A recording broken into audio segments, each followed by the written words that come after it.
Good morning, everyone, here at HomeStory Cup 21. Lost Island, powered by Shopify. It's the second day, and it's I always want to say crowded couch, but that's actually not true. Not anymore. It's an overbooked flight. That's what it is. I went to first class today, guys. This is a Ronnie much better seat than the middle one, anyways. I show up 12 minutes later because Loco keeps on stealing my seat. So I was like, Whoa, "Take hold that, on. Loco." You have a seat? Absolutely. For the last 11 years, I've had a seat over here on the left. 12 minutes in, sitting down. Dennis shows up 1 minute before the show starts. He's like, Kev, move to the middle. Guess someone is the boss after all. I mean, I had really good reasons, right? I mean, I have long legs, and Yeah. You're a very tall individual, then. absolutely. I mean, people can't tell, but look, right? I'm actually. I mean, if you look at the camera view. You're a big man. Best show ever, by the way. It's a good start of the show. How did you like day one? All of you guys. It was awesome. Yeah, it was really good to see all the players here again as well. I mean, obviously with the last day at HomeStory Cup, we did have a couple players over too, but it's cool to see everyone hanging out again and watching others play some StarCraft. It's always nice to see over their shoulders. They're always playing much faster than you'd imagine. I think I play pretty fast, but not quite at that level. Yeah, man, it's good to have the HomeStory Cup feel back, you know? I think that's the thing we've been missing for a few years now. It's good to, it really feels like HomeStory Cup again. I actually can't realize still, even in the second day, that it is more than 2.5 years since the last one. I mean, I don't know, 2.5 years in our area, working in esports and gaming. We used to only play a game for 2.5 years. Yeah. It was already a long time. Yeah, it's actually true. And it doesn't feel like it, but on the other side, it is true. And it's a little sad, but we are back. HomeStory Cup, what I loved yesterday. And First day was really crowdy already. yes, we had a very busy Thursday, definitely way more busy than at HomeStory Cup 17, 18, or 19. So I think that's a really good sign that all the people really miss meeting each other, enjoying StarCraft together. And I gotta say, Dennis, very impressed with all the prep, man. Yeah. All the graphics, the T-shirts, the hero shots of the players, the desk as well. We even have cue cards. You know, What happened to the I fish? saw HomeStory Cup Lost Island cue cards. We didn't have those at DreamHack Masters Valencia. So I think your team has done an amazing job in getting ready for this event. Absolutely, absolutely. They did a great job, still do, and will in the next 3 days. I heard a lot of stuff in the preparation days, and we started really early because we always moved again, right? I mean, so we had a rough idea of what we really want to do a long time ago. Sadly, it moved a few times, but what the people did here is amazing. We all know this location for a very long time, and we know what we have done in the past, but what we have done this time, decoration, preparation, show, everything is just amazing, and people having fun with the X killing the table, for example. Oh, You know what would have been really cool, actually, since we have a little tent everywhere? If instead of the arcade room, you would have just put all of us in tents. That'd be pretty dope. instead of the hotel, you get to sleep in a tent now. But you know, Minor upgrade, I may say. in the tropical Sounds island, pretty there was these tents, right? Yeah, You could sleep there. Actually, Yeah. and it was also sand on the floor somewhere around. Yeah, that's. I mean, let me think about it, right? I mean, there's always options for the next one. It's going to be fun, man. We have a bunch of 30-year-old pro gamers. Everyone's like, oh, my back, my back. It's like that would have worked 10 years ago. But right now, everyone's like, oh, can't get up. What are you hoping for today? In games, in I don't know, everything. The show. I think anything that was similar to Group A Yeah. yesterday, that'd be really awesome. Because we've done a lot of these events, but how close it was in Group A towards the end. And legit, a very real chance of Hero Marine being first after 6 play days, but actually being out after the Yes. 7th. That's pretty bizarre. Neep going from 5th place to, well, not first, but 2nd, which is almost the same at this point. So hopefully another scenario like Group A, I think then everyone's pretty happy. Yeah, Group A, it also had great games, right? It wasn't like it was just, some weird results. The games were really good. It was super competitive. It was just absolutely wild. And I couldn't believe that Hero was waiting on another result to see if he made it through the playoffs. That's unheard of in the last few years, I feel like. Yeah, we see the groups. I mean, Oh, God. probably we can talk about the groups a little bit from yesterday. I mean, there were really, really close games overall. A few, upsets in a way that someone was doing great already and then surprised negatively or positively, I would say. I kind of like the moment where Rainer once again went for Protoss against Solar. Like, he did that a couple of weeks ago. This is definitely going to be in the back of Solar's mind if they face off again later in this tournament. There's definitely a chance of that happening. We'll see if that goes down. But the fact that Rainer once again ended up winning against Solar 2-0 with Protoss, still topping the group in first place. Yep. Yeah, looking strong. Yeah. Oh, that was actually a wild result. U-Thermal, just very good. Yeah. That's what I wanted to ask. Amazing. U-Thermal making it, advancing top 4. It's sick. Hassem didn't do it. He didn't play bad. He played a good game against Solar and still didn't make it to the top 4. Mark, he came here with like, yeah, I can play this game still, but He wanted to win a map. Well, I there can you pull go. off a win, like a map here and there probably. Then going top 4. Big brain, man. Like, Lambo spoke about it towards the end of the day because he thought that we didn't see any of it. And we didn't really cover that game, but we were basically waiting for another game to start. So we watched a little bit of U-Thermal Lambo game 1. I mean, it's very hard to be ultra creative in StarCraft 2 after 11 years, and people play this game 24/7. But that was some wild stuff by U-Thermal. It's like 12 Hellions or something, just suiciding them, follows it up with a double Thor drop, Hellbat push, and by the time that finally got cleaned up, he goes back into bio, and Lambo's like, I made Swarmos. Like, I thought I was playing against Mech. So really cool stuff by U-Thermal. I think we all hope that he has a good showing on Saturday as well. Yeah. We have a little something from yesterday for all of you guys at home and also for the people here. Our small highlight video from yesterday, and better don't miss it. Enjoy it. Welcome to HomeStory Cup 21 Lost Island, powered by Shopify. Nice to have you around here in Krefeld, Germany.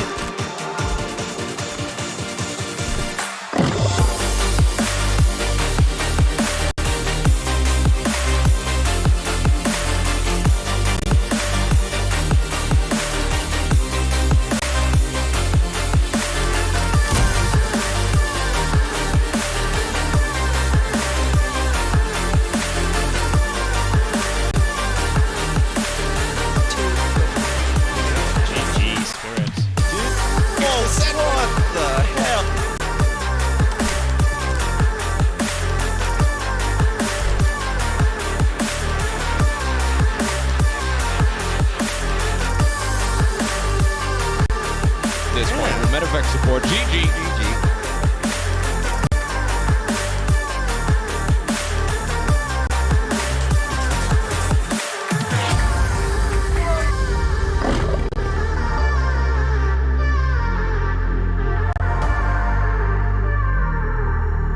Stop it! The man has a family.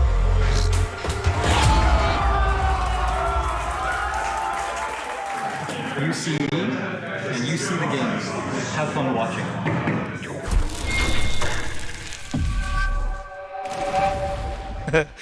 Pity Drogo.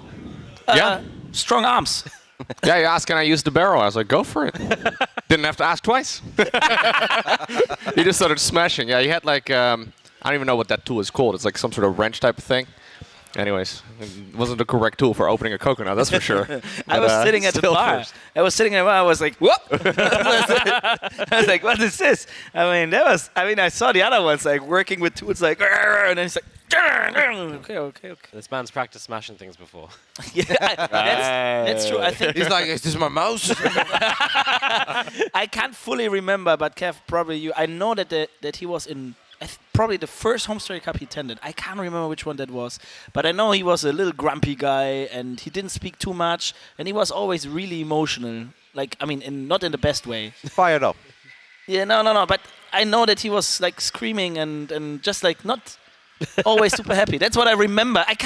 That's why I can't tell. It's a long time ago. What I remember from Drogo, and he definitely doesn't do that too much anymore, but sometimes, like, just after he lost, he was eliminated, like, it's absolutely best to leave him alone for like 20, 30 minutes, give that man his space, and after that, he'll just walk back. He's like, hey, guys, what's up? But if you talk to him in that time span of 20 minutes, then sometimes he'd get a little fired up. But I feel like Drogo has grown up a long time ago. Absolutely. And I feel like everyone loves it. Like, if he plays a game on the stage in Rework Masters Valencia, if he just, like, taps out and doesn't do anything, nobody talks about it. But if he, like, gives a little tap to his keyboard, I was like, wow, Drogo smash. He's like, let the man show his emotions. I think I love to see emotions. I also think that it's great to see how the people develop over the last 10 plus years, right, overall. And yeah, I can't wait for that. I mean, Pity Drogo is an awesome guy. Many games we have seen from this guy as well here overall at HomeStory Cups. I guess we can take a little look at Group C and D, because that is one thing that we haven't done yet, and that's obviously going to be some of our focus. And you asked earlier, like, what we're all looking forward to. Yesterday was already pretty wild here, man, and there was definitely the occasional weird drunk German guy, and it's all good, you know. they walk around. I've experienced some of that, yeah. You get stuck in a conversation, and you're like, how do I get out of here? But I have the feeling that today there's going to be 3 times as bad, man, because this is a Friday. Normally at Friday, people really let go in Krefeld, but our focus is mostly going to be on the games, and then a little bit of that kind of stuff. Group C is obviously the one that we open things up with. Wadi, I think it's a pretty fun group. Yeah, I think Clem's got to be a favorite in this. I think it's going to be really fun to see him versus Sue on no ping as well, right? That's something that I'm excited for. Astrea has been playing great lately. Got to love that he's in here. I think this group for me is the group where I could see any player get top 4 and any player, apart from a couple, maybe going out on a bad day, especially with what happened yesterday, right? Because a couple series lost and it can get super out of hand. No, I agree. Yeah, there's definitely some really strong players in there. Sue recently coming back, obviously, as well from the military. He's getting better over time. Curious to see how he's going to do over here. I mean, 2 things I have in mind. First of all, only 1 Protoss advanced yesterday, right? Overall, so that's not a lot. They have a few more. There's a few. Exactly. That's I mean, there have been a lot of Protoss overall in this tournament, I right? can't believe Neep again didn't get the memo. Like, you're supposed to go out in the group stage, Neep. What are you doing? Guy. Not allowed, mate. It's a 2-race game in the playoffs. Everybody knows that. And then I've also heard that Sue, like, he didn't even have a visa in the beginning, or a passport, I think. And he did make it, like, in 5 days. Try it in Germany. Good luck, man. You're never gonna make it. then take the Deutsche Bahn to go somewhere. Then you're lost. I mean, I'm super happy that he is here and could make it. Also short notice, actually. So yeah, I mean, you say everyone can do it in this group. What about Group D? That looks a little different, right? Yeah, Goblin, obviously the overwhelming favorite.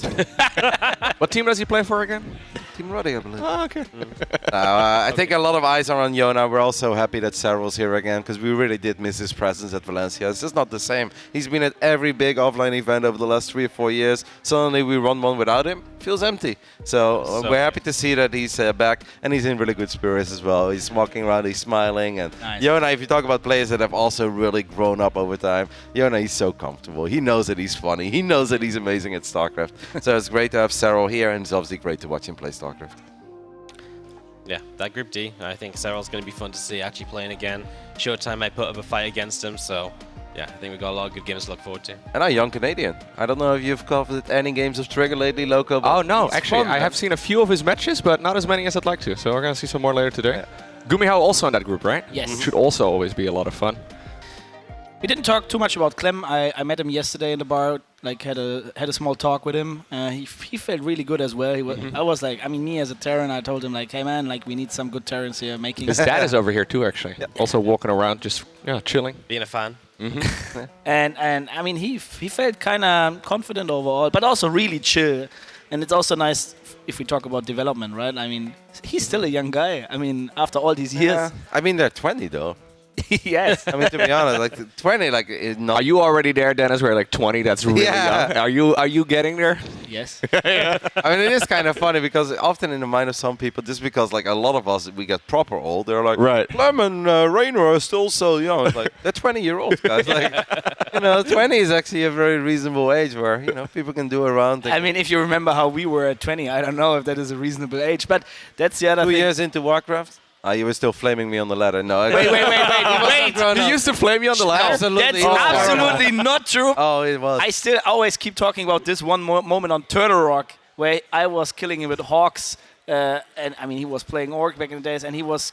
I had a Smurf, and he couldn't know who I am, and he was flaming so bad on Turtle Rock. Man, I already told this story like 4 or 5 times at one or the other HomeStory Cup. Everyone knows it's true, and he was a really bad flamer back in the days. You couldn't. No, that's too much. You're I mean, pushing it way just too from far. the Turtle Rock game, yes. Overall, he was absolutely okay. A little whine about human because they were too powerful. Yeah. Well, But- doesn't How the deserve- tables have turned, I guess. I just see the occasional Todd tweet now. but something I'm interested in finding out, like, okay, we are getting proper old, how he said. Like, I feel like, I don't know how it comes, to be honest. Probably you have some idea about that. I'm 36, and nowadays, like, I feel like when I was 20, a 20 years old looks really grown. But now with 36, 20 years old, looks really young to me. I can't tell. No, it's like a serious. You're probably right. Yeah. It's a serious question, also for you guys. I don't know why. I really don't know. But if I look at a 20 years old, I was like, oh, this 20? Okay, that looks really young. And Dennis, 20 years or 16 years ago, 20, man, that looks really grown up. Do you have any idea?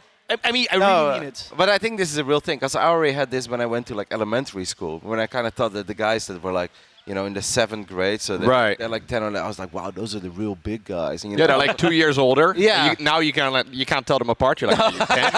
Well, like, how old are you? So No idea. I think what you're saying makes a lot of sense. I think I've always had that with certain ages. So yeah, if anyone has an answer on that, like, is it like I don't know. It's probably a psychologist watching. Exactly, That can definitely tell you exactly what's going on. It's at TaKeTv on Twitter. Yeah. Probably probably you can send me a Twitter post publicly, and then everyone can actually find out what's happening and going on for us here.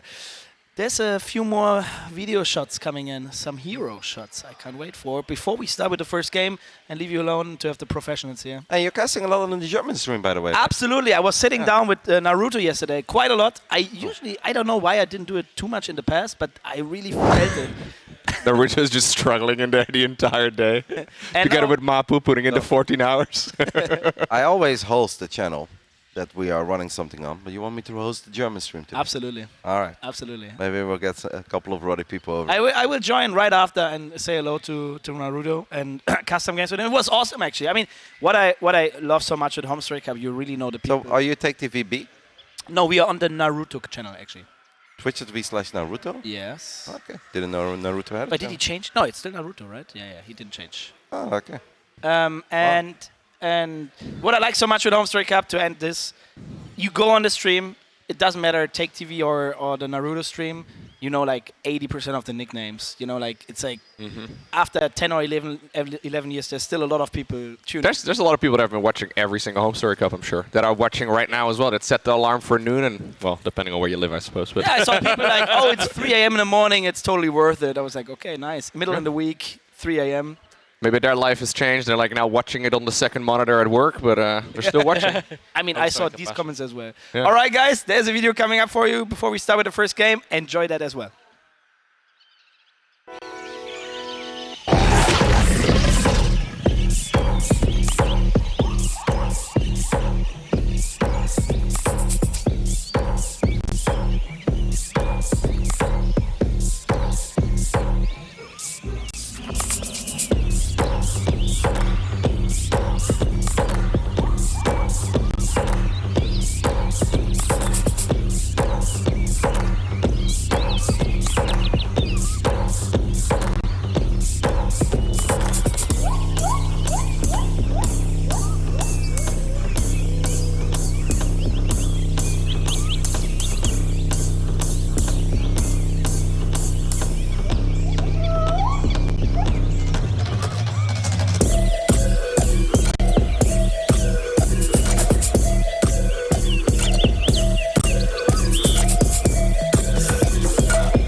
Welcome back to HomeStory Cup 21 Lost Island, where me and Roddy are on the flight and Loco's upgraded to first class. Knocked world. What can I say, guys? I have leg room over here. I have a big screen that I can watch the games on as well. You guys have to deal with this monitor in the middle, but it is what it is. I won't get really upset if they start handing in mimosas as well. That's when I get jealous. I got actual silverware. Yeah. You have to deal with the plastic forks. But, you know, I was going to say, I sat here so I didn't have to go left and right all the time. Yeah, I still have to look this way than this way. No. Oh, you're More still in the middle seat right Yeah, now. Yeah, but this is still a lot easier because now you can actually just see Loco and me very easily. I can roll forward if you. I just have to. Well, I have to roll the wheels through descent, which may not be the best I idea, don't but think you're doing any rolling. I think it's a good idea, Loco. yeah. Even though I'll miss you when you're this far away, but I understand that You can still see me. Yeah, It's okay. fine. So our first game of the day. I know we took a look at the schedule. It includes Astrea, I believe, And Zoun. and Zoun. Ooh. PvP once more. Alpha X. Let's hope it's slightly better than the first PvP we saw yesterday, guys. That's why they got to play first, because they're teammates, right? So, Yeah, get it out of the way. yeah, play the teammates first. Astrea and Zoun coming up. What a great set of matches, by the way. Got Astrea Zoo, Zoun Zoo. It's going to be great to see Zoo here. I Then haven't we get seen some Sue games. yet, by the way. Was he actually walking around Yeah, yesterday? he was here for a little bit, but I think he not was, for long. yeah. Okay. Because I legit haven't seen him yet. The first thing I always say to Sue when I see him is like, professional. And he starts laughing. I think he's right there. Am I crazy? You think so? Yeah, I think he's sitting second, right? I think so. I think so. I can't see this monitor in the way. Yeah. He's always a little bit taller. He is tall, yeah. I do see Max Angel sitting there. He's waving at us. Mana is probably very intense. 15 minutes into a League of Legends game with Reina right now. Reina's like, come on, Mana, just give me a few more points. Mana's like, mate, I gotta play in the tournament. Reina's like, doesn't matter. Need to level up. I like last time with Stay at Home Story Cup when Rainer was over here as well. He was also playing some League. I was like, okay, did you make it into like, Platinum 3 yet? He's like, no, loco. I'm like Diamond League. No, He's not actually Diamond. upset about the fact that, oh, he's not? No, he's not Diamond. He's hard stock in Platinum 1. Oh, was And that he's the whole... I don't remember the exact details, but I thought it was kind of funny that, one of the very best StarCraft players gets stuck in one of like the middle leagues of League of Legends. Yep. And Apparently it had to do with the teammates though. he's been reaching out with, of course. You should hear him at home, mate. Like he's like, you won't believe the people I'm playing with. I was like, oh, really? I was like, Heard that one before. I was like, try a 1v1 game then. I was like, he's actually pretty good at that one. But he always blames the teammates, reaches out to everyone. Mana has to carry him. Mana's brother has to carry him. And at one point, apparently, he also got help from like a couple of the top tier Red Bull League of Legends streamers and athletes. He reaches out to them. They're all helping him. Still stuck in Platinum. All the tools. At some point you started wondering what the problem really is. Yep. Anyways, that's the beauty of MOBAs, I guess. You can just blame your teammates. Don't even really need to take responsibility for your actions. That's what I did with the casting yesterday. Yeah. The co-casters. Smart. You just blame me, Wordy. That's okay. Every time I sit You down can talk about foracles and moracles all you like. Every time I sit down with you, the cast goes to absolute nonsense. So. Yeah, that wasn't really... we didn't talk about the games all too much. That's a HomeStory Cup classic. Well, that's what I said. Yeah, exactly. We had a good time. Literally nobody could ever be upset over that. It's been like that for 11 years. Oh, exactly. But I feel like there's a good mix these days. Like there were definitely a few HomeStory Cups where it was overboard, and until the GG is like, all right, well done by that guy. It was Welcome legit to our turning into podcast. yeah, it was a podcast. Honestly, it wasn't. Especially when Todd was sitting on the couch, you'd be like, hey, so what's up? Like, yo, and he's like, yeah, but let's talk about this. It would just be like 12 minutes straight of absolutely nonsense. I think these days we always give the credit where it's due and still focus on the good plays. Yeah. I mean, there's only so many things to talk about in like the first 5 minutes of a ZVP anyways. Yep. He's going oracles. I was like, wow, yeah, he did that, the last 12 games. I think it's fun. That's what people love about HomeStory. No, exactly. Yeah, The podcast experience. the podcasting. I'm kind of sad I wasn't part of that podcast. I feel like I missed We it. had a lot of... We had like 3 podcasts. yeah, we had a bit of a disaster overcast yesterday, but it was good. It was funny as well, by the way. No, I The basically... ZVZ was just... We're casting a ZVZ. Yeah. And Wardy got a little off track. The ZVZ? I thought the ZVP was worse. The ZVP may have been a little worse, yeah. We got a lot of oracle We puns did an out of entire the way. game making oracle jokes. He made 4 oracles, so Wardy absolutely lost Also made 4 oracles. It's like, oh, you call that the 4-oracle, and that was just the beginning. And then Twitch chat had a great one. What do you call a cute oracle? An adoracle. Yeah, that's good. I do like that.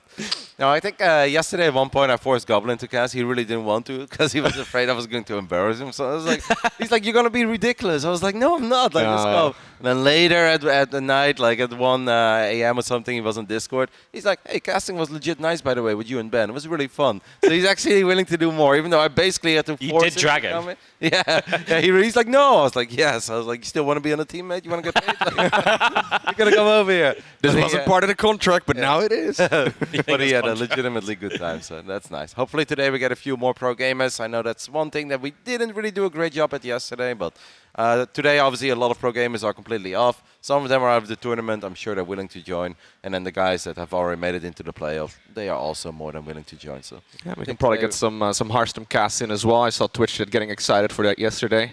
It's a bit of a mean thing I saw in the chat. It's like, okay, he's eliminated, guys. We might see the captain tomorrow. It's like, guys, you could see him anyways. He could have showed up anyways. Yeah, Yeah. he's not playing today. Austin has never really been a guy. So, no, leave me alone. I'm playing in 7 hours from now. Yesterday he was legit playing all day, so then obviously we can't ask him. But Well, you could have. I think Lambo will probably make a little appearance today, obviously as well. He has an off day, but he's already here in the building. Rainer might cast a couple. He usually casts a few. Absolutely. Make sure to tease him about League of Legends, Richard. So he's hard stuck in Platinum League. Yep. So apparently, the main game needs a few minutes, so we're going to go Zoun mana to fill some time. Let's go ahead and take a look at it. Let's do it.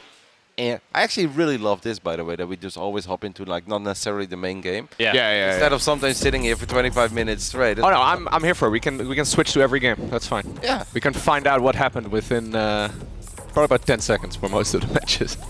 Yeah, I did like You see the units lost tab, the counter, the production tab will be fine. I feel like now Loco's setting himself up for disaster. Base trade, 27 minutes. 4 Zealots being chased I mean, by I'd rather see that than not see it. Alright, what happened here then, Loco? All right, Zoun mana, apparently 2.5 minutes in production, doing us a favor and skipping out on some early game CVP. Always love a bit of that, and it's in the bottom right. Our red Protoss player from Team Liquid, of course, Mana.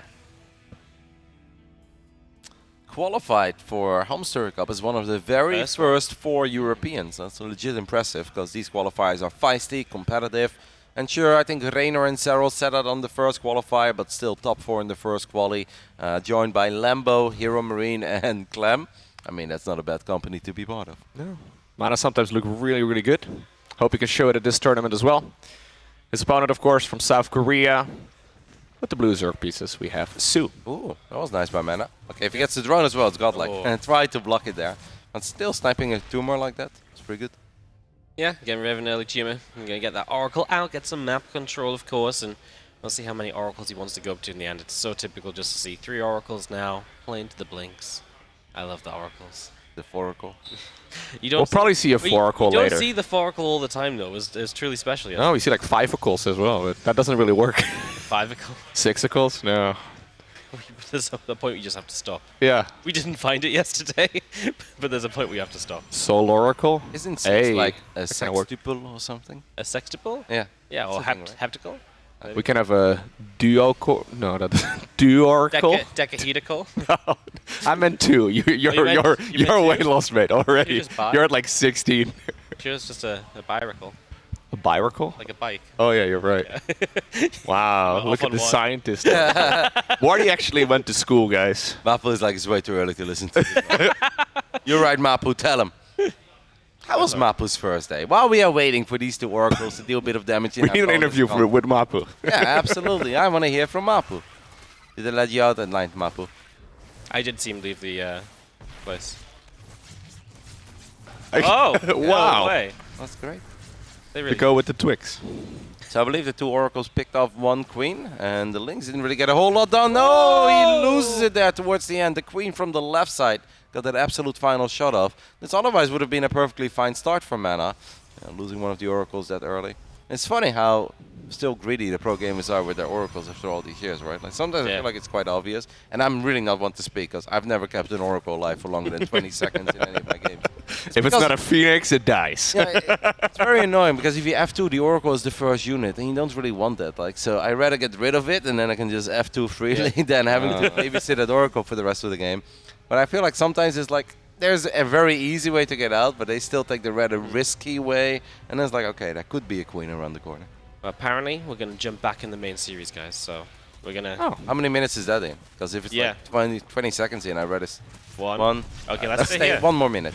Mapu accidentally hit the anarchy right now. It's early, Mapu, it's okay. Let's go ahead and stay in for this for 1 more minute. See if Mana can find some crazy damage with his oracles. He's gonna go into 5 more gateways. Unless it was PvP, right? It was a PvP, yes. Could be a cannon rush. You think it's a cannon rush? Mappy would have told us, surely. Okay, we're over. Oh, okay. Never mind. It wasn't a cannon rush. Okay. Not yet. Not yet. I'd be impressed if he throws one down right now. That would be a uncommon version of the cannon rush. I've seen crazier things in my days. Look, cool. All right, guys, here we go with the official first best of 3 of the second day of the HomeStory Cup 21. In the bottom left side, we are looking at the main base of our Korean Protoss player, it is Zoun. Or Zoun. His opponent, the man with probably the greatest regular name, 100%. Max Angel. I don't know why he even has a nickname in the first place. Astrea has a great name too, though. Anyways, that's him, Astrea. Astrea's alright. Max Angel's way cooler. Yeah.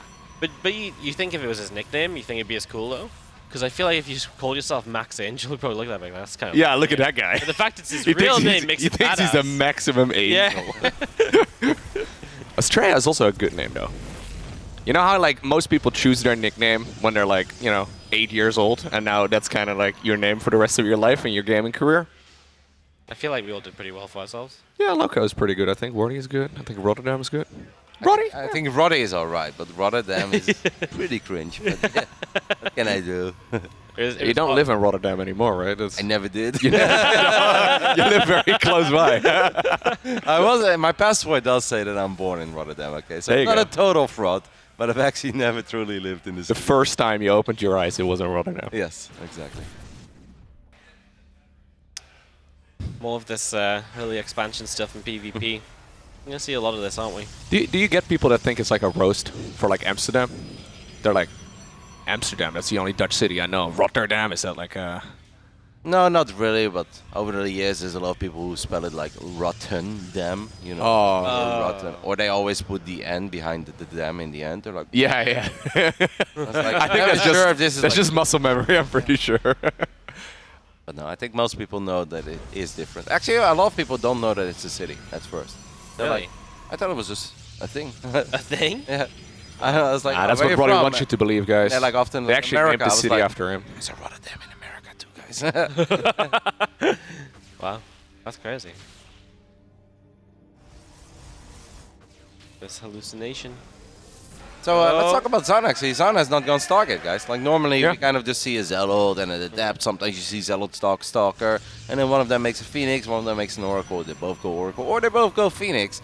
But Zoun just says, nope, I am going straight into Twilight Council, which is quite funny because Astrea has been really vocal about this in the past. If he can avoid the Stargate Wars, he will absolutely 100% sign up for it. And more often than not, he is the one skipping out on Stargate and going straight into Blink. I'm pretty sure that if Astrea is looking at this game, he's like, bro, if you want to play Twilight against Twilight, just tell me, man. Like, I can do it too. Because that's actually what I prefer to play in the first place. Yeah, and now he's going to be stuck with a few Phoenix. Going to go Twilight himself. Going to have to play that late Blink. And that's just going to be something he has to kind of catch up on. So I like it a lot for Zoun, because obviously with the Blink Stalks, you can shut down the Phoenix a little bit as well. So feels like Zoun gets a nice little start in this, off and away to a Robo facility too. And just going to be nicely set up in these early stages as Astrea has that slight worker lead. And that might be one thing he can extend on with the Phoenix, wrapping like 1 or 2 probes here or there. Yep, but you definitely want to get active and busy before Blink is done, though. But I have the feeling that right now he's still a bit worried about what Zoun has, because he's not totally sure, I guess, on the other side of the map. But he did see the double gate. So I'm really surprised. Of course, you can still gather up energy. But Mappa, can you take a look at the Phoenix right now? How much energy does the highest one have? Like 150-ish or less? It's only 100, so... But it's still like a potential 4 or 5 kills. You can also go ahead and pick up the depth and just pick that one off. You do want to kill a couple workers. Though. It feels silly to wait until Blink is done, because once Blink is done, it actually becomes a lot harder to kill probes with only 3 Phoenix, because you don't have crazy DPS. The moment Blink isn't done, Phoenix is just so much quicker than Stalkers. I wonder what he was afraid of too, because he saw the Twilight Council eventually with the hallucination. So it doesn't really make sense to keep those Phoenix at home unless he's trying to hide them for no benefit, I guess. Like, very confusing, especially because obviously dealing economic damage early is a lot more impactful than killing like 5 probes by the time that Zoun has 65 workers. At that point it doesn't really hurt him, but killing 4 workers when he's only at 40, that actually has a pretty big impact on your eco. Yeah, denying map control for now, I guess, with the Phoenixes at the very least. Mapu is the probe stock of Astrea, I want to see it. I want to see if he's human or not. I think he messed up in the main. Yeah, that boy's stuck. Oh. No, he's got minerals too. Yep. Oh, 5 minerals down the drain. He probably shift queued it. Needs a prism. Maybe he can save it later. Now the Phoenixes are flying in. Yes, I was thinking about it. Like it sounds like something you would never do, but recall is actually the best option. Can you recall that one probe easily? Yeah, absolutely. Yeah, I guess you can, right? Yeah, easy. Because you just put it over the buildings. So Yeah. Recall that guy. But recalling a probe and putting it to work immediately is actually better for your economy than chrono boosting out probes while building them, which does not make any sense in anybody's mind, because we're all like, chrono boost is so good, but it's actually better for your eco to recall a probe. The recall of shame. Yes. Feels bad, though.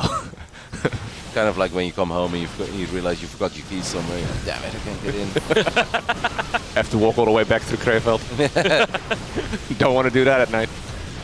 Stalkers coming in right now as well for Astrea though. Does have a good amount of them. Battery overcharge already used. He actually has a surprising amount of army supply right now, but that's just because Zoun's teching. So as long as Zoun survives here, he's got +1 on the way, charge on the way. His army gets way better, given a bit of time, and Astrea's going to be trailing a little bit if he doesn't do much. And also a lot of Stalkers of Zoun were still busy trying to keep these Phoenixes at bay, which I don't think is necessarily the right play, because if the Phoenixes want to kill probes, they will always kill probes if there's only 2 or 3 Stalkers. If you have like 7 or 8 Stalkers, then you have enough to actually kill it, but leaving 2 or 3 units behind, that works against Oracles, doesn't really work against Phoenix. Yeah, considering how passive he was with the Phoenixes, they still got some work done. Astrea getting a much better engagement over here. Could really use a second overcharge right about now, because a lot of these Stalkers are running very low on HP. If I was Zoun, I would really bring over these other Stalkers, man, because I still don't think this is everything. There, I believe, a couple of extra Stalkers shown in the back. But Astrea's just getting the best of him here with a very simple, straightforward attack. We do have one Big Daddy Immortal. Battery overcharge should absolutely be ready right now if it's needed. I think if Astrea would have blinked forward, he would have activated overcharge immediately. In the end, Zoun kind of holds, but does he really though? Because he's 18 workers behind. 18 workers, bit of army supply. It's going to be tough, even with the upgrades that he's got in favor for now. Astrea's given himself a huge advantage, and so this is going to be really tough to break a third. Super unnecessary for Zoun to basically kind of fall apart against Stalkers only, because they were dead even in economies. And once more, if he has the 5 Stalkers, 3 in the natural, 2 in the main, if those are just with his main army, he's all good. Yes, he's going to lose a couple of probes against the Phoenix, but that's always going to happen. It's way better to lose a couple of probes or just dominate the fight, rather than lose the fight, still lose the probes, and potentially lose the game. Those 3 Phoenixes actually still got quite a bit done. How many workers did he get in total? Got 12. I can't read it from here. 12? 12? Yeah. Oh. 12 is obviously... My big screen over there in the distance I was is... just gonna call him out for saying the big screen is really good, but he can't read anything, so... I think the 12 worker kills is obviously awesome, but the fact that they kept 5 Stalkers busy is honestly an even bigger victory, because that is what allowed Astrea to completely dominate that fight, which otherwise should have never happened. Now Astrea equals out the upgrades, so he can just get aggressive. Yeah, he's probably free, right? After that mineral patch disappeared on the right side. Finally. I like how you're concerned about that one probe. That's good. Oh, yeah. I'd be a probe in your base. I feel like this game is not really going anywhere. He's still on idle though. Probably on hold position at this point, just to not pop up anymore. Phoenix just chilling. I feel like they can just get in and get some more probes if they want to, right? Yeah, I mean, 1 or 2 Stalkers just don't have the DPS. Maybe they can go for the low HP Phoenix and somehow get a kill, but obviously Astrea is totally happy with the fact that if Zoun wants to keep 6 or 8 army supply at home, even in this phase, after he's already down 40 army supply, yeah, why would you do something crazy with the Phoenix? Yeah. Alright, he's gonna go into the Robo Bay, try and get some disruptors going maybe, and hope for a lucky hit. He's not going to get that. No. There's no way. Nope. Not against Max Angel. This is a man who likes to go pedal to the metal. Well, he's got a lot of army right now. He's got a lot of Zealots too. Zealots are good. Yeah, Zealots coming in, yeah. Zealots are very good. Zealots make those immortals terrible. Yep. Once your immortals, which is like the one thing that Zoun had, they're just going to get probably nullified here, so... Yeah, you can just go 2 different ramps, no? It's really funny when these kinds of fights happen. You look at the Immortal and you're like, they always shoot at Zealots. They will never, ever, ever be like, Stalker over there, is like 50 damage a shot or 55. It's like, nah, we'll go for the Zealot. Takes a million shots to kill a Zealot. Shield battery gets picked off immediately. A couple of force fields do go down. And Zoun, his Immortals are in the back and actually getting a couple of shots off on a few Stalkers. Pretty decent fight so far by Zoun, because the force fields really did help. Yeah, that super aggressive blink made it kind of difficult for the Zealots to funnel through. Yeah, that's what I was going to say. Force fields plus the aggressive blink, right? And Zealots were stuck in the back. He did the blink, obviously you get the battery, which obviously feels like a good idea. Right now, he probably wants to blink back and let the Zealots get to the front. Yeah. Maybe he can still engage in here, but now there's a Disruptor, so maybe Zoun actually does get a chance with those. I mean, this game is a lot closer now than it was a minute ago. Yep. Yeah, that blink and the force field was a bit of a risk right there. Didn't really need to do that. Like, if the Zealots would have just gone in at first, and then you can always separate like 7 or 8 Stalkers. Those blink into the bottom, those kill the battery, and then I think you're straight up in the fight. Even if a couple of your Stalkers are not able to participate in the fight. Alright, Astrea splitting up his forces right now. There's a couple of Zealots at the third, getting some probes. The main army, though, does get pushed back for now. Finally gets the disruptor shots out, but only a couple of zealots. I mean, Astrea's building 2 disruptors at a time as well. I think they're already here, the first 2 of Astrea. I think they're just joining up with the main army. Here we go. This is going to come as a total surprise to Zoun. He will blink forward. He gets one, gets the second. But he's obviously kind of exposes his own army too.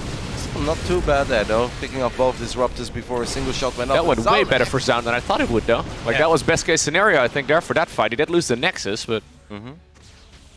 Down. Clutch call. He looked at it, he's like, I've got enough. And it's like, you.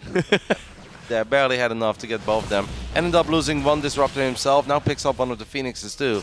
And Zoun actually in a supply lead, despite the fact that his economy is obviously quite a bit worse after losing that Nexus. Now he blink, he can blink! He cannot blink because he just used blink already. A couple of decent connections there. Max Angel wants to... What? He just blinked into it! Wanted to get in range to one-shot the disruptor, realized that was probably going to be a little bit painful, then blinked back, blinked straight into the Nova. First game of the day, guys. It's a good warm-up, right? Yeah. And now we've got ourselves a game, though.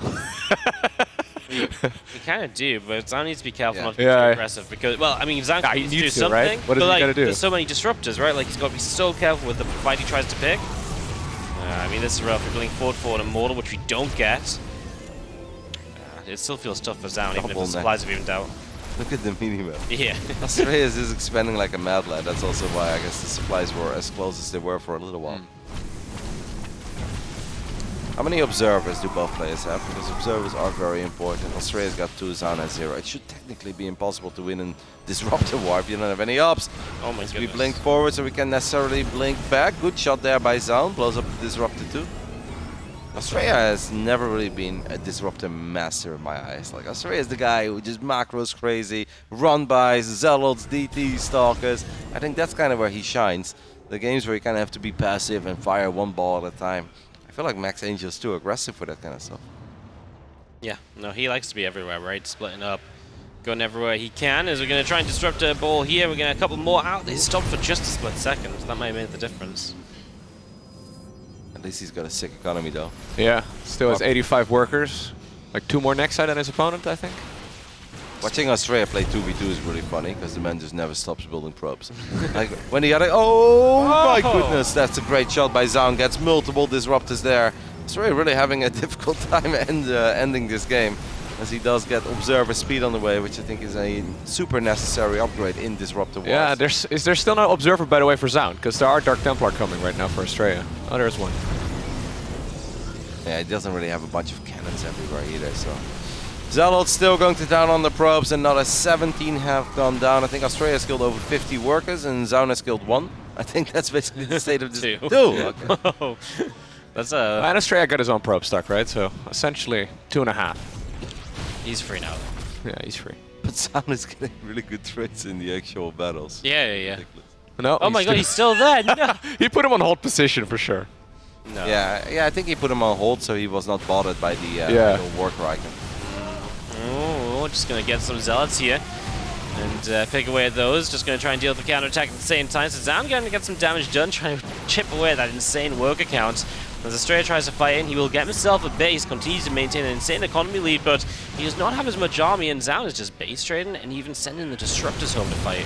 Yeah. Risky, okay, I think the Disruptors are getting really close to each other. A couple of big Novas from Zoun, so Astrea loses even more army supply. Who fired first there? It was Astrea with at least one of them, but Astrea is making this game really hard on himself, and Zoun's got 112 army supply right now, guys. Yeah, his army is absolutely massive.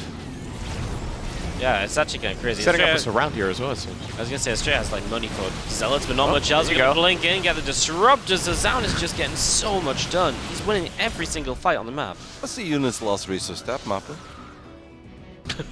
In a PvP, that's really extreme, guys.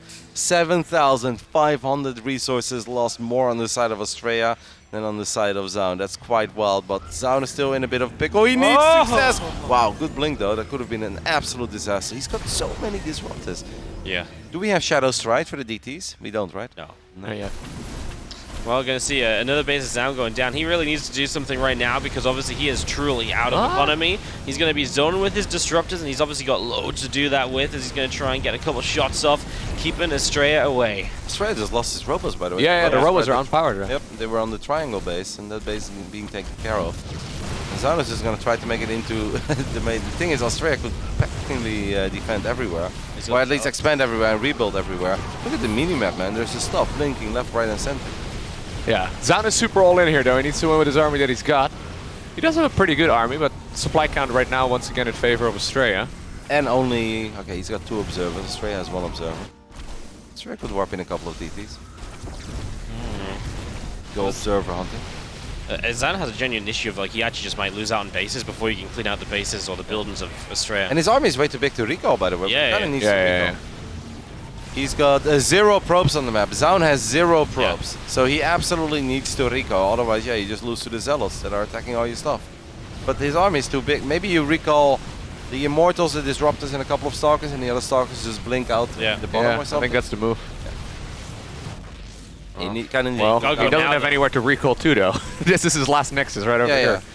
Well, he has to. Yeah, he has to go save the Nexus no matter what. So save it. Recall. What's he gonna do? Zoun, if we don't. Oh my God, he's not. He's not gonna. No, he's not gonna. And now he's just going to lose on base trade because he's literally got 0 probes. Well, this is a wild first game of the day, guys. Zoun like made a sick comeback into. Yeah, mostly because Astrea took some crazy fights, though. Don't think Astrea should have been in this position in the first place, but still making it very close. Yeah, now he's gonna run home. But Zealots have crazy DPS, man, on buildings. Like, I actually don't think you're gonna be there in time. These Zealots, this is so many Zealots, they've got crazy DPS. The win condition of a game of StarCraft 2 is killing your opponent's structures. We don't see it coming into play very often, but there it is, GG. All right. Well, that was the first game and a half for the second day of the stay at not stay. Now, you did this to me. I would have never said stay at HomeStory Cup. I'm sorry, I ruined it. We should have called it Come to HomeStory Cup. Yep, the Lost Island edition. That's Crash on HomeStory Cup. That's a game and a half, guys. That was sick. Great start, guys.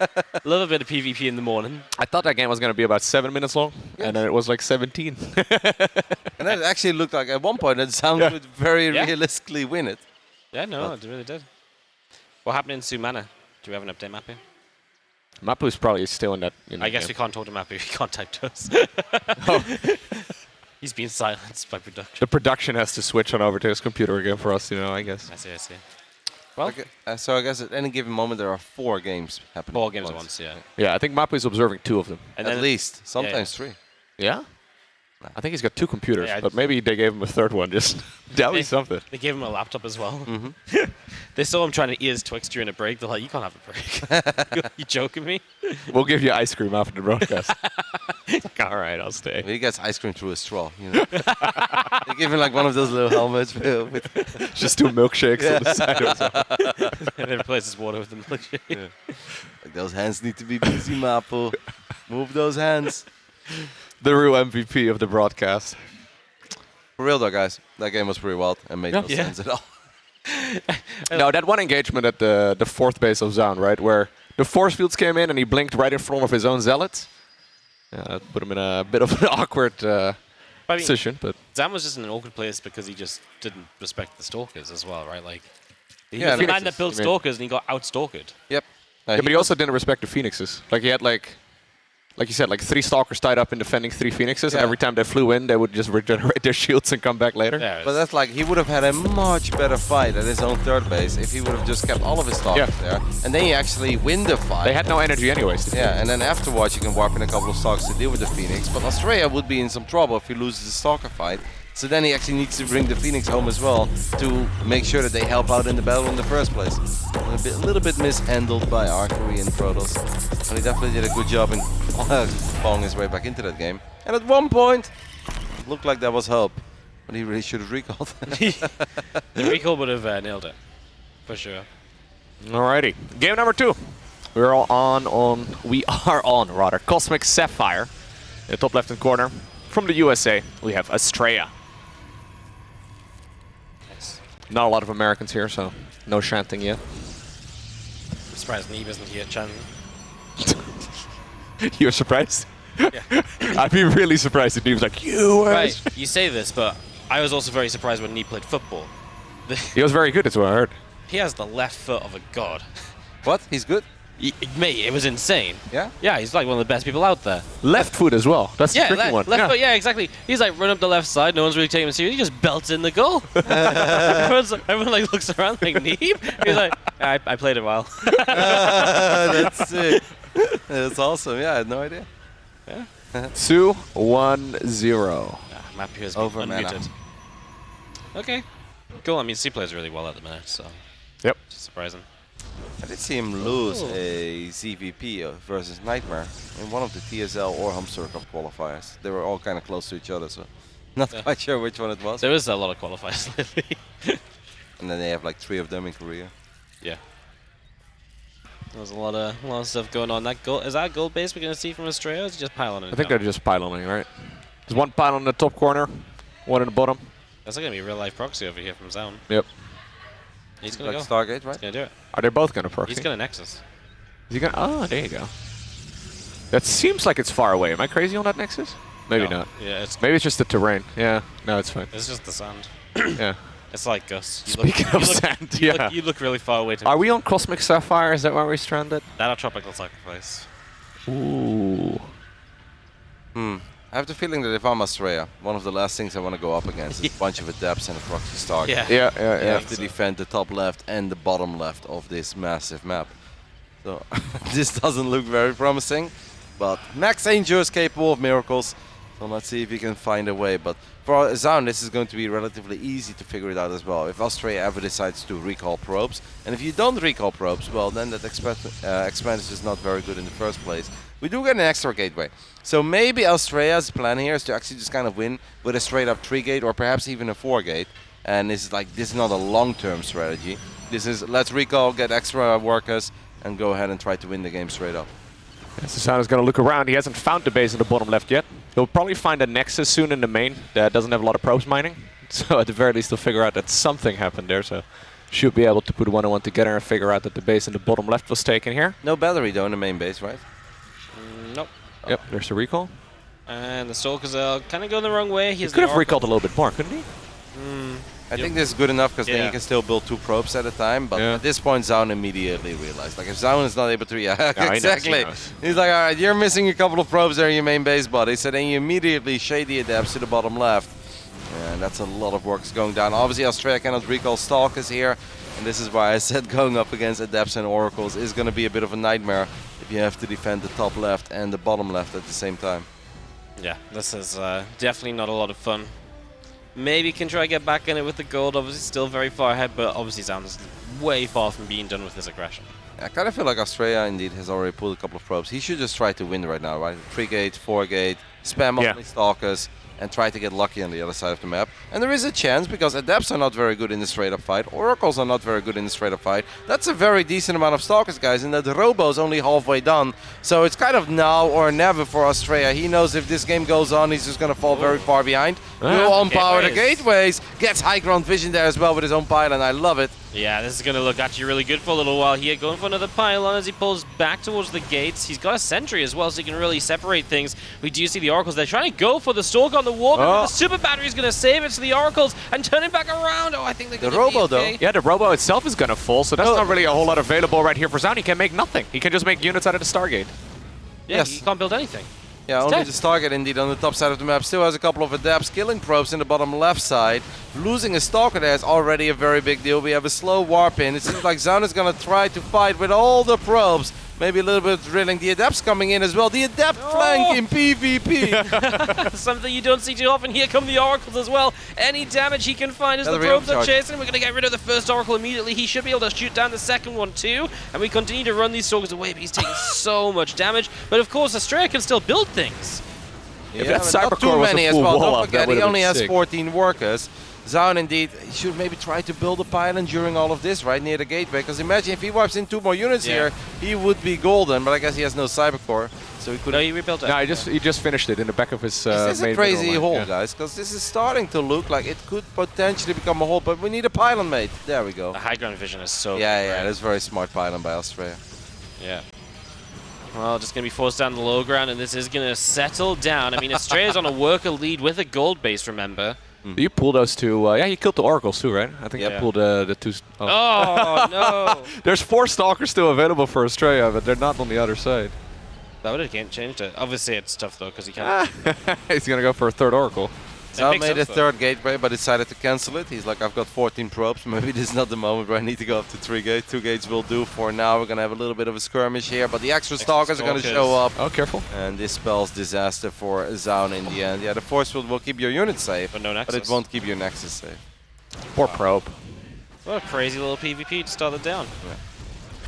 Yeah, it's pretty smart. I've seen Astrea try this before, where he takes the gold and he loses a bunch of probes, but he's like, I'm just 3-gating or 4-gating and making nothing but stalkers. And actually kind of works, right? Because the Adepts and Oracles are so good in killing workers. But Did that oracle just head to the bottom left? Yeah, the new oracle. Yeah. Right after the stalkers left. But yeah, even if you kill another 12 probes now, it's still 2 bases. Yeah, against 1. it's too late. Obviously, Warping a Stalker or 2 here as well, so that Oracle will eventually be pushed back. Gets 3, and that's it. That ain't going to be enough. Now we've got Adepts just going to threaten. Of course, shouldn't commit here, but lets you see what's going on. Which say, well, yeah, you just know what's happening. If I was Astrea, I would drop a robo, like literally right now. Well, there you go. Roddy, what a god. No, because You said it, and instantly you dropped The it. only thing he loses to, right? DT? Yep, it's literally the only thing you ever lose to, and Astrea is obviously a very smart player. So when you get a scout up there with the Adepts and you realize it's 2 bases against 1, you're like, alright, the only thing I can lose to are Dark Templars. You just drop the robo for safety. Yes, these Adepts is going to go for some pros. They need to sync up their attacks, though. Make sure they're hitting at the same time. It's going to allow the Stalkers to get rid of the pylon, unpower the gates yet again. More Stalkers showing up, and it's 5, 6, 7 against 3, and there's a battery with no overcharge available. Oh, that's game. GG. Nicely done right there by Astrea. 2-0 against Zoun. That's actually a really sick start for Astrea. Yeah, that's a very good start. 2-0-2. We saw how much maps go mad yesterday. Yes, absolutely. Yeah. I know. Fun games, great start for Astrea, tough one for Zoun, but we all know that he is very good, so he should be able to still pick up plenty of victories later on in his group. It's nice to see Astrea play well. I feel like DreamHack Valencia was not a bad showing for him, but I feel like he didn't have quite that magical run that we kind of feel like he's capable of. So I think we're going to hop into a little bit of Sue versus Mana game 2. Data C. I see a bunch of oracles, 5 of them. I see battery overcharge. And with battery overcharge, I know that the product will always win the fight. Battery overcharge got killed pretty quickly, so maybe not so much. Oracles are Look at dying. that mini map Nexus is as well, dying. man. The whole map is just filled with creep. Wow, that's sick macro actually by Sue, right? Because it's only 12 minutes. This is not 20 minutes. And this map's huge. Yeah, this map is absolutely massive. Yeah, okay, so I think we just joined the game ending. Well, there you go, guys. GG. The battery died. Yeah, battery died. Battery died. That was it. It was over. If the battery didn't die, would have won that fight convincingly. So Sue also kicks things off with a 2-0 victory. Yes. I have a hard time rating Sue coming into this tournament. Yeah. You know that he's one of the all-time greats. Has won Intel Extreme House Katowice, has had a lot of success in Korea, but don't really know how good he truly is at the moment. He will never go. Quite a few of his games. never- Like some of them are kind of shaky, and then in others he looks absolutely dominant. Like we didn't see this last game, but the second game mini-map. against Mana was probably very one-sided. The mini map said it all. I think. Yeah. Like, Yep. didn't And just that looked say good. this. Yeah. that If looked like good. 80% of the map is covered in creep, it's going pretty well for Zerk. And Mana had 5 Oracle, so it's not like there wasn't Yeah. a way for Mana to push it back. Like if you have that against double Stargate Phoenix, it's like, yeah, okay, they can't really kill the creep too much. But against 5 Oracles, perhaps Sue is very good. Reina already said yesterday he's really looking forward to Clem against Sue. Offline, you know, Yes. he's like, because these Koreans, they always smack talk me because I lose a lot to Clem, but they play against Clem on US West. I want to see them play against Clem on LAN, when Clem can actually do the things that he always does against Reina and Serral. So, yeah, that's going to be a very fun one. Clem was saying that as well. He's like, yeah, I'm not actually afraid of Sue offline. It's a completely different game. So for those of you wondering, we are doing 2 groups of 8 players today. Best of 3s, a round robin, meaning that everyone plays or against everyone else in their groups. So it's a lot of games of StarCraft 2. Every single map is super important. Yesterday we saw that at the very least, where some of the top 4 finishers were decided by the map score and not necessarily just the wins. So 2-2-0s right from the get-go. 2-2-2-0s. There you go. Was a correct sentence. Big start, like super important. 2 zeros can actually be the reason you make it through these groups, and maybe even like 4th place to 1st place. Like it's so close in these events. Yeah. I mean, we had Neep finish top 2 yesterday in Group A. Imagine if Australia also finishes top 2. America, Taking over, baby. let's go. All right. So I don't know exactly what the next game is going to be. Do we happen to have an update on the other games as It well? was Sue or something. There's a couple Su games in a Su row. versus Astrea? Oh yeah, Su Maybe. Astrea. Yeah, I think it or is, Su yeah. Zoun? I think it was a ZVP. No, I don't think it's Su Zoun. I think it's Astrea Su. But apparently we're fun. going to have a break first, so. We can just throw it to a little break. Yeah. I smell food, guys. Oh, there we go. Astrea Su. Then Zoun Su. Then, Okay. Then the Clem shows up. Oh, the Cleminator. The Clemperor. Clem versus Su should be a really interesting one. I'm a little concerned that one is just going to be super one-sided. The Clem versus Su will just be an absolute stomp by Clem. I think it's interesting, though, because, like, Su dominated him when they played online. But, like, it's online, right? It's West. Like, it's completely different. Oh, that's a great series. Like Mutaling Bane against Marines, it's very micro. Clem's like, I stand there, I try to pre-split, he takes the fight, and he wins, and then he does what he wants. So, yeah, I'm excited to see that one. Should be fun. Live in Krefeld. All right, that's going to do it for our very first best of 3 of the day. We're going to take a little break, and after that, we'll be back with Astrea versus Su.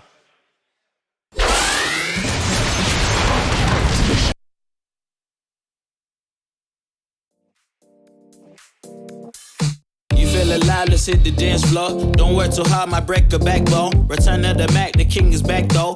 Corvette and cash, I never lack those. She saw the stone, you know how that go. Fatality, my diamonds that cold. Versace trunks, I hit my backstroke. Knock on the door, she at the back, bro.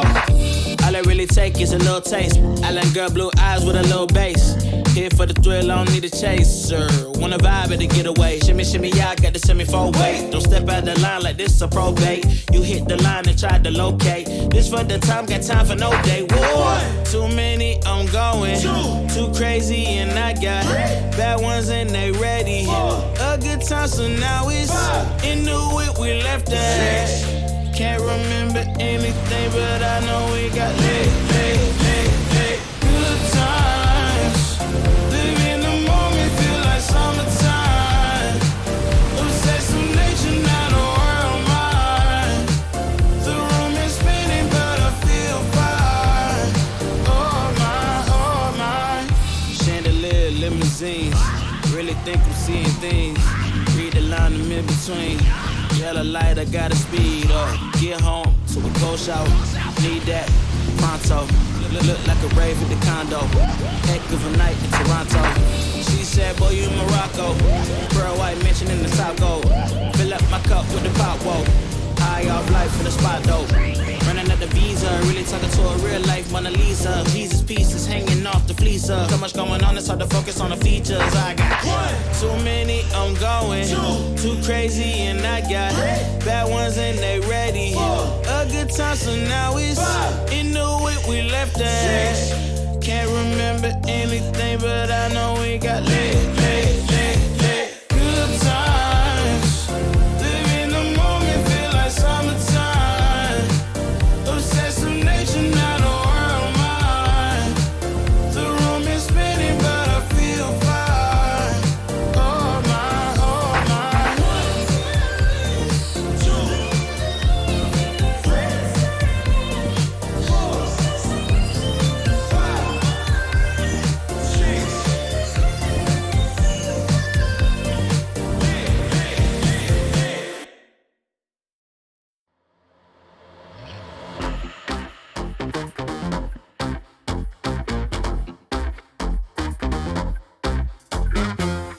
Rewind selector.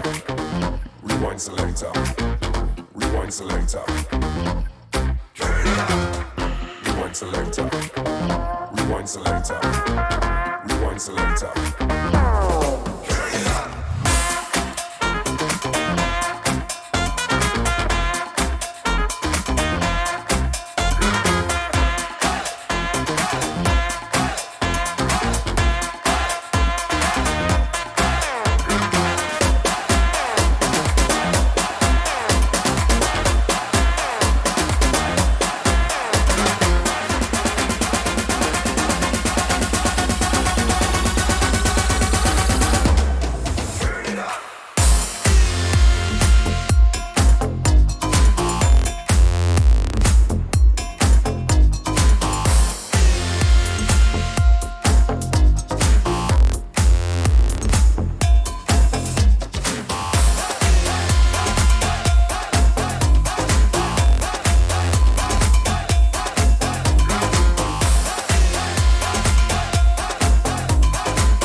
Hey, welcome back to the HomeStory Cup 21. My name is Mannix, and we're joined by Rushi and Eon Blue.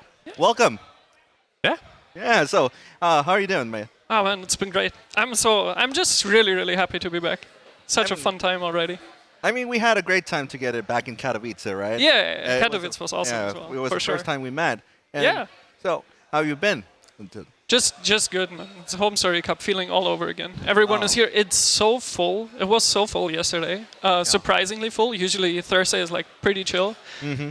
And from also what I've heard, like the tickets are sold out for the next 3 days. So it's going to be a fun time. Oh man, it's gonna be in November, right? What do you mean November? November again? The next HomeStory Cup. Yeah. No, I think December. December. Yeah. Oh. I think November is Atlanta, right? Yeah. Maybe it feels like Christmas all over the way.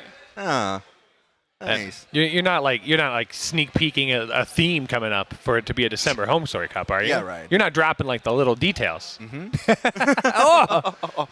No, it's been really good. I mean, a lot of people were talking about how yesterday was way more full than they've ever seen it before on a Thursday, and I think it's at least at this point for right now compared to what it was yesterday. Yeah, so what a crowd. Yeah, it's a good time. So it should be good, but I mean, we've already had one really good, interesting series so far. We're going to get to see Astrea again, but going up against Sue. Oh, yeah, right.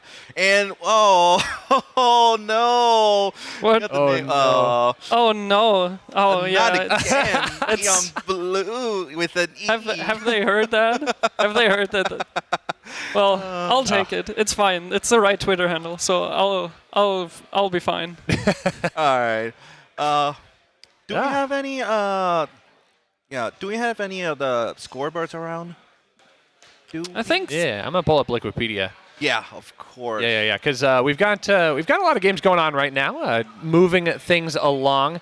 Of course, it's right now filtered out. Astrea, Nice, and Sue all sitting at the top of the group right now, all 2-0 wins. So lots of clean sweeps so far. And I think Clem Kelazhur is still active on the B stream right now. So yes, I think so. Clem currently up 1-0. So. Clem is definitely still playing. I can see his hand from here. So. Oh, yeah.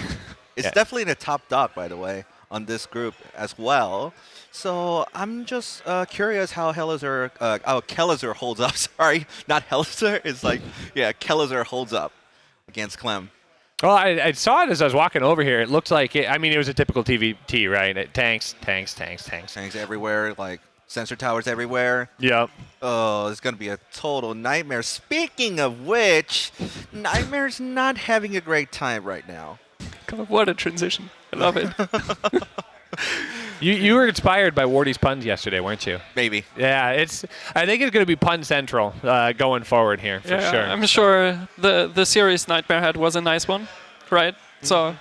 Nice being nice. Yeah. Maybe.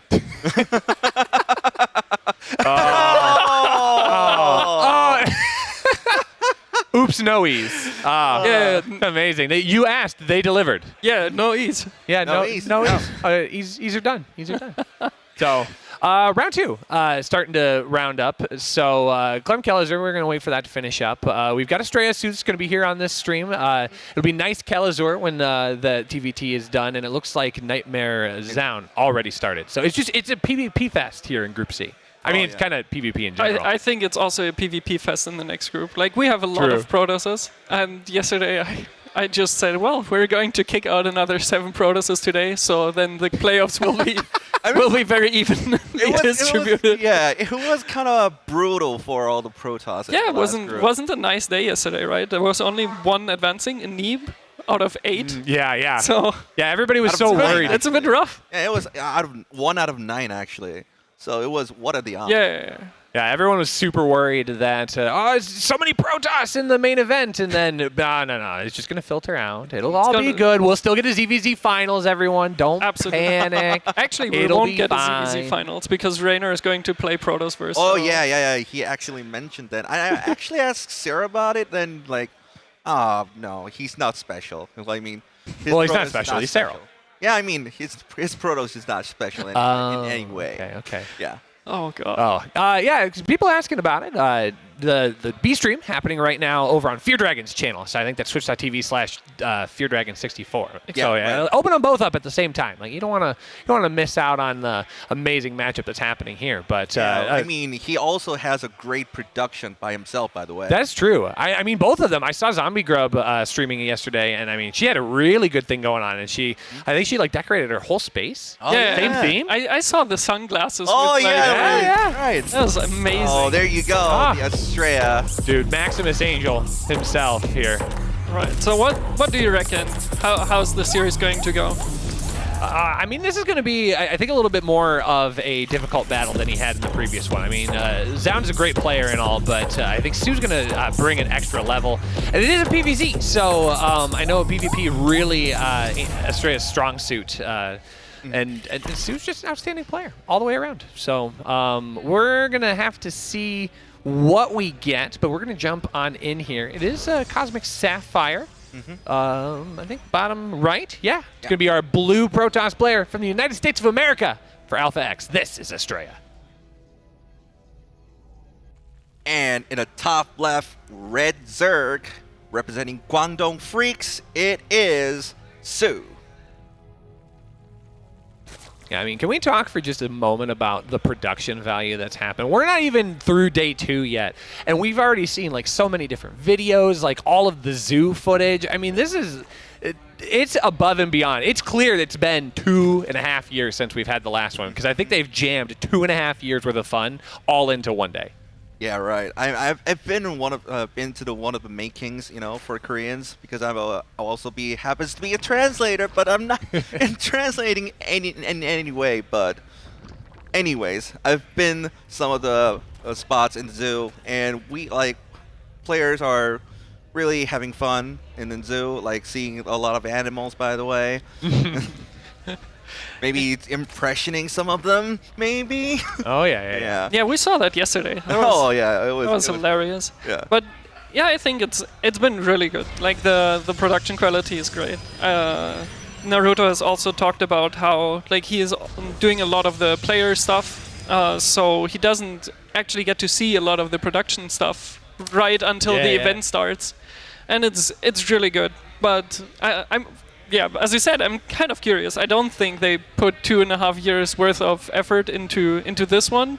Oh. I can totally see that the next HomeStory Cup is going to be just as sick. Oh yeah. No, just with a different theme. I just generally really like the idea of having a theme. They've started doing more and more, right? Yeah. And yeah, now it's just really good. Yeah. We've got a ZVP, so there's nothing to talk about. I love ZVP at the start of the game. The first 5 minutes. We see a Stargate. I know, it's crazy. Well, I mean, the Protoss player denied the natural expand and had to push it out to a third, just like 99%. That is so of all crazy. PvZs. It's crazy. Mm-hmm. Absolutely unbelievable. Wait, sorry.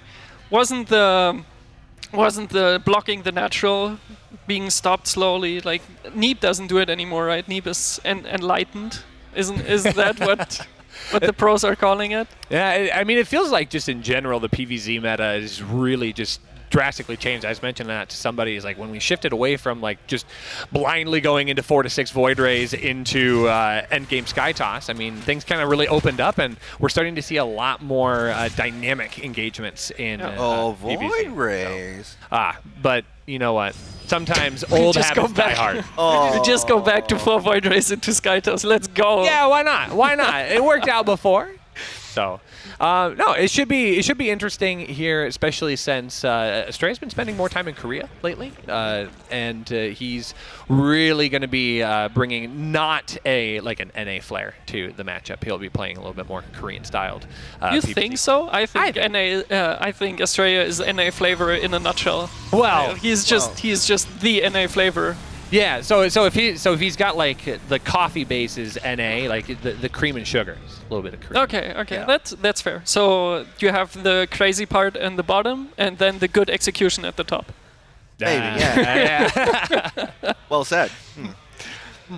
Okay, so we've got some movement out on the map here. Ling's gonna just go try and pressure out the third base, so not anything too crazy. But it is a a quick stop on the Voids, because immediately going into the Twilight Forge. So we're not going to see that many Voids, just enough to really kind of push away Overlords and do a little bit of harassment. But the Oracle going to go across the map. I think that could find a little damage. It is kind of interesting, though. He just pushing on Void Rays, not in mass Oracles.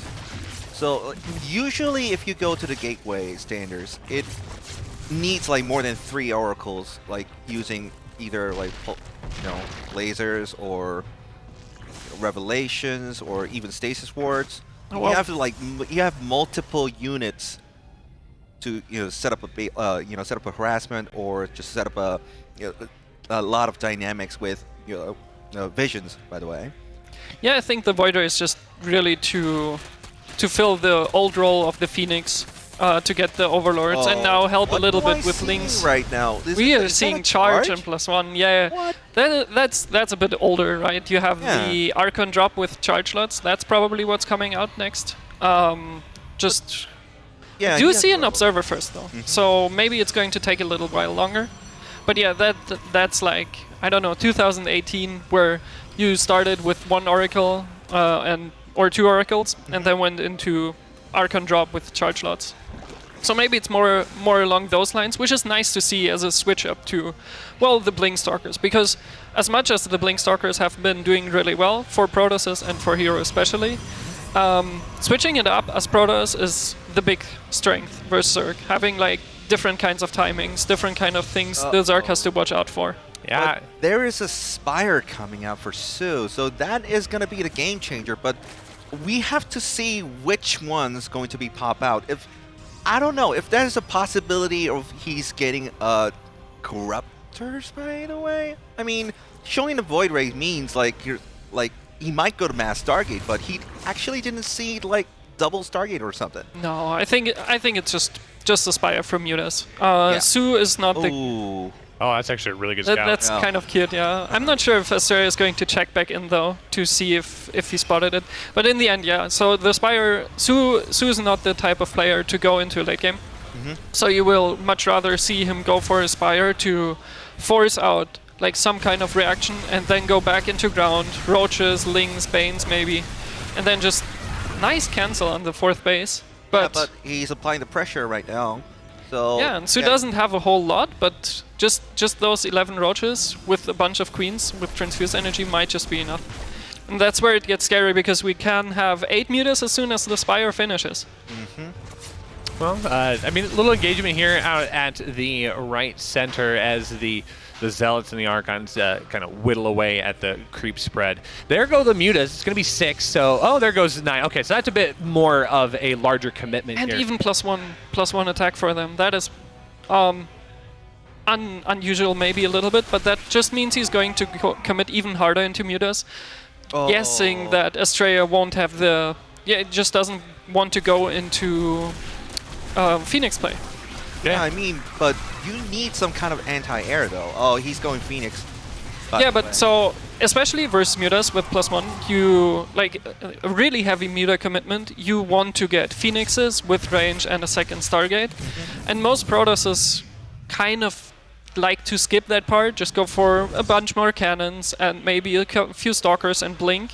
But that's not good versus this many Mutas. If he goes deep into Mutas, then... yeah, it's going to be sketchy, but Astrea reacts and will go for a second Stargate. Question is it early enough? Because that's already a lot of Mutas. Yeah, I think it's already too late, by the way. He has like tons of Mutas, but Storm maybe?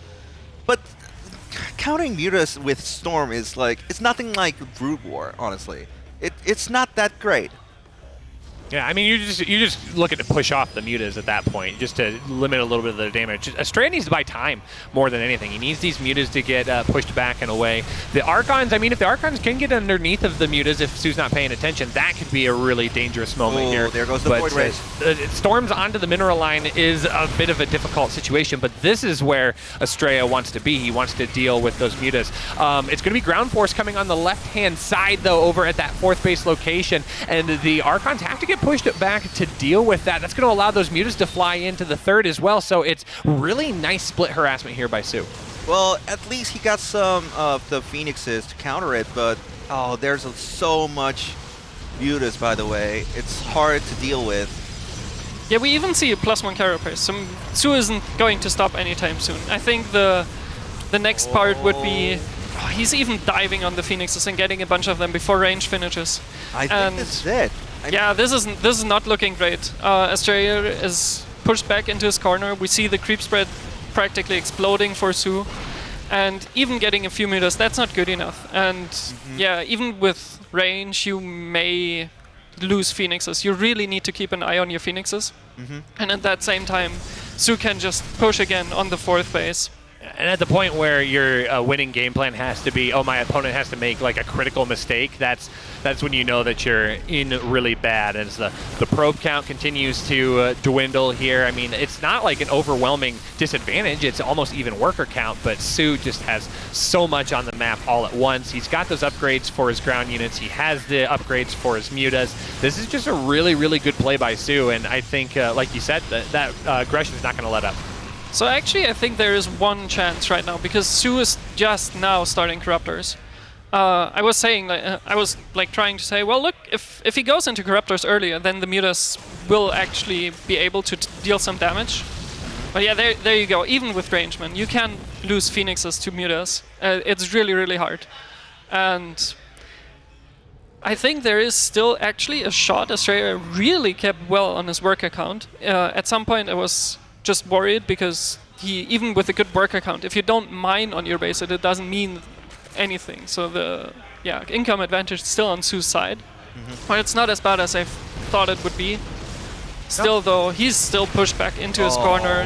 His static defense doesn't get up. That is a really aggressive move by Su, but Astrea is countering right now, so I think that's not going to be any damage. But the probes count. The probes got hurt. I mean, 20 probes. Now that's a big. That's a big win for Su. Yeah, he had been, Astrea been doing a really nice job of limiting the probe damage, or at least is playing even. And it seems now that Su is finally getting some of the damage. He's not taking down any Nexi, though, so as long as the Nexus continues to stand, that can at least be repopulated, and he can just rebuild some of his static defense to help out. But again, I mean, it's just from one base to the next, and Su's just relentless with these Lings, and the Warpins are slow, and they help, but they don't do enough to really stem the damage. We're now seeing the mutas and Corruptor composition, which is one of his signature move, by the way. Back in the Storm days, you know. Very, very old with 10 gas. I remember that. Yeah, but so I think maybe a little bit of a mistake from Astrea is believing that Su might transition, so he needs to get out on the map and do something. But it's Su. Su doesn't transition. So I think going out on the map and not having his unit split properly and just to defend his bases. Because if there's one thing you can gamble on is that Su is going to attack you. Yeah. So I mean, he's not gonna go late game. He doesn't go Hive very much. He doesn't go Hive at all. He's unbound the Hive hotkey. Ooh. Okay, shield battery overcharge does get popped, and that is going to help out here. Does finally get onto the Archon. Now that Archon is an immortal. He's cosplaying. He got so many link kills off of that, so that ended up being really, really good value. And Astrea is trying. He's trying to get himself stabilized here. He's in a really good position tech-wise, but he just has to find a way to stop this constant aggression. He can't really get himself situated to build the army composition he wants to push across the map. This is a very weird cross counter, though. I mean, he picked up a lot of drones, but was it worth it? Well, actually, now he's got the mutas because the Corruptors were out of position. But yeah, that's still. I also agree. I think it was a bit of a weird choice to send those units out. With mutas and Lings on the map, it's just so hard to counterattack at all because the muta and Ling player, he's just way fast. Now he's transitioning into Hydras now, Su. Yeah, some other mid-game unit because Hive doesn't exist. but now the fact that he's going Hydras, now being with the Storms, Astrea can counter much better with this composition. Yeah, I think that Su's anticipating Astrea to go right into more Sky Toss. And he is increasing that Phoenix count. And there's going to be a point where the Hydras can just be in such great numbers to deal good damage. But Astrea, you can't just fly your stuff over top of that ball of Hydras. You've just proven his point.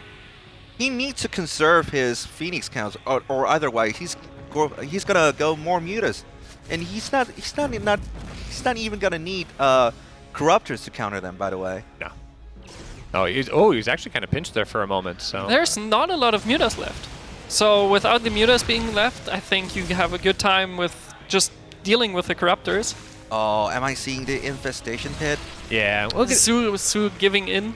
Is Su being defeated, or is he going like infestors or swarm hosts? Oh, he's got to find a way to deal with this, though. That's a lot of Archons. A pretty decent concave here, though, of the army. Banelings are going to be finishing up, but those aren't going to do nearly as well against only Archons at the front. Good what a surround! Yeah, okay, so the surround's going to be able to come on in, but is that going to be enough? It's starting to dwindle now here for Astrea. He's falling apart. And he's going to lose a majority of this army. A couple of those Archons may just stick around to get some residual damage done, but Su does take a really, really good engagement there. I mean, there's another Serral wave coming in, but I don't think that's going to help.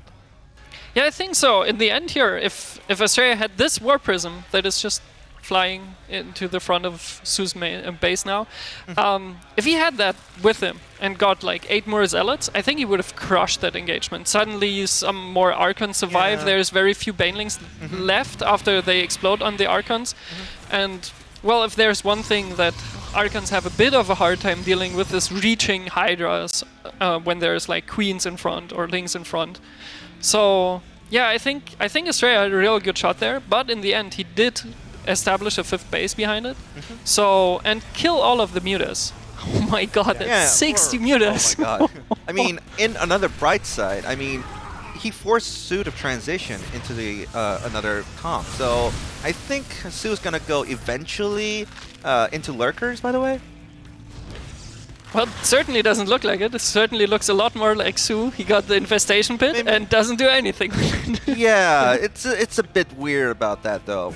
I mean, he makes more Lings and Banes, and he's going to the harass, but his reaction is not. Oh, I take that back. I really take that back. Oh, honestly, that was a cute rip. 3 prongs, only one gets through, but that's good enough for 27 worker kills. Still, Astrea is over 60 workers, so and he can rebuild 5 at a time.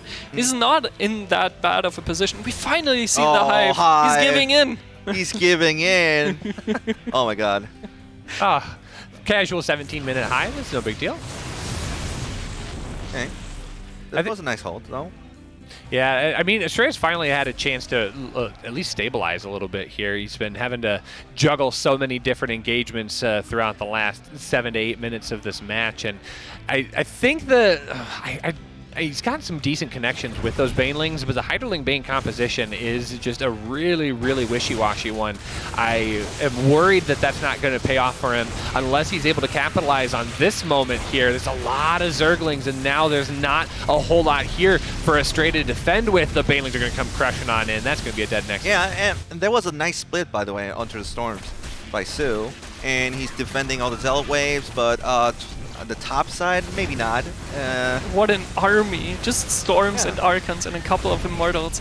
Yeah, Astrea doesn't want to defend. He wants to go attack himself now, and that might be the right call, because his 5th base, now 4th base, is very well defended with a lot of static defense. Yeah. And he took out 30+ drones. Oh so that's so much. That's a lot of economic damage, but he's on top of it. Maybe recall. Yeah. Oh, maybe not that effective. But 42 drones died as well, so this is a wild game. This is crazy. Su is now taking also the gold base, so yeah. Oh, Astrea saw it, right, with the Phoenixes? Yeah. No. Oh, wow. Oh, no? Whoa. Oh, that's crazy. Yeah, that's weird. 2 Phoenixes lifting both drones. Nice. I mean, if Astrea pushes in the next couple of minutes, I don't think that gold base is going to really pay out as much as it needs to, because, I mean, Su's broke. He's got no minerals right now. He's got a ton of gas if he can try and get that base situated, but at some point, Astrea is either going to notice that there's nothing happening, he's got to start looking for bases, or I think he's just going to get enough, and he's just going to push. I mean, that was a pretty strong army composition, and he's got a little bit more now to secure those Archons into place. I really like the adrenal glands now from Su. Like, you're broke. You really need to get back on economy. It's like the first time in 10 minutes that Astrea has an income advantage, and you want to get adrenal guns. I think it's a good upgrade, but I think it's just the wrong time. Damn, those Hydras. You need to save those Hydras, though. I mean, even if you lose a base, maybe, or maybe not. Zerling's coming into it, but the storms. Oh, that's such a good storms. GG. And very impressive by Astrea. Seriously impressive. He held on forever. Yeah. Those mutas, man, what an impressive hold. I really didn't expect it. He was pushed back into his corner forever, and yeah, he was really caught off guard, by the way, when the mutas came out. And I didn't really think that he was gonna hold until that long. No, absolutely not. And yeah, well, I think if Su had a better plan for transition, I think then there's like very little chance for Astrea. But well, that's Su for you, yeah. Going into mid-game compositions for the rest of the game and just trying to end it here and there, and that's how he won championships and a lot of second places. So. Yeah, why change now? But still, such a sick hold by Astrea. Constantly keeping up on the workers as well. Never really falling below 60 workers. Really good job. Yeah, no, it was the kind of oppressive play that has worked for a lot of other players, at least in the last couple of days. And it seemed like it was a good calculated effort on his part, but just Astrea did an outstanding job. Like, he's leveled up today. I mean, he played 2 really good games against Zoun, and now he's played a 3rd game. Solid start here for this series for Astrea. Maybe he's going to secure himself a little bit of a favorite title going into the later parts of this HomeStory Cup. Yeah, I would love it. Yeah, I mean, he's been putting in the work. He's put in a lot of time, and I mean, you got a chance to really see him on display when they did the Signature Series, and Astrea's taken this year very seriously. Not that he didn't take it seriously before, but he's really stepping up his game. Oh, now the Clem game is now playing. What's the other game then? Clem versus Zoun, I think, maybe? No, Zoun is playing Nightmare right now. So. Oh, I see. I think it's going to be Mana. Yeah, Mana. Yeah. Right, okay. So yeah, we are going into the other series that we have for the mainstream. The fact that the first game of Clem, ended late, so I think it's the game 1. Yeah. So we're about 10 minutes in here. Also, long game already, yeah. Oh, yeah. Yeah, looks like we've got Mana out to his 5th base. Clem working on this. Look at that units lost tab. There's just almost nothing here. How come that happened? I mean... Well, maybe just Mana being a defensive player. Maybe it's a little bit in the map. You can see that Mana has taken the back base. So maybe just taking advantage of the back base first, trying to defend very well. And then getting a bit ahead in the tech department. Just getting Colossus when Clem has no Vikings, and then getting Disruptors before their Ghosts out. I can totally see some very defensive TVPs happening, especially on this map. Well, there was a Zealot one by, but there was a Planetary Fortress with a Siege tank, so... Yeah, we're in for a long ride here. I was going to say, we could easily probably just stay here for the next half hour at this point. Maybe. But it seems like the unit composition, though, the Protoss needs more of an anti-air because now the Liberator's coming in, and if you have Liberators sieged up, then you can't utilize your Disruptors pretty well. Yeah, there's also no Colossus left, so the Vikings are a bit of flying that supply, but in the end they can also defend anything that is coming up now. Okay, the quick reaction, though. Oh, nice. That misses the balls. So they need reinforcements down there, but he's target firing the Nexus. It goes down. And I think there was some engagements in the 4th as well, by the way. Yeah, I think he has just been poking a little bit, understanding that most of the Armor of Mana is going to be there. So just let the dude do its job and then move back with the main army. Oh, and just to be clear, not a surprise, but Clem did win his previous series. So, he managed to get out 2-0 over Kelazhur. Yeah, of course. Won the second map as well. Yep. All right, so yeah, Mana is still a little bit on the back foot. We already see the starting points of Clem getting an Iron Bank, just getting extra orbital commands for mules. Oh, and that's Doom Drop. Oh, wait, he waited for this, so I think this is going to be held. Maybe not, but...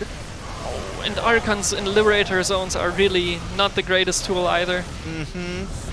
Where are the Disruptors, by the way? Oh. No, behind the army, which is... Wait. Maybe not the best place. The balls! I mean, but Yeah, well, there's still an army in the natural that's basically already dead, stimmed to death. Yeah, I mean, the last Disruptor shot was great, but he wasted like 5 or 6 shots. And he lost all his Disruptors, right? There's like 1 left right now. Yeah, I don't think that was a good engagement by Mana, by the way. No, but he was kind of forced into a bad position. The drop in the main, he spotted the Medivacs loading up with an Observer. So he had stuff ready in the main, but he didn't expect the angle. So the Stalkers weren't really in position, and having, well, 4 Medivacs unloads pretty quickly. So, yeah. Now also the Ghost coming in from Clem and the nuke, by the way. So the constant pressure by Clem is going to be more intense for Mana. 5 Liberators at a time. My God, that yeah. is expensive. I mean, so many, but he has that many economy as well. I mean, he has like 7 or 8 command centers. Oh my God, there's a lot. Yeah, he has this is the so-called Iron Bank, right? Yeah, Having a lot of orbitals, so many scans, a lot of vision, a lot of mules to get your economy going. Yeah. Oh, we've player camps. That's amazing. Oh, PogChamp. With that. The production is just off the rails for this HomeStory Cup. Loving it. By the way, there is a nuke in the Ghost Academy at this point, so you need to start watching for when that notification's going to go up here. Those ghosts are going to be multi-versatile.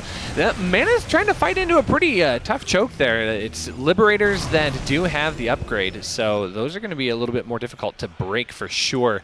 But I think Mana just has to try and find any sort of engagement at this point. If he lets Clem just sit back, he's just going to continue to push forward, and he's going to run out of map to really maneuver.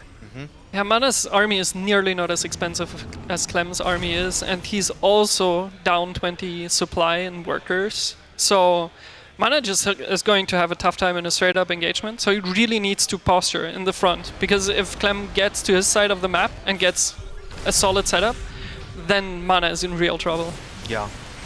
Oh, there's a forward flank, him engaging, but Clem is just moving backwards and then wait for Liberators to siege up, so I don't think there's going to be much of an action though, but okay, there's target fire for the Liberators and the balls. Maybe he's getting some progress there, but he's not getting any further. Yeah, as long as he keeps the bank of Clem low, I think it's just fine, but yeah, so like right now it looks a bit grim for Mana just on the tech front, right? We've got Medivac upgrades. Yeah, I love the Medivac upgrade. You get faster Medivacs with better cooldown on the speed, on the boost. I love that upgrade. Oh yeah, it comes out every so often, and when it does, it's usually pretty pivotal. Does make a difference. Seems as if Mana is going to try and rotate up. Losing the Disruptors is not a great ploy. That's actually going to make those Stalkers a lot less. Landing the Vikings as well. He's really going for it now with no Disruptors left. And all the Stalkers are already out of shields, so the green battery is trying to heal them up, but even that can't heal them that fast. I mean, overcharge didn't help him much at all. I mean, there's a Zealot run by going over to the natural maybe, but he's got caught up there, so I don't think there's going to be much of a progress as well. So Mana is still maxed, but I think just, again, the army is just not that great. He's mostly on Stalker Disruptor right now. Yeah, does he have any Stargate tech, by the way? I don't think so. No. Yeah. Oh my God, the EMPs are brutal, and as soon as the Liberators are now sieged, you lose Disruptors right there. Yeah. I mean, you lose the whole army to the death balls, by the way. Being the, death of the Venn diagram, I think. Yeah. Whatever we call, like, death, the circle of death, baby. Oh. And getting all the Disruptors down now as well. The supply is not looking that great anymore. Nice split, still gets clipped there.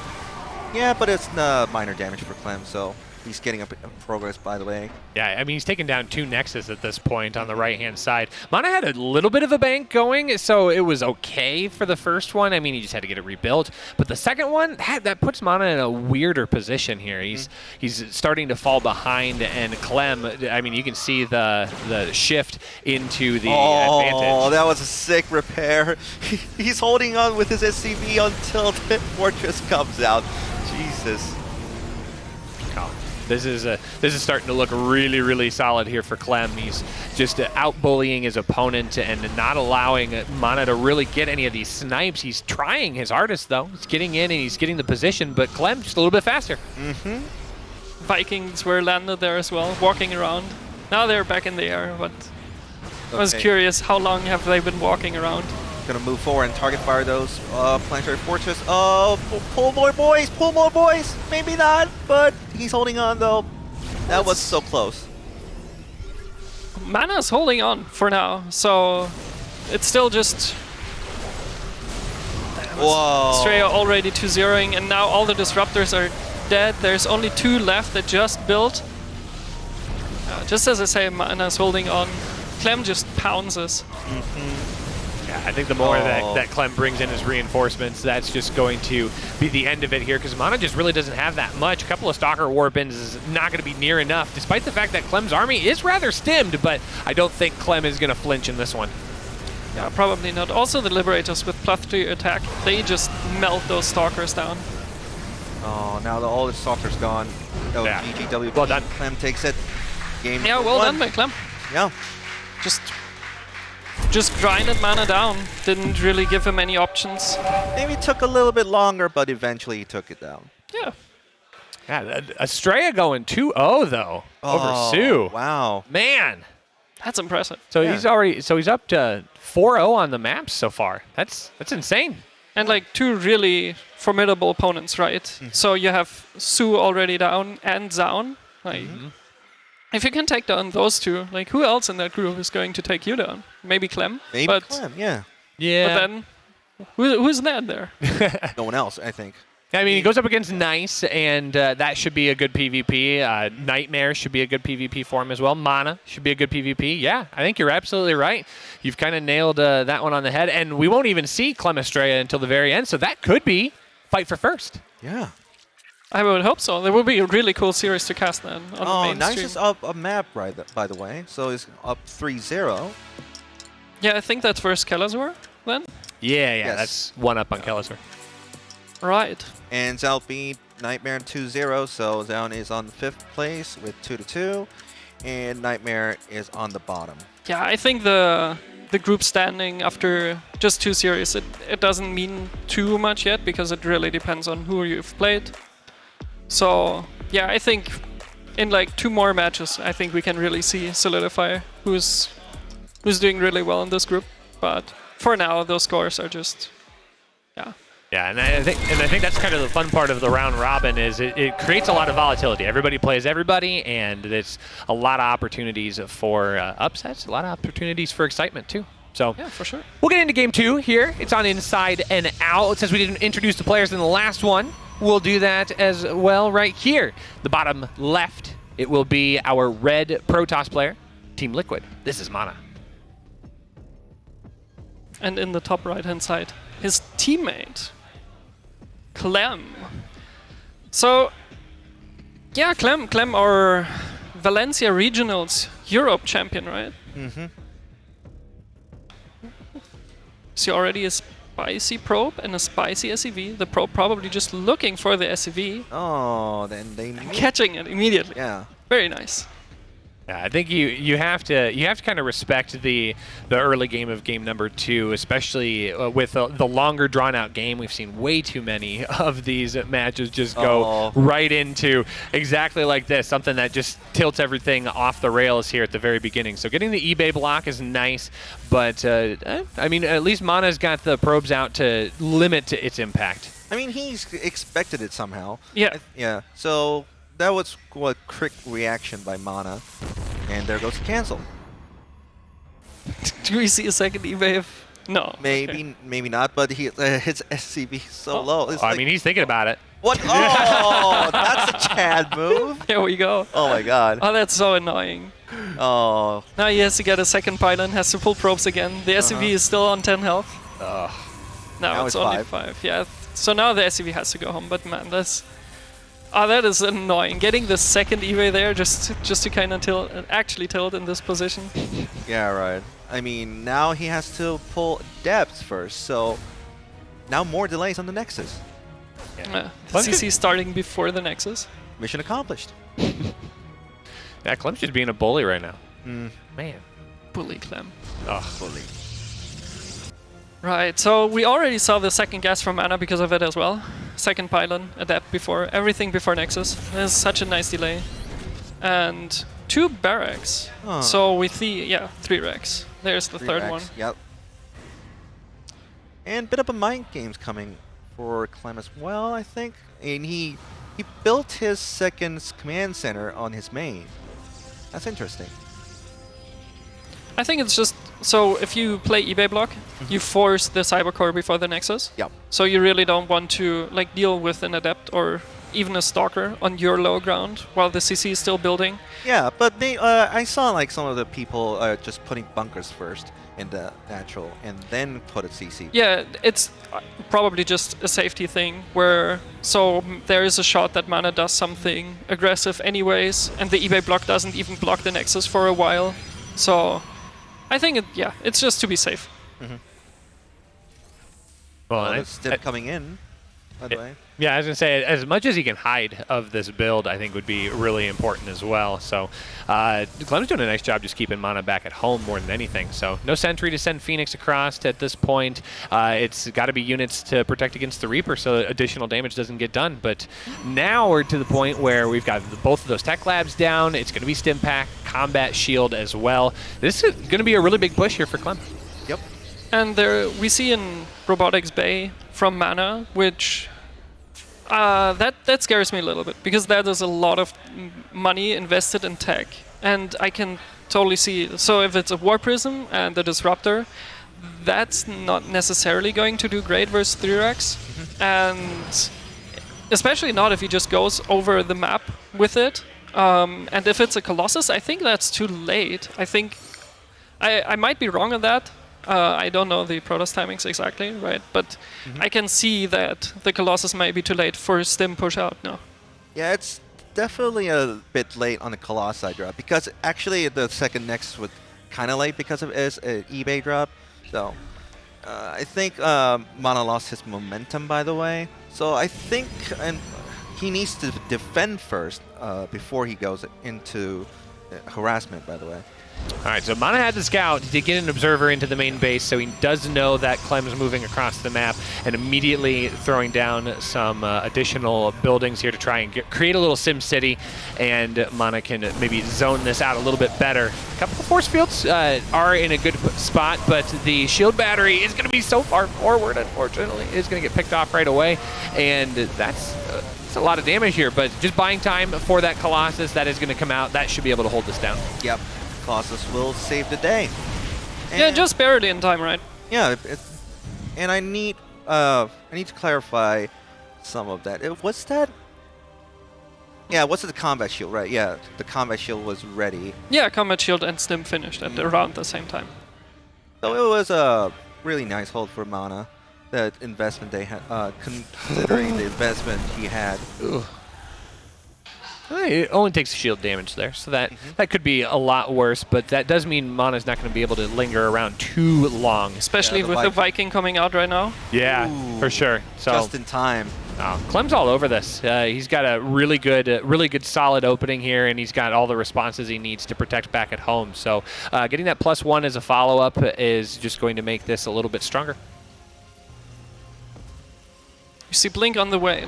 We see Charge on the way. Oh yeah, I think he mistaken with Charge, Blink with Charge. I think mostly when you go to Robo Bay first, you need actually go to Charge. Oh my God! What a nice last second split. Yeah. Damn.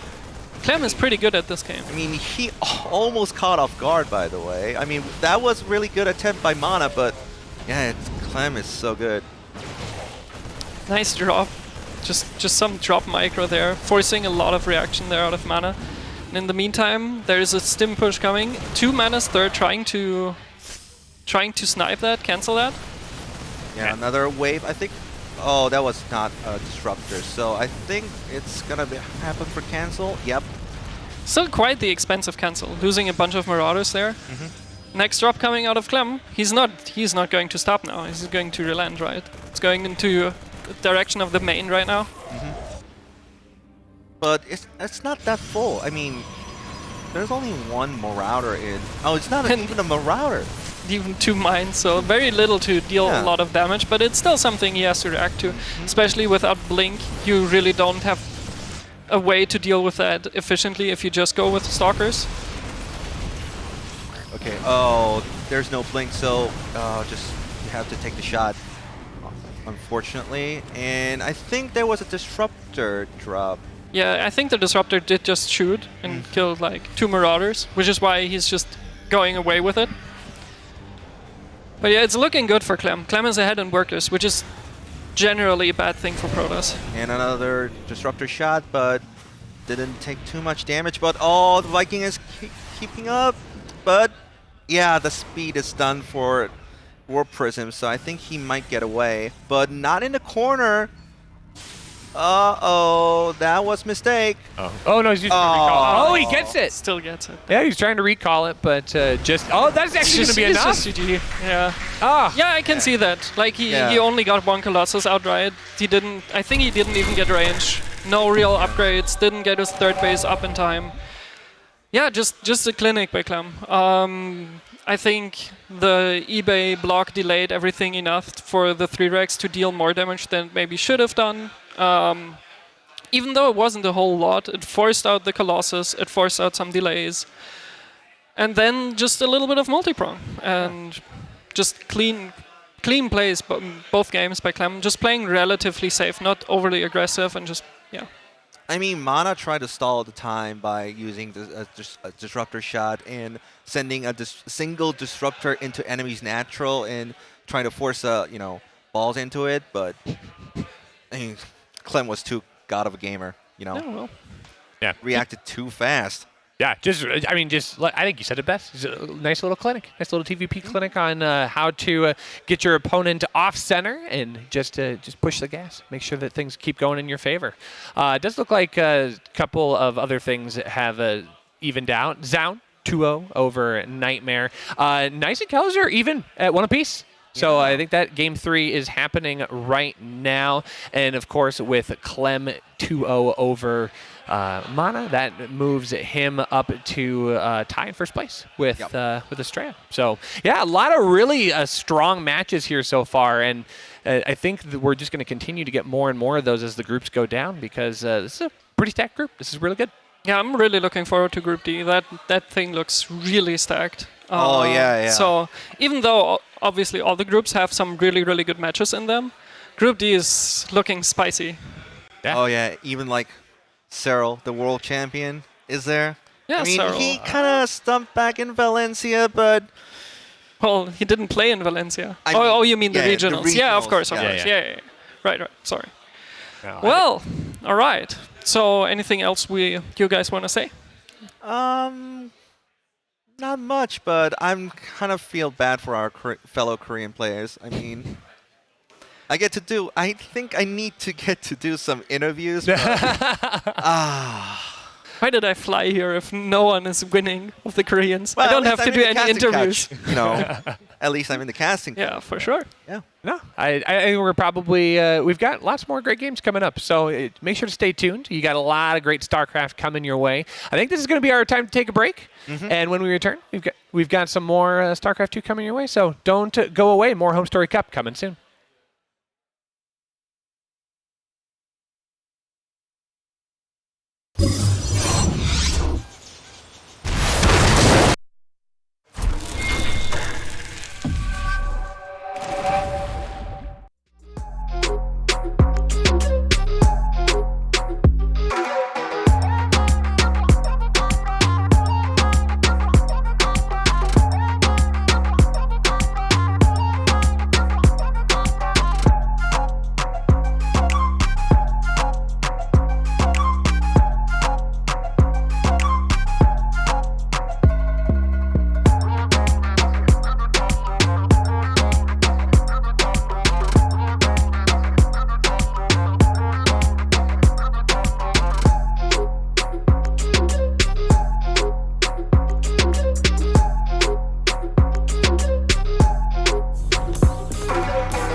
Somos leyenda. Check out. Ok, Dime Ronaldinho. Siendo una leyenda lo sabía desde niño. Fácil en cariño. Comiendo el almuerzo me faltaba el aliño. ¿Por qué no frontea, mini? Si tú tienes porte te lo juro no eres fea. Flow duro como un Lamborghini. Solo a las cosas como quieres y donde sea. Somos leyenda, leyenda, leyenda, leyendas vivas. Somos leyenda, leyenda, leyenda, leyendas vivas. La gente pone las reglas para que los otros las sigan. Afuera, afuera esa gente que siempre tiene esa manía. Somos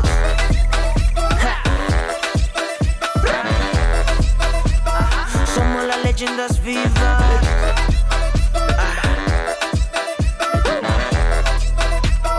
Somos las leyendas vivas. Stop. Yo no la vivo para que opinen sobre mi estilo, como me defines. Tú no eres Dios para que me ilumines. Pa' que no hables a ver si es que tú mejor te afines. Bla, bla, bla, bla. Puro chisme habla y no para. Se los digo en la cara. No te compares. Falta de humildad. Y tú hablas de mucho cómo se hace y no sabes ni la mitad. Somos leyenda, leyenda, leyenda, leyendas vivas. Somos leyenda, leyenda, leyenda, leyendas vivas. La gente pone las reglas para que los otros las sigan. Afuera, afuera esa gente que siempre tiene esa manía. Somos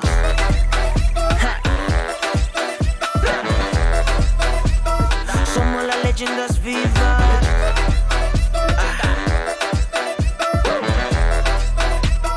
Somos las leyendas vivas. Ahora te digo algo, ¿ok? Ya, escucha. Gente, yo soy fan de todo menos de gente con maldad.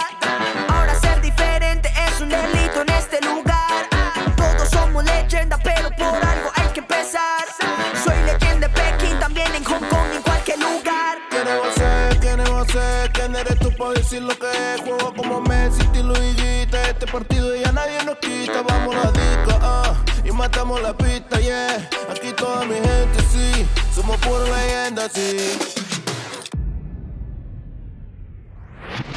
Somos leyenda, leyenda, leyenda, leyendas vivas. Somos leyenda, leyenda, leyenda, leyendas vivas.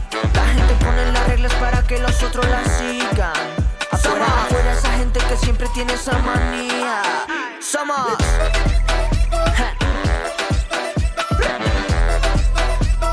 Somos las leyendas vivas.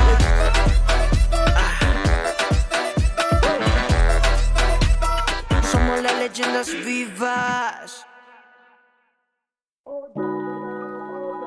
Amaru, más Clover. Yeah, girl, you looking better than the photos. Need more of your time, so I'm watching you in slow-mo. Yeah, busy schedule, but it doesn't really matter when it comes to you. Yeah, I can't wait till we're together. I could never get enough of you. Yeah, she said, what you want from me? Baby, what you want from me? Yeah, yeah, nothing but your company. Sitting on the top with me. Yeah, yeah, oh. Girl, I can give you the time of your life right now, right now. Give you the moment you never could have right now, right now. Let me in, let me in, let me in your world. Yeah, let me in, let me in, let me in your life.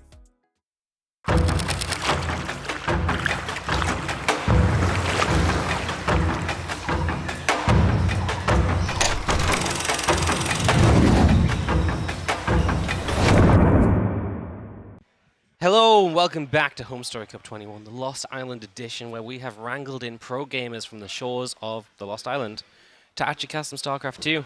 Lambo, DNS, boys, how we doing? Pretty damn good, honestly. Gonna cast for the first time today after getting destroyed yesterday. Nice, love to hear it. Didn't get destroyed yesterday, apart from rolling Terran a couple times. Yeah, I got destroyed by the gods of Blizzard that gave me Terran twice. That I don't know what was up with that. But other than that, I was the one destroying, so I still also didn't get to cast. But looking forward to the matches here. I'm looking forward especially to the one that we have now, which is Su versus Zoun. I saw that from yesterday already, and then also Su versus Clem. I hope I can get my hands on. Yeah, I think Su versus Clem's gonna be really fun on Europe as well. Not play with any of that West Coast ping. Hear about that enough, so Well, I think not even the ping. Like the kid just woke up. He literally missed. Like he went to a Team Liquid party the day before. The match didn't matter for either of the teams, and then he overslept. He missed his first match. Then he barely woke up. Then they told him to get his camera. He needed to run downstairs. Went back up. He held it all in, forgot the armory, and lost against Sue. And we're like, all right.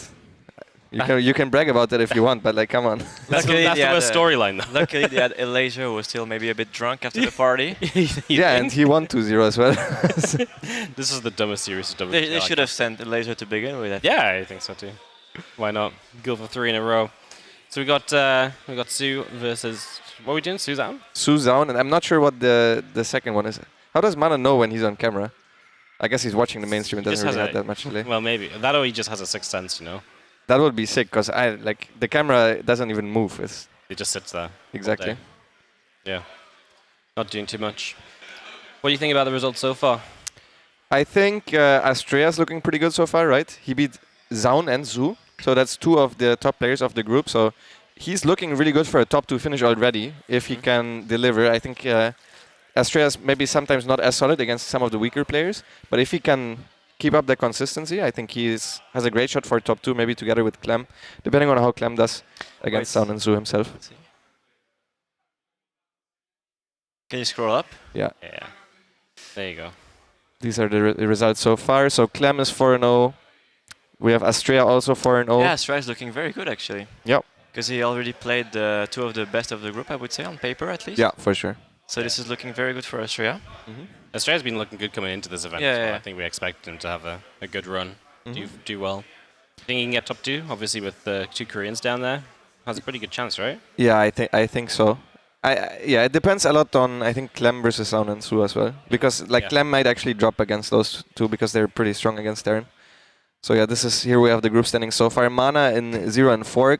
Kelazhur versus Nice is still going on, I believe. Those are 1 and 1 in their match, but the rest is finished. So far only 2 zeros for the rest of the group. Cool to see Nice get a win already as well. I know that was against Nightmare, right? But Nice is a very dangerous player in this group, because this is a group where, you know, it can be very close. Maps can be very important. We saw that yesterday a lot. And Nice is the guy that can take maps. He's the guy that can steal a series away. If nothing else, he can definitely ruin some people's time at HomeStory Cup. There's quite a bit of PvPs as well in this group. So you gotta be prepared for that as well. Like honestly, even if you are pretty bad at the 2 other matchups, if you're good at PvP, you can go through in 3rd or 4th. That's pretty nice. Happens a lot when there's 18 Protoss players here. Most of them are getting eliminated though. Well, you know, they're just trying to level the playing field. Apparently they're winning the mini games as well already, so... I didn't catch any of the mini games as well, because I was playing the entire time yesterday. You missed the Drogo smash? I just saw Drogo absolutely obliterate Coconut. I was like, what? I had like a front row seat, and I was like, you know, first I watched a laser stab, I was like, oh, that's pretty cool. And I saw Raza, I was like, oh, that wasn't as cool. And Drogo's just like, cuff! So what did you do exactly? You just had to break into the Coconut, but they each had a different tool. So like Eliza had like a hammer. Yeah, Eliza had a hammer, and then like Raza had like pliers, which is obviously not as good. And then Drogo had this thing that looked terrible. So he like turns to Loco. He's like, "Can I use the barrel?" And Loco's like, "You think they tell me the rules?" Go ahead, right? And just like bam, bam twice. I just love the coconut drop at the end as well. It's like I was about to set up in this area, right? And I heard like a big noise. And I turned around, like, what's happening? And I saw Drogo fucking destroy the coconut. Yeah, he's had a lot of practice smashing, isn't he? Perfect mini game for him, honestly. Well, I've lived almost 2 years with him, and I can say he's very good at smashing. Caught live. Nah, just kidding. Do we already know who won the voice, the animal voice competition? Yeah, Terrence. Got that. I mean, do you think you were beating Gabe acting as a cat? I didn't see that. I also we weren't told we were allowed to act it out, man. If I knew that, I would have let Yona act it out. I think that would have been a good competition as well. Because Yona with the voices wasn't that good, but we were like, okay, Yona, you have to do it because you're funny as fuck. So that's. But if you did the acting, that you guys were really in sync. You were like howling at some point, and you were like in sync howling. It was great. No, we had a laser behind the camera count us down. I told Miko to do a countdown right behind the camera. We were very tryhard about it, but I didn't know about Gabe licking his paw or whatever he did. So I don't. Yeah, that's obviously that was the play. The Gabe content was absolutely top notch. I think it's going to be hard to beat that because I would have never thought Gabe out of all people also would. He was would dead be the person. he was like getting pissed off at Clem, I think, because Clem was just laughing and like he couldn't take it serious. And Gabe was like, "Man, we have to win." do we know what we get? Do we even get anything if we win? Yeah, you get to leave the island. Oh, that's amazing. But I like the island, so. I want to stay stuck. Yeah, the reality is the island's actually in Krefeld, guys. Don't spoil it for them. Okay, not sure what's happening with the series. Also, I don't know what. Do you know what the second series is? Because we always do 2 series. Oh, the game is ready actually. The game's ready. I'll find out what the second. Well, what is it? What do we think the second series is? Probably Diego versus Mana, if I had to guess out of those. Yeah. Or Clem Nightmare, because maybe it just started already. I'll have a look. I have the list somewhere. That means you guys have to do the intros. Oh, we're not even in game. We're still doing jungle theme. What was your guys' favorite part of the zoo? Traveling, being on the train. You weren't there. Yeah, you were on the train. Being on the train and it's cancelled. What was your favorite part of the zoo, Lambo? Well, I learned about a new animal. It's called the tree kangaroo. I didn't know that existed, so that was cool. Also, the penguins were like right next to you, which was nice. But also this house, like we saw the monkeys very close to us, and we were told they could jump on us. So I was hoping they were going to jump on us. We were trying to bait them in a little bit, but it didn't work. I went into the butterfly house and I got like attacked by butterflies. Oh yeah, the butterfly house was crazy. Yeah, they would just fly into you. They didn't give a shit. And they were big as well. Yeah. And my last part of the zoo is that we were walking along somewhere and Ryung and GuMiho come up to me and like, come, you have to see. So I go over and they point at this animal, and this animal's Latin name is Wardy. It's like some little cow thing with lots of hair. So they thought that was brilliant. Yeah. Mapu did the introductions by himself, but we can do it again officially if you want, Mapu. In the top right, the blue Zerg player from Korea. It is Su.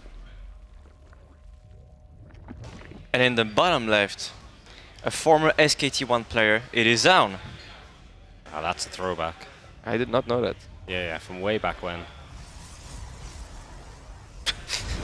way back. So pretty standard so far, obviously. Nothing too cheeky. No, nothing at all. Nexus before core, getting set up. How do you guys like the maps for ZVP at the minute? I think Data C is one of the maps we're gonna see all the time, pretty much, because it's pretty standard. I don't think it's too favorite from one race or the other. Stargazer is obviously one of the maps that Zergs veto every single time. Moondance, I think, is pretty good for Protoss as well. And on a personal note, I'm not a big fan of the shorter maps, but I know some Protosses like to play them, especially with this new aggressive playstyle. So we'll see in the next few days. But I think Data C is one of the maps we're going to see all the time. Yeah, this seems like the standard. It's like the 2K atmospheres of the new pool.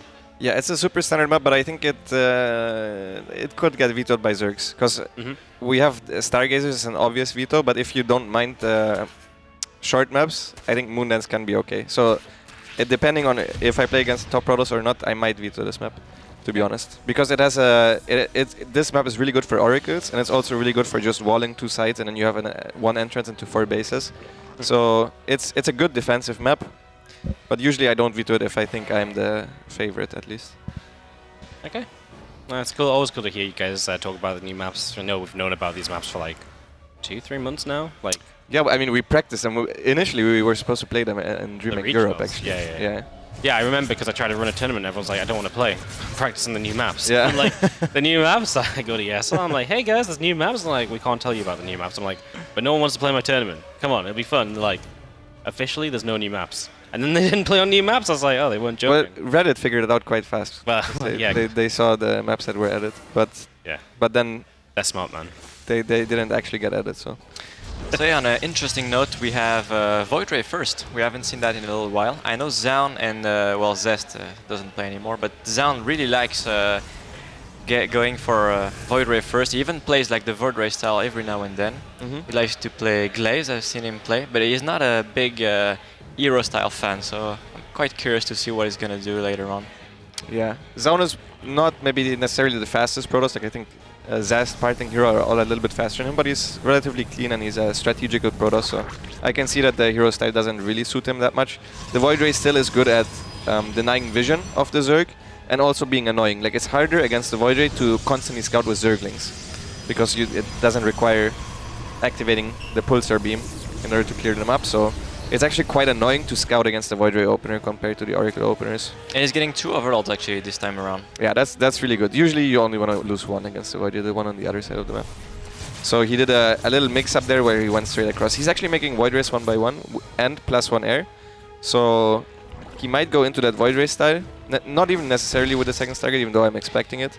Yeah, I think like, I was gonna say, I think he's gonna go Forge Twilight. It go up to 4 Void Rays only. I've seen him do that in the past. Like on the Hardwire, he was doing that quite a bit. So he goes up to 4 Void Rays only. Goes around the map, tries to deny the 4th and see what he can do. And go for Archon Charge Lot and probably Disruptors after. Yeah, he's really a big fan of the Archon and Disruptor both. So, like very mid-game centric style, and when he maxes out, he usually goes for a little bit of a push. Zoun actually also has pretty good late game. Yeah, he does. Out of all the Koreans that I practiced with and played against, I think Zoun actually has the best late game out of all of them. So I wouldn't mind seeing a late game out of him or a more defensive approach, especially against someone like Su. Well, Su is not that late game player, right? That's definitely not where Su excels. His mid game, you know, he loves that, but we were just talking about it, right? Like, Su might not have done well the last couple of years if he had to play this whole Sky Toss meta, right? He probably would have been the Queen Walker of Korea, so... For sure. You can see the big difference between a hero style and this style. Look at the worker count, like it's like 55 to 70. Usually, you get a super quick third, and your probe count kind of matches the drone count, but you're already pretty far behind in that regard, so... I'm no expert in the matchup, but what do you think, Lambo? Like, do you feel comfortable playing against this type of style, or? Very, yeah. I personally really like playing against this. I also don't think the Void Rays really do anything, to be honest. If I would see this, I would see this as an open invitation to go mute us personally. Yeah, actually, you only have 1 Stargate, so to get Phoenixes 1 by 1 is not super ideal. You don't have Blink either, so yeah, I guess mute is pretty good against this. But Su is actually going double upgrades, so I'm assuming he wants to go Lurker. Because otherwise he would never go double upgrades Missile. This is very, very, very, very uncommon. But if he can match the tech upgrades of the Protoss, like eventually his army should be able to trade super well. He's maybe even going Swarmhost? Because he didn't spend any of his money yet. But it would be really weird to go Swarmhost with double upgrades, because the carapace is not that... doesn't do anything, right? Yeah, it's not that impactful for the Locust. Oh, Oracle just going to skate out of there, gets a Revelation down. He wants to try and pick up what's going on. But does Zoun even know what's happening? Like, he's making 2 extra Stargates. Oh, he thinks it's Muta? I think so, because he's not... Because yeah, exactly. He saw no gas units so far. So he figured it might be Muta. So he's going triple Stargate instead of starting Phoenix 1 by 1. Yeah, he did not see that. Yeah, I think he has no clue, because otherwise you would be making batteries already at the 3rd at least. Yeah. But honestly, having 4 Void Rays is not too bad against Swarmos. Like, it's pretty useful. Yeah, it's somewhat useful, but I think he's investing too much into tech, man. Yeah, definitely. Like, he just does not have that many units that can actually fight the Locust waves. And that first Locust wave is so deadly as well, right? Like, yeah. That's the one that can really get you, and if that first one hits hard, the next one hits even harder, right? I want to check the camera, actually, to see his reaction. I think he's going to be a little bit surprised. He somehow missed a max Zerg army walking across the map. Yeah, it's quite impressive, actually, that he's not seen it at all until, like... He's actually going to see the Locust before he sees the Swarmhost. Yeah, he finished all 3 Stargates as well. Now he's going to see the Locust, and he's like, hold up. Yeah, that's not good. Archons will put some work in at least with the choke point there, so that's a little bit of something. So far we killed, what, a cannon, a pylon? A cannon, a pylon, so that was a decent defense, but we can already see in the supply. So this will keep going, and if he engages with the roaches as well, that's where the trouble is really going to come in. He also has really nice creep spread. Data C is not the shortest map, and he's already right in front of the 3rd base of his opponent, so great mechanics is always by Su, but very low drone count. So this is very committed. He needs to build up a momentum with this type of attack. We saw him with insane group spread against Mana earlier today, so definitely something he's continuing to excel at is, yeah, this attack, he's got the Roaches, the Ravagers here to help with the Locust this time, so you'll have a lot of damage output, and those Locusts just want to get in the front and tank, and right now you can see, I mean, Zoun's giving him a lot of space. He's going to lose an Archon straight away anyways, though, and he's pretty much given up the space right now. I am so surprised he's making Colossus instead of Disruptors. Yeah, like, Disruptors are so much better at that. Like, that's crazy.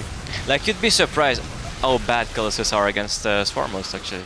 Yeah. Like, Disruptors, they can kill a big chunk of Locusts, and they also deal with the Ravagers very well as well. Because keep in mind, like, Su only has 70 workers. Like, when you play Swarmos in general, you don't have too many workers, so you want to take good trades.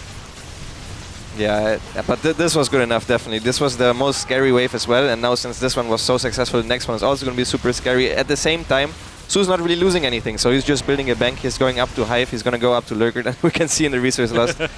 Yeah, this is not how it usually looks in a ZVP. This was a little bit sloppy here, letting most of the Locust land on the assimilator, yeah. No shield battery though at the natural, so maybe he can go snipe that Colossus if he's looking at it.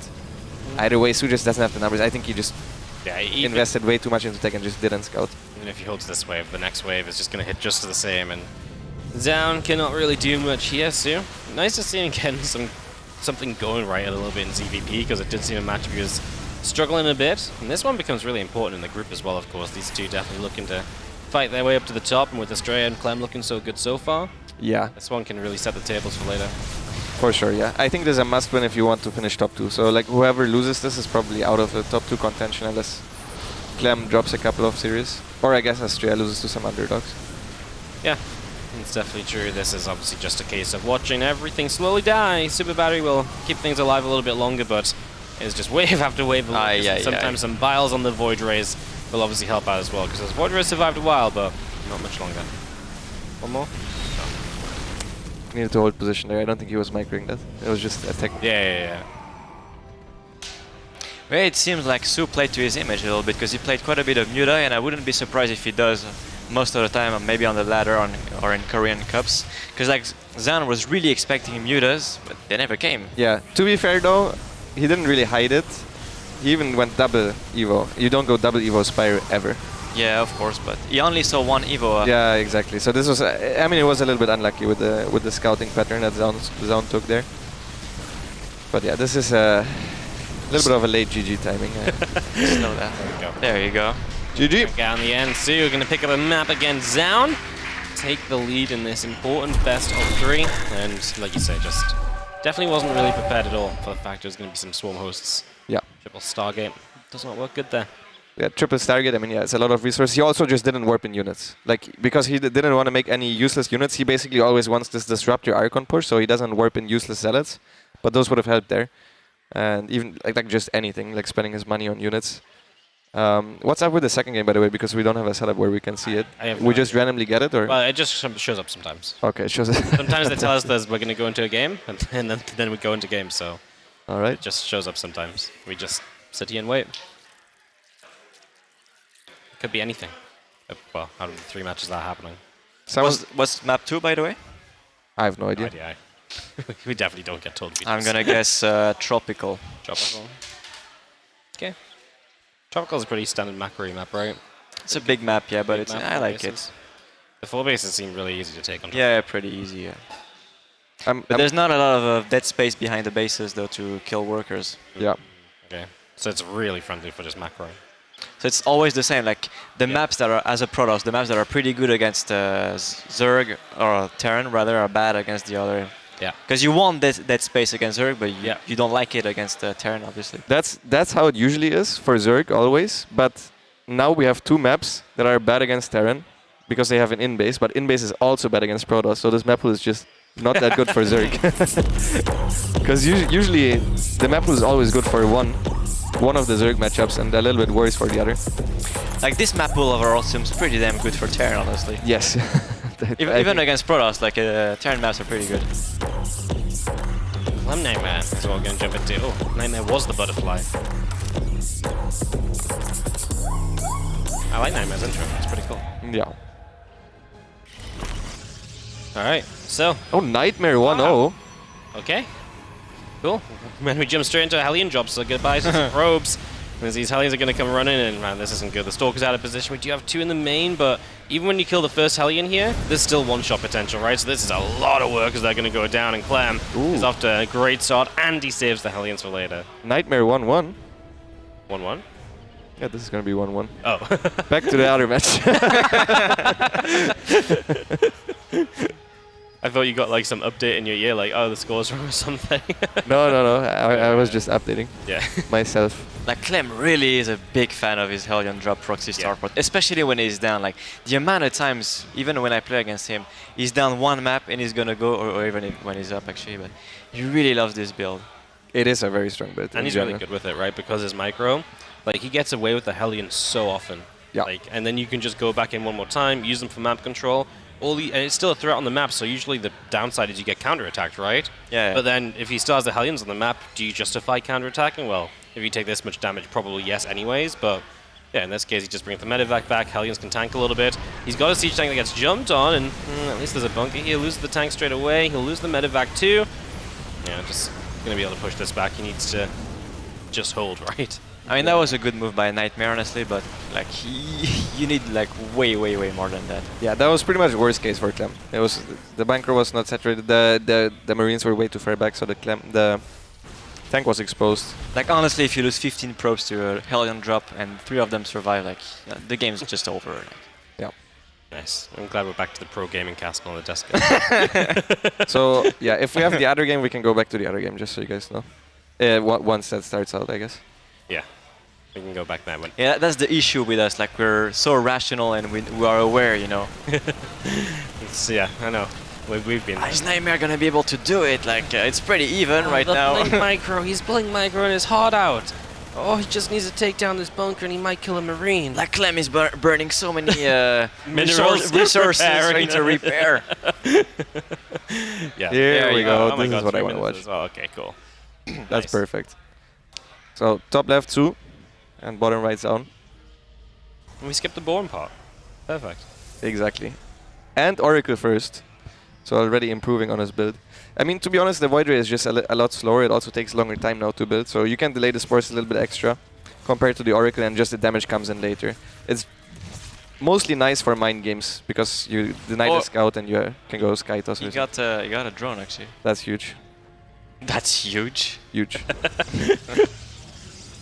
Lambert always says this. Anytime a drone dies, 2 drones die. That's huge. I don't like this wall. I mean, I guess if you want to make 2 gates anyway, but I think it's always better to hide the fact you're making a second gate, because on this map you can wall with just 2 buildings. Yeah, on a bunch of moon dance you can do. Moon dance as well, yeah. Like, is it a big deal, do you think, as a Zerg to be aware or not if there's a second gate being made? You don't care at all? Not as much against Stargate. Against Glaive, if you play Glaives, for example, the second gate timing helps quite a bit if you see the warpins or not. With some builds. So, for example, if you were to play Glaives or something as a follow-up to Stargate, then it matters. Okay, cool. So yeah, like Zoun activated the beam, he saw the 2 queens, no spore, decided to not commit. Yeah, hero always gets 2. Yeah, I would have gone for it, honestly. Like, you activated the beam, there's no spore. Your Oracle's gonna be red, but at least you get something, right? Yeah. And he's actually going double Stargate. I mean, maybe against Su it's good, but I'm not sure. Do you think he can defend the Corruptor timing? I guess he doesn't go for carriers, right? He goes Void Ray into Disruptors. Oh, he's going Phoenix. Hello, Phoenix. Void Ray Oracle into Phoenix. Interesting. So this is going to be pretty late when the Phoenix are going to hit. Su, by the way, with a supply block into 6 Overlords. So that's going to slow down his drone production quite a bit. There's drones, something you really want against the Phoenix, right? Just drone as much as you can. Because you're going to lose some as well. The Phoenix are going to get some workers. So just got to drone it up as much as possible as this Oracle. I'm going to see the Lair at some point here. Bling's on the counterattack though, and obviously it's going to do okay already. Getting the Adept, and the battery might go down just about. That's all trying to work through those things. Su's natural though. There were 2 Adepts, I think, that shaded in there as well. 6 drones died. That's also huge. And Su, I think, now is in pretty big trouble, to be honest. He also didn't go +1 melee, so he can't do any counterattacks. So he's just going to have to tank the damage. Usually Phoenix always gets some damage done. So this is a fantastic start for Zoun. This already looks entirely different. Su might still be planning to do something similar. He is opening up again with a Lair and a Roach Warren and an Evo Chamber. 1-1 We knew that already, man, but don't worry. I called that like 5 minutes ago. I'm in a state of shock right now. Unbelievable. This Terran double Robo. I don't like it. No, it's not the best follow-up, but we'll see. Do you think he goes Colossus with that or just Immortals? Just Immortal, I think. Yeah. The other thing, like, a Robo is much better to hold Nidus, I would say, overall, making Immortals 2x2. But if you just play a normal game, like, it feels like your army is pretty bad. Like, you have Immortals, you have Phoenixes. Yeah, against link-based armies especially, right? Exactly. Like, your army doesn't do shit, honestly. It scales very poorly as well.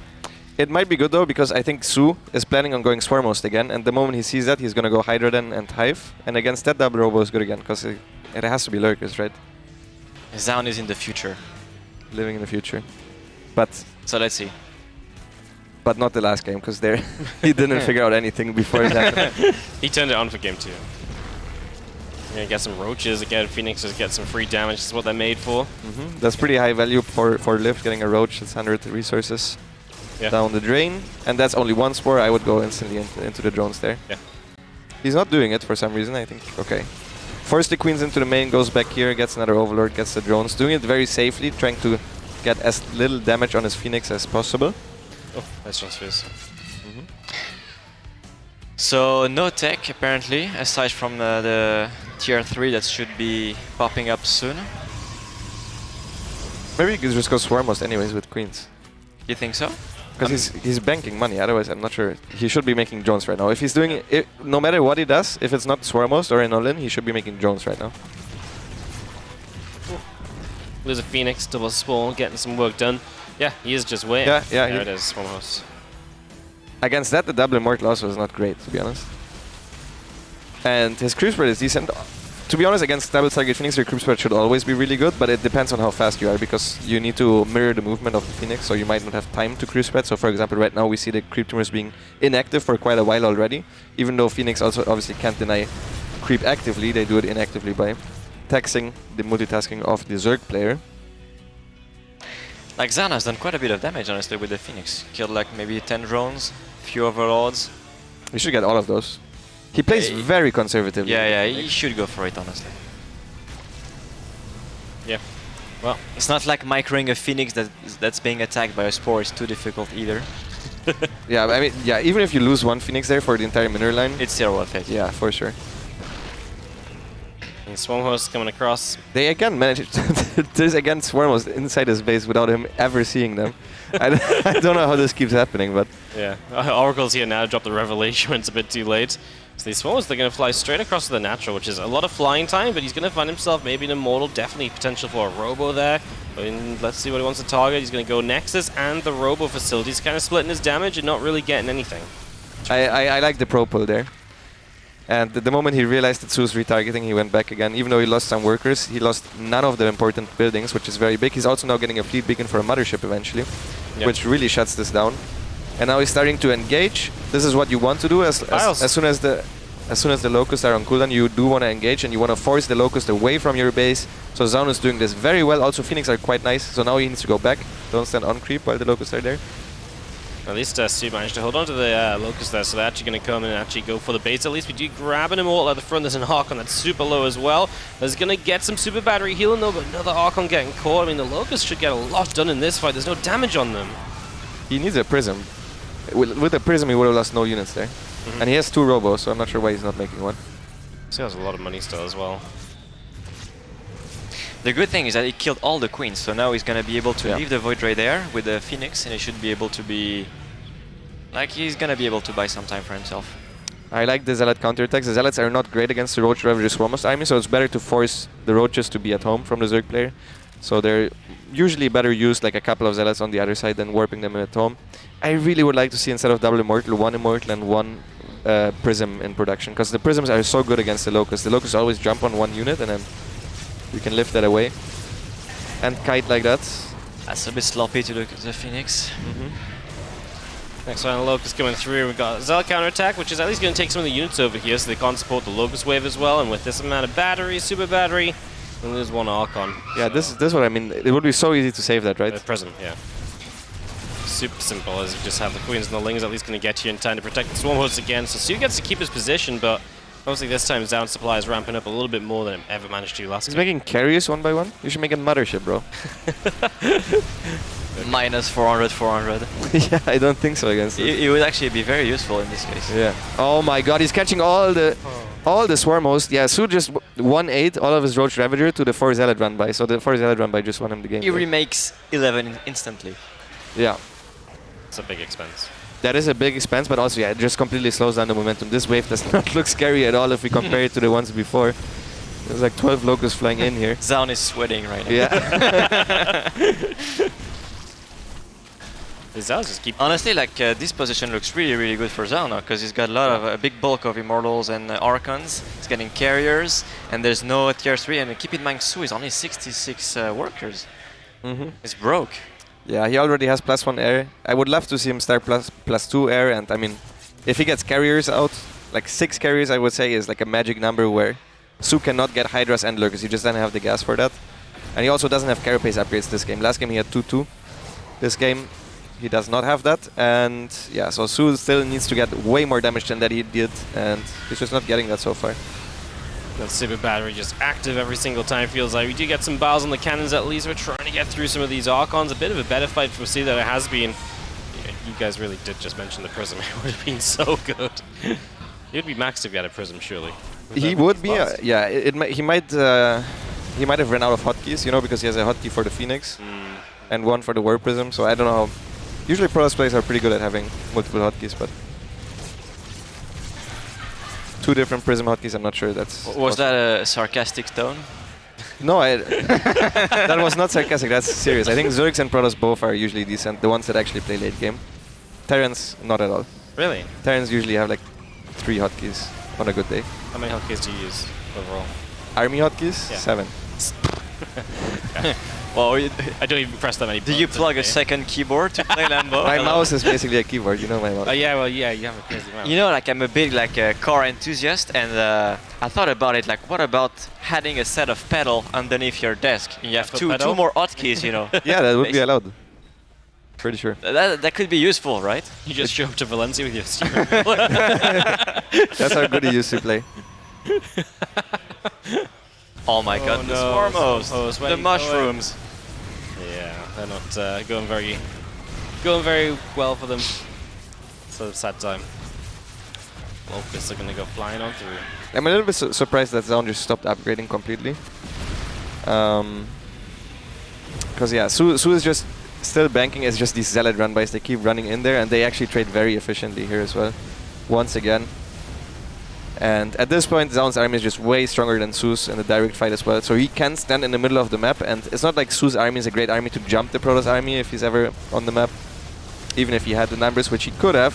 I think Su right now is considering what to build. Okay, he's like, okay, 2 Vipers, and now he's gonna make like 20 Hydras. Yep, there's a lot of Hydras. Oh, he's no Larva. Oh no. I hope Special is watching this right now. Yeah. Because he always says Su has the best injects. Well, yeah. This one's GG. GG. Zoun bringing it back, gonna make it 1-1. This one had the writing on the wall for a little while, as Su made some mistakes. Much cleaner game by Zoun this time around, but it was very conservative with the Phoenix. Yeah. Maybe he's a bit scared of Su. I'm not sure actually what's the psychology behind it, but maybe he just thinks he's the favorite or something, and then just wants to play it safe, get into a longer game. I think it's a fair assessment from him. I mean, to be honest, this game he was in a really good position after the 2 Adepts shaded in and got 6 workers, while Su also made many Zerglings and just traded them out at Su's own third base, so, or Zoun's own third base. So overall, really good start for Zoun there already. Do we have the Clem game? Clem Nightmare, game 3, maybe, possibly. And then they show us a winner mind drop that they show us obliterates the whole everything. Back to Oh, here we go. Nice. There you go. There you go. Woo! Crowd goes wild. Okay, thank you, production, for that. you know, usually we complain about the second game, like, come on, guys, it just costs a long best of 3. But this, this kind of second game, you can live by a little bit. So yeah, we got obviously more C Zoun coming up, game 3. What you've seen so far, obviously, Su's kind of swarm hosted twice now. Do you think he's going to move away from that, go back into mutas or something? Is this map dependent? I mean, I don't think he has a reason to not go swarm host again. This early game was terrible for him, and it kind of worked until he 1-8 his Roach Ravager to the wrong side of the map because of the Zealot run-bys. I also think he had the bank. He should make Spine Crawlers. The reason you cannot go high drone count is because the swarmos take up a lot of supply and it's super momentum based. But your momentum doesn't fade if you just make like 5 Spine Crawlers and remake them instantly if you have the money for it anyways. So he should have done that, because Zoun just, I mean, it was the same trick over and over again. He warped in like 4 Zealots off that Prism like 5 times in that game. Was it even a Prism? I think it was just a Pylon. Oh, I thought it was a Prism. No, it was a Prism. It was a Prism, okay. I think. Yeah. Yeah, I feel like Zoun was pre-shotting the mutas pretty hard. Like game 1, he added 2 extra targets without knowing, and game 2 he went Phoenix to begin with. I feel like maybe he's scared of the muta style of Su. Which makes sense. So he likes his mutas. Yeah, he He does. does like his mutas. Because maybe the one moment you don't play a muta-proof playstyle, you know, boom, they show up, you know. Then they hurt big time. Yeah, I think with the build that he did in game 1, you really need 3 Stargates, otherwise you just die to mutas. Because that, like, if you go Void Race into Robobay plus Templar Archives, you actually just don't have any mobile anti-muta. The 4 Void Rays do not cut it as well. Like, usually with the 2 Stargate Void Ray, very often we would see people just continuous Void Ray production and then get Void Ray speed, and you can defend mutas like that, or just fast carriers. Carrier is really good at defending mutas as well. But he cannot do that, so he needed to blindly prepare for that scenario and that kind of. But that's the issue with that style, you know, you make Void Rays one by one. Not only the Zerg can be super greedy for free, but also you have to be kind of worried about everything that could go on. You know, don't know if it's Swarmos, the response is different. So yeah, that's why I'm not a big fan of this build. I mean, that's also why it's not standard, right? Otherwise, other Protosses would have adapted to this. Because Zoun has been doing it for quite a while, so if other Protosses thought this was good, they would have probably copied it by now. Alright, well, here we go. From the very start, we are going to end up on a Tropical Sacrifice. In the top right corner is going to be the blue Zerg from the Freaks. It is Su. And his opponent, representing Alpha X, it's the red Protoss player. Also from Korea, it's Zoun. What is their name now? Just Freaks? Kwangdong Freaks. Kwangdong. So they're still kind of like owned by Africa or managed by Africa, just Kwangdong's like a title sponsor. I see. So they still have like Africa on their shirts and stuff and so on, and they also still have to stream on Africa, but they just have a sponsor. I think it was actually probably from, they have a league team, right? Mm-hmm. I think it's probably a league team sponsor that StarCraft get as a bonus. I see. So Lambo, what do we think about the level of enlightenment of Zoun blocking the natural? Well, in my personal opinion, this is quite a high level of enlightenment, but with the EU Protoss, the current enlightenment status of this will be very low, because they like the Gateway Scout a lot. Well, I don't like Gateway Scout. I think if you're gonna scout quote-unquote early, might as well block the natural, because maybe mathematically it's not amazing, but at least it's pretty annoying for the Zerg, right? I think even mathematically it's better. It's just they play... Like, the reason of them is very weird. It's if you don't chrono boost and adapt, you might as well not block, because then your build feels nicer and they don't feel like it delays the Zerg. That's how they explain it to me. I don't like this logic, because sure, your build is slightly more optimal. It's not even that big of a deal. But the Zerg's build is even more damage, right? Yeah. I mean, I personally like playing against Gateway Scout for sure. Might as well go gas first, right? Yeah, I agree. I agree with that, but I know ShoWTimE and Hiresome, when they're watching right now, they're probably molding. It's so fun when you guys can't agree on something. I mean, it's probably not the biggest of deal anyway, but it's like this small thing at the start. Yeah, it ends up pretty much the same either way, because the Zerg gets a little bit delayed, the Protoss gets a little bit delayed. In this scenario, in the Gateway Scout, both have a slightly more economy.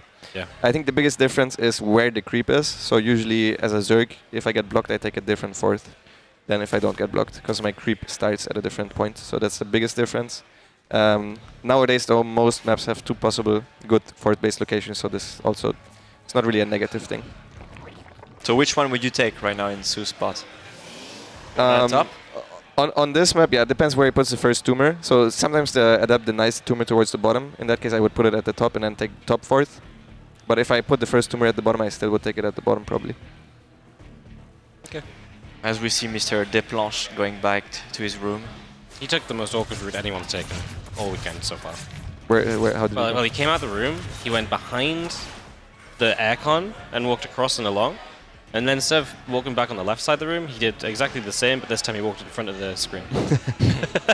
And then he stopped and was like, actually, I'm going to have a look at the game, even though there's a screen above the door. And then he went back in the room. It's okay, he's a little bit confused. He just lost a map. Not used to it. He lost a map to them. He's like, wait. It's also only, what, 2:30 p.m.? Hasn't been awake a long time. That's true. He's probably still sleeping. I was talking to him, I was like, well, at least your group doesn't start super early. He's like, no.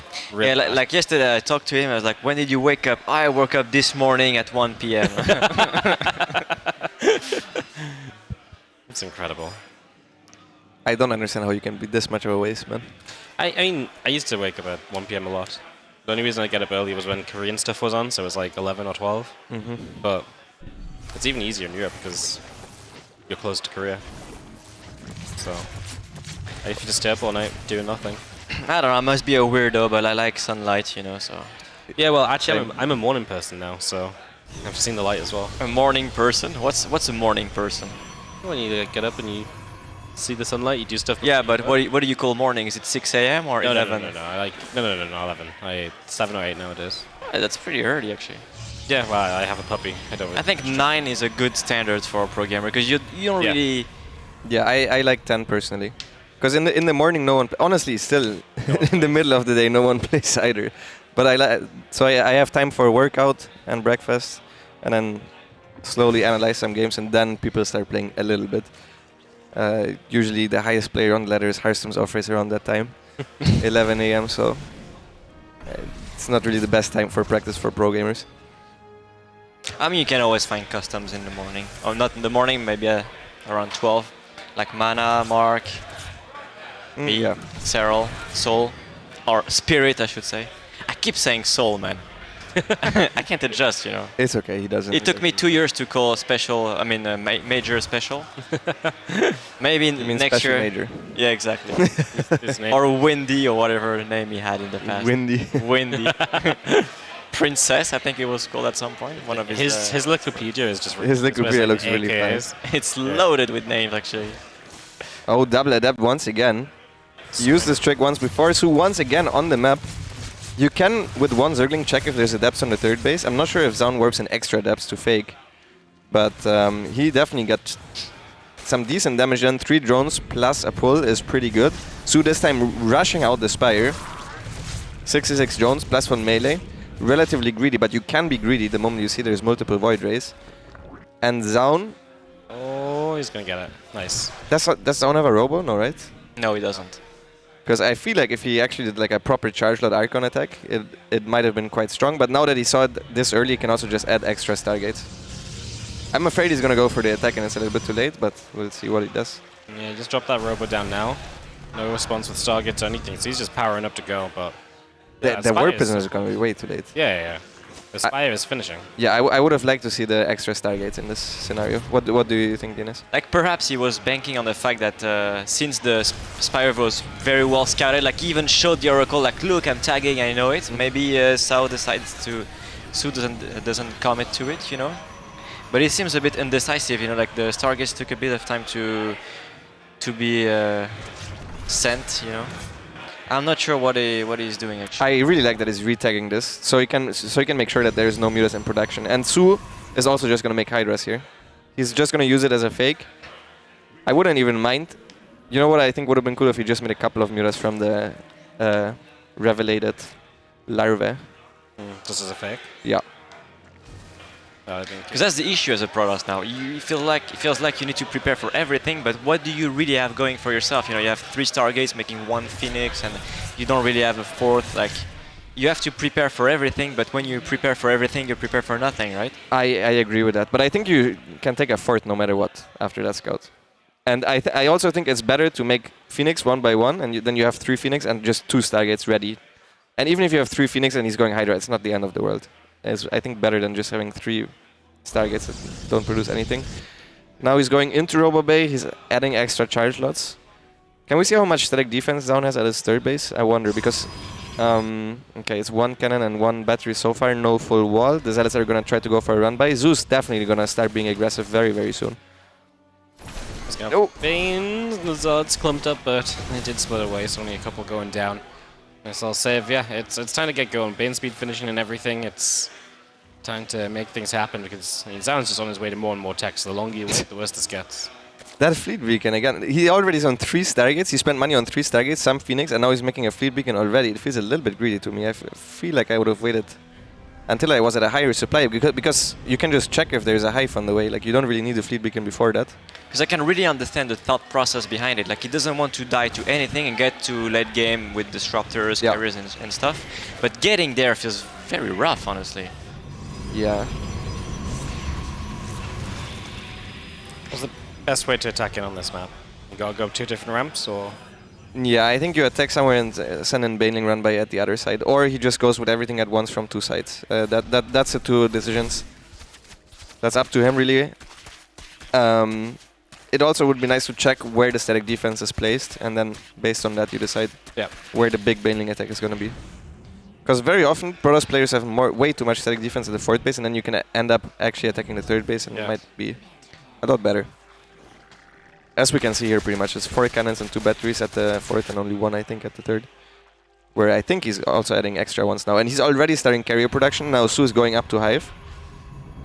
But these carries are not going to be done for a timing. Man, Su is taking a sweet time, though. Yeah, he's just waiting, I guess, waiting for these upgrades at this point to finish, +2 melee at least. I don't think he needs to necessarily wait for the carapace, but we'll finish up over time. There's a lot of units on this bottom side from Zoun, or at least Ooh, he actually just left 2 Archons, and yeah, what a great setup with those Lings caught in the stasis. We're attacking from the top side at the same time. The Banes and the Hydras coming through. That super battery putting some work in on the cannon as the Archons just clearing out what they can. The Banes are rolling through to this nothing. Was not good for Su. Yeah, this is a hard fight. Get some probes though. 15, 18 workers. I still think he needs to get a little bit more. At the same time, the Zealot run by wipes out half of the mineral line at Su's own 3rd base, and Su is still all in with this pretty much. He has a Hive on the way, but it's not like he's going into some amazing tech against these carriers. And yeah, I feel like at the end of the day it was much better for Zoun, honestly. Yeah, I agree. The shield battery, like the overcharge, saved like 2 or 3 Archons at the 4th as well. Yeah. Which would have died otherwise.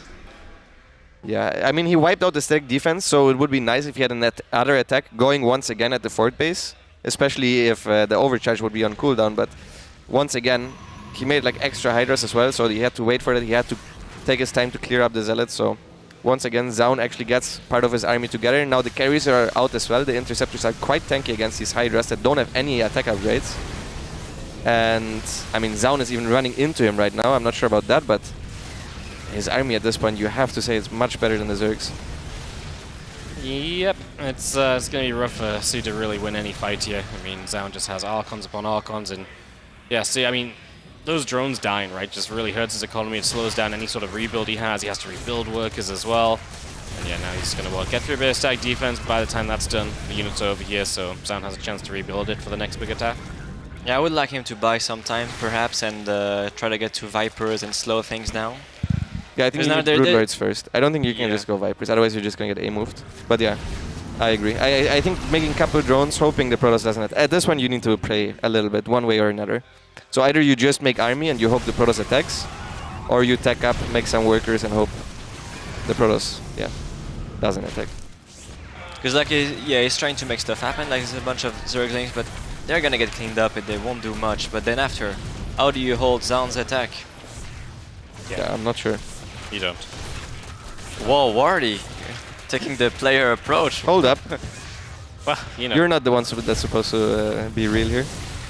Yeah, well. Apparently I was meant to cast the games yesterday too, but I didn't really say much, so I thought... Oh, that's a good start, actually.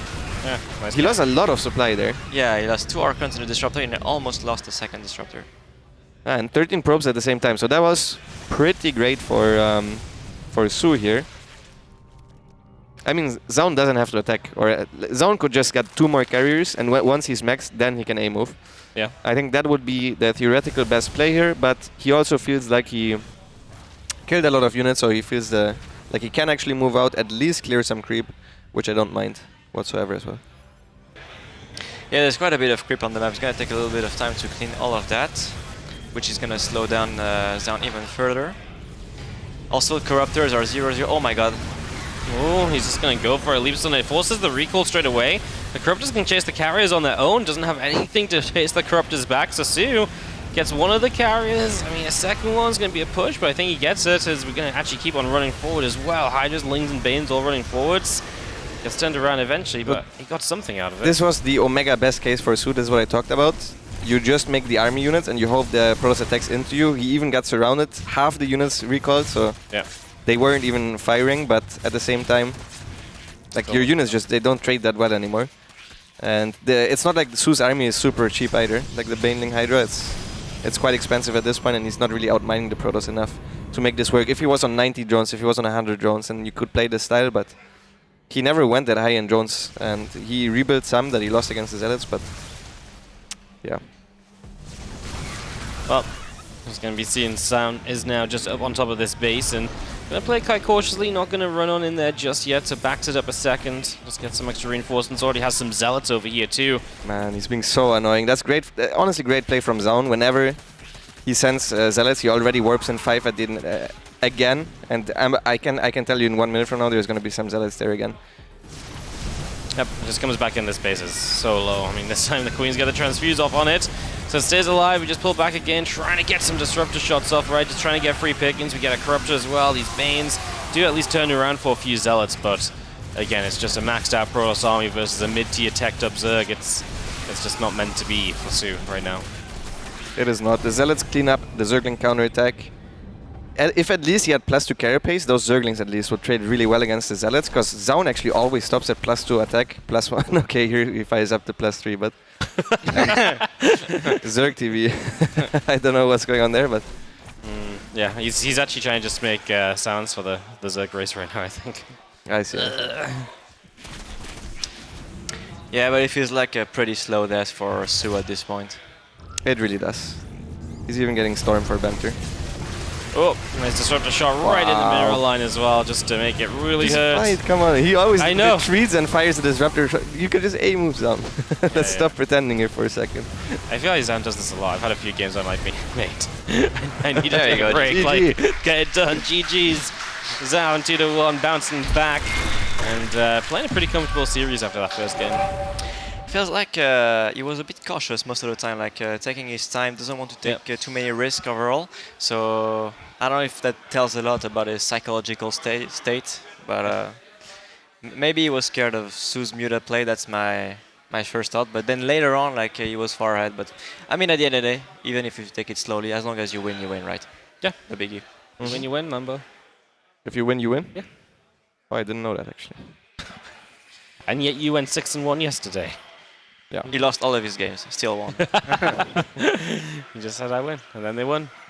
Well, amazing. So that's going to put Zoun obviously in a bit of a better group. I mean, the good news for Su, you get a map, right? And again, if he starts fighting over 3rd, 4th place, maybe 5th place, then you're in that position where you do potentially need that map. So Yeah, I mean, now that he lost against Astrea and Zoun, I think you're not really looking at top 2 anymore, but Su could theoretically beat Clem. It's not out of the options, and I think he's favored against literally everybody else in the group.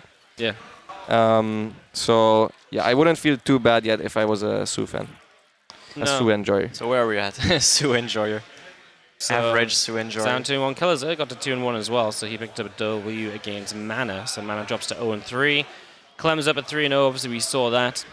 Clem still has the hard matches left, though. He's playing against Zoun next, then against Su, and then last against Astrea. Yeah, and Astrea Nice is pretty important as well, because Astrea won his first 2 matches against pretty good opponents. So if Nice can beat Astrea, it can mess the group later on. Yeah. Oh yeah, it's 1-1 between Astrea and Nice right now. See, this is what I talked about. Astrea is really good, but he's not the most solid against when he's the favorite. Against the underdogs, he's not the most solid. So even though, like theoretically, if you beat Su and Zoun as a C2, you're top 2. Like that's what when I beat Solar yesterday and HomeStory, I was like, okay, I'm already top 2 in my head. But if you then start losing against the other people, it can get pretty close. Yeah, so this group definitely getting interesting. Going to be fun to see how it continues to turn out, and we look forward to that, of course. Obviously, I think that's pretty much all these games wrapped up. So it is some Clem games finally coming up next on stream. Clem Zoun. We had two. We had two amazing Clem games. What are you I'm not talking sure about? what you're talking about. I mean, like that's our focus, not just the secondary game. You know. I mean, that was the main game, honestly. That was the main game. We're watching the 4 Hellions and we only had the highlights, basically. The highlights. It's so amazing how fast the production team puts the highlights together, right? Yeah, it was crazy. On the fly production managing. So yeah, Clem Zoun up next. That should be fun. And then So the main game will be Clem Zoun. I think that one is obvious because those are probably the 2 favorites in this group. So that should be a banger. I'm not sure who's going to cast it. And then the other match that is going to be is, what was it? Probably Kelazhur, yeah. Nice versus Mana actually is going to be the is? secondary game. Oh. Well, that's why do you guys not like Kelazhur in the production? What's up here? Kelazhur versus Su is a banger. I think you guys should swap that. Yeah, I think Kelazhur for sure. That's a way better man. Hey, production, swap that for Kelazhur Su. Yeah, right now. Right now. Oh, we're not leaving. Well, we will, but we'll not send. No, we will. I want to. You can always show like Clem's Hellion drop, and that's the highlight basically. So yeah, lots of great games still to come. Exciting stuff, guys. Very fun. And we've obviously got Group D later as well. That group's also pretty stacked. Serral's going to show up. ShoWTimE, Ryung, Creator, GuMiho. Lots of fun players. Trigger? Lots of fun players, yeah. I mean, that was supposed to be the mega group of death if Drogo didn't replace Byan. Byan sadly was too sick, so he had to cancel. But if Byan was in that group, it would have been insane. Yeah. Damn. It's because Serral is not a high seed now. Yeah, because he has so little points, so it's actually crazy. Yeah, he was seed 3, wasn't he? Yeah, seed 3. That's insane. Yeah, his TSL bracket is insane as well. It's like Serral solo, and then the winner plays Clem probably or something. Yeah, that's nuts. Yeah, it's nasty. Nasty section of the bracket. All right. You been told anything? Oh, not really. No. But I'm assuming we can. Well, usually they tell someone we got a break.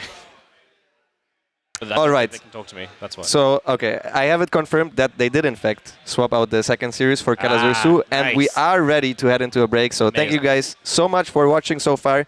We will be back after a short break with Clem versus Zoun. Stay tuned.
Lumix G. So fotografierst du heute. Panasonic.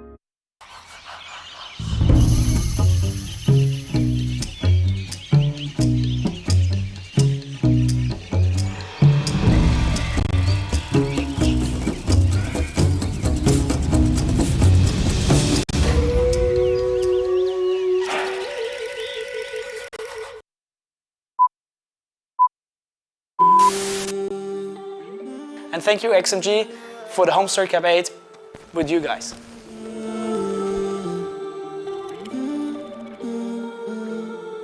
Da musst du das Extreme auch ein bisschen präsentieren. Also da noch ein ganz, ganz großes Dank an XMG, dass ihr das Ganze auch unterstützt. Und das ist ja auch so wichtig. Es ist irgendwie für uns so pudelwohl mit euch. Wir freuen uns auf noch viel, viel mehr.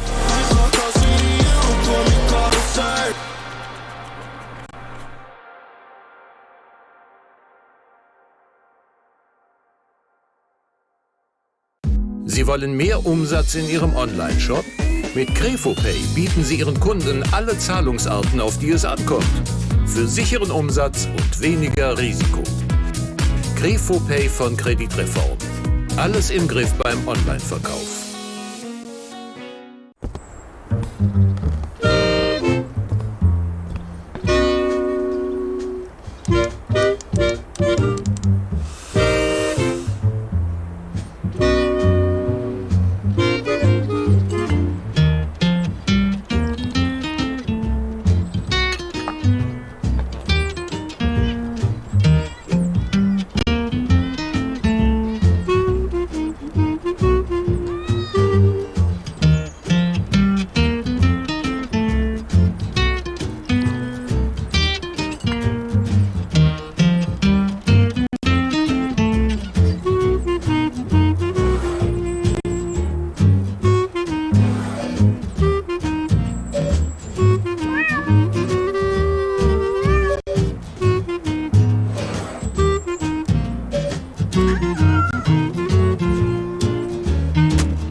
Hello everyone and welcome back to the second day of HomeStory Cup 21, the Lost Island edition, where I am joined by HomeStory and Drogo. So we're going to go for an ultra-biased Protoss versus Terran cast. Drogo, how are we doing on the second day? I'm doing fantastic. Glad to be here. Glad to be casting some games with some fellow understander of the game, Protoss players. And not only are we going to see some Protoss action, but the team Protoss is currently in the lead to escape the island. Really? Yes. That's surprising given the pathetic performance in the animal game that I watched yesterday. Oh, really? I only saw the game that I did. I didn't watch the other game. I watched the animal sound game, and there I think Gabe, the Terrans, ended up winning, right? Gabe with the perfect cat performance. It was something else. We had, let's just say that Neep and Astrea will not be playing for us again. I admit, guys, I have been following the games. I haven't been following the mini games very closely. Before we hop into our next best of 3, we do want to give a little bit of love to one of the partners of TaKeTv. And this time around, we will talk about XMG. XMG is actually a very old school supporter of TaKeTv, because I think HomeStory Cup 3 or 4, we all played on XMG laptops back then, above the Irish bar. They were gone for a while, but they are back, and currently all the players are playing on these laptops that you guys also see on our stage. If you go over to twitch.tv/TaKeTv, scroll to the bottom, you can immediately see one of these panels, and you can just scroll to the bottom and read all about these brand new, sick XMG gaming laptops. Drogo, have you played a couple of games on them? Yeah, I've played on them, and dude, like I recently bought a laptop, and I was like, oh wow, this laptop goes up to 144 Hz. That's very nice. The one we're playing on, they go up to 360 Hz. It's just too many Hz, man. At some point, it's gotta be too many, but XMG gets it done. Kev, happy with the performance? Happy with the performance. Of the laptop. Yeah. I did not want to go there. It's all good. All right. So obviously, guys, if you're looking for a new laptop and you want to show some love to one of the big partners of TaKeTv, make sure to check them out. And we also have a raffle. This is not really the moment to talk about the raffle, but they're actually raffling away one of these laptops. And all you have to do is basically click on that button. Then you open the giveaway. And then you can do enter now, and there's a million different ways to get some tickets in. It's obviously not just a laptop, and they only give away one. I apologize, but you guys can win a whole bunch of awesome prizes, and even if you don't, you can still show some love to all the people that make this great event possible. And the laptop will also be signed by a bunch of pro gamers. I have to admit, I'm not sure if I would like that. Like maybe my favorite one, you know, like if I can win a laptop, I don't know if I would want 25 autographs. I'll take like 1 or 2, you know, like maybe Rainer, Serral, like that's it. Well, we could have it customized, no? Yeah, Just ask the guy after he wins. We're like, okay, which ones do you want? And then we get it done. Yeah, but if they have already signed it in advance, then you can't really. Well, then we shouldn't do that. No, I feel like you should kind of wait. Yeah, we customize it. Yes. We'll make it happen, guys. We just give it. They're sweating in the back. They're like, "How are we gonna do this?" Like, we need to now frame all the autographs, and then we somehow need to find a graphics guy to put them on it. But we'll figure it out. I do feel like if you win a prize as sick as a laptop, it should be really according to your wish. Yeah, I think so too. I hard agree there. I wonder what the guys in the production room are thinking. They're not very happy with us right now. They're like, why are they improvising? Why are they making stuff up? We have enough to do. It's all good, guys. We'll figure it out. All right, so we're going to take a look at more Group C action, and I believe it's going to be a TVP between Clem and Zoun. I gotta say, Mana looked pretty good against Clem in that first game on Moondance. I actually kind of liked the way that Mana was playing. I don't know if you guys caught a glimpse of that, but Clem really had to work for it. The only thing I saw from Mana versus Clem is that one clip where like Mana has an observer on the disruptors, and he's about to get like the perfect Marauder shot, and in the last second, Clem just plays and he loses a single unit. That is something that the kid does very often, doesn't he, HomeStory? Yeah, he's very good with the control. Super aggressive, beautiful shots as well. And I love it. I'm so happy with these. They look really, really cool. Yeah, they do.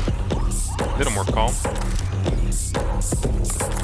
Yeah, I did watch a bit of Clem versus Nightmare when we were downstairs, and Clem looked good. Had some cheeky build orders. Clem always loves these Hellions, but we'll get into that after we do the introductions. In the bottom left side, we are looking at the main base of the man currently topping Group C, representing Team Liquid. It is Clément. Wow, beautiful bear. And in the top right, representing, is it still on Alpha X on some other team? Representing Alpha X, it's Zoun. Very cool. This is a proxy gate, isn't it? He loves this build. I mean, Hero has been using proxy gates for great effect, so not surprised to see other Koreans copying it. Zoun has actually been playing exactly like this a lot as well. I'm not sure if he copied Hero or if Hero copied him. You know, we always are very quick to attribute anything to Hero. It's like, new build, probably Hero. But I believe that Zoun was the one that really liked this for like the past 4 or 5 months already. Yep. When Hero probably was still in the military, Zoun already was playing this. So I think Zoun deserves a little bit of credit here. Hero comes back to like sick Hero builds and sounds like, come on! To be fair, like I used to copy Zoun a lot, like 6 months ago, and he was very good at like playing passive blink openings that were still like very good and very solid. So I don't really remember him like proxying any gateways, but he's sure as hell going for it right now. And doesn't seem like Clem is okay. No, he's gonna be SCV scouting right now. Yeah. So it should be fine in theory. What do we think? I honestly, whenever I play this build myself and I get SCV scouted, it feels like you just put yourself in a terrible position. There's not that much you can do with it. Like, you have some options, of course, and you can maybe get a nice shade in with an adept, get an SCV here or there, but it's just such a huge investment of like the extra 100 minerals of the pylon, the extra gateway. Like, your Nexus is uber delayed, and on top of that, your tech also is quite late. I think the most natural transition usually is going to be Twilight Council. Clem is not building a second unit yet out of his barracks, though, so if he's going to go for a reactor right now, he doesn't have too much firepower in the beginning. I find it interesting, like Zoun really committed to the probe. Like, if a Reaper was out, he really wanted to know. And good for him, he's a Marine, so that probe is going to live to see another day. Yeah, bunker goes down on the low ground now, and I wonder if you just get like a mine out of the factory here and continue marine production from the barracks, I guess? Or do you get like double mine? Oh, he knows. Already a bunch of ACVs. First Tonka is going to pop out. In before the surround. I mean, that bunker finishing up without any issues is already obviously a lovely start for Clem. Now he knows that this is going to be very hard to break. Zoun will, of course, drop his own Nexus on his side of the map. But whenever you make that investment, like you mentioned, the extra pylon, the extra gateway on the other side of the map, a couple of chronos going down, of course, on these gateway units, you're definitely looking for a whole lot more than what Zoun got so far, which is a bit of lost mining time. But it's not going to get any easier to get damage done. It kind of needs to happen right here, right now. Depots can get raised. Stalkers will not be able to get into the main base. And with 3 Marines here already, there's a decent amount of firepower. Clem needs to be very careful. 1 low HP Marine almost going down. Yeah, this is kind of scary, this position, but I mean, eventually you're just going to get enough Terran units. And don't forget that these units are also surrounded. They can't really escape anymore. Reactor might end up falling as the Cyclone's also on the way. Good control out of Clem, by the way, with that heli and the lower Marines. I think 3 Marines have gone down so far. That's actually a decent amount of Marines that have already fallen. But Zoun still needs a little bit more than what he's been getting so far. These units are indeed surrounded and stuck. That Stalker is going to go down. The final Adept will get picked off as well. And in the end, Clem loses 4 SCVs. But in return, he should be able to kill the pylon and the gateway a little bit later. And this orbital was already done, while the Nexus was, of course, a bit later. I think Zoun was hoping for a lot more than he actually got done there in the end. Yeah, I do believe we have a Twilight Council, right? I think that finished during this. Yeah. Can we get a look at the unit's resource loss tab? Just to be sure of like what they lost. Yeah, so technically speaking, Terran lost a little bit more here. Yeah, but you're going to lose this, though. As soon as we lose the gates and the pylon, it's going to go into Terran's favor. Can we really play a macro game out of Visa Zoun? He's taking a very quick third Nexus, no? So he thinks the answer is yes to that. I mean, you can keep some pressure on the map, I guess, with Stalkers. He must know that it's going to be a very delayed starport as well. Maybe he knows that Clem response likes to be with a single gas and with a very delayed second gas, fast Cyclone, maybe even a tank. He's going to go into a 3-Rex from here on out. So I actually do think that Zoun has a lot of time. Could even consider getting double gases now on the natural and maybe throw down a Robo Bay. Maybe a bit risky. Maybe gases. Maybe a Robo Bay, Cheeky Forge. Cheeky Forge, Fort? 2 of them. Okay, it might be a bit much. Probably is going to go up to 8 or 10 gateways, right, and fire up charge right after Blink is done, and then try to get a good fight. Maybe sneak a Prism into the main base. This is one of these maps where you can absolutely sneak a Prism into the main. It's impossible to really keep it safe with 1 or 2 turrets. And also, I want to comment. We kind of assumed the gate was going to die, but it's not dead. It's here. Nothing died here, so Zoun has a very good location to warp aggressively and pressure the turn. Drops the Forge now as well, but will most likely still go for charge right after this. Yeah, definitely. I'm just not entirely sure what Zoun can do right now. He'll need to wait for the Observer until the Blink Stalkers can really achieve anything. The one thing that they do, of course, being here is that it's difficult for Clem to move across the map with any type of early push. So you do have some vision on that as well, and that allows you to just chrono boost the workers, which is exactly what Zoun is doing here. sending a Zealot to the left side, so he's sending out a lot of vision as well on the map. And this map, honestly, is kind of easy to get that vision with the side watchtowers and only having a like a main attack path through the middle, really. And the tower covers most of the rest. And we see the usual Clem thing, though, where it takes his time, but when the push actually gets online, it's incredibly hard to hold. And Zoun, even though everything looks good, his economy is actually not that great. Like with the early game he had, like he only now, as a pro lead, that you usually see like much earlier in the game. But we blinking up, one Cyclone here or Combat Shield, that would be a huge pick-off. Quick reaction from Clem, he's not gonna lose that. Yeah. Cyclone also, if it gets microed away, might actually still get a Stalker there. Ooh, he's gonna try to recall. He's gonna lose 2 Stalkers for that, I think. Yep. Yes. And not the best steal for Zoun here. His infrastructure is only 4 gates right now. He's gonna need at least 1 or 2 extra warpins with all 8 or all 7 gateways. Ideally, does he have a sentry with his army or no? I would imagine so. He has a lot of Stalkers. Yes, it's 1 sentry. The army looks pretty underwhelming at this point, though, guys. Like 7 Stalkers, 1 Zealot, 1 Sentry. Like you said, Rogo, Clem has been taking his time. He doesn't move out with 5 or 6 units, but there is some serious firepower in this Terran army. There's a drop heading towards the main base. Zoun will at least pick up on that. It doesn't make it a whole lot easier to deal with this. And now you're not sure if he's actually still flying to the main, if he syncs it up back with the main army, or maybe goes to a different location. At least the Observer grants some vision, but Zoun is terribly out of position. Look at the Stalkers and look at the Terran army, guys. That's not where the Stalkers are supposed to be at all. Yeah. Zoun is very, very blind this game right now. He has a couple of units in the main base, which will be completely useless at defending this as well. This is a pretty big Terran army. There's no +1 yet, though. This is a 0-0 Terran army, and that is quite important. 0-0 Protoss army as well. +1 is close to finishing up, but it's not quite there yet.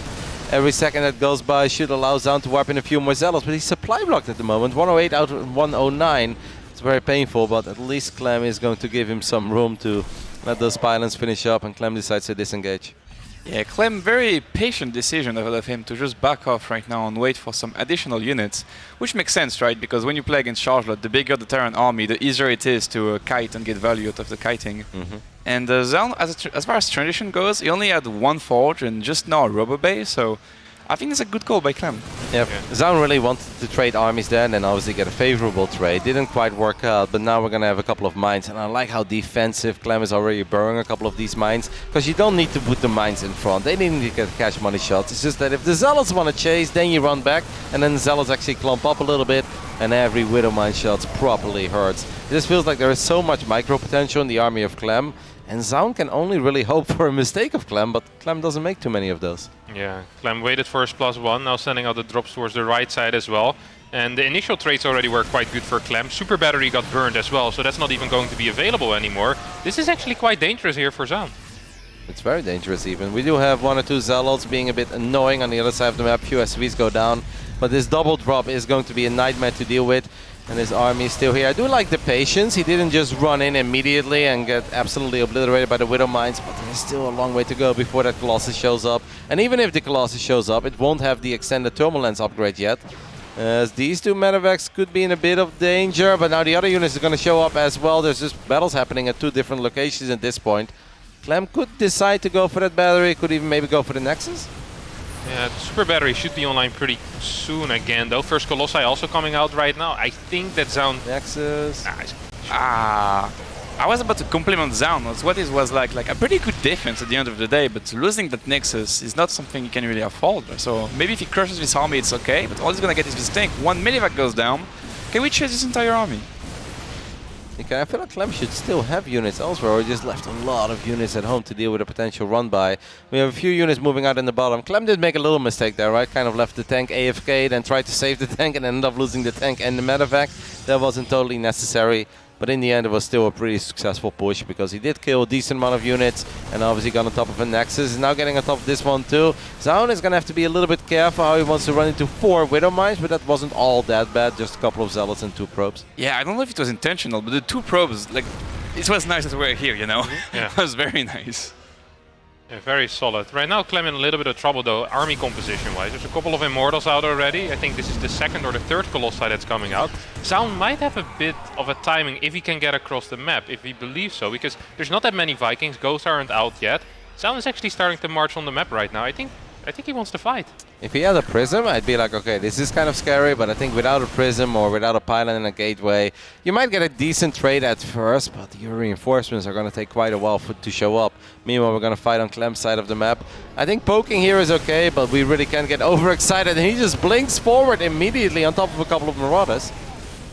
Yeah, he does. No, like Clem has a lot of units coming from the south. I don't think Zoun expected this many units from the Terran player. We're picking up a few of the Immortals.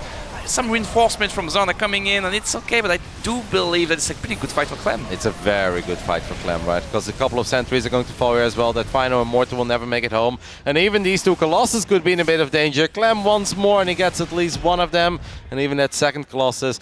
I was like, poking is okay. And Zoun is like, none of that, blink forward. I'm like, okay, I think we're getting a bit carried away here. And I think it's safe to say we absolutely did. Because I do agree with you, Kev, the Viking count was low. There was definitely some potential for these Colossus. Could be really annoying, but then you do need to utilize the range of the Colossus and not blink the Stalkers head in first. Yeah, he also didn't wait for the second Colossus to join up. I think Thermal wasn't even finished at the start of that fight. So there's a couple of things that went wrong there.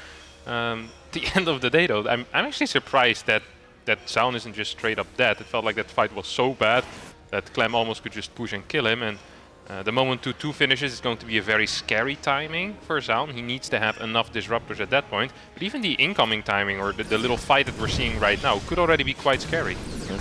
Oh, nice as well by Clem there, leaving a couple of mines to deal with these Zealots that have been a proper nuisance. What do you guys make of the Templar Archives right now? Because I think technically you don't really want to get Archons. The ghost count is already decent. And I know it's like kind of a Protoss thing. It's like, oh, if we have a bunch of gas, we may as well drop a Templar Archives. But sometimes it really is better to just drop another Robo. Yeah, I much agree. I think he also has a second Robo already in this case. So the Templar Archives is kind of weird to me, especially because he's still on 6 gas here. This is a very scary army, by the way. There's only a single Colossi. If this Terran army had any Vikings in it, I think Zoun would just be straight up dead. Now, with a little bit of good movement, fighting around batteries, he might be capable of surviving. Do we have the enhanced shockwaves yet for Clem? Because I didn't see it. Okay. I think that's a bit of a mistake, right? If we already have 4 or 5 ghosts there in the front. There's no Terran that would ever not get that upgrade. Let's be real now, guys. I don't know, Kev. And maybe one of the best upgrades that you can get this matchup, maybe after Stim. Yeah. I don't know, guys. It's close. Yeah, but that's a lot of ghosts. But honestly, like Clem is not killing Zoun. He's just poking and prodding. And wait for the upgrades as well, though. Like 2-2 is about to come online, and that makes his Terran army even more powerful and intimidating. The only thing that Clem needs to make sure of is that he doesn't eat the biggest Novas to the face. But this Terran army is just quite a bit bigger than the Protoss army, and there shouldn't really be a whole lot that Zoun can do about it. Yeah, none of these disruptors are going to hit in good old Clem fashion. He's going to stim forward, snipe the final ones down, and that's going to be it, right? GG gets called. Liquid Clem takes a pretty convincing 1-0 in the end. Could have perhaps been a shorter game, but I think Clem played very calculated, slow, methodical, and didn't feel like he needed to take any risks. At one point, maybe there was something that Zoun could have done when he did have 2 Colossus and the Viking count was non-existent, but I was like, don't get overexcited. Blinks forward immediately. I'm like, well, didn't work out. Yeah, I actually think he had at least an opportunity to get a bit of map control back, grab the towers, and maybe poke at the third base, shave off a couple of SCVs, deny like one of the gases, something like this. But yeah, blinking on top of 12 Marauders for a Medivacs and a half-burrowed mine very often isn't the correct call, and it wasn't the correct call this time either. Clem played it out well, though, already the 5th on the way, and he just kept playing. I think that's one of the things that a lot of these top Terrans do very well. They always have stuff behind it. Like you hold the 1 push, you're like, all right, time for me to win now, and then you walk to their base and they have like 2 upgrades, a 5th base going down. It's like, well, never mind. Guess I'll just go home. And to be fair, I like the way Clem played in the very early game, right? He wasn't phased at all by the proxy. He was just like, all right, let me bring 5 ACVs and 1 Marine, make sure my bunker finish, and that's over. Like when you compare this to GSL, for example, where it was like Bunny against Hero, and Bunny was always building the CC on the high ground, playing very scared, like taking the natural very late. I feel like Clem didn't want to play like that. He wasn't scared at all to just go low ground on the, try to break me. It probably helps that this is a much bigger map as well, right? Like if it's Moondance or Inside and Out, maybe you do feel like those units that are being built at home, that they show up a lot quicker. But maybe Clem just knows that any gateway that's, at home producing, it takes a little while, and he was convinced that he could always get the bunker up. Yeah, I'm not sure. We'll have to ask him, like, if he would do the same thing on a shorter map. But he looked pretty convincing on here, I think. I also think because he scouts a little late. I think some of the Koreans scout at like 18, where they rally like 1 earlier SCV, and Clem scouted post barracks. So then you're never in time to get the CC on the high ground. I think canceling the CC to then build it on the high ground at like what time we just got, like 2 minutes or so, I think would be pretty bad, no? Yeah, no good. Yeah, it would be. Hell. I mean, some would love it. It's very, very good for the product. Yeah. You prop your scouts and you see the CC being cancelled. Like, all right. I guess I can just stay down here. In that game, we did get a little update from Mapu as well. Mapu said Su 1-0. Su is currently playing against Kelazhur, also known as Diego. Everyone just calls him Diego these days, right? Yeah. Is Kelazhur still a thing? Shall we just rebrand him to Liquid Diego? It's a good name. That's a nice name. very nice name. And at the same time, Nice is also taking the 1-0 lead over Mana. And Nice, honestly, our Taiwanese Protoss, he's off to another pretty good start in this group. I believe he already has 2 wins. Yep, he's 2-1 at the moment, and now 1-0 in his fourth series, actually. And he took out Astrea. Astrea was absolutely on fire after 2 series, 2-0, 4-0. Nice stopped it. I mean, that guy honestly is always impressive to me because you just don't see him that much in the European tournaments. And obviously, DreamHack Masters online, he plays in his own region. But I feel Nice has quite often a good showing against some of the strongest foreign players. Yeah, it's actually true. He had a sick game. I think it was in WTL against Rainer as well. Like a 33-minute game or so. It was like opened up with double Stargate Phoenix. Actually, it was very, very close game. It's like, and Nice isn't the kind of player that I have tagged in my mind as like a great late game player either, you know? Like I know he can probably do it, but he's very scary, at least in PvP in the early stages of the mid game. But after that, it often feels like it gets a bit easier. But hey, he impressed me. I mean, you feel like that about everybody because you're asked him, Mr. Disruptor, you know? It's like, if I get disruptors, nobody in the world can catch up to me. I'm going to throw some balls. That's how I picture you whenever I lose to you in a PvP that goes past 10 minutes. I do like my balls. All right. Clem versus Zoun here on Tropical Sacrifice. Once again, a cheeky little SCV scout. I almost feel tempted. After you get proxy gated and you hold that well, there's no way he's ever going to do it again. You just don't scout for the entirety of the series, I think. I think it's a fair thing to do.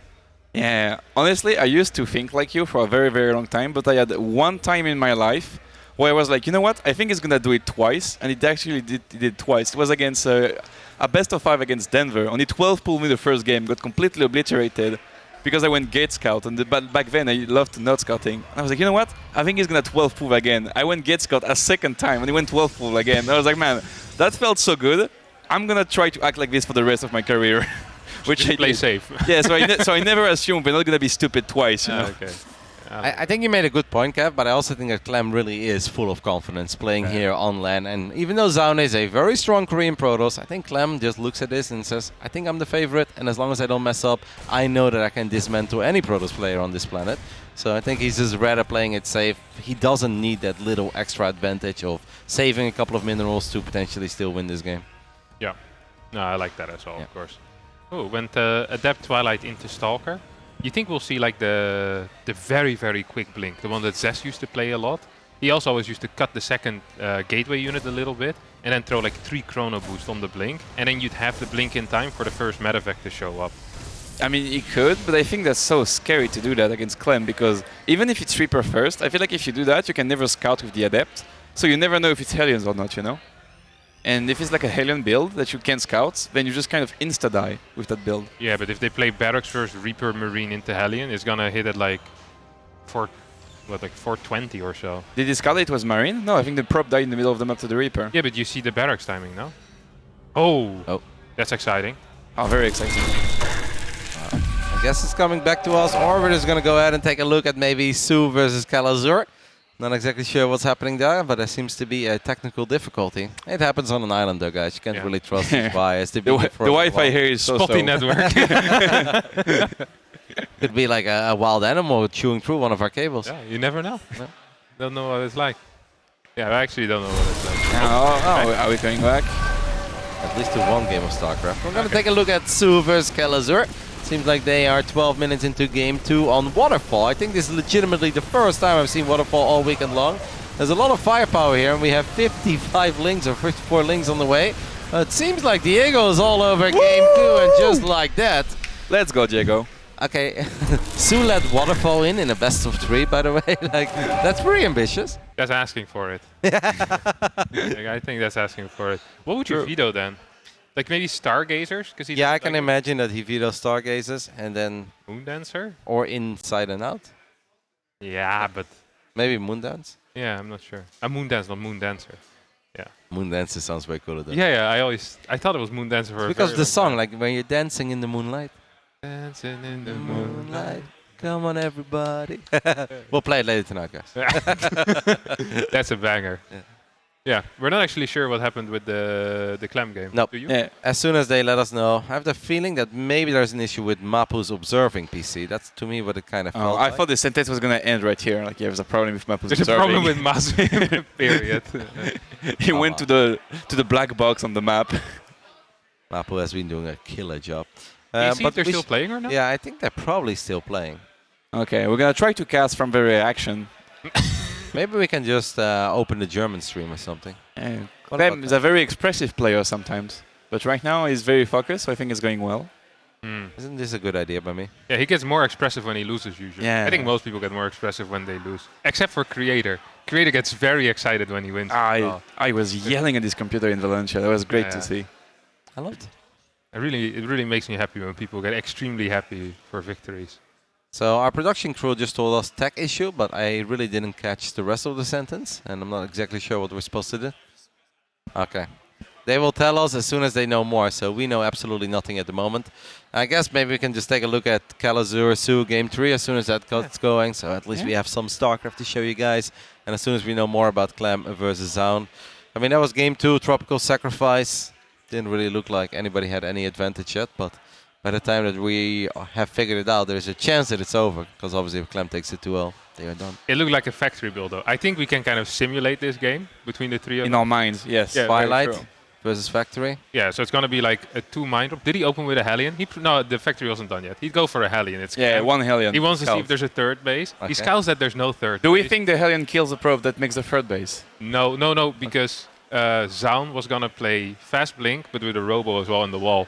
Clem scouted that, takes a little bit of damage on the Hellion and goes down, patrols it in between the third and the fourth. If it's the Zest build, it might be the 2-gate thing. When you take a fast third, but it's actually very tight, so you blink up at the main base. So with like 6-8 Stalkers. Yeah. That is possible. Does he get Stim? Maybe, I don't think he gets Stim with that, but Clem is going for 3 racks factory, so it actually doesn't move out too fast. So it doesn't was he going to get 3 racks? I think he was playing double gas already. Really? Already? Yeah, so I think he was going to do Hellion, the mind drop. like 2 mind drop, and then Clem, probably as we speak, is burrowing and unburrowing the mines in Zoun's main Retargeting base. as well at the moment. Yeah, and he had 1 tank against the first blink in, so he lost a little bit, but not quite enough. Yep. Reactor is burning, but it got saved. Yeah, just barely. Oh. All right, this is the simulation was correct. Yeah, correct. Interference matrix. Alright, seems like we fixed it, but it also seems like this game is ultra over because this Terran army is way more powerful than whatever is left for Zoun. So Mapu, if it's possible, the moment this game ends, can we just go back like 4 minutes into the game and maybe fast forward a little bit so the people at home know what they missed? But it seems like it was just a Raven opening, guys. War Prism gets suicided. That first matrix is pretty powerful. Yeah. I can't believe we got everything right. That's crazy. Yeah, he must have played 4 guys into the RoboBay. This is actually what he used to play a lot like 5-6 months ago, no? Me? No, Zoun. Oh, Zoun, yeah. Like the 4 gas. He was more of a 3 gas guy. The 2 base Colossus, I've never been a fan of it. So maybe I just ignore the games I saw that he played that. But yeah, right now it's not working out as we only have 1 last Colossus trying to kite away from the Marauders. But it's gonna die, like the rest of his Zealots. And serious opium there on one Colossus. GG gets called. We're gonna go ahead and take a look at the few minutes we missed. We apologize for the inconvenience, but technology every now and then it lets us down. So it was a straight up Raven opening on the side of Clem. Can we take a look at the units lost at this point? Was there a Hellion ever made? He lost the Hellion. He killed 1 pro, but he already killed a pro with the Reaper, right? Yeah, that's the pro that died to the Reaper. So the Hellion died, but didn't kill anything. It did nothing, useless. God. Very cringe. It looks a little bit similar to the build you were describing, by the way. No, the Prism, the 2-gate. Yeah, but yeah. I think the Prism is a bit too late, though. Yeah, usually you get a fake Prism, because like Zest was doing this build when the 4-gate blink was spammed on every single map, and you would fake a 4-gate blink. Yeah. So it's like a little bit of a late. Yeah, we already have the Robo base, so it's actually quite different. RoboBay before 3rd and 4th gases as well is kind of wild. You can fast forward for a bit, Mapu, because we've obviously already seen the game, just kind of see what happened for a split second. And then we can always hop into Game 3 of Su Kelazhur, because I think that will be kind of fun to see. You can't even afford the first Colossi at the time the RoboBay finishes. He started his first Colossi like 550? Yeah. It's a very odd build order. Yeah, I'm not sure. I like the idea if I just 4 Stalkers in a represent to Ras a little bit, but Clem was very ready with that tank. What could have been 6 SCV kill was just a few, and now you have the Raven just in here. That is like so annoying. Honestly, like I feel like Blink into Colossus is almost like a build order loss against the Raven builds in general. Yeah, unless you get lucky and you kill the Raven, or they spend too much energy. But yeah, exactly. Yeah. I always like it when they put the auto mineral, and thank God. That was like another great split, by the way, by Clem, avoiding that Nova. Oof. From behind with the turret. Perfect execution here with the Raven. Yeah. And that is all zeroed. So Clem goes to 4-0 in this group, 8-1 in maps, I believe. Meanwhile, Zoun drops to a 2-2 record overall, but obviously still has plenty of hopes and dreams to make it out of this group in top 4. Top 2 is going to get a little bit dicey, but it's still possible because the other guys are all kind of beating each other. It's just Clem who's winning everything at the moment. Let's go ahead and bring this other best of 3 home that's happening at the same time. Kelazhur versus Su. We know that it's 1-1 at the moment. Game 2 was on Waterfall, which is surprising. Because Su did have 2 vetoes, guys. We really did not tell him, like, you only have 1, we have 0. Su has 2 vetoes, and he said, Waterfall, we'll keep it in there. I hear a tank. No. You're hearing things, Roddy. I heard a Hellion dying. Yeah, that's possible. That's what it was, right? Yeah. I think so. There's only 3 Hellions, which typically don't pop in uneven numbers. Oh, Fusion Core, by the way, guys. We are 4.5 minutes into the inside and out. I love it. Oh, what a cool war as well. Diego is a big fan of Mac on certain maps. Especially this one, because it's so easy to get a split map over here, right? Pretty easy. 3rd and 4th base as well. He had a sick game in Valencia against Elaser. Yeah, and that was the final game as well, the decider, right? Yeah, it was actually insane. I've been really loving that little rivalry. I know they are good friends and teammates, but Kelazhur and Elaser have ran into each other a lot lately. Yeah. And it's pretty back and forth, and that's obviously what makes it fun, right? Sometimes Elaser gets the best of Diego, but then Diego strikes back. I had a little chat with him about it as well, and he's like, you know what it is? I'm actually very confident against Elaser. He's like, obviously Elaser is very good, but I really think that I am at least as good, if not a little bit better in the matchup. And he's like, Elaser is just really good at playing his A game in tournaments, and this is one of these guys, doesn't really matter what setup he plays on, what's the stage, and what's his surroundings. Elaser just always reaches a pretty high level, and he said he really struggles with that. Yeah, Elaser's favorite saying is like, under the pressure, we deliver. Su dropping a Spire here. Ooh. Like, most people would be like, oh, they go for a couple of Corruptors to deal with the BCs, but I feel like Su is the crazy Zerg that is absolutely willing to go Mudas here. Yeah, I'd be surprised though if he actually goes for it. It's for the Mudas? Yeah, it's very uncommon. I actually would bet on Mudas. Really? Because it's Su. Any other Zerg would be like, obviously they're going to make a couple of Corruptors, but Su's a crazy man. That he is. Okay, first BC is about to pop out. And how many queens do we have currently? So it's like 8 queens. Okay, any spores in the main natural? Yeah, spore in most bases. So defense is relatively well set up as long as the queens are in an okay position. I think Su is just going to be fine against this. Hellions are moving in though. There's not that many links, but it seems to be enough to at least deny the Hellions from going in towards the natural. Oh, this base is very exposed. Evo Chamber does go down, but the other one does not. So Hellions now obviously are very stuck. And in the end, Kelazhur doesn't really get a whole lot of drones for his efforts here. Over the BC, at the same time in the natural, all of the queens were busy with the Hellions, so he's going to be able to kill quite a few walkers before just wallowing away. Yeah, this is really nice. Corruptus, boo. Go on, Su. Bring out your wild side. Maybe if it was up 1-0, he would have done it. Yeah, he would have done it. Oh, Zergling though, is there anything not to kill them? Just one Viking. Couple of Hellions as well. 4 more Hellions. We'll be fine. That's a cool Hellion skin, by the way. Yeah, it does look quite nice. The gun in the top, in the back. No fourth base yet though here for Kelazhur. Su on a relatively low drone count as well. Of course needs to first be secure against potential Hellion run-bys and the follow-up battle cruisers. Yamato's on the way. I think we saw like 5-6 Corruptors coming out, so this bad boy needs to teleport home if he can. I don't think he can. He used teleport to get in, so he's just gonna die. And that's big. If you're Su right now, don't you just want to go like Roach Corruptor all in? Like, why not do that? Why not? He's building 6 Overlords, 7 Overlords. Yeah, you see, like, I don't think we're running after 7 Overlords, guys. Yeah, I'm not feeling that really either. Oh, Macfield might get cancelled here. That's actually kind of annoying. So one tech lab goes down. Did he use? He immediately fires it up on the other one, but that one could potentially get picked off too. Kelazhur doesn't have a whole lot that shoots up right now. He doesn't, really doesn't. And The queens are advancing, an inefficient pit on the way, but mostly a bunch of roaches and a few more drones. Man, come on, Sue. I want to see some aggression. Oh, we have another BC here. Okay, I was afraid it was only one. Yeah, we have Yamato finishing up as well. But he might fire up another one, right? Yeah, I wouldn't mind if it just goes back up to 2 or 3. Yeah. Yeah. Yeah, there we go. +1 on the way here for Sue as well. We saw an infestation pit, so maybe just wants to keep the option of Hive open while he's pushing. I still do believe we're going to see that push that Drogo was mentioning earlier, because it just feels so natural, right? You kill the first BC, didn't lose that many workers, and you're pretty decent supply. Creep threat seems fine as well. No, definitely. That is not the one, Clem. I think there is a headset over here on the right somewhere. There should be, or it's on the table. Clem just picked up a super random headset and thought he was going to be able to hear us. It was not connected by any wires whatsoever. As Clem is going to join us for a little bit of TVZ commentary. All right. Ça va et toi, Liquid Clem? Can you hear us? You have to put the microphone up a little bit, otherwise we can't hear. Hello. Is this a winner's interview or are you joining us? It's. But first we can telecast it. Okay. Just gonna combine the things. I like how he just grabbed a super random headset that wasn't connected to anything. Alright, we have a bunch of roaches and ravagers, putting a lot of pressure here on Kelazhur. 11 SCVs have gone down. Clem, if you look at this game, first glimpse, is Kelazhur in all sorts of trouble or just a bit of trouble? Maybe all sorts of trouble. Yeah, that game looks tough for him.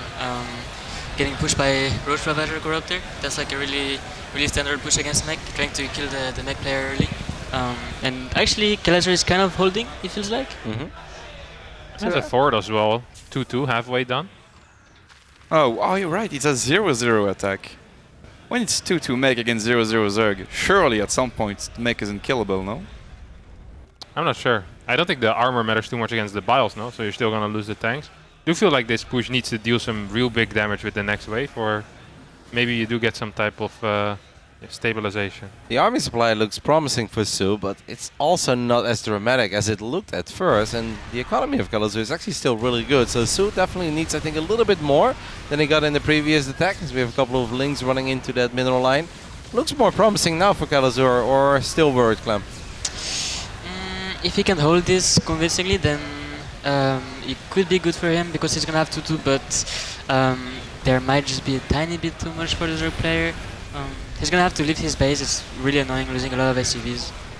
Yeah, I'm not sure. I feel like if Kelazhur can hold on a few more minutes, then he could be fine, but for now he's looking a little bit rougher. 11 Swarmos as well as the follow-up.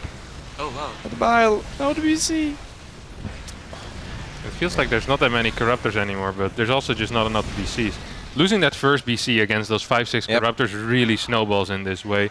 Because in that case, Sue just needs to build way more Corruptors, and that cuts into your Ravager count in a big time. So, yeah, a little frustrating here for Kelazhur. Still trying to hang in there, trying to once again re-establish this base, but it just doesn't look very good. 38 army supply against now a bunch of Swarmos that are going to fire 22 Locusts his way.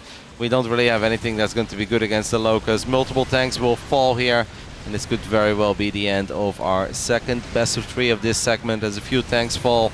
Once more SCVs will go down. Sue still maxed out, and Kelazhur, I think, knows that the writing is on the wall for this one. So Clement, we can talk a little bit about your games, as we are looking at the end of this. It's a winner's interview and a cast at the same time.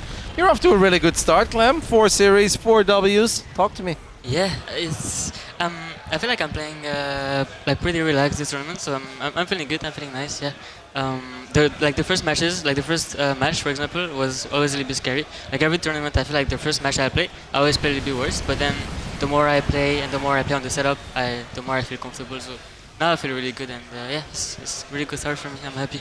I think we are seconds away from GG being called. There we go. Sue gets another W on the board. That means he improves to 2-2 in this group, and Kelazhur is also still 2-2. 2 wins, 2 losses in series, that is. Clem is leading the charge in Group C, and you guys can now actually have a little sneak peek at him. Talk to me about the first game against Zoun on Data C. Yeah, so that game is where he went for the proxy gate. Yeah. It was actually a little bit scary at first, because usually when I'm playing against the proxy gate, I want to go for Tech Labs and Marauders after my Reaper and Marine. But this game I went Reactor. I don't know if it was autopilot or I just got it a tiny bit too late, because the map is too big. But basically I went Reactor Marine, so my additional Marines were really late. And at first I was like, oh, it's probably not going to be good for me. And even after holding on, I was like, he's probably at least a little bit ahead. But after, like at some point in the mid game, when I saw he didn't have any force base and like no gases on his third base, I was like, wait, I'm actually doing good in this game somehow. So yeah, that was a scary one at first, but yeah, he was not as far ahead as I thought he was. And you pulled the SCVs very early, and obviously the bunker did finish up. But I think HomeStory, you had a specific question, right, about the way he defended the second gate, or was it you, Drogo? Oh no, it was me. Because like we see a lot of the Koreans against proxy gate, they get really scared and they just make a CC on the high ground to be safe. And it felt like you just went CC on the low ground, and it felt like you defended pretty convincingly. Do you think you can defend proxy gate with a CC on the low ground, or like CC on the high ground is better? I think if you SCV scout, it's okay to defend on the low ground, yeah. But that game, definitely Marauders would have been better. So like 1 Reaper into 1 Marine into Tech Lab, and maybe like 2 or 3 concussive Marauders. Okay, so if you make Marauders, that's how you defend it. Yeah, exactly. And if you make Marauders, then you can also kill his gateway in proxy, or like try to kill the pylon at least. Because that game, I had like 1 Cyclone, 1 Reaper when I defended the push, so I couldn't actually like move out and kill his gateway. I see. Interesting. Yeah. Do you think if that similar scenario with the way that you defended, and it would have happened on, let's say, Moon Dance or Inside and Out, do you think you'd be in more trouble? Yeah, definitely. Because this map is pretty big data C, so his units from home are traveling a lot to the other side, like they take a while to arrive, so it definitely makes it a little bit easier for me to defend. Alrighty. Kev, any questions for Clem? Maybe about the second game. We didn't see all of it because we had some bugs, but that felt pretty straightforward, no? Was there... Did you realize you were going to win the moment you saw what he was doing, or... His build was very odd in general. Yeah, it kind of feels like what Max Packs does sometimes, like Prism and Blink pressure. I think it's not bad on this map, especially because there's a lot of areas you can blink. For example, you can blink in the second base directly. There's like a little blink away, so it can be scary on this map, but yeah, he barely didn't have enough to defend at home, so... It's like, yeah, that game was a Gabe game, you know? One Matrix. One Matrix, and then... Gabe has done that for 44 Mondays in a row. Yes. Couple of rounds. All right, Drogo, anything else for Clem? No, I mean, I asked what I wanted to ask, and you looked very good for the 2 games. Excited to see more. Who do you got left in the group, Clemo? My next match is against Su. Yeah. Should be pretty soon, I guess. And then I have Nice, and then Astrea. Okay. Who are you the most afraid of? Probably Astrea, I'd say. Yeah, he looks really good right now. Really scary. All right. Before we let you go and get ready for those next games, Clem, I have a very specific question. There is something in front of our casting desk. You can go ahead and take a look at it. And you are allowed to take your headset off. And there is a Sharpie there as well. And you have to sign it. And that will be part of a giveaway. So you're going to grab the marker. And you're going to sign it however way you want. Liquid Clem. Okay, sure. And that is all we need you. Okay. And then you can go on. All right, so Clem is going to go ahead and sign, I guess an airplane door is what it is, right? It basically seems like one of these... Yeah. Airplane door? Yes, because we are part of the crashed airplane, right? Oh. And all the players are going to sign it, and then I believe it will be raffled away, or maybe they'll hang it on a wall somewhere, but I got very clear instructions on making sure that Clem signs the door. Wow. Have you guys signed it yet? No. You guys absolutely have to sign it. I thought they only wanted the top I will player. sign it as soon as I win my group, okay? Right after. Right after. Oh, there goes the pen. We'll never find that again. There goes the pen. That's the end of the door and the Sharpie. Tough luck. Well, those are pretty one-sided series, honestly. I mean, it happens, right? Not every game can be a banger. Not everything can be the best series we've ever seen. Yeah.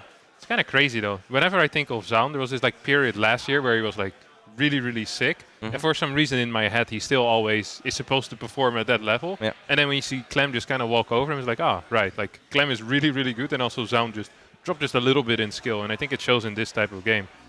But yeah, it's odd to watch. Clem Su is the next match. That's really sick. That is actually going to be a really good one. I know Loco will be casting it, and I think Lambo will probably be back for that one as well. And I'm sure they found a other eager pro gamer to talk about those games. All right, before I wrap it up and throw it to a break, any final words, Rogo? No, I'm good. I'm glad to be in some Story Cup. I'm glad to cast some games. And I wish you all the best in Group D later today. Thank you. I'll be cheering. Yeah, I will try my best. All right. Kev, what's the plan for the rest of the day? I don't know. We'll cast a couple of games and have a cheeky drink every now and again. See what happens. We'll see where the night takes us, Kev. seems like a great time to spend, or it's a great way to spend a Friday afternoon / Friday evening in Krefeld. We hope you guys are enjoying the show at home. We're gonna throw to a quick break, and after that we'll be back with Clem versus Sue.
Para todos esos envidiosos.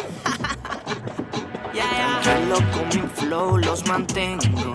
Me dicen que estás escaso, pero tengo. No tengo la voz ronca como Ñengo, pero los parto bien duro como Sony le hizo a Nintendo. Quieren más, pero no son capaces de nada.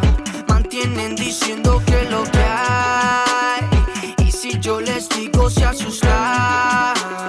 Estar en la cima no es normal. La gente me odia porque soy original. Tanto falso que hay en esta humanidad. Yo los entiendo y sé por qué así están. Es que Supreme es tan high que no tiene ningún rival. Todo pecho frío se cría en el río, teniendo lo suyo, enseñando lo mío. Ahí donde empiezan toditos los líos, porque se comparan con el Rey León. Cuando de off your own, yo no junto una canción.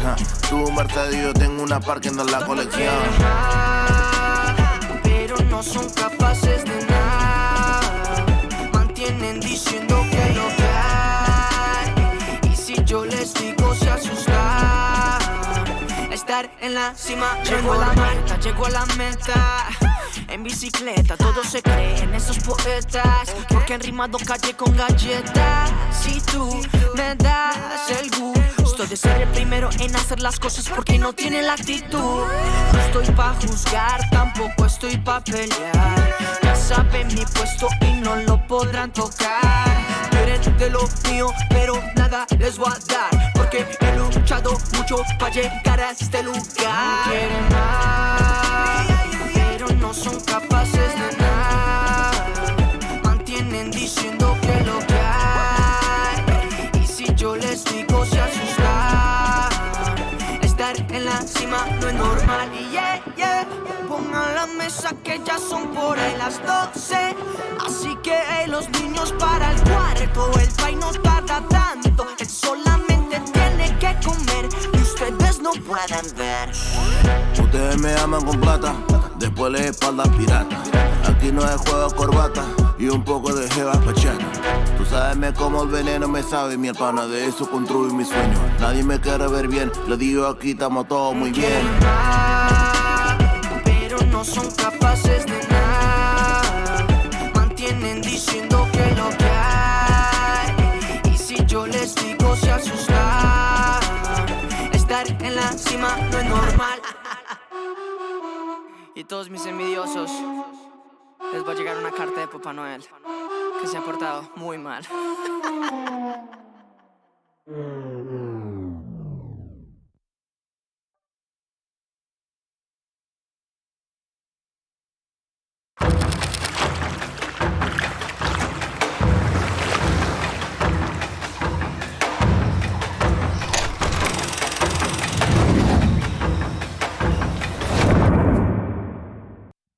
Welcome back to HomeStory Cup. We're here with the first place finisher of Group A, Piotr, aka Spirit, and the last minute man himself, Loco. Yeah, one of the production guys just walked up to me. He's like, Loco, 15 seconds. I'm like, 15 seconds? That's not a long time, but I made it. Just in time. How are you guys doing? I'm doing fantastic. I'm slightly dehydrated and I didn't really sleep that well, but other than that, I think that's pretty much everyone here at DFM. Yeah, same. How are you feeling? Didn't sleep too well, but yeah, Also I think a little tomorrow, dehydrated. Yeah. But tomorrow will be great, I think. All right. I believe we have Clem versus Sue coming up next, right? yeah, that's hype. Yeah, it should be hype, because I know the Koreans may not necessarily give Clem as much as respect as he maybe deserves. I know they usually play on the NA server. They do usually play him on NA West, and to be honest, on NA West I can also beat Clem. But on Europe I absolutely can't, so we'll see if Sue can do it. Obviously there is this little bit of a backstory of them playing last week actually in the World Team League. But that match didn't matter whatsoever, it was also best of one, and Clem just woke up, and he was hangover, and it was on West, so we have so many excuses. So we'll see if those are actually just useless excuses, or if... I mean, it's 4 p.m. now, so that's like prime Clem time, right? Like this is... Well, that's usually when he wakes up. Yeah, I was prime Clem time would be like, if we play at midnight, he would be the best by far, compared to everybody else, yeah. Yeah, for sure, so... I mean, if the last day goes long and he's in the grand finals, my money's on him, no matter what. Yeah, he's been forced to get up early, I guess, for this tournament. Well, Clem early anyways, but... Yeah, he said he got up very early, 1 p.m. Yeah, 1 p.m. Yeah, 1 p.m. What time do you guys usually get up at? 10. I also got or up 9. Yeah, I got up at 10 every day. Yeah. Okay, because I was gonna say if you have to play a ladder and there's no one online, like it's. Yeah, that 10 is the optimal. I think 10 a.m. is the optimal wake up time for a pro gamer. If you work out. If you don't have workout, maybe 11 is even better. Because pro gamers really don't wake up that early. Yeah.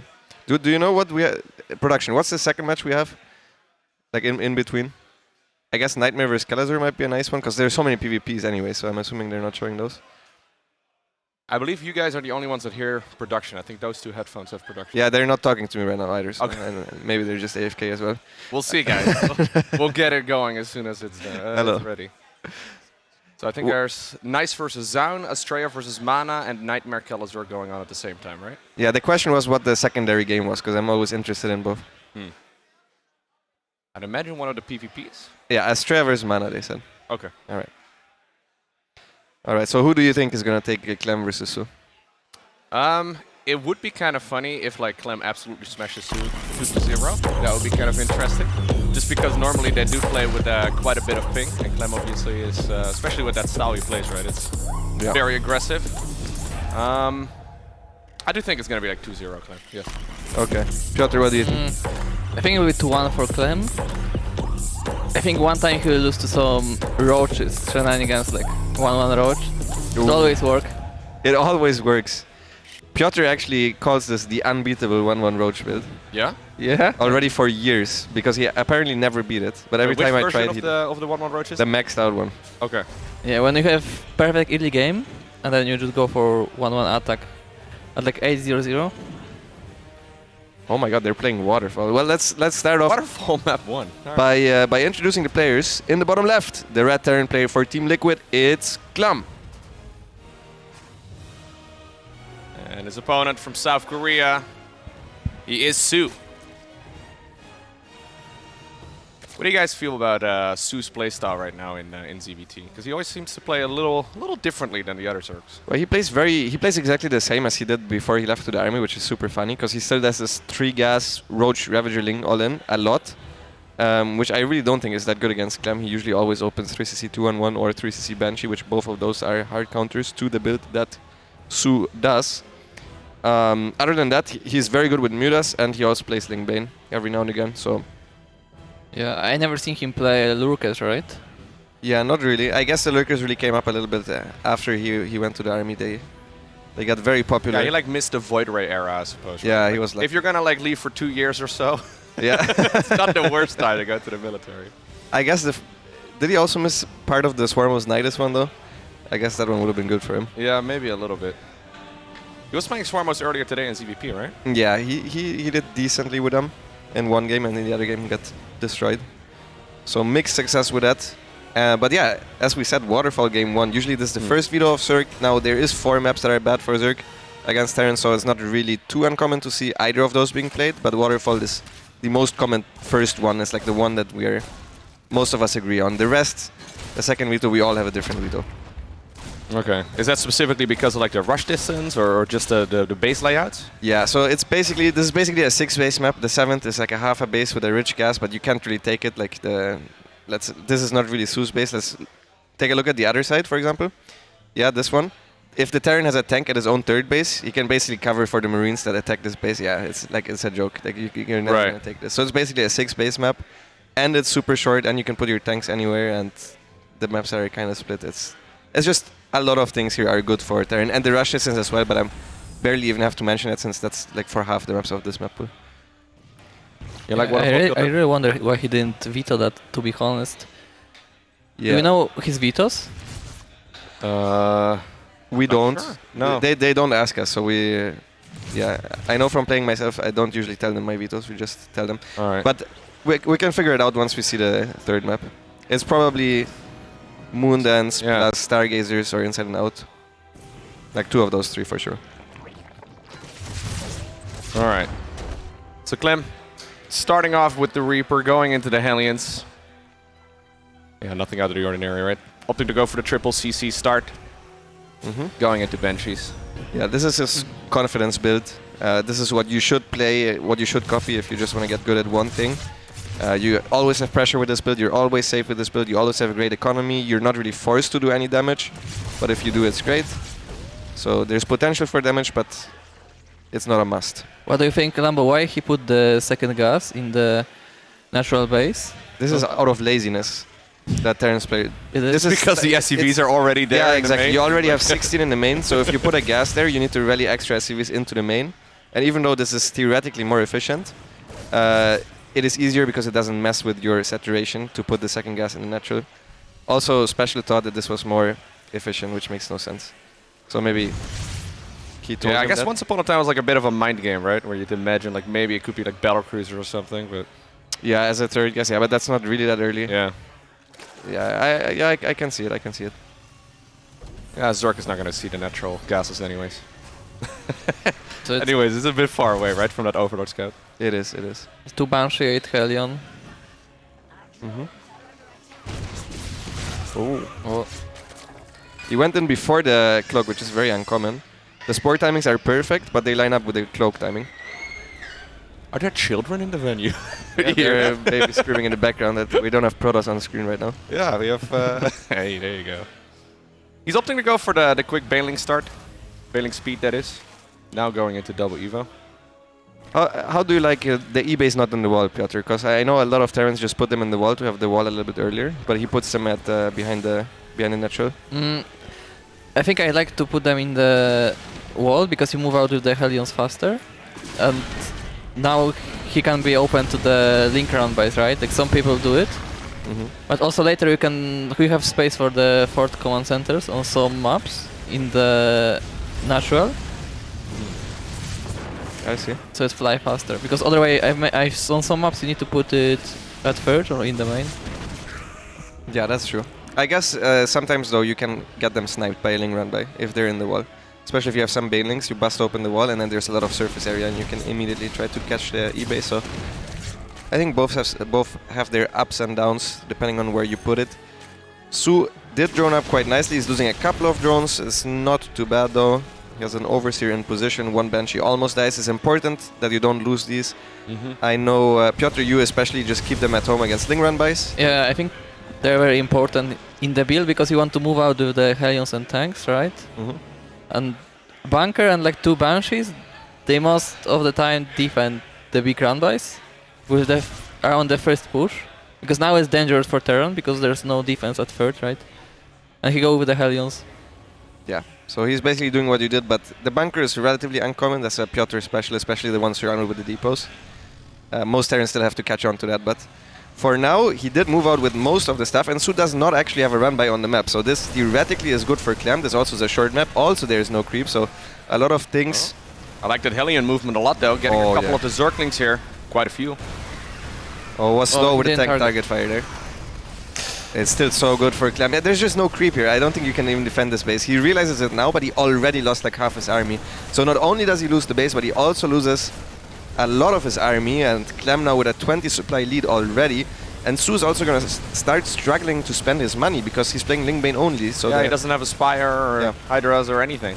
Yeah, I think most of the time he goes Spire, right, in these kind of scenarios. But for sure. I think on this map you have to play Lingbane. I think anything else is suicide against tank pushes, but yeah. Once you lose your hatcheries and you can't spend your money anymore, that's really bad. He realized it now and he throws on a Hydra then. I'm not sure that was planned. Also a macro immediately. Clem loading his units into the main, and now he sends all his reinforcements towards the new fort base. He obviously realizes there's another fort base taken, otherwise he would not have sacrificed it so easily, and he stimmed those units instantly. Those are without medevac actually, so those are gonna die eventually. Oh no, here there's two following it behind, yeah. Su at this point though at 2,000 resources in the bank as well, so that really does not help him here. He doesn't really have much going for himself, right? 4 CC, already just about to finish as well for Clem. I mean, I guess one thing that's nice is that he is going to go into Hydras, and Clem is not going to tank all in.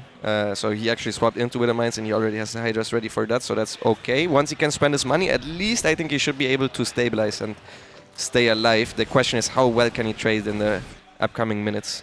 At least the creep spread is nice, right?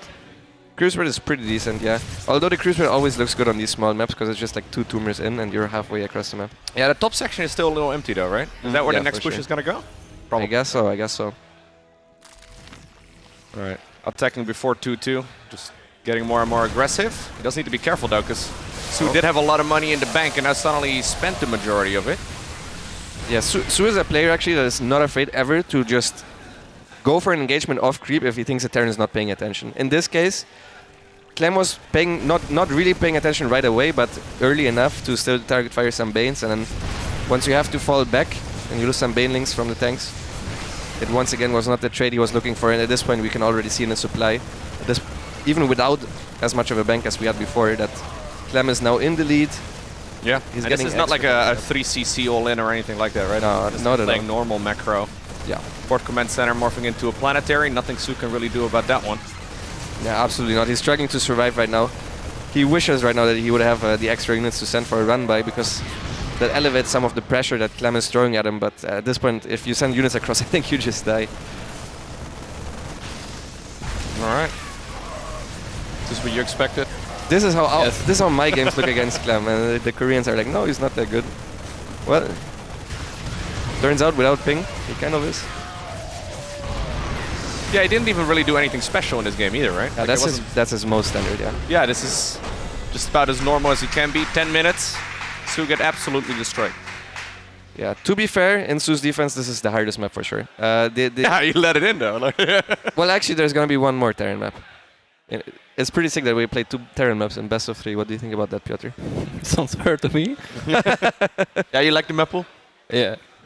Maybe not against Protoss, but...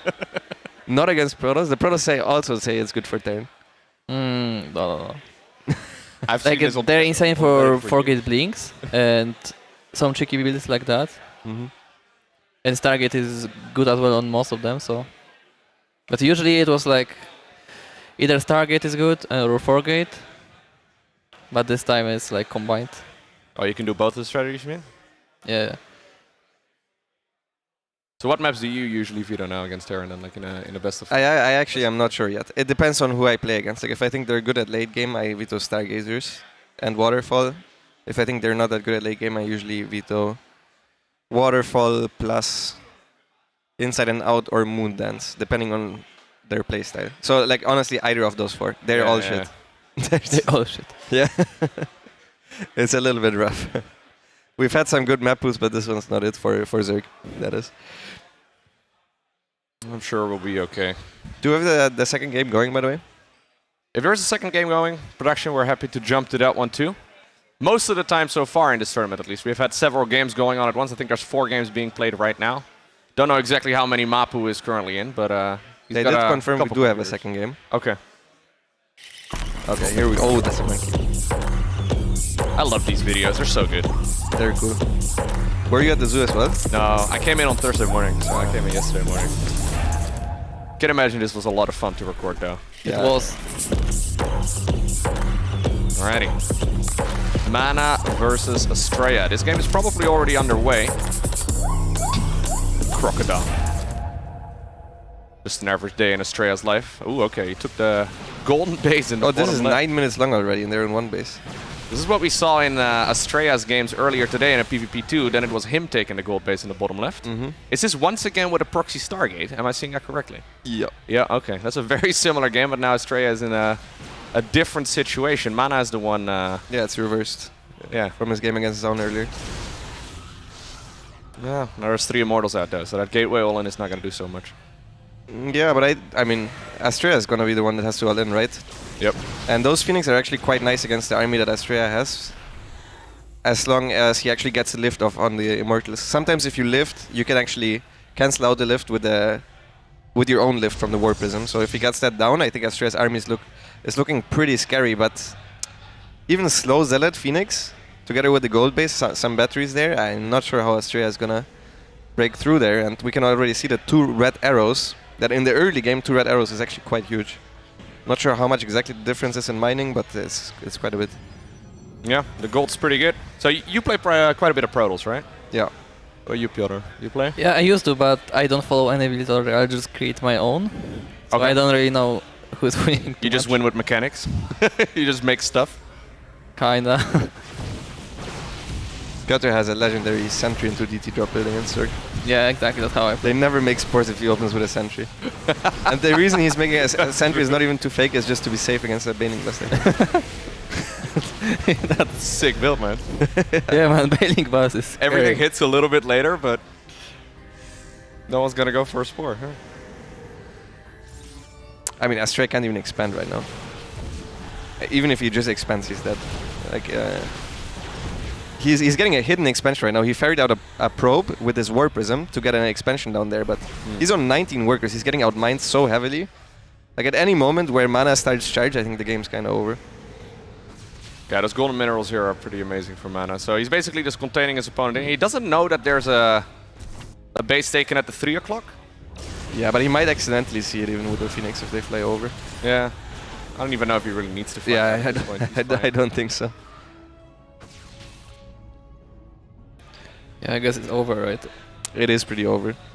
So once Clem versus Su really gets going, you guys can put us back into that. He's even making Immortals. Yeah, Mana is just trying to spend his resources right now with the 4 gates and the robo that he has. Yep. Not taking up yet. Obviously, he doesn't think he needs to. Now he saw it with the Phoenix, so that's probably game, because he can send some units there. And you cannot even save it with the Prism, because there's the Phoenix, right? So. And he needs to have like an observer or something as well, right? Just to... Maybe he doesn't know about the gold. Oh, he saw... No, oh, Astrea, you mean? Yeah. Can we check if Astrea knows that there's a gold? Oh. Oh, okay. Well, he's about to have a bad time, because this Oracle is going to see that this gold has been mined for quite a while. Yeah, like 5+ minutes. Oh, no energy on that Oracle either. Just gets to sort of hang there. Yeah. Yeah, so Astrea that is going to make a move towards the bottom left. Mana's army, though, at this point is quite a bit bigger. Yeah, he does have recall. Shield battery also available. He's got a lot of units. He can also just run into Astrea's main, I guess. I think chasing this army is probably not the right call, right? Surely it had to be recall or counterattack. It'll be the counterattack, but a little bit indecisive at first. Yeah. Stasis? That seems like a full block, so at least the Stalkers can't get up. Prism stays alive. He kills the Nexus in the bottom left. Loses the natural too. No cancel, I think. Yeah, he still is kind of dead though. Mana with enough money to instantly remake the Nexus. He already has the probes as well to saturate it, so he can long distance mine. Should still be ahead in mining once those probes start long distance mining. And do you think it's a good idea to spend the energy on the Phoenixes on probes? Because he might not be able to lift the Immortal. Yeah, that's a good call. About it, right?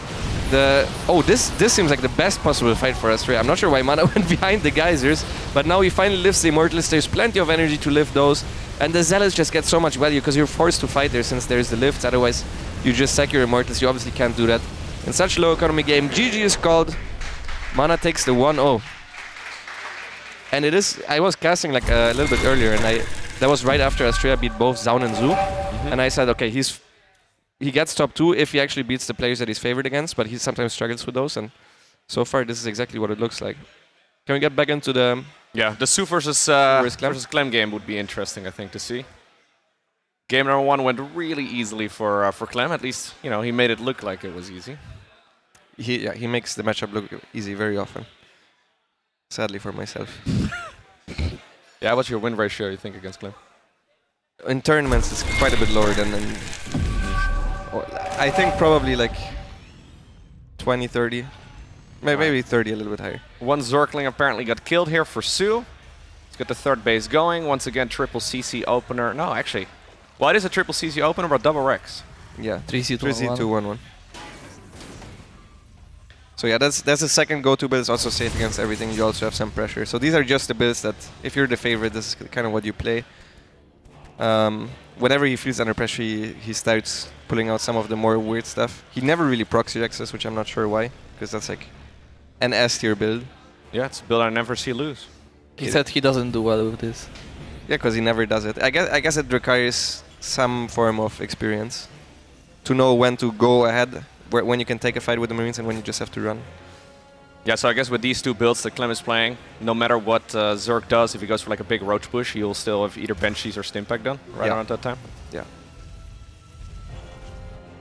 Yeah, exactly. Like 5 minutes into the game, he has the Stimpack. Usually for roach builds, you even have the Medivacs out. Like if Su has his 3-gas roach Lingle in, against that he literally would have 60 Marines and 2 Medivacs. So. Su sees the extra gas go up. Obviously, just by the lack of depots, he knows it's 3cc. I'm not sure if he scouted anything else in the main base, but the fact that there's no wall yet means it is 3cc confirmed, so he scouted nothing. Also, the lack of extra Hellions usually means it's 3cc 2-1-1, but Su actually didn't confirm that, so he's actually making spores, which is relatively bad for him. He did go up to 66 drones. Does he have any units? Can you check a unit? Not yet. 7 Zerglings. If he has all the 8 queens together, it's fine, but if those get caught, we might have a short... Very careful. Yeah. He sees it right now. Spire's coming up right at this point. He hits a big supply block. 6 Overlords start up right away. Oh no. This is one of the more basic timing attacks, right? Like it's just with triple CC rather than with the, you know, what we used to see for years. But if Clem ran into, if you just boosted into the main, the game was over there.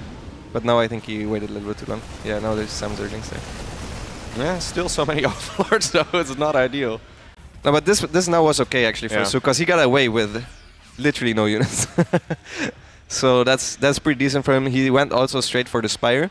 Now, one of the weaknesses of the Spire is actually the delayed tank pushes, and this build has a nasty tank push follow-up with 4 Medivacs, a couple of tanks, and 1-1 and combat shields.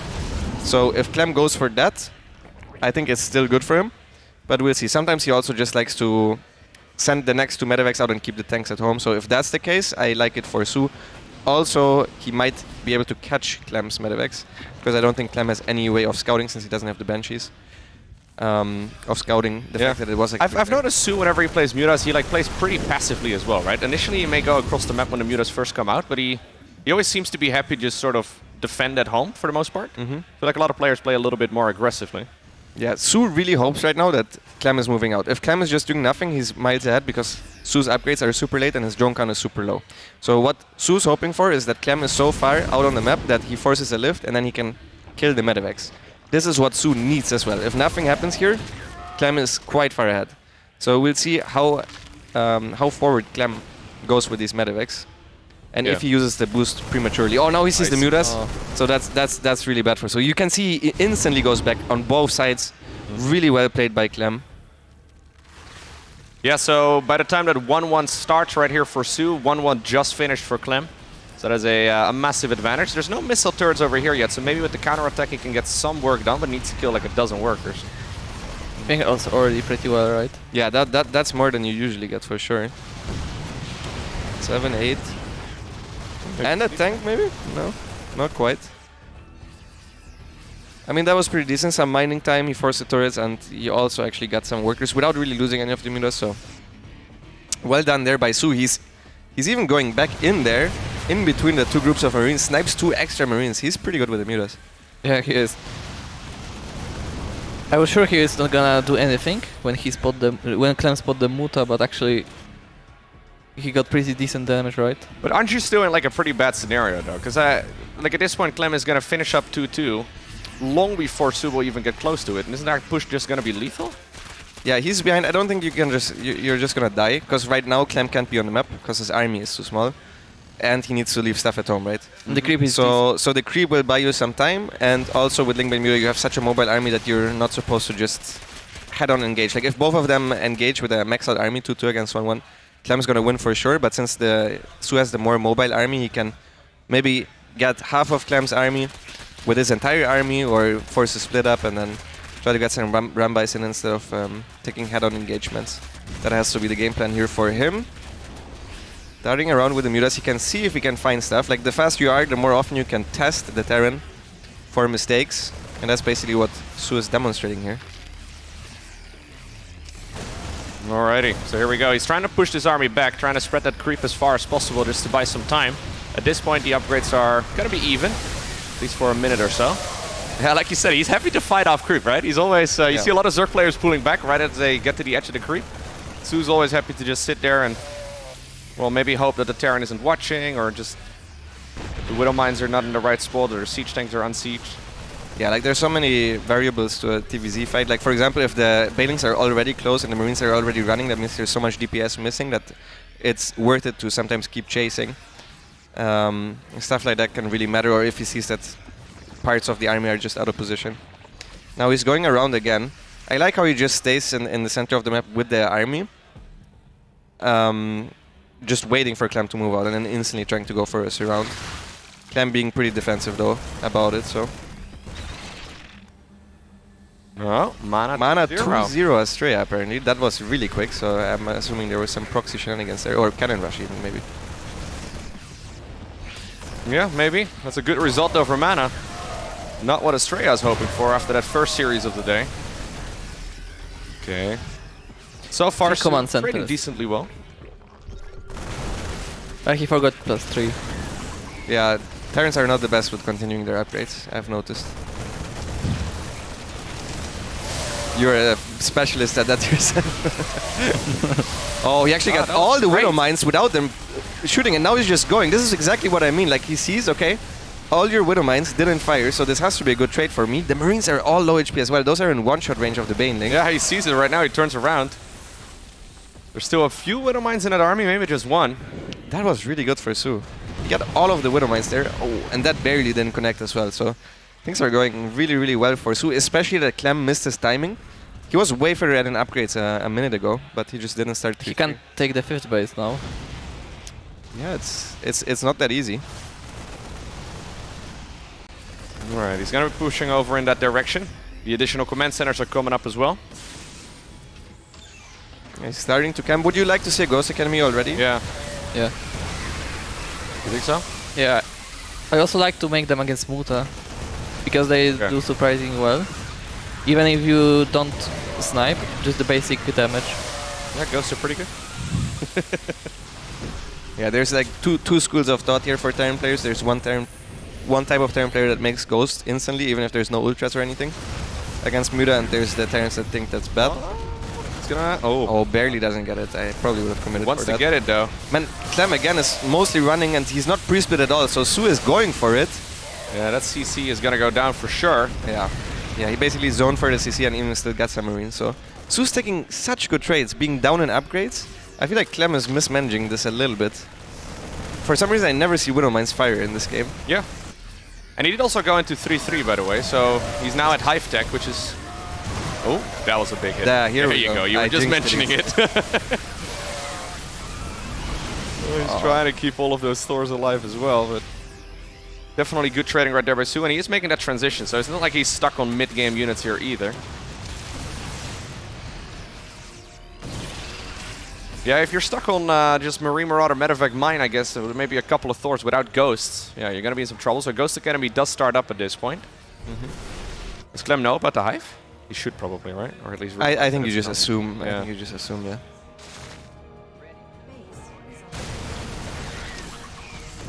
Man, once again, Su finds Clem pretty much out of position. There's only like 20 supply worth of buyer right next to the CC, which means all the SCVs at the CC go down.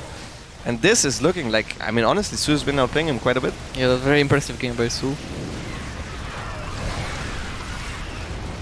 Big detonation right there. It's pushing back most of the Zerglings and the Banelings, so Clem gets another shot. He's been adding on a lot of command centers, so losing a 2 over here obviously is not great, but he will get another shot. The game's not over yet, but honestly I only see Maru win those type of games. And then he really just sits back for an hour or two. And Clem is usually the type of guy that wants to keep going, but I don't think that's going to work out for him in this game.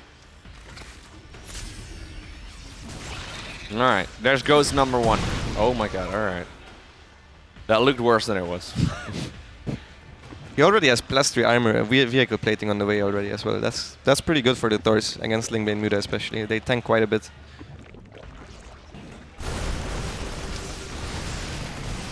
More ghosts on the way. I mean, Su just knows how to win the game. He's not even trying to arrest anymore with the Mutas. He's just somehow trading evenly with Lingbane Muda against Marine Marauder Mine, which is incredibly hard to do, but somehow he just, like, I feel like I keep seeing the same movie over and over again. Clem is completely bunched up without a pre-split and he just has to run. Yeah. And while he's running, Su is getting damaged somewhere else and he's denying the base at the same time. So these fights always end up even, which is insanely good for Zerg. Usually Lingbane Muda against Bio at this stage of the game, it's not uncommon to see 10k resources behind. Oh my god, once again. Oh my god, once again. Completely clumped up. Loses, I don't know, like a dozen Marines right there in a heartbeat. Ultra's chasing some of it down as well. They decide to go back because there's a command center to kill. And slowly Clem is running out on money, right? Like he doesn't have a lot of mining anymore on the 4 command centers that he's got mining. Yeah, still just 2k resources better, worse for the Zerg. That's fantastic. Like that's what you love to see as a Zerg. And at this point, yeah, he's running out of minerals. So the ghosts are gonna be basically his go-to unit at this point because it's gas efficient. But he needs this base. Like if this base goes down one more time, it's completely over this game.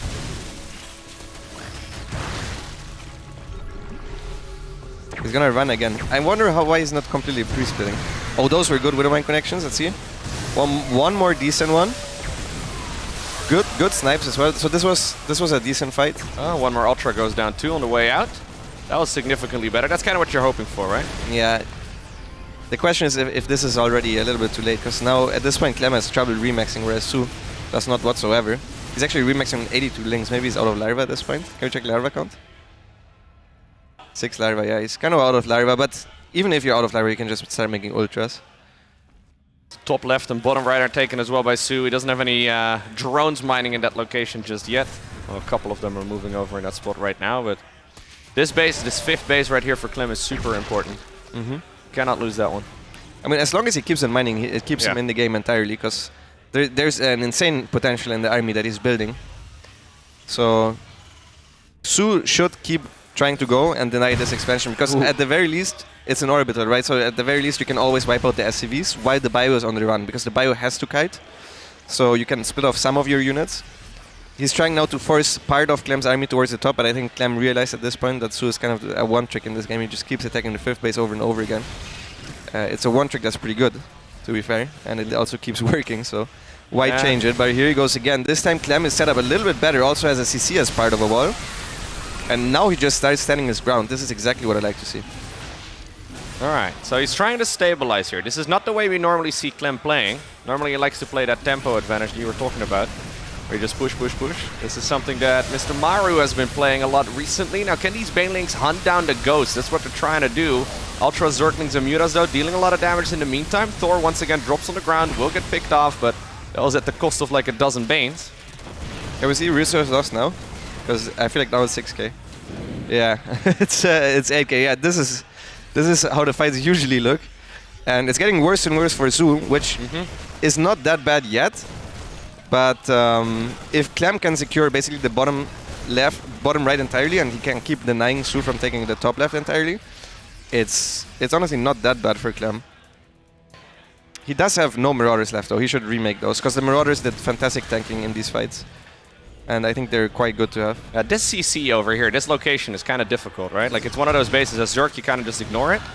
Yeah, If he can get a planetary there, that'd be really good for Clem. Yeah, if he gets a planetary there, you can also have ghosts on the high ground and on both sides, to be honest. So it's very, very difficult to actually disable the snipes there and engage into them. He actually remade some of the mutas, which surprises me a little bit because they haven't really been doing anything. No, like you were saying, the ghosts at this point will just deal with those as well. Yeah. What do you think Su should make now? I think the same, and you just keep going. This is what you do. Oh my god, these fights off creep are starting to cost him quite a bit though. Yeah, that was a good one though.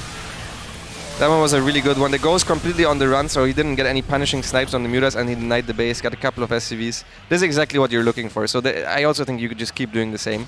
Even though it go for more siege tanks in this spot. Yeah, more siege tanks, even Widow Mines. Widow Mines and siege tanks are very good, even combined. Yeah, he does have +3 armor, right? Yeah. Even remaking the turrets I think is good. Yeah, not a whole lot of mech units. Very ghost heavy. Maybe that's the next step. Maybe he needs a little bit more money for that. Okay, this fight once again was wide expensive for Su. Yeah, he still has a lot of money in the bank, but these fights are not looking as good as 5 minutes ago. He still has 2 fresh bases as well. I mean, as long as he's mining from the bottom right, this is why he keeps engaging, right? So Clem also doesn't have time to take out the bottom right. He's mining from Clem's side of the map, which is huge.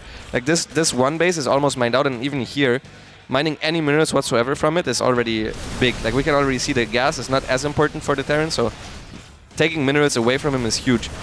Risky? I don't think he can push out here. I think he just wanted to clear a little bit of creep while the Zerg was still remaxing. He also still has 2 entire fresh bases at the top left that he can still take, so Su's gonna have money for ages. It's just how efficient can Clem be? He needs to be super efficient. Like this so far was not enough. I like this move as well from Su, taking that base in the top left. Yeah. Another base that's normally considered to be the Terran, since Clem is so occupied in the bottom right. He has like 15 medivacs, no? He's got a lot. Yeah, not a lot of mech units though. Like I don't think he has any Thors anymore at this point. Yeah. I wonder how many medivacs he has. Can we check? It's 16 medivacs at this point. So yeah, that's 32 supply. Dedicated to healing only, which is pretty neat for those Marauders and Ghosts. I mean, Su's now trying to counterattack, but that should still be fortified because he never broke that, right? If he earlier went for more attacks at the top, maybe now he could think about wiping out the third base, but there should still be turrets and Widow Mines there. At this point, he once again finds a fight without a planetary. At the same time, the Zerglings are engaging at the right side, but they're kind of going into the planetary. I mean, once again, this is not the prettiest fight I've ever seen. No, Medivacs are joining in right now as well, keeping all of those units alive, or at least trying to, and Clem actually takes a decent battle once again, right? Yeah, almost 20k resources up at this point. Twice his supply. Yeah, that one was really expensive. He even suicided the Muta, so I wonder if he just doesn't want them anymore. Because I don't think he's going to remake those again. Those did absolutely nothing. And now at this point he also takes out this base. Su's just rallying Zerglings in one by one. That's not what you want to do. You already almost mined out this base. Oh, now a couple of banings come in, and that had some decent connections. But Su is losing the grip on this game that he had. Yep, the entire bottom right-hand corner is now for the Frenchman. That means that he will probably be heading on over towards the top left if he feels confident that this location is at least well defended. He might just take another base in the bottom right of his own, right? He can take this entire triangle. Yeah, it's a difficult decision now to make for Clem. Because you kind of have to consider how well you traded. Have I traded well enough to just let him have the top left? And if I go start attacking the top left, do I lose the bottom right? Now Su's just going to try to defend the top left, but these are just inefficient trades. Whenever there's Ling Bane against Marauder Widowmine, the Ling starts running the Marauders and then they die to the Widow Mines, and you can at any moment just lift up. There is no anti-air here anymore because the Mutas all got wiped out. And yeah, Clem just keeps lifting the units that are about to die.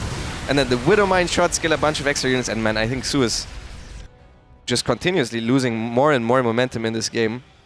Very impressive stuff though for Clem, right? Like the mid game was extremely good for Su. Yeah. I don't know how Su sometimes does it, but with Ling Bane Muta, he just takes straight up fights and he trades evenly. But then all of a sudden, a few thousand minerals behind, right? Yeah, that was crazy. So far into the game as well, and at this point, obviously, he's 20k resources behind. Yeah. And Clem also has insane army supply at this point. He's 150 army supply, which means basically half his army trades efficiently. Usually half the Terran army against the entire Zerg army does not trade effectively. Okay, Infestors are available right now too. He needs to be careful. Okay, there's the fungal growth taking care of at least some of that army. Maybe a few of the Medivacs will go down. Not sure if that's the end of the world for Clem. He's going to go for an additional factory right now too. This is not good for him though. Losing quite a bit of There's so many Widow Mines here. Yeah. He the Widow Mines traded That's so insane. effectively. Like, there were like 5 Widow Mines behind the factories, and Su just went in. He was like, okay, this was a great fight. Nope. Absolutely wasn't. You're dead now. I can't believe Clem is gonna win this game. Yeah, that's crazy. Is Su mining gas? I don't really see his gas go up. I don't think so. Yeah, he's making 200 gas per minute. I mean, he can only make Zerglings at this point, and Clem's still at 120 army supply, and even though it looked really dicey this game, he just kept stabilizing, crawling forward base by base, and played the efficiency very game. easy, right? Like rather than winning with that tempo advantage, he's like, okay, I guess I'll defend now. And studying some of the Maru replays and see how he does it, but very Maru-esque. Yeah, and that fortifies his spot as first in this group as well, because everybody else already dropped a bunch of series end games. I guess his closest competition being Zoun, who he already beat. So yeah. And Zoun lost to Astrea as well, so is he already confirmed first? I think he will be soon. Yeah, I think you may be right. After this, he's gonna be 10-1. Yeah. Top 2 at least confirmed, I would say. Nice is 3-2 actually. Pretty cool to see. So yeah, Su is trying his best, but he is only making Zerglings at this point. Trying to defend his bases, and at the same time trying to deny Clem's bases. Yeah, that's what we're talking about, right? That entire bottom right corner that was initially all Su's is now turning into Clem's little haven. What's he gonna do over here? Yeah. But the mine didn't shoot, no? That was weird. Sorry? The mine didn't shoot for like 10 seconds. Yeah, it's probably because the target did get killed, and then it retargets, and then that can happen a couple times. I mean, Su is trying his best, but at this point it's just a numbers game. You have 1/3 of the army of the Terran, and it's just Zerglings. And no money. Yeah. I mean, for the first 9 minutes I was impressed by Su, micro, and the creep and everything. And then later everything started to fall apart, right? What do you think Su should have done, Piotr? I'm not sure. I think he shouldn't remake the Muta later, right? Because it just died to Ghost. Yeah, the Mutas did not seem that great. And if you remake them, I also don't think making like 10 is good. And you need like 20.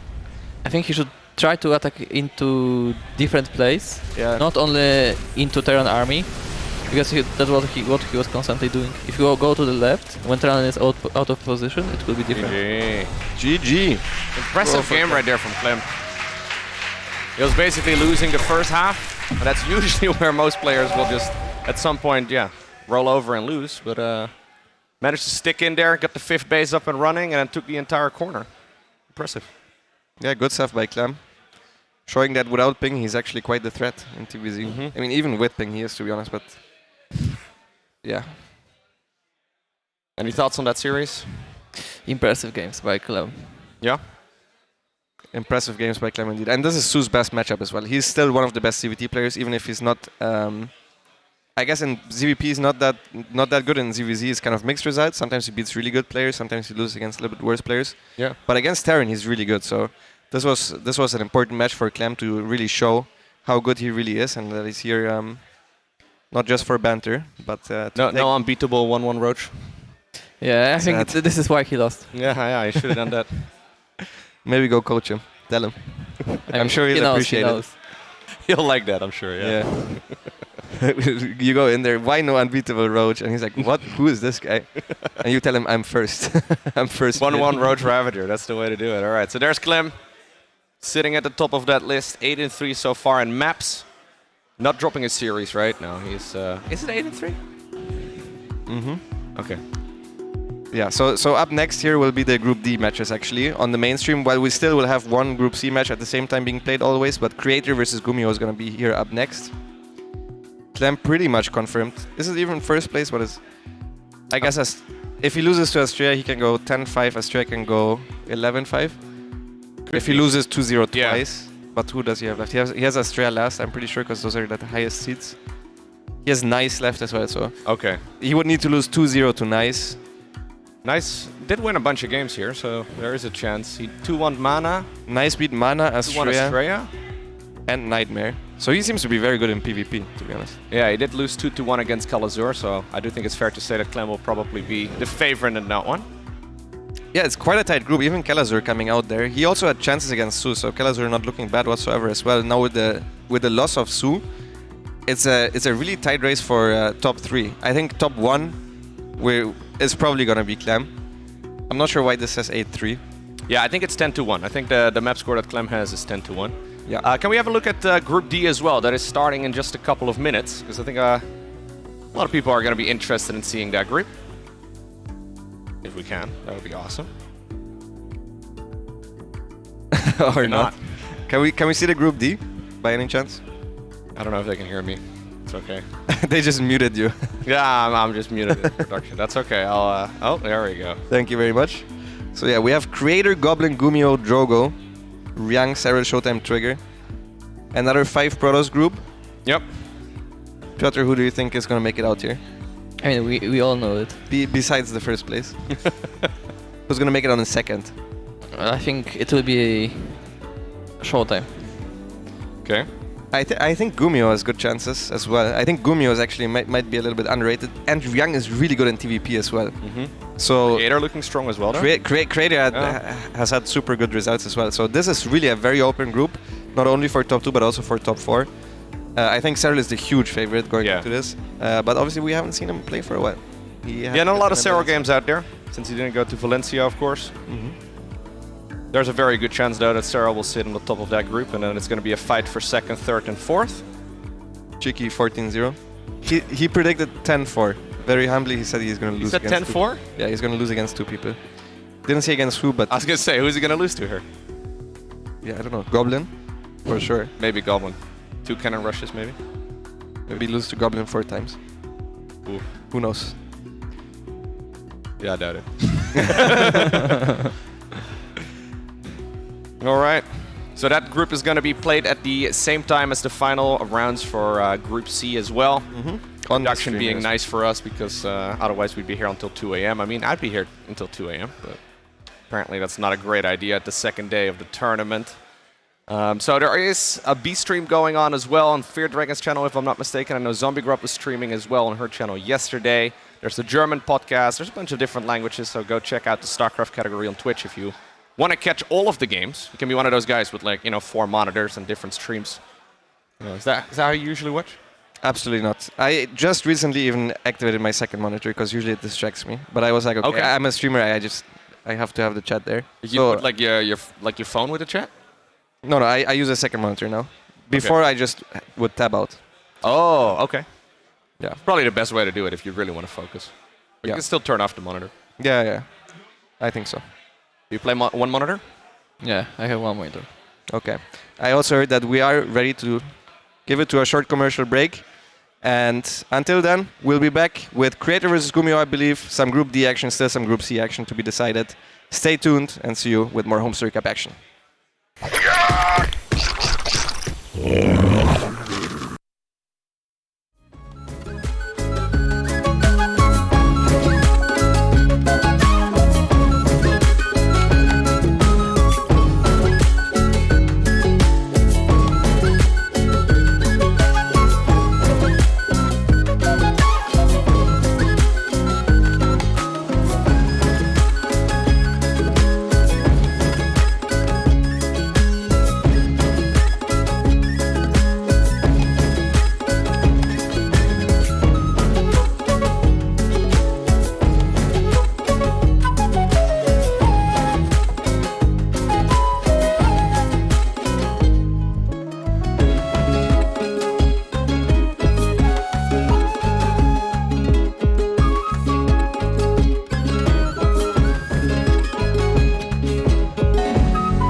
hand dressed to impress, no stress, though they're waiting. I keep them waiting. Makeup on fleek, high heels, ripped jeans, they're all waiting. I'm on my way. Looking in the mirror at myself like who that? Swag on 1,000 and my girls got my back. We just won the party, call me tequila shawty. We just won the party, yeah. You can bring your friends, we won't mind it. We just came to dance and go all night long. The look in your eyes, you can't hide it. Ooh, baby, I know I turn you on. You can bring your friends, we won't mind it. We just came to dance and go all night long. The look in your eyes, you can't hide it. Ooh, baby, I know I turn you on. When my friends pull around and they got the top down, on our way, yeah. We're on our way. Turn that music up, you know we don't give a what. On our way, yeah. We're on our way. Pull up to the party like my name is the life. Tension so thick, you could cut with a knife. Ask me how I do that. Been fly since way back. Ask me how I do that. Yeah. You can bring your friends, we won't mind it. We just came to dance and go all night long. The look in your eyes, you can't hide it. Ooh, baby, I know I turn you on. You can bring your friends, we won't mind it. We just came to dance and go all night long. The look in your eyes, you can't hide it. Ooh, baby, I know I turn you on. You can bring your friends, we won't mind it. We just came to dance and go all night long. The look in your eyes, you can't hide it. Ooh, baby, I know I turn you on. Hands to the sky if you feelin' a vibe. We ain't gonna stop for nothing. Put your hands to the sky if you catchin' a vibe. We ain't gonna stop for nothing. Yeah, you can bring your friends, we won't mind it. We just came to dance and go all night long. The look in your eyes, you can't hide it.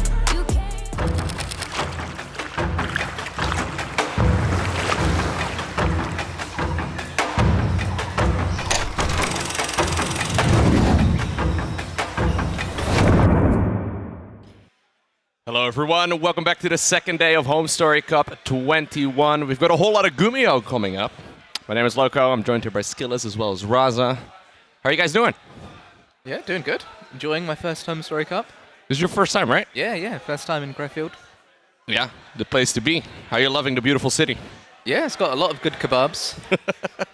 Yeah, that's about, that's what everyone says. That's about the only thing that really comes out. But it lived up to the hype, really. Yeah? I have actually been here now for 2 days and I haven't had a kebab yet. Wow. You need to get one. Did you get one, Skillis? Yep. Yeah? How many? Only one. Only one. It is what it is. Anyways, we've got a whole lot of games of Group D coming up.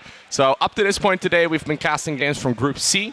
Group C has not wrapped up just yet. There's still a couple of rounds being played, but in order to make sure we're not going to be here until super late, Group D is going to be played simultaneously. That has some of the absolute fan favorites in, like for example, Serral.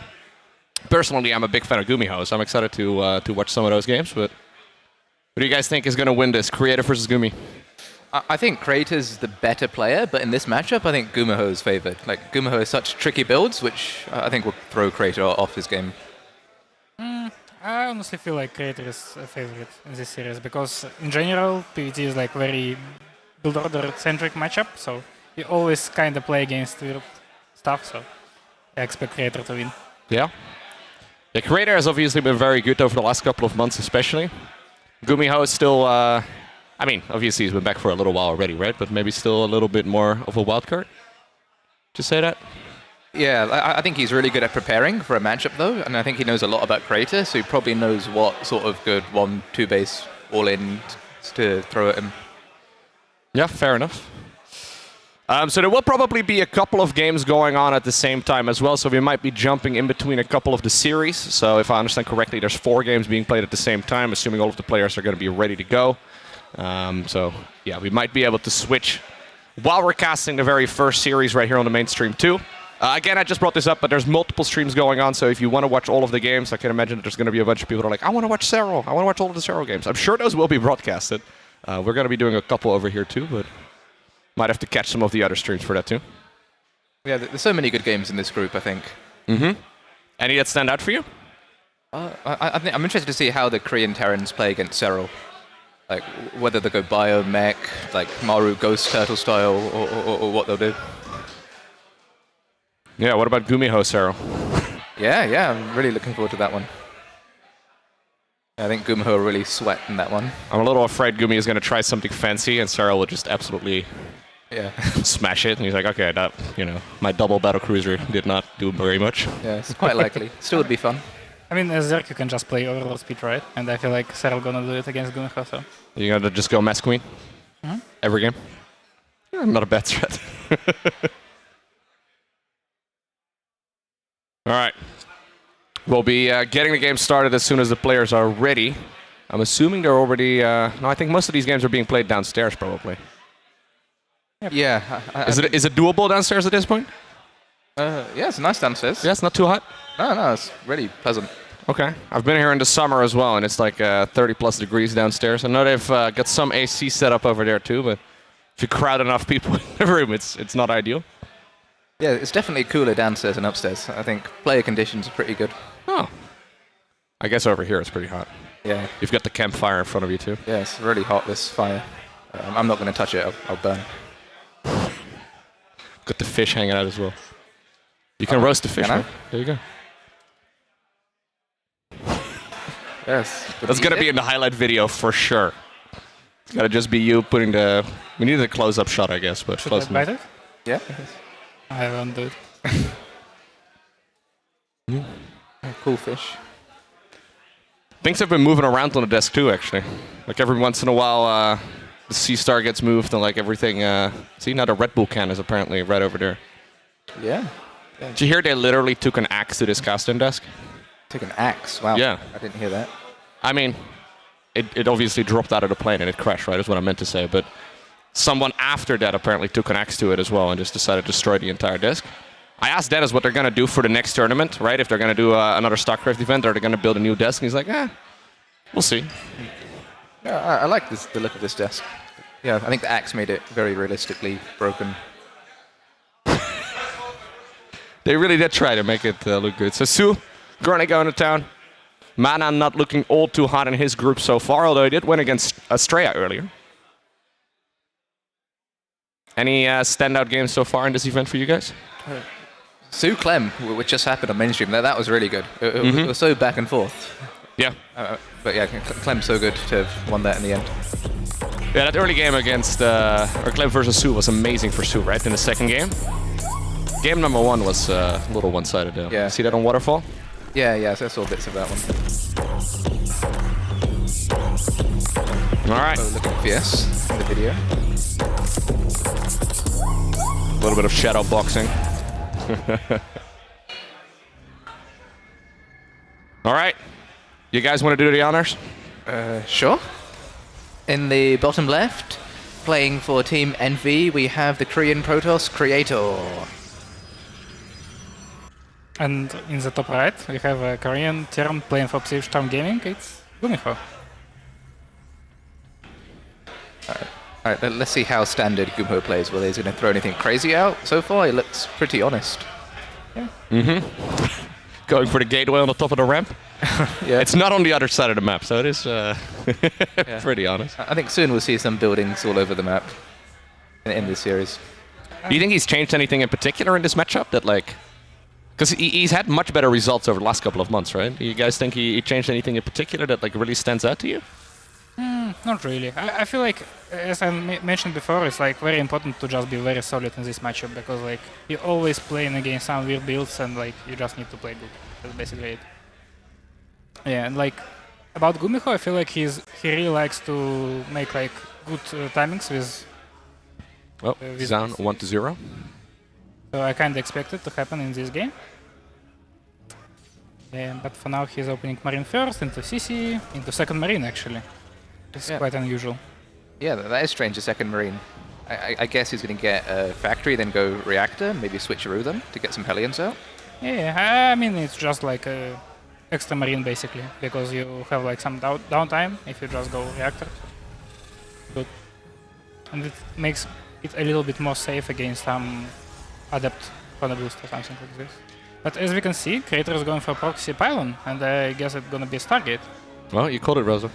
Yeah, I expected it from GuMiho, but Creator saved me there. Yeah, so I guess he's going to throw down a Stargate, just try and get some workers killed with the Oracle. Interesting to see whether he'll go like for the crazy like hero style where you get a lot of Oracles, try and kill the Cyclones, or whether he's just going to make 1 or 2 and try and kill SUVs. But honestly, like GuMiho is going for reactor Hellions probably, and it is never good for Terran because you basically have no unit. Or no, actually it's like 2 Marines, 1 Hellion, Starport. Maybe it's something different, but it's very hard to be in position if you don't scout this target. Yeah, for sure. And so far, Hellion first, he really needs to get a Cyclone out ASAP, or even a Widowmine in his main base to try and deal with the first Stargate unit. But it looks like GuMiho has no idea about this proxy Stargate. No, GuMiho has not been out on the map yet, right? He's just been sitting there trying to play one of those I'm going to defend against everything kind of builds. If he's going to start chasing a little too far here, he definitely needs to be careful. Yeah, Marines are going to be heading back. Yeah, he really needs those Marines at home in his mineral line, but I think... Oh, is he going to see it? Is he going to see it? Yep. Nice. Nice. It is actually very good because right now GuMiho is building 2 additional Hellions, and I guess he's going to drop it with his Medivac. And like with Marines, if he's going to be in position, it should be quite good for him. So it all depends. Just barely in position, so definitely a practice move right there from Gumi. And as you can see, Creator didn't really scout, so he can't know is there a Widowmine or not, so he's very careful with his Oracle, and it is actually very good for GuMiho, I think.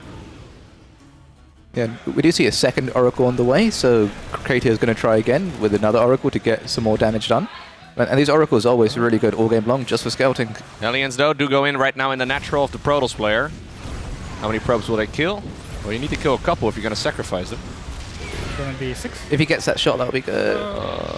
4 for 3 Hellions is not enough, is it? Yeah, not good. Protoss base is delayed, like 3rd base, and also GuMiho is killing this pylon, so he won't be able to build more Phoenix. And like right now, Creator has no check, basically. He has no Twilight, no Robo, no anything, and like Starport is dead. I feel like this situation is quite good for GuMiho right now. Yeah, this is some nice damage. Oh, will he keep... No, I think that's a dead Oracle. Yeah. Nice. Viking popping right at the correct moment, and now he's going to go into the missile turrets very shortly as well.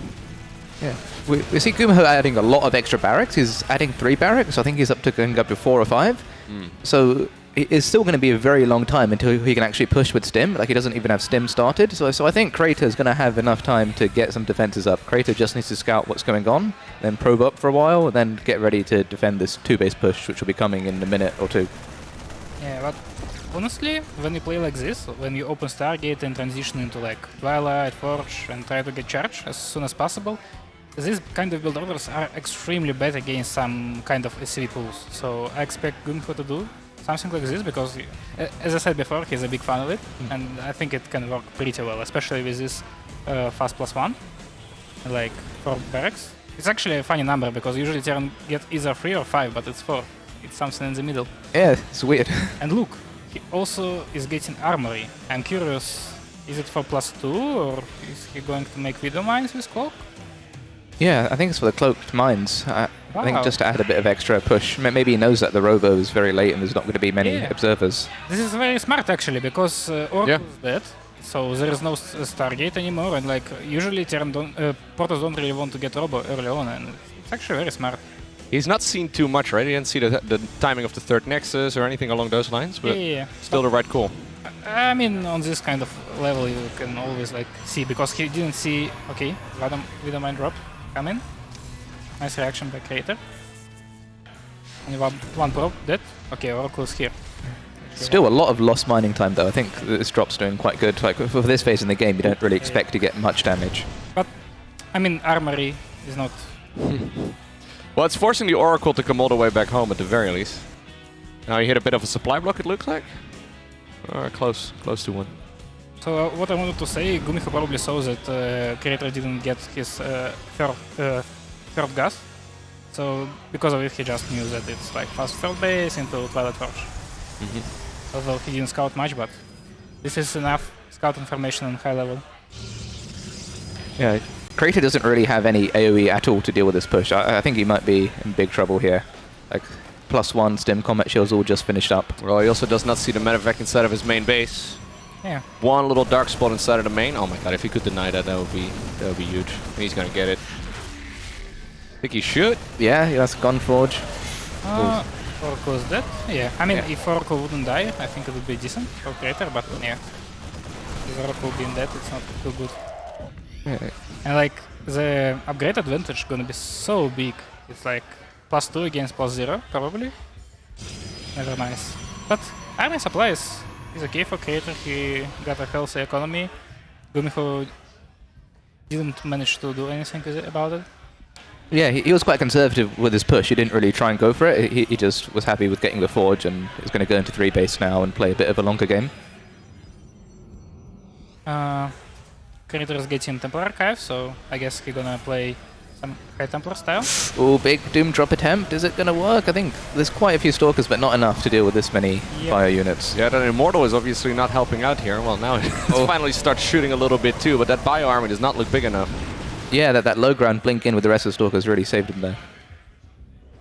GuMiho lost a lot of Medivacs, which is very bad for Terran always, especially against tiles like this with High Templars. Alright, Zoun 2-0. Oh, nice. So he was playing against Mana, right? Yes. So is Zoun through now? There's still one round that needs to be played after this one too. I think this does put him at a good enough map score though. Maybe. It's actually kind of hard to say. Cool. GuMiho is adding some additional barracks, and I think it's very nice against this kind of style. And what I wanted to say is it's always good to have a lot of Medivacs against Storm, but since he lost some, yeah, he still has like healthy amount of Medivacs, but I wish he would have like 4 additional ones. Yeah, and we see Storm on the way, but no Robo-Bay tech from Crater yet. There's no Colossus, no Disruptors on the field.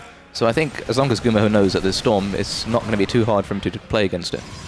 And now GuMiho has a very nice timing with his +2 ready. He can actually trade pretty well. Only the Storms can be very, very dangerous. Yeah, he's getting the EMP upgrade now to give them 1 million area. So hopefully that will come online soon. He's going to need it. So there's the Robo Bay as well as the second Robo facility we were talking about. Got to be making that transition. So even though, yeah, Creator seemed to be in a trickier spot earlier, looking much better for him now. Yeah, GuMiho's still trying to deal damage wherever he can. Well, maybe this middle mine will drop. We'll actually get something. This is a good drop. Yep. Ooh. No response whatsoever. Nice damage, but yeah, it's all about this push now. I feel like if Creator can get something done, he's in a good spot. But like, if GuMiho defends it perfectly, okay, nice dodge. Yeah. I can't see any ghosts. I know they're on the way, but does he have any on the map? He really needs to just get some EMPs off on this army in order to trade against it. Okay, I mean it's only 7 ACVs dead. 3 are on the way, and Creator lost a lot of workers. Look! Ooh. Oh my god, he catches the transfer. Okay. Only a couple. Yeah, but it's still annoying. GuMiho has a very healthy economy right now. Has more probes than Creator and also 3 moves. Yeah, this upgrade advantage is insane for GuMiho. He's got +3 attack nearly done against 0 armor, it might be. If he has that, then he would just be able to dominate any fight.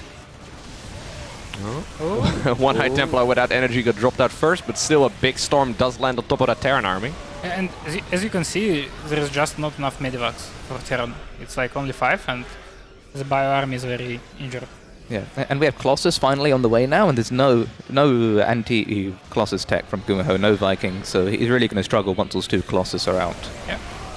But is it a good decision to go like this? Yeah, he's going a little bit early now, right? Like there is Colossus coming up, but they're not here yet. Yeah, it was a very nice trade. Like GuMiho's army is very red, but it's not dead. Yeah, not a fan of that fight. Yeah, and I never like a Protoss engaging away from shield batteries. Yeah, GuMiho really needs to start producing some Medivacs or Vikings. Because medivac, like even additional medivacs can be good in this kind of situation because you always want to steam, you want to run around, and especially against disruptors. Yeah, additional medivacs, I like it. Probably could add additional starport. Alright, +3 is just finished for GuMiho, so he has a good window now to take a good fight. His army supply is good. I think he should be trying to get a good fight now to maybe finish the game. Yeah, he has Ghost in the mix now too, right? So that's going to definitely help him out. There's a big drop once again heading to the main. We've seen this move a couple times. Very common on this map, of course, but... Very nice defense. There is shield battery, a couple of cannons, High Templar. He's still going to try. There's the drop. Nice Actually, I really like how GuMiho played it. He like scanned preemptively, reacted. Kind of dangerous. One Ghost did not get the pickup, but... Yeah, this is the real force over here, right? Denying another base would be nice. I feel like right now GuMiho just need to deny Creator's fifths. It's the most important part. Because like he get a good... Just deny the fifth? Yeah. Okay, yeah. Good enough, because at some point Protoss won't have enough. Oh, we see Fusion Core on the way. So we're going to get some lib range most likely. I mean, it is GuMiho, but... Yeah, it could be PC. It has to be liberator range, right?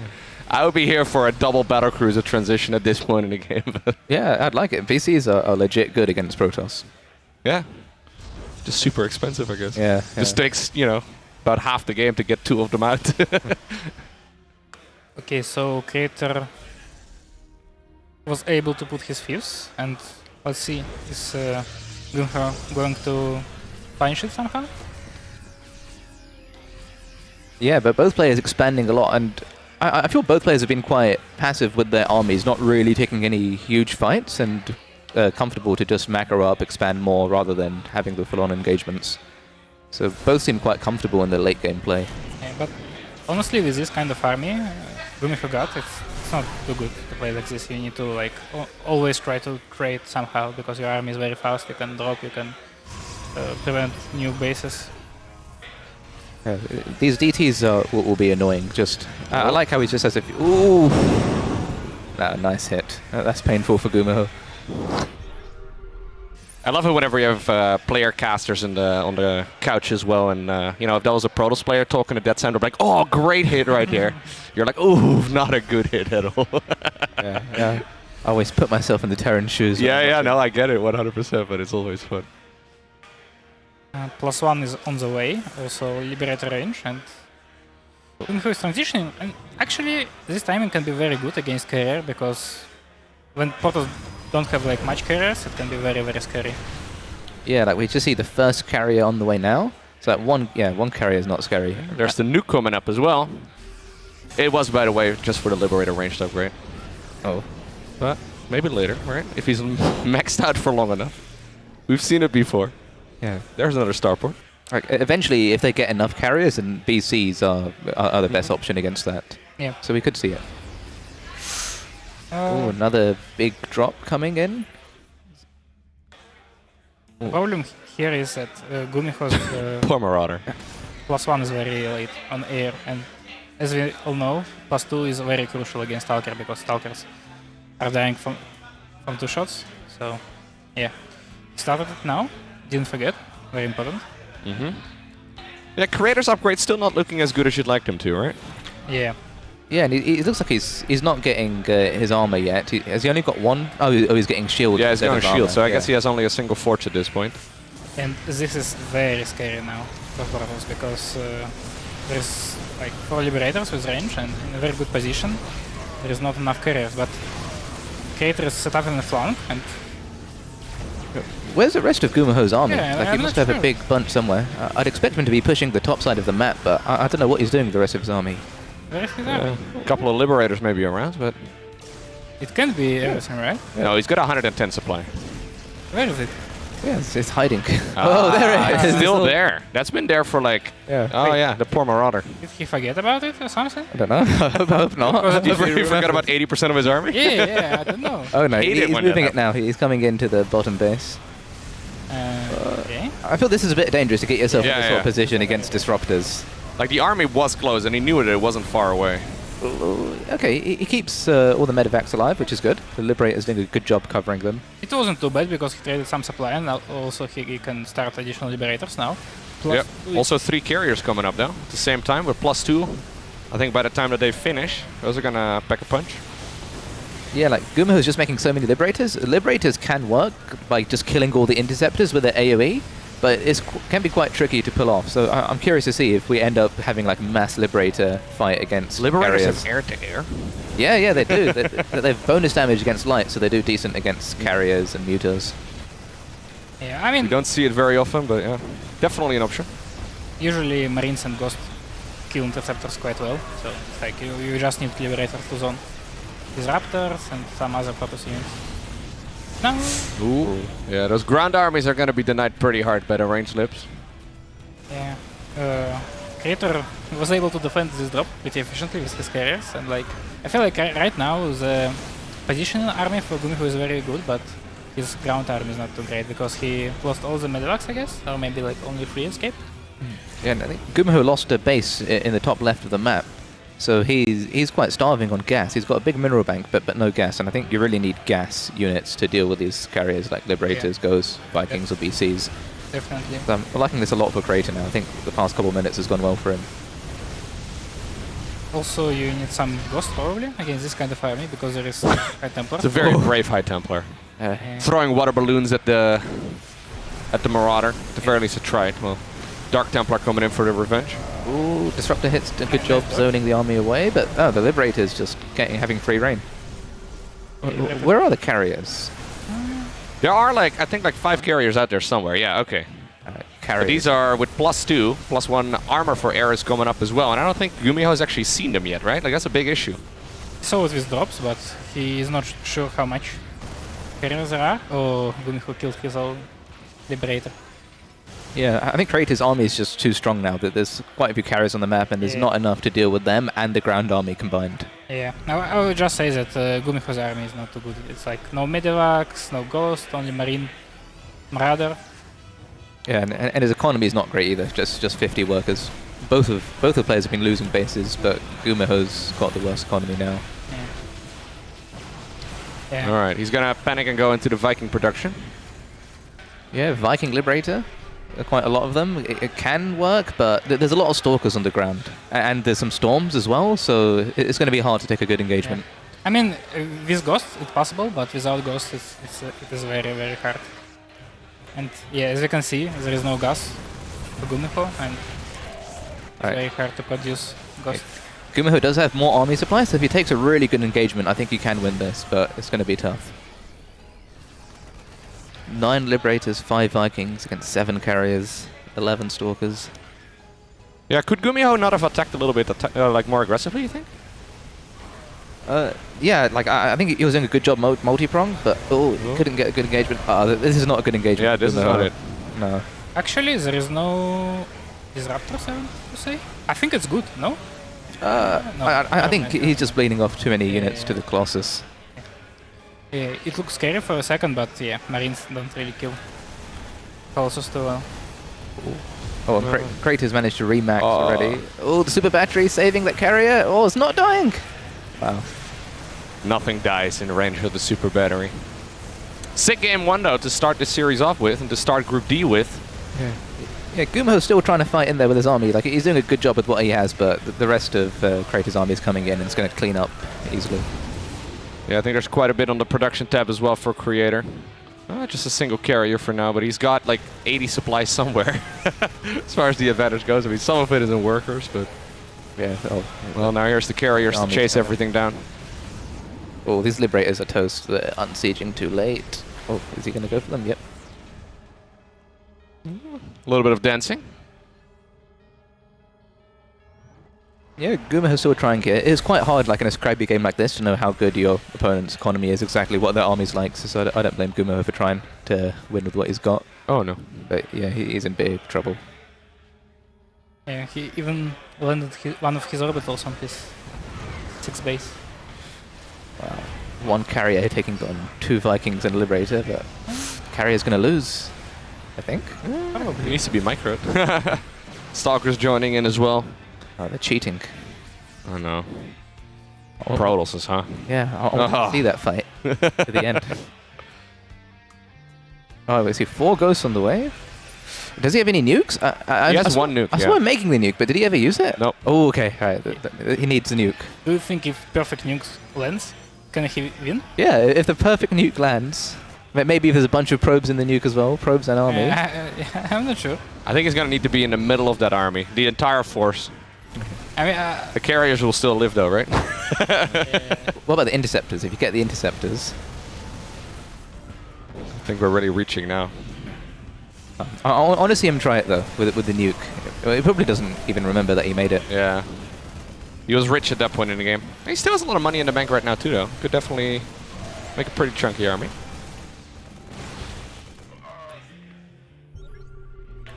Yeah, I think Crate is coming in for the final. Yeah, if GuMiho loses this base, he's got very little mining left. Oh, but GuMiho pushing the top side of the map. He's still trying to make it happen with his little bio squad. The supply is evening out, but yeah, Crate has just walked in 12 zealots, getting maxed again. In the meantime, by the way, apparently Nice managed to take a game off of Clem. Oh, very nice result. Yeah. Don't know what he played. You never know. Yeah.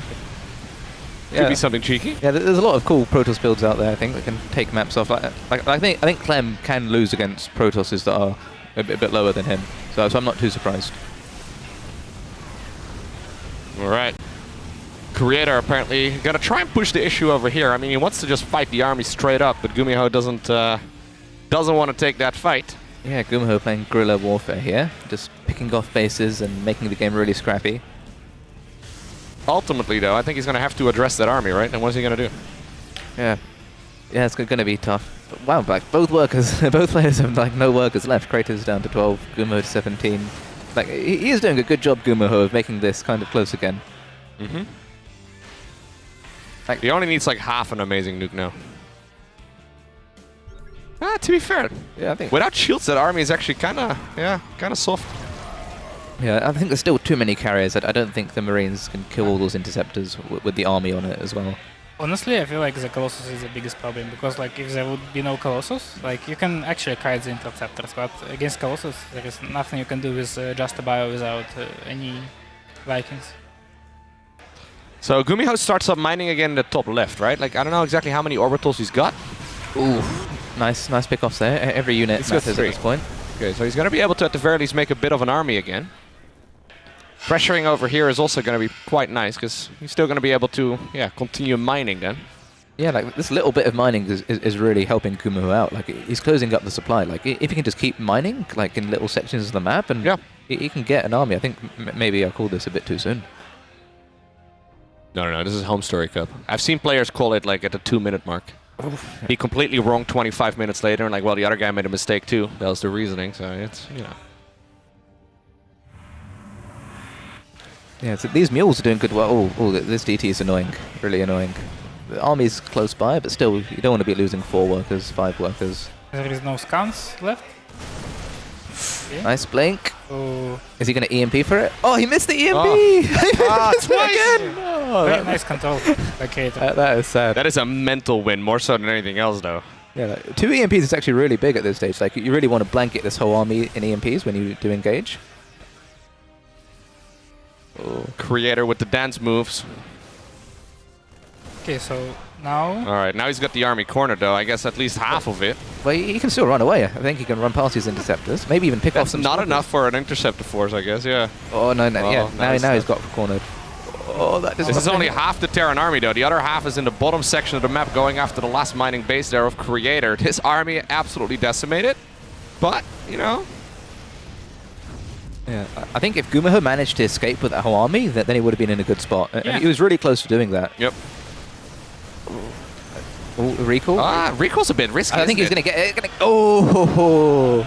Why recall there, though? It feels so dangerous. I guess he's like, I want to just force the issue. Yeah. Well, I think there's not too much risk. Like, either the recall doesn't go ahead and then the army is still in the top side of the map, or you get it, and it's good. I think Kratos still has a little bit of mining on the... Oh, is that his third? No, 4th base. Wow, he's got a tiny bit there. But enough to get him some interceptors. Okay, GuMiho has no mining left. Yeah, he really needs... if he catches those workers, that'd be big. Is this the last orbital? Or do we have... Well, got one more. I don't know.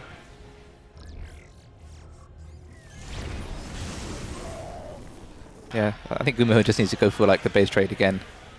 The recall's been used as well. The problem is he has no mining, so... Yeah, you can't make another Nexus anywhere, right? Or you mean GuMiho is no more? Oh, I guess they're not. Yeah, like, because when you go for a base trade, it's like, you want to achieve something, right? But you go to the base trade in this kind of... Yeah, there you go. GuMiho going full Silver League Terran right there. In this game, it's the right call though. Yeah, just hide buildings. Yeah, just hide them in the corner. Yeah. Lift the structure. I didn't hear no bell. Let's go. You know that South Park meme? No. Okay. Alright, let's see. Is his army finally going to catch? Yeah, I think GuMiho's cornered now. He's going to try and fight, but it's not going to be enough. Alright. Creator's army eventually a little bit too big. GuMiho was hunting it down for the better part of 10 minutes and eventually... Oh, sorry, Creator was hunting it down for the better part of 10 minutes and eventually catches Gumi's army. But that last 10 minutes must have been really stressful for Creator. Like when you've got a one game like that, but you really struggle to close it out and it gets dicey, I think that your heart raises, and Creator's quite an emotional player. Like I think going forward in this series, like it was good play by GuMiho to draw that out and make it close. Because you never really know exactly how much there is either, right? Like we obviously have full vision of everything that's going on, but since the game is so scrappy, like I don't know, it could accidentally be like another 2 medevacs of units, or at least, you know, you never know exactly how much there is for the Terran player there. So nice work. Yeah, I feel like it all went wrong when GuMiho lost all his medevacs on the left side, because like if he would save a little bit of bio, he probably would have like a better like army quality, like more ghosts and more medevacs. It would be way better for him. Yeah, I wonder whether GuMiho will try and mix it up in the next game, maybe do something a bit tricky, or whether he thinks he can win in the late game if he just makes some adjustments, like better control with the medevacs and getting more tech. Did our volleyball start fishing? I think our volleyball may have started fishing just now. Oh, really? Yeah. Oh, wow. Caught a fish. That's better That's at fishing than me. our fourth commentator for this particular game. Obviously, there's Mapu too. That's number 5. Mapu is the real MVP, just covering all of it. Yeah, a lot of talent here. We've got more mini games coming up later as well. Oh, nice. I think I came last in the coconut opening. You did it very quickly, though. I was actually very impressed. You did it like, what, 13 seconds or something? Yeah, I think so. We were discussing it, like how many minutes do we want to put on the clock? I was like, well, we don't want to sit there for too long while someone is trying to desperately open a coconut, but you guys did it in like a couple seconds time only. I think the next one is going to be quite fun too, but cool. Okay, in the bottom right of Moondance, our new map, Korean Terran GuMiho playing for C Gaming. And in the top left, currently up 1-0 in this series, we have the Korean Protoss representing NV Creator. A very dramatic shot right here. This is scary. Oh, what's that? That's the fish. Oh, okay. Oh, I thought that was like one of our reflections. Are you hallucinating, Raza? What's going on? I'm seeing fish. Alright, so far we see GuMiho having a standard opening. Okay, there we go. Double gas. I like that. These double gas openings have become more popular recently, and it's just like a way to get some aggression out a bit faster while still being economic at home. How do you feel about Moondance in general? Like, you got the free pocket base in the top left and in the bottom right. You guys like it? Yeah, it's actually very hard to tell right now, but yeah, I see how it can be like good for Terran and good for Protoss, and I honestly think it's like not too good for Zerg, but for Protoss and Terran it should be good. But like in PvT, I'm not actually sure, because at some moment like Terran can get a third orbital pretty fast in the pocket, but at the same time Protoss can be very greedy and get third very early. So I'm not really sure. Alright, so we see a factory coming down after a Reaper, so there's quite a few different things you can do from here. You can do like a 3 Reaper, 2 Hellion sort of play and try and get some damage done, or you can do a Mine Drop, like with Cloak. There's so many different options that Terran can do from this opening, and Creator really has to try and have a good defense for whatever GuMiho throws at him. Yeah, let's see it just now. So do you still default right here straight to Stargate? I think Stargate's good, but you can also go Blink like Robo. There's a lot of different ways to play against it. I think Stargate's normally the safest overall. Yeah, I mean, yeah, there you go. You're right. Just depends, because with this kind of two-gas build, you can basically blind counter Stargate, for example, and it can be very good against it, but at the same time, and if opponent goes Blink, it's bad for you, but it can be in reverse too, so it's hard to tell, usually. Alright, so it is going to be a Blink opener right here from Creator. Yeah. We'll have to see exactly what GuMiho's follow-up is going to be. Yeah, GuMiho gets a Scout, which is good, so he can like play accordingly, and he's getting the Cyclone now. So I think this was just like quite a safe opening from GuMiho with like some like scare thrown at Creator, but he's actually just playing very standard opening. He's not going to do anything too aggressive early on. Desperately trying to get the Reaper out, but that's not going to happen. Dead Reaper. Yeah, but the Reaper did its job. It got the Scout, fed it back to the team, and died honorably. PC is almost ready. Cycle is ready too. There is a tank. I'm actually curious, is GuMiho going to move out? Yeah, I think on this map, especially like with a lot of the buildings at that front wall, Creator's natural, you can get some good damage done with like just a really early on fast Marine tank push with like one Viking or one Liberator support. I'd like to see GuMiho do that, but Creator's getting a lot of gateways. He's going 4-gate Blink here, so that's really good against any sort of early move out from GuMiho.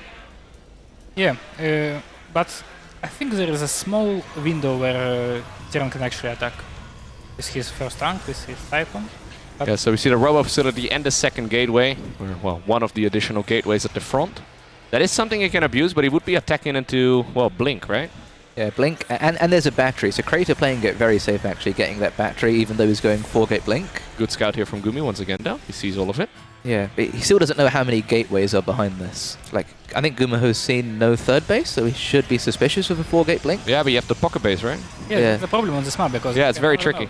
But it's not the nicest base, right? Like, most Protoss, I think they prefer getting one of the other thirds. It's got more gases. Yeah, but at the same time, you can get it pretty early on. That's true. But what if this would have been like a lot more gateways than 4? Oh, is he going to lose a Robo? That's really big. Wow. I'm surprised the battery wasn't in range to heal that. Even bringing an SUV in the mix too, starts up a bunker in a pretty annoying spot. Siege tank now, and also pretty tricky position. Battery overcharge, rather early. Yeah, this is such good tank positioning by GuMiho. Like, the tank's in the perfect position to pick off the buildings, but the Stalkers can't really engage it while being in range of the super battery. Yeah, this is a very nice push. And like, no super battery, no battery even. Okay, 2 batteries are almost done, but Creator doesn't have enough units.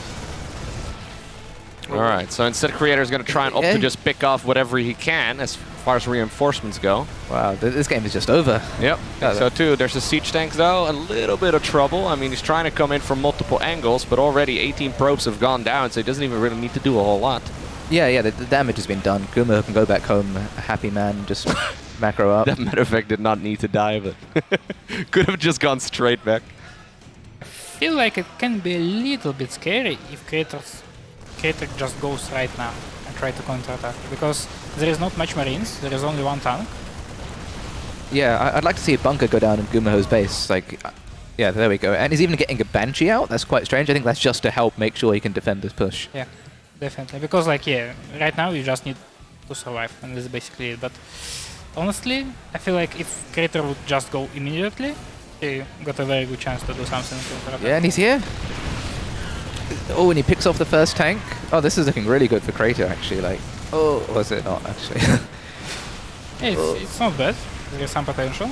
Yeah, I think Creator won't win the game with this, but if he just picks off some workers and forces this base to land, then it's like an even game again, economically. Yeah. And now he can actually kill this tank, probably, if he reacts. I think it's a good move. I mean, you think he should blink on the tank? Yeah, I mean, he's got a lot. He doesn't know that there is no third tank, but... He's gonna go third Nexus instead. Yeah, good too. Yeah, I think he did quite a good damage because... Wow, that was a bit Gets the Banshee, but yeah, not sure if that was worth it, that blink. Oh. Okay, well there's another siege tank on the high ground. He wants to try and see if he can potentially turn this game upside down by winning right here, right now. Oh, wow. I mean, he's doing it actually. Yeah. Very painful now, because Terran has not enough tanks. Yeah, those are some ballsy blinks, but they got the tanks, and GuMiho still can't mine from his natural. Alright, so this game has been reset in a way, right? I don't think he's going to be able to win right here, but after GuMiho was in a really beautiful position a little bit ago, maybe he lost a bit too much. Creator goes in for the counter-attack. Third Nexus comes up for Creator, and we get to, play a nice little game from here. Yeah. So, what is very important now for Creator, and he should understand it, there is a new Banshee, new tank, so Steam didn't start, most likely, and he has a lot of time, so he can basically build some probes, get some economic lead, and only after it he can start producing units, because before Steam, Terran can't really attack. Yeah, there's going to be such a long time until Stim's ready, and Creator, he's really probing up very well behind this. He's getting charged. The charge is really good at dealing with any sort of pushes which GuMiho does, and yeah, he'll definitely have charge in time to deal with GuMiho's push when it eventually comes. Alright, in the meantime, apparently, ShoWTimE ended up winning 2-0 over Goblin in the same round of this tournament. Ryung currently 1-0 up over Trigger, and Creator, well, 1-0 over Gumi. Serral still playing against Drogo, apparently. Oh. Yeah, Creator doing some nice little pickoffs there. Just every unit helps and making it harder for GuMiho to leave his base. But yeah, GuMiho's still, like, his stim's just started, so you can't really push out for a very long time. GuMiho is getting a third CC as well, so he is going to maybe just try and play a later game, but his economy is so far behind that I think he wouldn't be very successful in the macro game unless he gets some good damage done with the push. Oh. Nice tank shots. I feel like Creator is going to attack himself, because he already got one Prism and he's getting a second one. I'm not sure, maybe he just want to like crush this push and counter-attack at the same time, but as we can see, GuMiho is not going to push anytime soon. Alright, so what do you think is the best move right now for GuMiho? Right now it's probably to sit back. Yeah? You get some tanks and... Just wait until Stim pack and stuff? Yeah, because, I mean, his best chance is if Creator is actually attacking into him. Then it can be very good for him. Like, it's so easy to defend with tanks on this map. Very nice spot. Yeah. I think Creator doesn't really need to attack in here. Yeah, this is a mistake, definitely. Like, tanks are getting nice shots, they're also dead. But, I mean, on the main, yeah. 8 Zealots are just killing everything. Team is not done yet. And okay, he's not going to get Stim, is he? Is he? Oh my god, it just close. barely completed. So close. I think GuMiho doing a decent job holding. Like, he hasn't lost many workers at all so far. Yeah, but he lost. Prism will go down. Bunch of Zealots also get picked off for free, though. That's like 600 minerals down to drain. Oh, really nice auto turret here, just out of that shield battery range. That must have been less than, like, I don't know, 0.1 second. Yeah. That was very close. And that would have been huge, actually. Like, it would be so long until GuMiho could get Stim. Then Gumi just has to sit back for another 2 minutes. Yeah, I think Creator didn't need to push there, but he's not sure how many SCVs GuMiho has behind this. But I think Creator's still in an alright spot, but it's getting closer. Yeah, it is definitely way better for GuMiho now. Once again, Creator is getting Temple Archive, getting Forge. Yeah, Creator seems to like getting Fast Storm compared to Colossus and Disruptors. I mean, in general, like, Korean protos they're very big fans of Fast Storm. But in Europe it's not that popular, I feel like. Most of the players play Disruptors, Colossus. Yeah, it's interesting to see the different regional styles go up against each other. Raven trying to go in, just dealing a little bit of damage every time it's got some energy. Prism number 2 going into the main base once again. Or at least heading on over in that direction. Yeah, I think it's quite hard for the Prism to get much damage on this map. Like, that third base is really tucked in, so it's hard to get a Prism all the way there. Alright, GuMiho is going to have a pretty strong army here, though. Okay, that nice timing by Creator coming in just as GuMiho's moving out. Yeah, but GuMiho's got a big army to play on the map, and Storm will be just about done in time. And Storm is really good against this army. Yeah. Is he bringing the boys with him, GuMiho? I think so. Yeah, he's got the boys. He's got the boy. There is Marines, not a single Marauders. Okay, Psionic Storm is done. There is a couple High Templar. Okay. Oh, nice. Not the best storms though. You think so? I think it was good enough. Like this army is so red now. Oh, can't lose that. Where is Crater's army actually? Is it all? He's counter-attacking for a big counter-attack. These Storms doing a really good job though, just whittling away at GuMiho's army and also draining that medevac energy. Soon those will be depleted. And as you can see, like it's so good against Marines. Like against Marauders, it's not a big deal usually, but against Marines. Alright, well here we go. GuMiho stimming up the main ramp. Yeah, there's just nothing here from Crater, and I think... he's warping in on the other side of the map quite a bit, right? So he's trying to see if he can close it out right over here, but obviously Terran buildings can fly. Yeah, and I think Crater's still got a recall, so I think soon, if he needs to, he can just recall his Stalkers and clean this up. Yeah, I feel like GuMiho needs way more time to clear all of this building, and like GuMiho's economy is not existent anymore. Yeah, GuMiho's still trying to make something work, but yeah, he's just lost nearly all his SCPs. He's down to 11, and Crater's still mining, especially at his like 9 o'clock base. That's almost untouched. But there's 5 Marines building right now. He doesn't actually have recall available, does he? Yeah, he just used it for main units. Yeah. Okay. Yeah, these Stalkers just killing all the little bits of reinforcement, so GuMiho's not really going to get any more army to work with. Yeah. The problem is there is still a lot of Stalkers, and Stalkers are so efficient against this kind of army because you can just...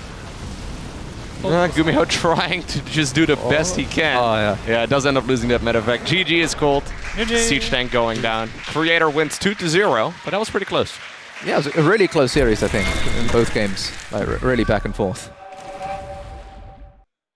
Oh, Monkey's having Red Bull. Wow. Hey, Jimmy Rayner has shown up as well, apparently. We have a seahorse in a mug. Where's the seahorse? In the mug. Oh, wow. Oh, there's another one. There's 2 seahorses. Oh, yeah, nice. Yeah, Red Bull's good for animals, it seems. I'm sure it is. No, I should be careful. I wouldn't advise anyone to give their pets a Red Bull. That's probably not a good idea, no. Anyhow, let me have a quick look and see how the other games in this round of the tournament went so far. So we did have obviously a look at Creator versus GuMiho. ShoWTimE winning 2-0. Serral versus Drogo still in game number 1, it seems. Wow, maybe Drogo's doing some sky toss and it's taking a long time. Has to be, right? Got a feeling Serral is not gonna give him a whole lot of time if he wouldn't be going into sky toss. Maybe the score just hasn't been updated. There's also a chance that is the case. Yeah, Ryung 1-0 up against Trigger. Yes. Yeah, ShoWTimE 1-2-0. Ooh, okay. Never mind. Apparently I was wrong. Apparently it just didn't get updated yet on our end. But Serral versus Drogo is in game number 3. We're going to be jumping into that. But just at the very beginning. Okay, so Drogo actually won a map. Did you expect that? I'm very curious actually. What happened? This game looks kinda... I want to know too. Yeah. I thought you had all the power, Mapu. Wasn't in this game? Oh, alright. Yeah, but that's quite a big deal. Like Serral in his first series dropping a map. It makes him look quite mortal this tournament. Yeah, I don't think anyone would have been surprised if it was like a 14-0 in map score. It's like, yeah, okay. There's Serral sitting in his ivory tower on the top of that list. I think everyone is expecting Serral to move on out of this group in first place, but we haven't seen too many of his games lately. Yeah, we didn't get to see him at Valencia, so it'll be interesting to see what sort of shape he's in. But you never know, right? Maybe it's like a 4-gateway proxy or something. Yeah, it could be. Not very commonly played at the pro level, but... Yeah, maybe it should be. Yeah, maybe it should be. Do you play against that stuff often, Loco? In your ladder? It is not as common as you think it is. I see a lot of people around my MMR still going for cannon rushes and stuff. There's a lot of cannon rushes. Like, cannon rushes are just so uncommon against Zircon, at the pro level. Because, they're very good at, defending it, but... Yeah. I still open up 12 pool a lot, I'll be honest. Just 12 pool against most Protoss is just not dying to any stupid early game builds is honestly 50% of my ZVP solved. Nice. So a lot of silly builds. Right. Okay, we're seeing a Stargate from Drogo, so it looks like he's playing very standard here. Yeah, I'm actually curious to see if Drogo has anything prepared for this first game. How are you guys enjoying the new meta in PvZ? Yeah. You like it? Yeah. I'm not good at it, but it is fun to play. You don't miss making Void Race? No. It was the worst. Yeah, as a viewer, I think it makes the games more fun to watch. Yeah. I mean, it's both. It's like more fun to watch, more fun to play, so it's better for everyone. All right, so there's the Oracle coming up. We'll see a quick third Nexus here, I'm sure, as a follow-up as well from Drogo. And I'm expecting then after that a Twilight Council Forge. And a transition towards that Mass Gateway army. We've seen a heavy focus on Oracles lately, right? Initially it was like a couple Oracles and then 3 Oracles, but now we see, since Zergs don't really go Spire as often anymore, I suppose, like a player sometimes going up to 5, even 6 Oracles. Yeah. I mean, it just because Zerg can't really attack with queens anymore. It's like if you get a lot of Blink Stalkers, you can always snipe the Overlords if there is time for creep, and Nidus is not too good too. And like, if you get 6 Oracles, you're pretty much safe. Of course, if there is no Hydras. Haas was doing this mass Oracle style way before it was cool, right? Yeah. The Mass Gateway stuff too. Yeah. Like he was going like 3 gas Mass Gateway in like 2019. Everyone's like, look at Haas. Haha, that's funny. Just make Void Race. I mean, before Haas, I think at some point of the game, mass Oracles were actually the meta, so I think it was like in 2016, 2017. 2 drones, not too great, but not too bad either. Yeah. And Roach-Warren. Serral is playing pretty standard. It's very popular nowadays to play +1 melee. Yeah. But Serral just going for Roach-Warren, nothing really special. He's not afraid. You gotta go Baning Nest as well, you think, with this? No, because he's Queen Drop-Alunin. Okay. I believe it was Solar that we saw going for like Roach-Warren and Baning Nest around the same time, and then... Yeah, I mean, he could, but yeah, just like Roach Alun probably. Because he got overload speed and they're almost crazy. Ooh, missed that drone. Oh, was he gonna... That Oracle's dead, ouch. Yeah. Did he get a single drone there? I think he just got 1 drone. That really wasn't worth it for Drogo. I think he could have controlled that a bit better. Very nice damage, but the problem for Drogo is he just recalled all his Oracles and he doesn't have any vision. And also he's going for charge, so I'm afraid this attack gonna be so bad. We did say Overlord speed coming up as well, right? So I guess the queens are gonna be helped out. Queen Walk's not very popular anymore compared to like a half year ago, just because they can't transfuse off creep. But Serral can bring the creep towards the front instead, and that's exactly the plan. So now did he see the queens? He must have seen the queens walking, right? But I'm afraid it's a little bit too late because charge is not good against it. It's good when you have some Blink Stalker because you can micro, but with charge against roaches it can be very deadly. Alright. No transfuses, no problems apparently. Just bring the creep to the front. Yeah, this is Yeah, nice. so he's putting all aesthetic defense at the third too, right? So Zerg's just gonna go for the net. Yeah, I really can't see how Drogo's gonna hold this. It's gonna be very tough. Very nice timing by Serral. So hard to defend. Traditional Stalkers for Drogo. As I said, even like with charge, it's better to warp Stalker. GG. Well done. GG. Fast game 3. So I'm curious what happened in a game that he did lose. Because that didn't look very close. Yeah. It seemed like it was still a long series overall, so maybe it was a very long Skytoss macro game. I mean, usually Serral doesn't really lose to anyone. Oh, okay. It's like, yeah, it's just not possible to win him in a late game, PvZ. Maybe it was some. Yeah, maybe there was one, and that's the map that Serral won. Yeah. Little tricky to say. All right. So that's the first round of Group D, I think, done for the most part. Yeah, so I think all the favorites won the series in the end. Yeah. Ryung 1 versus Trigger, ShoWTimE 1 versus Goblin, and Creator 1 versus GuMiho. All right. Yeah, I think Ryung 2-0 Trigger, I think that was one of the closer matches as well. Like, Trigger's gotten very good recently. But yeah, Ryung is, of course, is I think a really Ryung good is player. also pretty underrated, right? Like he's a very strong Terran player. All right. I think that about wraps it up for round number 1. Thank you guys very much for joining. That was awesome. If you want to join again later, let me know. Sure. Good to have you guys on the couches, or, well, in economy class as well. Yeah, honored to be here. Anyways, we'll be back with a lot more StarCraft 2 after a short commercial break. Don't go anywhere. We'll be back right after this.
And thank you, XMG, for the HomeStory Cap 8 with you guys.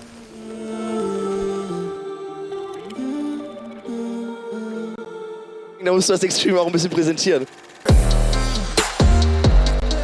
Also da nochmal ein ganz, ganz großes Dank an XXI, dass ihr das Ganze auch unterstützt. Und das ist ja auch so wichtig. Es ist irgendwie für uns so pudelwohl mit euch. Wir freuen uns auf noch viel, viel mehr.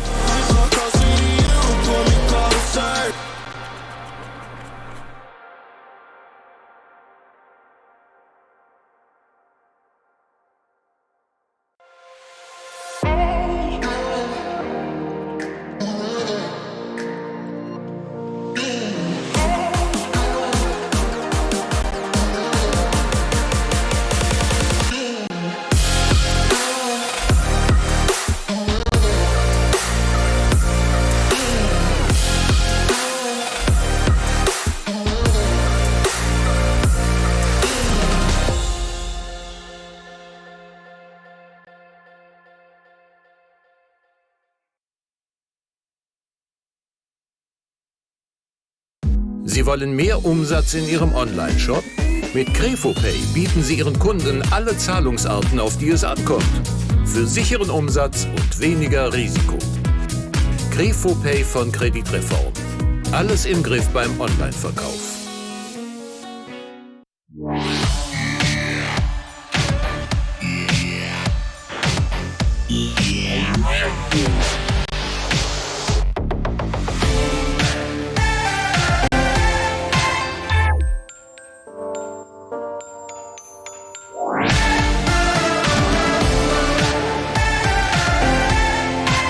Lumix G. So fotografierst du heute. Panasonic.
Esa chica quiere selfie, selfie, ella quiere ver.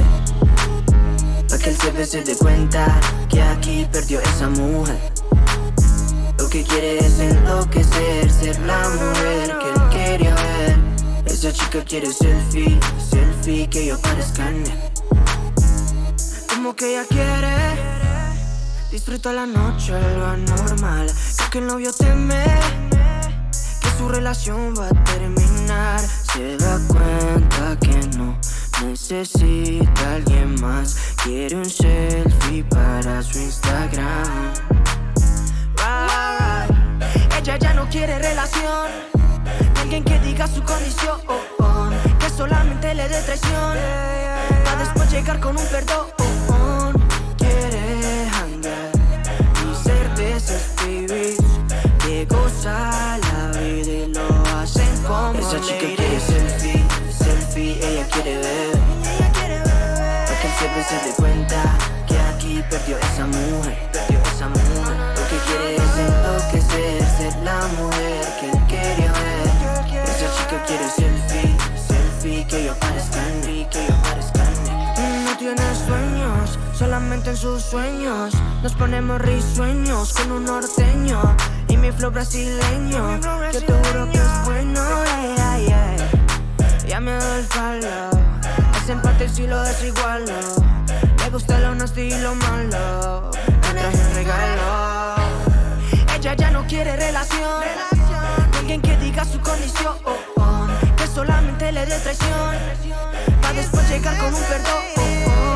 Quiere hangar y ser de esos pibis que goza la vida y lo hacen como esa chica quiere selfie, selfie, ella quiere ver, ella quiere ver. Para que el CP se dé cuenta que aquí perdió esa mujer, perdió esa mujer. Lo que quiere es enloquecer, ser la mujer que él quería ver.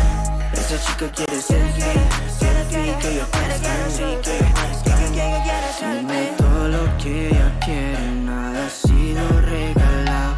Entre más independiente, más quiero estar a su lado. Es de esas nenas, mata, es que más ella está plena la noche entera. Esa chica quiere selfie, selfie, ella quiere ver, ella quiere ver. Para que el CP se dé cuenta que aquí perdió esa mujer, perdió esa mujer. Lo que quiere es enloquecer, ser la mujer que él quería ver. Esa chica quiere selfie, selfie, que yo parezca en mí, que yo parezca en mí. No, no, no, no, no hice, Baker, rap, no.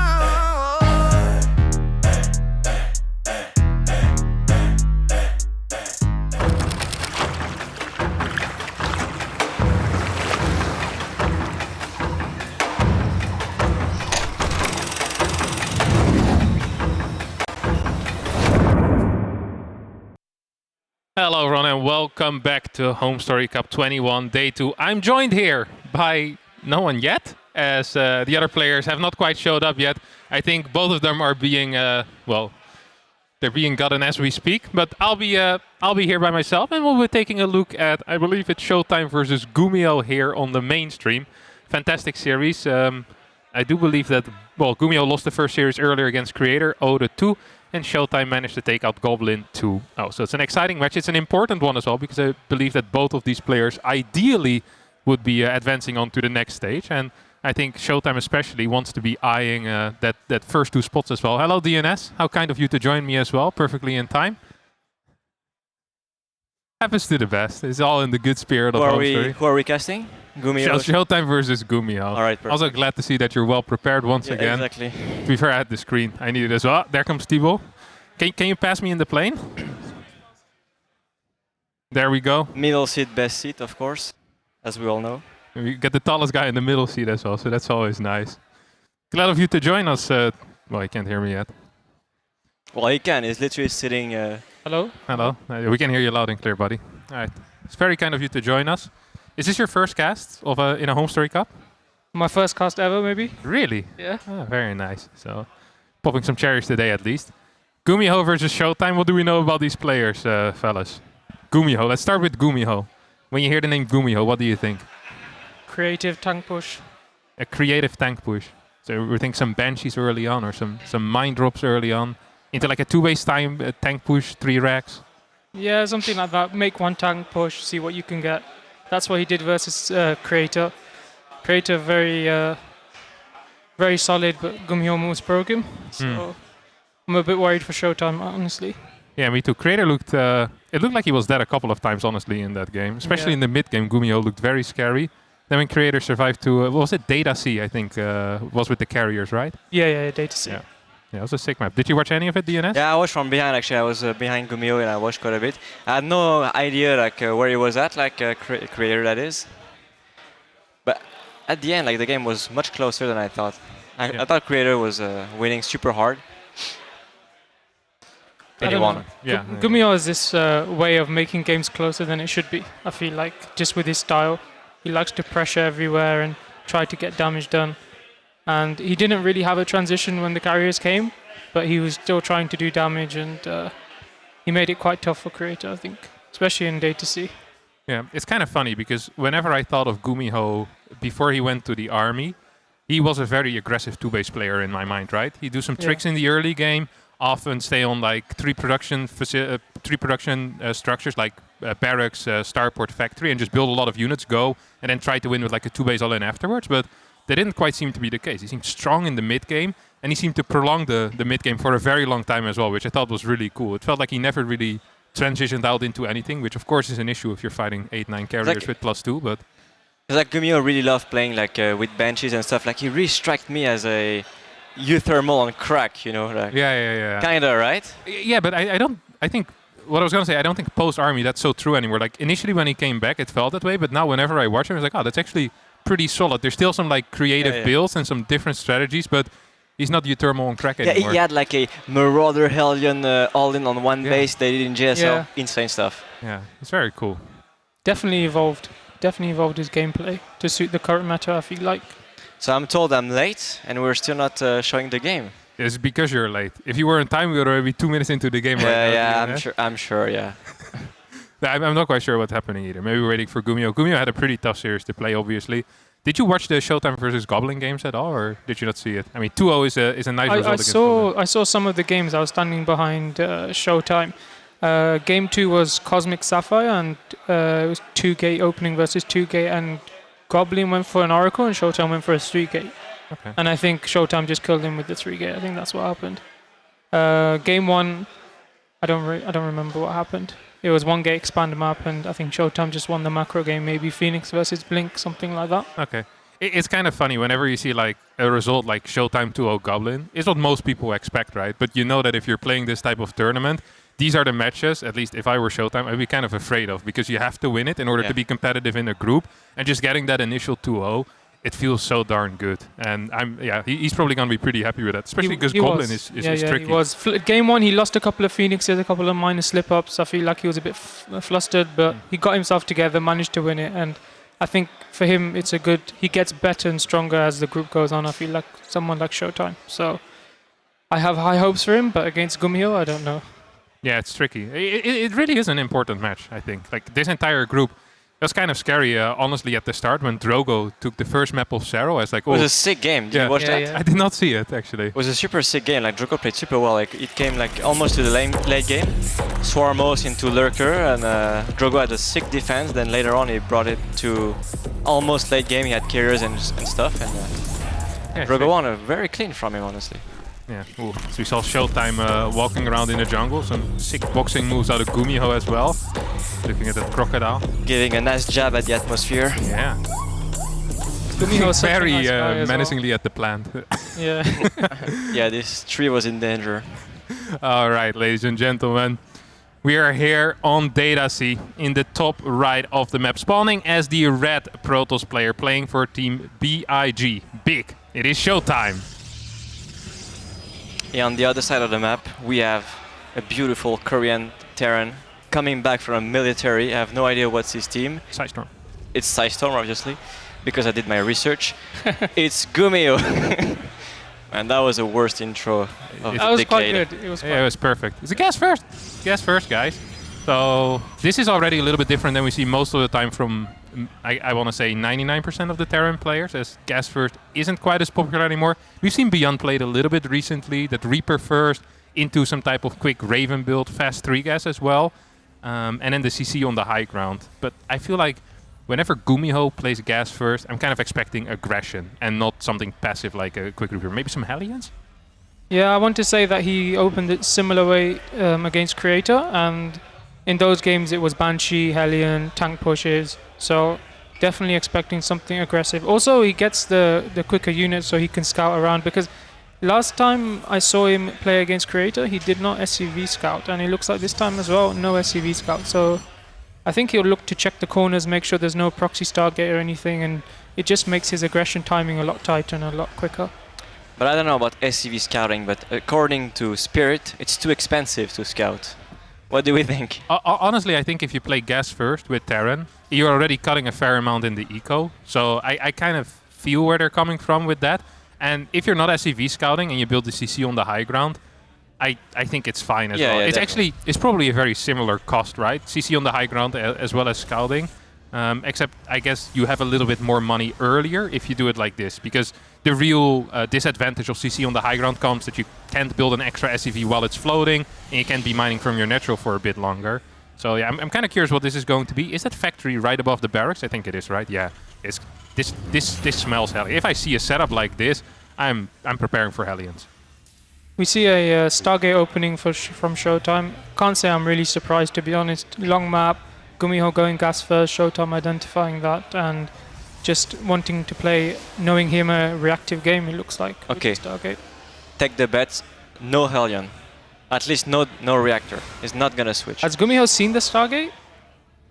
I'm not sure. Nice one. Good call there. I love that both of your calls were wrong. If he saw the Stargate, then maybe no Hellions. But I feel like because he hasn't seen the Stargate, he would just do it. You could have just stuck with the no swap, but you also went no Hellion altogether. It's like really double down on this call. That's what I double meant. wrong. Oh, that was great. I love it. Is this 4 Hellions? Cancel them. Mines. Yeah, Okay. Okay. Yeah, this was a really popular build, I think, a while ago. And I honestly think against Oracle openers, it isn't even that bad. If you open straight Phoenix, it's great for the Phoenix player. But if you open up with an Oracle, it often feels like the Terran actually has some potential. Either with the first 2 Hellions, if the Oracle, decides not to go there, you maybe can get like a worker kill or 2, and you can get some info. And otherwise, if they use the Oracle to kill the Hellions, if they have to, then your Mind Drop can perhaps deal some damage. This is a good scout as well with that Reaper, by the way. Seeing the Oracle is big. Yeah, and he's adding the armory, so the mines are going to be close. One Oracle using its energy to kill the Hellions. ShoWTimE's going to have a tough time detecting them, but he is building a second Oracle. I feel like if the first 2 Hellions get sacrificed, you kind of want to cancel the battery in the main, no? Because there's no way someone sacrifices the first 2 Hellions, then builds like 4 more and drops them. Yeah, I agree. I think ShoWTimE should have cancelled it. And I think he's expecting a mine drop, but we don't see any Phoenixes or anything that hits up yet. Just 4 Adepts, 2 Oracles. Supply drop, nice. GuMiho utilizing everything that Terran has. Every single 2, and there's so many already. I think ShoWTimE might be in a bit of trouble if he doesn't react to this. Hopefully he does. GuMiho should drop the mines first. No. Ooh. Oh. Yeah. That was a good reaction by That was ShoWTimE. very important. Very fast. Yeah, not his Medevac's not going to achieve too much.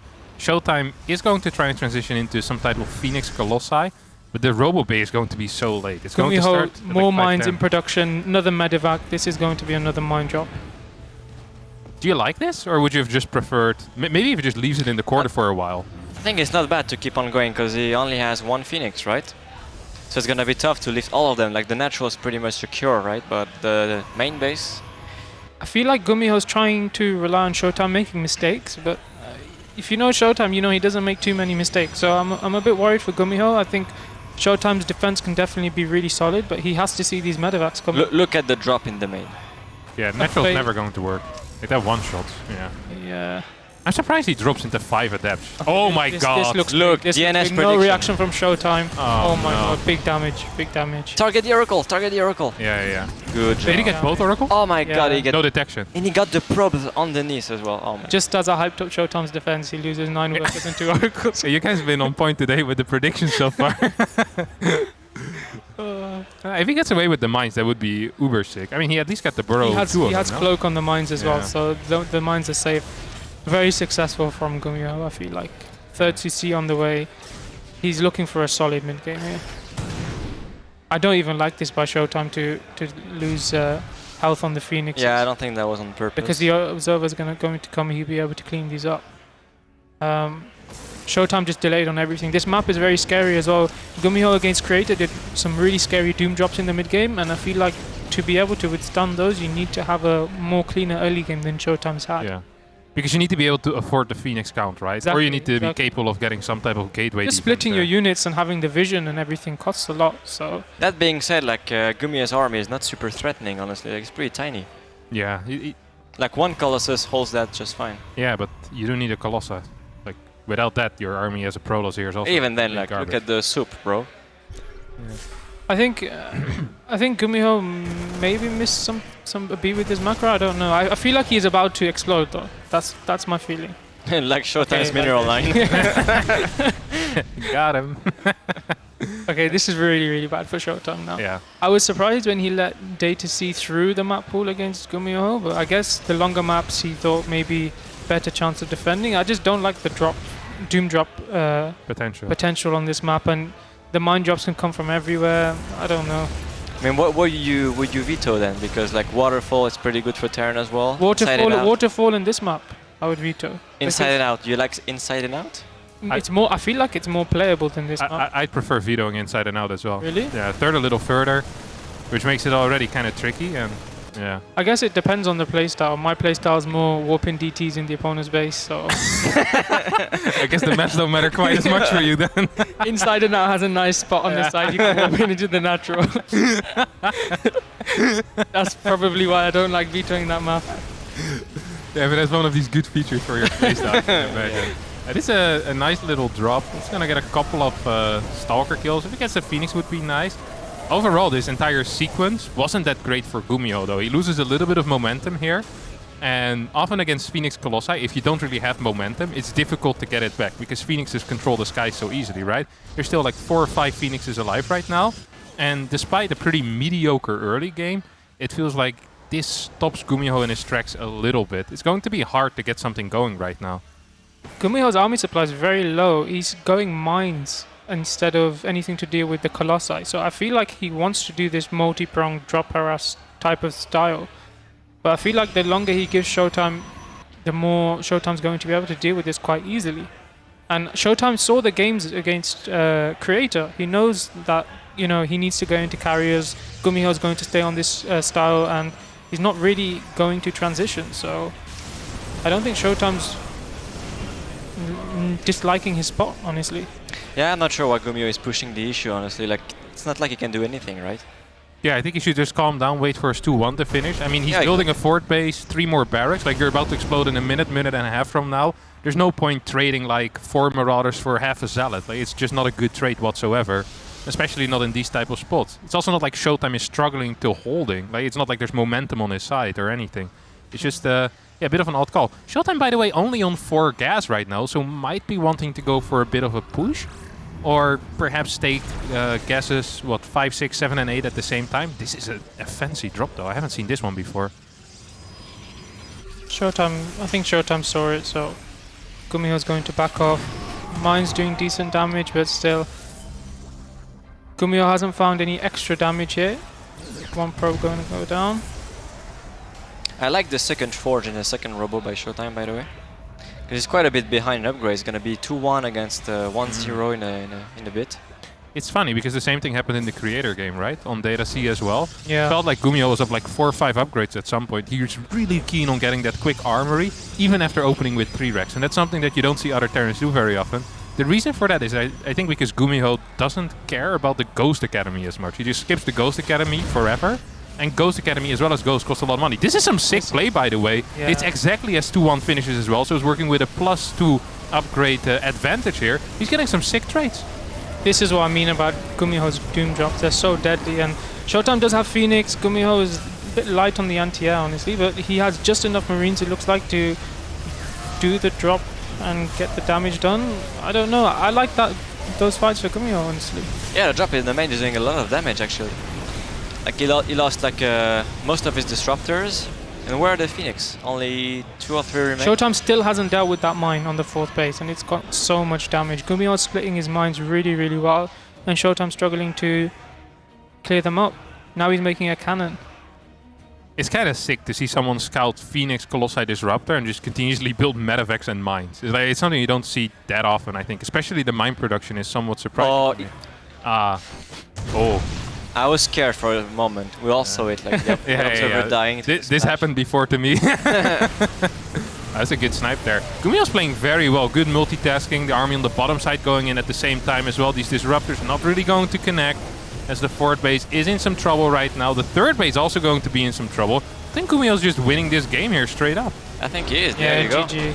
This is the problem with relying on disruptors, and you need to be able to hold the other locations so your disruptors can stay in one place. Really well played by GuMiho. Oh, sick. That's the issue of the map as well. Like this map is really big, and there's a lot of areas where you can drop all over the place. And if you lose the Phoenixes, then you're kind of done, right? He's gonna keep on abusing, dropping over and over again. This is what happened. Did ShoWTimE have a battery and cannon in his main base with his Phoenix? I feel like he didn't. I don't think he did. I feel like that would have really helped against the Doom Drop, because although the Doom Drop was quite scary, it looked for a while like ShoWTimE was holding maybe a battery, a cannon, a couple of extra units. He could have held that, and then maybe he can then reinforce the front quicker and survive. But GuMiho attacked, I think, in 3 places at once. Yeah, top side, 4th base, 3rd base, and then drops in the main as well. And especially with the early game damage ShoWTimE took, it was always going to be a struggle. Yeah, you should have vetoed the map and go DT drop on inside and out, right? Not DT drop, DT warping into the natural. Oh, in the natural? Yeah, you have the little pylon. You build a pylon and you warp it in. That's what Trigger tried to do against you on DreamHack Valencia, no? He tried to warp in over the area. Did he? Yeah, but you found the pylon immediately. Like, right. Yeah, you just walked there. I was watching it. I was like, that's cool. I didn't know about that spot. Right down in my notebook. I hadn't thought of DTs quite there yet. In Data C, in the natural, there's a little spot like this where you can put a proxy gate. That's what I did against Uthermal, actually. Really? Yeah. And it worked? Yeah. Of course it did. Fantastic. That's the only game I won almost in the entire tournament. So you're very well familiar with it. Yeah, it's an interesting game, that first one. I think, though, if you're ShoWTimE here, you kind of look back on that and you just go, okay, my early game was really bad. Like, I lost so many workers, lost both of my oracles. I was, not in the greatest position there. And you can kind of say, okay, this is not the end of the world. Also, right? it's probably the worst map of the 3. I would tend to think GuMiho picked that one. Yeah, right. So what else are you going to be playing here? Like Cosmic Sapphire, maybe? Maybe Tropical. Something. Tropical. A lot of Terrans veto Cosmic, actually. They don't like that map one bit. They veto, and maybe Stargazers? Stargazers for sure, and then... Moondance still is in the map pool. GuMiho doesn't veto Moondance. Really? Yeah, he likes his tank pushes on that map, so I wouldn't be surprised if that's a map in this series. And honestly, I'm worried for ShoWTimE. I feel like it was his mistake in that game, because the oracles were there, the defense capability was there. He just wasn't quick enough to respond. But yeah, GuMiho, man, he's really fast, and he's looking on point to take this series unless ShoWTimE changes something up. Yeah. Okay, my calls have been pretty successful so far, so I'm gonna say ShoWTimE 2-1. Okay. All right. Well, I think we're gonna hop into Astrea versus Clem in a late game real fast. Take a look what's going on over there. It's a series that's happening at the same time. So we can just hop into that. Ooh.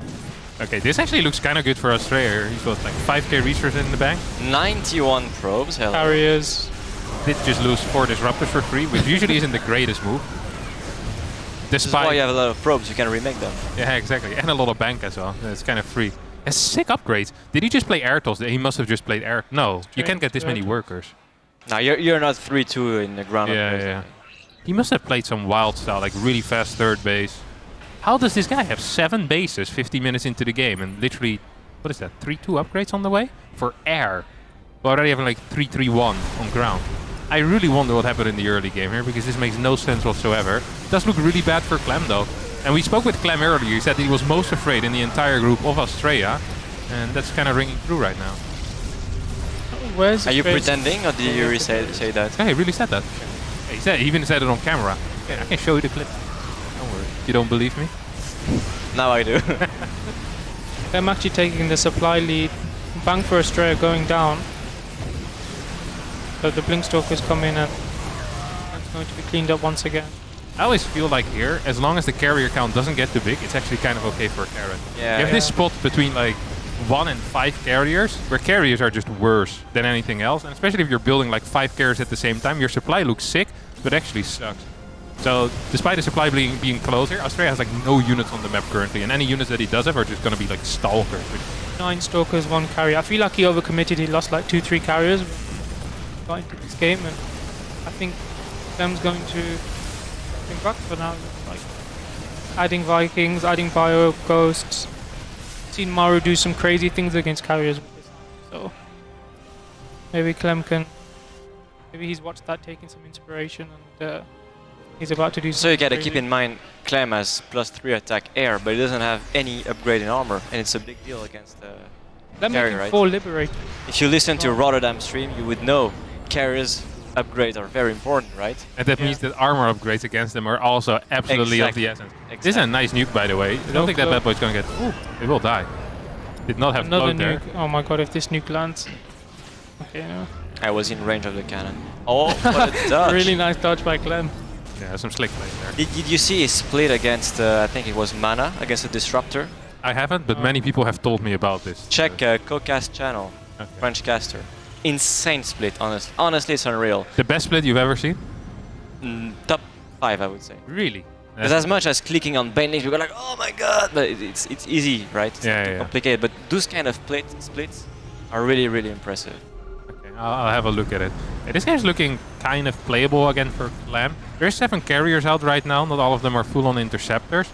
Feels like Clem kind of needs to get into a position where there isn't 15 cannons, but I'm not quite sure if such a position exists on this map. I like the DT counter-attack by Astrea, forcing all of Clem's army back. Well, what do you think about the Tempest being added for Astrea? I think if you're completely stable with this many cannons, and you have like a Templar on each base with Storm, I really like Tempest. But if the game isn't stable, Tempest often just... Like, you just don't have the time to take the type of fights that Tempest kind of need. You know, they need a lot of time to be useful. You have this entire army that needs a lot of time, and then if you don't have a stable, like, sides because your cannons aren't there, you don't have no Templar on those bases to defend them. I don't like him that much. But yeah, I think it's nice because he's got a big bulk of carriers which actually do the damage, and a bunch of Tempests to bother the opponent. Gumi is winning. He's winning. Uh-oh. So is Astrea, apparently. Yeah, we could switch over. I think this game will... Actually, this game might end as well. Astrea's winning this one. We'll pretend like this is over and we swap back to GuMiho ShoWTimE. I think it's pretty over. Yeah, it's actually pretty over. Yeah, let's hop back. Let's switch, yeah. So as you can see, ShoWTimE is doing really well in this game. I actually wonder what GuMiho's doing. I felt like we've only been in this game for like 3 minutes. Has to be some type of GuMiho build again. Oh wow. Okay, you actually mentioned the tank push earlier. This was a 2-base tank push, 37 workers. ShoWTimE saw this build. He saw Creator struggle against it. Creator had a really good hold. ShoWTimE, I feel like, knew it was coming. So wow. Yeah. It's strong on this map. That build is very strong on this map. Let's go back to I'm glad we watched the last 20 seconds of that. That's actually that's interesting because poor ShoWTimE. GuMiho just with this straight up 2-0, and it kind of also shows the power level of Creator then, right? Because Creator really. You know, that hold from Creator was insane, absolutely insane. I think Creator is very underrated. Yeah, I think he's especially good against Terran. I really like him against Terran. I feel like against Zerg sometimes you can... Yeah, I don't know. There's something that I'm not a huge fan of every now and again, but against this PvT is just crazy. Crazy powerful. I mean, when you live with Cure and Maru for years, at some point... They probably are forced to, otherwise you'll be cleaning dishes for the rest of your life, right? Astrea taking another base on the top side. I feel like Clem maybe has one more push in him, maybe. I think Clem is trying to aim for the critical Viking mass where you can like one-shot carriers for days. Yeah. The problem is, like, once the interceptors are out and you only have +1 armor, like you mentioned, you get obliterated. Yeah, you just get absolutely destroyed, and there's no way that you're winning these fights. I like that Astrea is going down in workers and also rebuilding them, because this kind of is the phase in the game where you're set up, you have some bank. I actually wouldn't mind if he kills like 15 or 20 of his own workers and just adds more air units or just a couple of stalkers, just anything that fights basically. because you're already completely set up for a late game. Like, you don't need that much more money. You now need to take really good fights. And adding 20, 25 supply can make a huge difference in those types of fights. This is also a good initial trade. Interceptors are going to be out here. Oh, really nice storm. That's huge. Yeah, Astrea has a really good gas bank. Definitely sacking some workers here might be a good call, but feels like he doesn't need it, honestly.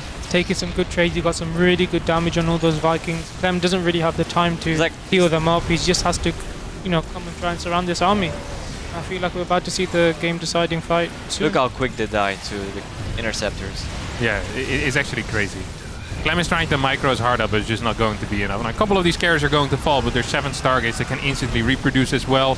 And if 1 or 2 carriers stay alive, that should be enough. The ground army for Clem isn't big enough either. And with the final Vikings dying, I really do believe that this is going to be it. No?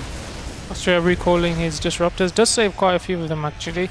I think Astrea is just going to remax, and I feel like Clem has run out of steam in this game. Yeah, Clem is out of money anyway. Oh, maybe not for very long. As I say that. Look at the arrows. Right now there's 2.5 to 3 blue arrows, and that's going to swap real fast to the 3 green arrow. Every arrow represents a 250 mineral advantage. Oh my god. So the income advantage just shifted like, what, 1,500 or so? It's pretty crazy. So I take back everything I said. Clem is winning. Nah, it's not like that either. But yeah, it's pretty crazy what Muse can do. But it's hard to tell how much money your opponent has in Astrea's shoes. Because if he knew, I think he would just make 6 carriers, get a big round of stalkers, just go for it. Yeah. I do think so too. I think also he's worked really hard in this game. I feel like to gain a good lead, and I don't think he wants to rush and close it out when he's winning on, I feel like, every front. He's taking decent fights as well, getting the storms that he needs. So I think more of the same in Astrea's mind should be good enough to close this one out. Yeah, I think so. There's of course always though the scary thing that if Clem just takes a sick fight and just obliterates you because you miss 1 or 2 initial disruptor shots and then they push on, like it can get scary. Do you see that? Like the DT killed the factory, which had barely enough time to make a mine. He scanned, burrowed the mine, and he killed the DT. That's Clem. He's really good. Astrea's DT harass is really annoying. And Clem can't bring his army back to deal with it because he needs to be pushing. Like it's the kind of base you kind of want to nuke, you know? Yeah. 7, 8 cannons. This is actually doing a way better job at clearing this than I thought they ever would. This is why you always want to have at least 1 Templar at every base, right? So this type of stuff doesn't happen. Just win so much time. Even a single DT warp in there would help as well. Astrea rounding out his army with 5 carriers for the 3rd time, and maybe this is the end fight over this base. Look at the army supply though. Like Clem has a big army right now, and he did get the +2 armor as well. Astrea needs to be careful here. He really needs to take a good fight. Also, the liberators are really annoying because the carriers are good, but once the liberators are set up, it's pretty difficult to get rid of them. I feel like that's why Astrea got the Tempest actually, to deal with those Liberators to get the advantage of range back. He's really zoning well with the Disruptors though, but the Liberators as they creep forward, Clem's gonna get on top of his base. I almost want to say just kind of pretend like you want to hold this base, but don't actually commit to it, right? If you're Astrea. Like you want to get some Templar, and you do need to continuously be throwing Disruptor balls. One of the major problems that Clem is facing right now is the complete lack of medevacs in his army. He can't afford the stim anymore. He has 2 of them. They're completely out of energy. So this base is going to fall. And I love this little counter attack saying, okay, you take out one of my bases. It takes you 5 minutes. I'm just going to right click this command center. It's going to be gone in 5 seconds. And then with the disruptors, you just kind of keep that defensive zoning. We do see another stim, but Clem really can't stim right now. It's not possible. I'm worried for Astrea, man. Clem has really high army supply right now. 1 good fight and he could win this game. Yeah, I like the addition of more Vikings as well, because he had like 22, 23, or 11 carriers. It's not a great ratio. Really good disruptor shot to start things off. That one almost hit. Nice storm as well. Does clear the Liberators. That was no bueno for Clem. Yeah. That's not it. That was definitely not. I almost would want him to kind of move towards the bottom left side right now and say, okay, this position, I'm not going to take it. Just gonna move towards the bottom left, see if I can take out a base there. You need to repair the Vikings as well. Clem just needs time. Like, you can't fight with half of your Vikings on 20 HP. It's not possible. Although Clem is making a pretty decent case with it, sniping 2 of the carriers there. So many disruptors with this army. I think this planetary is going to fall. There's a couple of Templars in the back. Zealots being warped in. That feels like the type of unit you warp in when you want to go for a kill move. I think Astrea is looking at this army and saying, you haven't got any medevac energy. Zealots on top of your army right now could do a lot of trouble for you. I'm doing really well to kite back as much as possible, but I think it might be time to call this one. Like, I'm really surprised Clem is able to have like a lot of stuff every time when he feels like he should have been dead for an hour, basically. Okay, that was big. Yeah, and now just bigger. There's still 5-6 disruptors here. Most of them still have a shot available as well. There's plenty of cash as well in the bank, and Clem right now is once again poor. And I don't think we're going to be seeing another 25 mule rain coming out of the sky. I feel like Clem didn't really have a choice, though. He had to contest this side of the map. But Astrea secures it with cannons and batteries. I think there's no hope for the game. I think Clem did very well considering the position he was in. I feel like he was behind from the start, and he 27 minutes to try to recover the game. Unfortunately, Astrea a bit too solid. GG. Astrea with the fist pump there. Very impressive. Actually crazy. Astrea looked super strong as well. He had a bit of a fluke, I guess. He lost against Nice, I want to say it was in that group. Is that correct? Astrea... Where are you at, buddy? Yeah, Astrea lost 2-1 against Nice. Did beat Nightmare. He beat Zoun early on in the day as well. Beat Su as well earlier. Yeah. It's like the first thing I heard when I arrived this morning at the very respectable time of 2 p.m. after I woke up was that Astrea beat Zoun and Su 2-0-2. I was like, holy crap, this guy's gonna be So sick. what are the standings so far?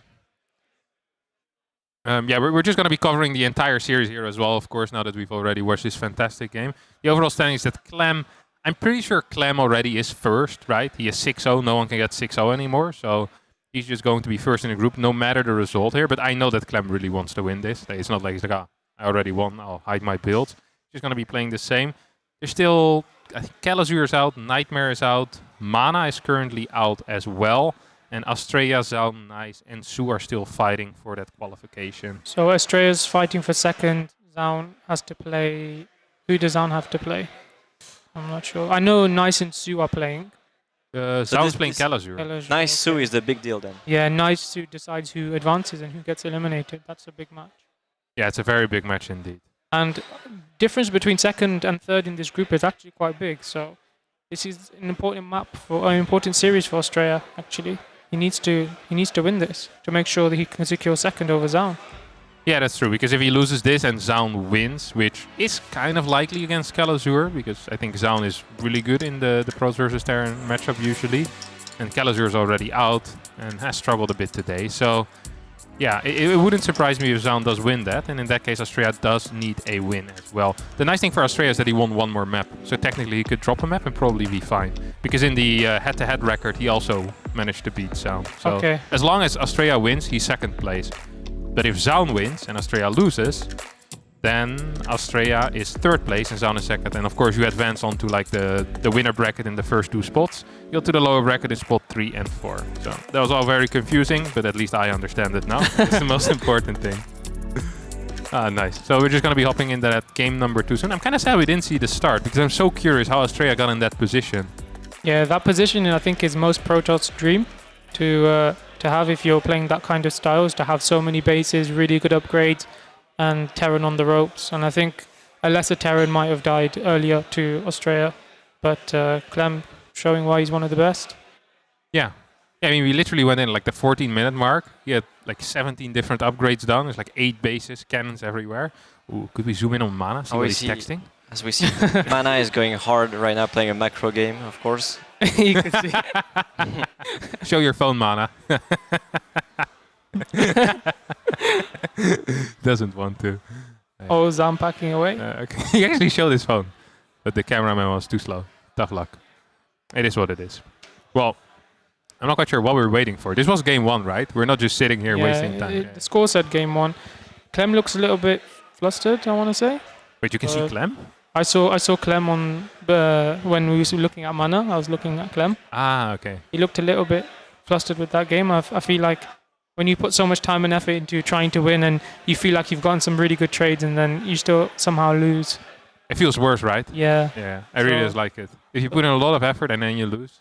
Yeah, but I feel like if anyone can bounce back and, you know, not let that affect them going forward, I think it's Clem. So. You think he's gonna cheese now? Like do some early aggression? I don't think he needs to. I don't think so. I don't think he needs. I don't think either of them need to cheese. I think they're really solid. Maybe we're going to see another macro game. I don't think Clem's going to let Astrea get away with whatever he got away with in the first game. I think he's going to look to be more aggressive. But with Clem, he's aggressive but never fully committed. That's the strength of his play. And as we load into Inside Out, I'll let HomeStory introduce the players when we go back. When we go back in there. Oh, there we go. Inside and out. And in the top right is our Red Terran player playing for Team Liquid. The man, the myth, the legend. It's Clem. And the bottom left, is he gonna go for the secret DT warp in? It's Astrea. No, it's already wrong. The pylon needs to be on the low ground. You need quick pressure. Quick pressure. Yeah, quick the whole pressure. point is to distract the Terran long enough to sneak the DT warp in. I thought it'd be a really strong build and then you thermal saved 3 scans and that was it. Yeah, it happens to the best. Could we take a look at that natural actually, Mapu? At that spot, a bit to the left. Oh, look at that. That is a DT warping Very, location very if I've ever seen one. It's also good again in PvP, one gate expand, you know, the power is sometimes you can wall off and you don't have to deal with anything coming through, but that kind of spot, if you don't check it, can be really strong. Yeah, yeah. Some people also build a Stargate underneath your main base. Have you ever seen that? No, I've never seen that. I have no idea what you're talking about. I was playing against him. I see 2 pylons in his main base. I'm like, huh, it feels like something is missing. I don't put one and one together. I was like, oh, his tech feels kind of late, but maybe it will be okay. And as my Oracle pops out, I see an Oracle fly into my main base. So I'm like, oh my god, here we go. And there's like 5-6 workers for free. I got so happy after that start. I thought this You is did the that dream against start. me as well. You made a Stargate right. Yeah, but you scouted it better than him. I didn't scout at all. Okay. You saw it straight away. I thought this was a genius play and then you saw it. But yeah. I had a genius counterplay. Yeah, I lost both of those games. If it makes you guys feel any better. It did make me feel a lot better, yeah. All right, what we're seeing here. This is, what would he build? Is that a Reaper going across the map? 3 racks maybe? Reaper into Reaper 3 reactor. racks. Wow. Very interesting. Yeah, 3 racks. Yeah, it has to be 3 racks. Because you see 3 barracks. Yeah, usually when people build the Reaper, they always go factory, so... Like generally when you have 1 barracks and you add 2 barracks. Yeah, you go up to 3. You go for 3 racks. Very nice. It's going to be a quick Twilight Council here. Stalker was a little bit delayed. That often indicates a slightly quicker blink. What do you guys think of some 4-gate blink or 3-gate blink action on a map like this? We saw Sound play a pretty wild build against Clem earlier on, I want to say it was Tropical Sacrifice, where he played 2-gate off of 2 gases, went across the map with a prism, behind it built a Robo Bay, while getting a 3rd base, and then getting the extra gases. Needless to say, he did not have enough gas for everything, and after Clem moved across the map with a Raven, he died. But maybe we're seeing something like this. I know that Astrea really liked to play the 2-base blink into Colossi style. During the early months of 2022 in Katowice, he was playing this a lot. Like every single game, he'd basically open like that. Look at that, the slow warp in sentry. That's a classic. It takes legit 12 seconds to warp in. But it's sad because like it's so long. It's not, no, it's not being warped in. It's not being warped in. I think the sentry... But that's a Pro weird gamer build, for then. 12 years, no problem. The Reaper escapes as well. The sentry is good. Astrea is going to see the 3 racks. The thing is, he's going to use the energy on the scout, and then how does he defend the 3rd base? That's the question. Technically, if you click on the gateway and you put your mouse over sentry, it says warp in a sentry. That's true. Well, so I'm technically correct, once again. Another win for you. we'll keep track of it, alright? Okay, Clem skipping the bunker, what do you guys think about that? I like it. I mean, there's a ramp. You're going to have a crap ton of units because you go quick reactor. And the Reaper keeps the initial unit at home, right? So I'm kind of down with it. Clem taking good... I never see any Terran make a bunker with 3 racks. Really? Yeah, really. I guess I never see him. Beyond is the guy I think about when I think about 3 racks. I think about Beyond, and that's true. He doesn't make a bunker all the time. This actually is kind of scary, honestly, for Astrea. He isn't on the map yet with his units. He was expecting a factory build. He doesn't even have a battery in the natural. He could just straight up die here. Yeah, Astrea's in big trouble right now. He used the sentry energy to scout as well. Stim's not finished. Combat Shield's not finished. He has a lot of pushing a bit too early. The battery got cancelled. Did Astrea cancel the battery? Yeah, he did cancel. This is a painfully bad timing out of Clem, though. Kind of hitting 4 or 5 seconds too quick. He's still going to get a couple of Stalker kills, and we'll get a bunch of probes as well. The question is that just... I don't think that's quite going to be enough, is it? This is not good enough. Astrea has a 3rd base finish, so he's already ahead in workers, and I think that for Astrea was a very good hold, actually, considering... Like the first few volleys of the Stalkers were pretty good because Combat Shield was not done yet. Neither was Tim. Yeah, Clem should have waited a little doesn't look more. happy in the camera right now. Yeah, he looks sad, man. He's gonna drop a series, maybe. He should retire. What do you think? I feel like he's come back from worse positions, though, honestly. Yeah, I mean, it's not over. It's just, it sucks. His starport is super delayed. His +1 isn't there yet. He's going to be playing against the Protoss that's already teching into Colossi. The thing is, Astrea saw this as last minute as you can, and still barely made a hold, so... Makes you wonder. Yeah. What could Astrea have done had he known from the start? Exactly. Game will be over already. Also, it feels like Clem has less units because he made the Reaper into 3 barracks. Yeah, you often see it with Marine first, but I mean, it did kind of have a purpose, right? Because Astrea was completely in the dark because of it. Astrea did not expect this to happen whatsoever, so that mind game kind of worked out. The Sentry was actually a genius move from Astrea. Like, you don't really see Reaper into 3 racks too often, actually. Yeah. Usually it's Marine first, right? Yeah, definitely. But Clem still has a decent sized army. Medivacs coming out, mines coming out. Clem can do really good things with mine drops. I think as long as he keeps pressure on the map, he still has a chance in this game, even though the worker count at the moment right now is the moment Clem needs to deal damage, because Astrea's got a lot of workers getting rich, but a bit behind the army department, is only going to have 1 Colossus. I think if there's a moment to strike for Clem, it's right about now. Except where is he going to go? I feel like he's going to try and bait one side and drop in the other side. I think he's going to drop in the main, maybe. And he likes to do a mine drop. Yeah, he likes to do the mine drop. Astrea has 6 more gateways, GT Shrine. Really preparing hard for that mid game. Has +1 upgrade on the way. Thermal Lance. He's looking really solid in this game, honestly. See, exactly what I told you. Drop in the main and then Widow Mine drop at the same time. It is a classic. Astrea's going to spot it. That's kind of big. It's really important. It was actually good that Clem saw the probe and dropped there, because if he had gone to the main base, Astrea could have sniped some of the Medivacs. So that actually helped Clem, seeing that probe. Astrea, a bit of a mistake there, sending that probe to make a pylon. Astrea has 3 Stalkers to defend the mine drop as well. He is very well prepared. Yeah. Cannon done as well. I mean, he has a crap ton of money. Clem somehow, some way, still up in supply, of course. Dark Shrine's about to finish up. This is how MaxPax used to play a while ago. With a very fast Dark Shrine, double robo on 3 bases. You power up on Colossi, get a couple of Disruptors out, and you just keep your DTs alive for a very long time. Like small DT numbers. We're talking like 3-4 DTs with Blink. Just make sure you keep them alive. There's not going to be too many scans, and yeah, maybe it can work. They always keep on going as well. Yeah.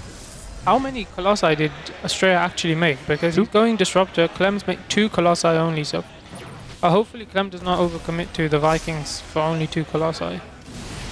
I think it's not too bad to get like 8 to 10 Vikings here, maybe. Maybe 10 is a bit high, but I think 8 definitely is going to be fine. And I guess it will help him deal with the Prism, etc. as well. Yeah, exactly. Yeah, and knowing Clem, I mean, he's going to be fighting before, and he'll realize what's happening with the composition, right? The main way that Clem scouts is by attacking. That's true. Yeah. He's going to be able to figure it out. He's probably rather confused right now why there isn't a 4th base. And quite honestly, I'm also a little bit confused. Oh, there's no turrets. Why Astrea waited so long. This is going to be very big. Yeah. +1 is there as well, so all these SCVs are still going to get 1 shot. Can you pick up that TT? No, it's also going to fly into the turret. That's actually a little bit unfortunate. This was a good defense out of Clem here. Astrea miscontrolling the DT in the natural. It should have gone there, should have been killing workers. Instead, it got rallied back to the main, and now it's going to die without killing as much as it could have. And even this DT looks like it's not going to... Astrea not focus firing workers is quite bad. I feel like he could have done a lot more damage even though Clem reacted really well. Yeah. Astrea is setting himself up for a bit of an attack right now. Another DT making its way in towards the natural base. Don't think that... Oh, Clem actually got it with the end of the scan. Does Clem realize that half his army is... No, he doesn't. He seems to be aware that this army is doing something at least. Clem actually says, hey, you want to attack me? Nice try, buddy. You're going to be the defender. I'm going to just attack you instead. Fort base is here for Clem already. If he gets a cancel on this fort base, Clem is actually going to be ahead, which is wild after the how army early game movement went. from Clem was really good. Yeah, sick. Plus he got a Widow Mine drop. They're going to shoot again, though. He's not going to be able to achieve anything, but that was really sick. Like, Astrea got the map control with his army because of the DTs. He moved in, but Clem moved around and he got the position into the fort. Couldn't achieve anything, sadly, but that was very good army movement by Clem. Yeah. I really hope Astrea pulls these workers in time. I don't think you're going to get both of them dead, right? You'll get one down. Oh. Uh-oh. Oh. It's always like that. Yeah. David. One more second and Astrea would have cleaned that up. Blink DT's on the way, armor upgrades. Astrea not getting +3 attack, maybe... He has the money for it. 6 DTs walked in now. Yeah, seems to prefer getting more DTs, and he already has a decent base of disruptors here as well, which means that these fights are going to be quite tricky to have for Clem. Goes... Oh my god, that disruptor shot. Yeah. That's kind of big. I love that Astrea moves back a little bit to just get a better position. Force fields are good as well, but I don't quite understand how this fight is working. Clem still seems to get somewhat of a trade that is okay. These DTs, however, dealing way too much damage. 14 workers go down immediately. Clem, GG's out. Astrea actually wins here. Wow. Very well played by Astrea.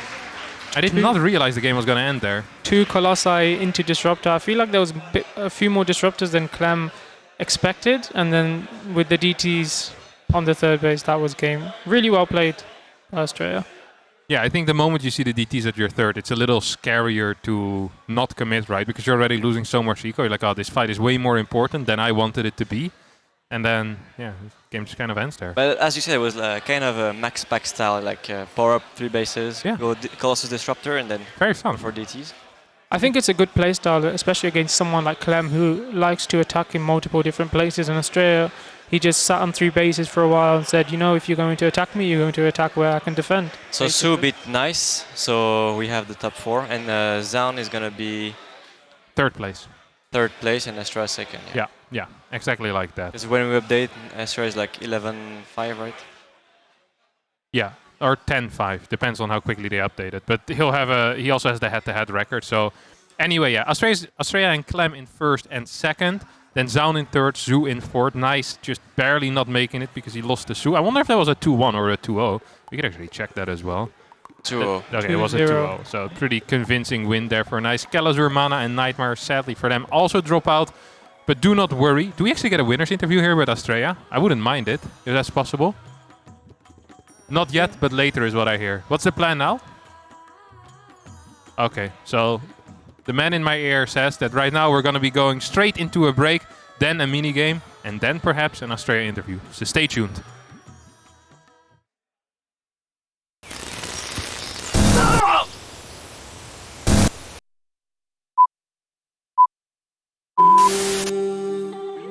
And thank you, XMG, for the HomeStory Cap 8 with you guys.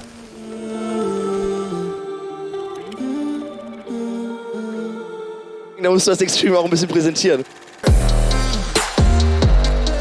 Also da noch ein ganz, ganz großes Danke an XXI, dass ihr das Ganze auch unterstützt. Und das ist ja auch so wichtig. Es ist irgendwie für uns so pudelwohl mit euch. Wir freuen uns auf noch viel, viel mehr.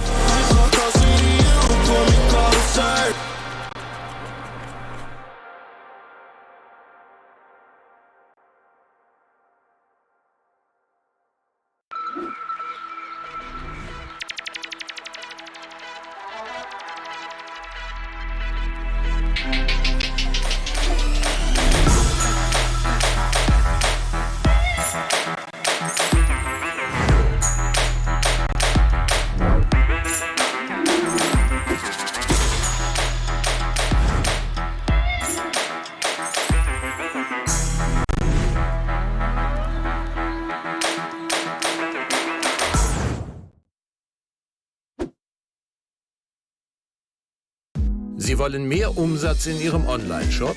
Mit KrefoPay bieten Sie Ihren Kunden alle Zahlungsarten, auf die es ankommt. Für sicheren Umsatz und weniger Risiko. KrefoPay von Kreditreform. Alles im Griff beim Online-Verkauf.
Lumix G.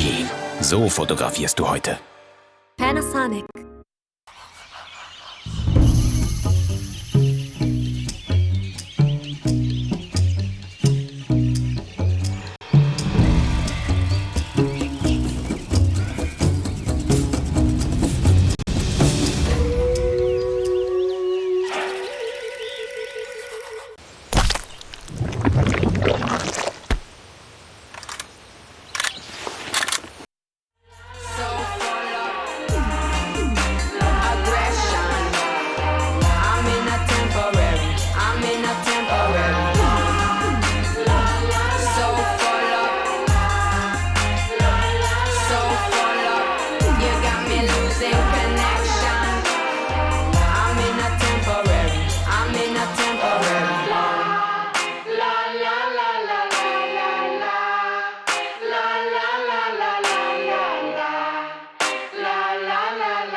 what we do?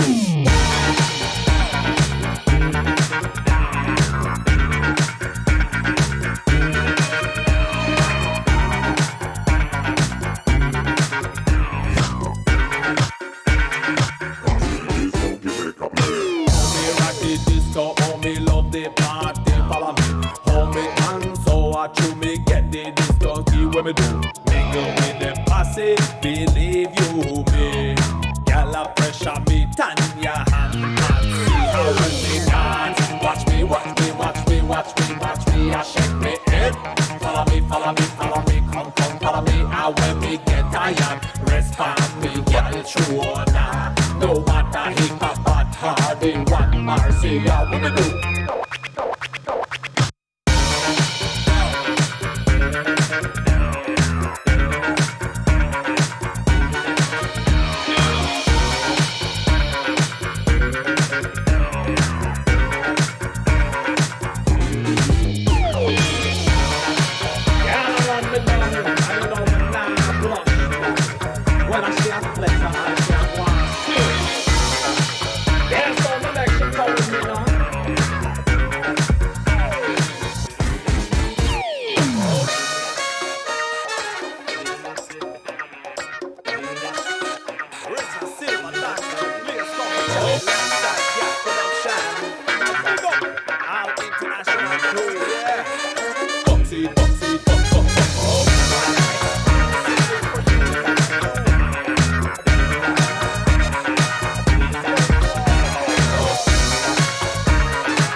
Como ya la vi solita, pues me pregunté qué pasa cuando me bailó cerquita. Eso fue descomunal.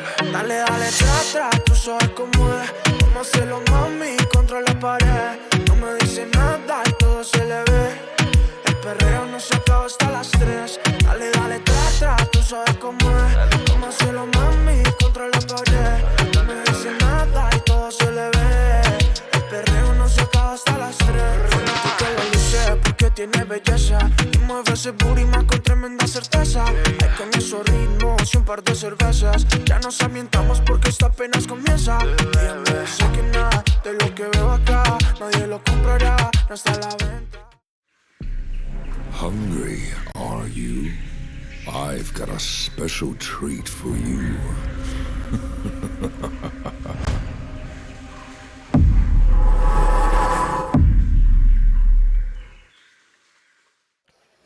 Hello everyone, welcome back to the second day of HomeStory Cup 21. It's time for us to continue our mini games. As you know, we are stranded on an island and only one team can leave. So we've got Team Terran, Team Zerg, and Team Protoss. This next challenge is called I Wouldn't Eat That, Mate. All right, as you may have already noticed, there's some spoons in front of us as well, which may be a little bit ominous. The game is going to be pretty self-explanatory. I'm going to hand every single one of the teams a card. You can have one. You guys can have one. You guys can have one as well. I'm going to present you guys with 5 different flavors. And you have to write down, you have to discuss amongst each other how many of those flavors, how many of those spoonfuls you think you can eat.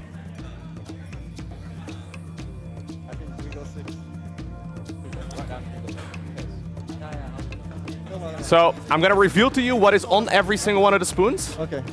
And you'll have to write down how many can you eat. Now, if you guess the highest number, you have to eat that as a team.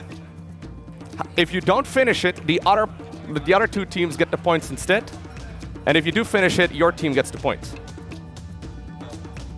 I'm sure Yeah? he's gonna put 6. I'm sure he's gonna put all of them. Okay, the maximum is 15. So the maximum is 15. There's 6 of each flavor for now, but we can't get more. Oh man. Yeah? Then you guys will have to get started. And who does the fastest wins? No, well, if you make it all the way onto 15, every point get one. Like every team gets a point. First, let's see what's there, okay? Yeah?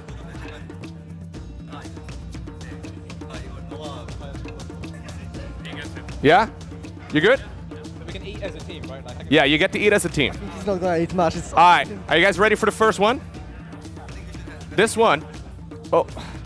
Oh, it's melted a little bit. This one is called the Jim Raynor Sundae. This one is tomato paste, vanilla ice cream, cayenne pepper, and a caper. Ah, this smells delicious. All right. So you guys need to decide how many do you think you can eat as a team? Of just this? And the team that guesses the most, or that thinks they can eat the most, is the one that will actually have to eat them. Disgusting. Go for 6. So we can read them. Yeah, you can write it down if you want to. We get 15 of those? You can get 15 of them. Yeah, you have to write down your answer, because otherwise you can cheat, obviously. What is it? So you have to review all at the same time. Sorry? 15 is the max. 15 is the max. I like how you all confirming whether or not 15 is the max. I like the competition already. All right, so again, it's tomato paste, vanilla ice cream, cayenne pepper, and a caper. We're doing 5 rounds in total. 5 each. We'll try 5 each. A lot of points can be made here. You ready? We need a bit more time. You guys need a little bit more time.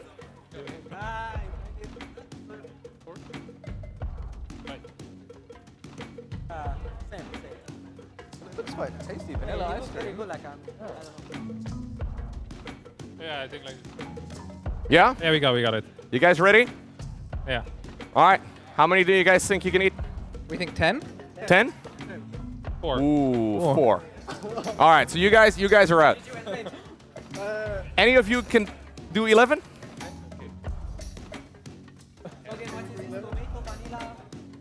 It is tomato paste, vanilla ice cream, cayenne pepper, and capers. We can eat that. You do 11? We can do 12. You guys do 12? All right, 12 spoons for Team Terran. We're gonna need a couple more spoons here, production, but that's one. Is it good? That's 2. It's fine. All right. Cuckoo and Raza going hard.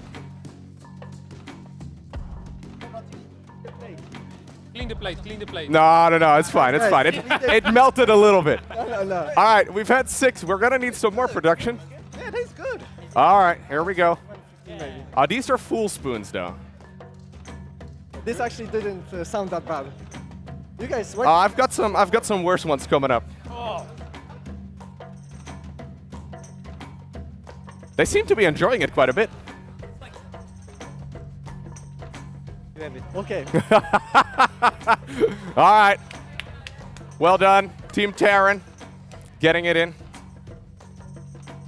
Can we get our sneak preview of round 2 as well? That would be amazing.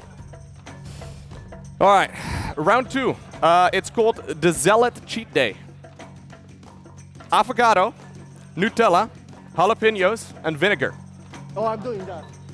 I don't like it. Avocado, Nutella, jalapenos, and vinegar. Okay, let's see how it is. I want to see first. I want to see. Yeah, man. I'll take anything though. Okay, no problem. Yeah? Oh. Nutella? Huh? You said it's Nutella, yeah? Nutella jalapeno. Avocado, Nutella, jalapenos, vinegar. Jalapeno is vinegar. That's good. It's good avocado and Nutella. Avocado? I think.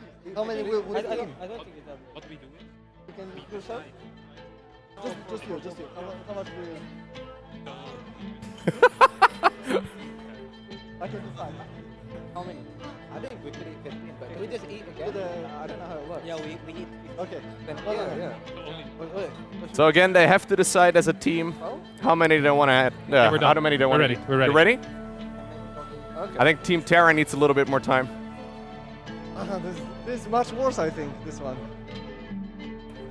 Go. Yeah? Terran shows. 12. 7. All right. 12 as well. All right. 13, anyone? Okay, next time. Okay. 14? Yeah, we can. 15? Oh, okay. No, okay. I think we're going to need 30 spoons. We have 2 teams wanting to do 15. Wait, then we both need to do it? Yes. And then we just get points for how many we eat, right? You get points only if you finish it. Yeah, we'll finish it. Wait, how many more dishes are there? Huh? How many more after? 5 rounds. 5 rounds? Okay. It's fine. You guys are saving until you're playing late game? They cannot eat Nutella. Yeah, okay. We'll see how it goes. It's gonna be super. You guys sure? Yeah, we're sure. Yeah? Okay, I guess you can get started if you want to. You go first? What is vinegar? I think we should go 3-3, yeah. Just in case someone wants to give up halfway through the challenge. Do we have a bucket? There is a bucket behind you. Okay, nice. Just in case. Okay. Just in case, yeah, we figured it'd be a good idea. We have some waters as well if anyone really wants some. First boat? Go ahead. No, I wanna... I think you guys should probably get started. You did the last one? Yeah. But I want everything at once. Yeah, we do 3 for now. Delicious. Oh, Look at these guys. This doesn't look good. All right. Team Prodals. I'm faking. They have 15. All right, that's 1, 2, 3. Are you guys okay? How is it? What do you think, Raza? That's all right. Not as good as the last one. Not as good as the last one? Oh, Nightmare is starting to get a little sweaty about it. Nom nom. All right. That's 4. No, that's not okay. All right, that's 5. 5, 6. Oh my God.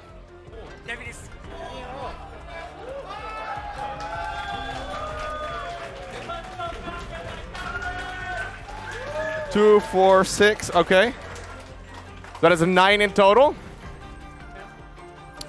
We need 6 more for each team. I don't mind this. Yeah, but I got like the biggest jalapeno ever. Really? Oh, no. Yeah, you guys ready for the next one? Yeah, okay. We need a little bit more. Oh, guys, apparently we don't have enough. So then we win? Now you have I think you need to eat 3 more. You both get points. Nice. Nice. What do you think of it so far? Honestly, this isn't half bad. Yeah, we're ready. Oh, this is for the next round. Oh, okay. Well, you guys have already got it then. You already got your points. We got 50 points for this? I don't know exactly how many points you get because it's a bit complex, but 1 point.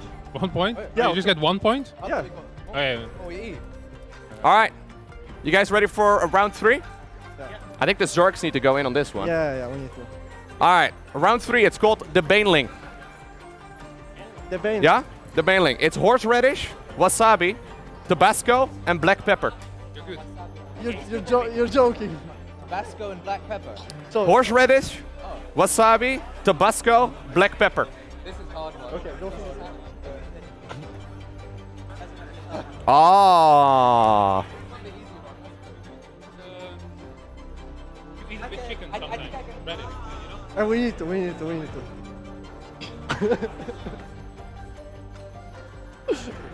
Yeah? Really? What was the final ingredient? Wasabi, radish, and? Black pepper.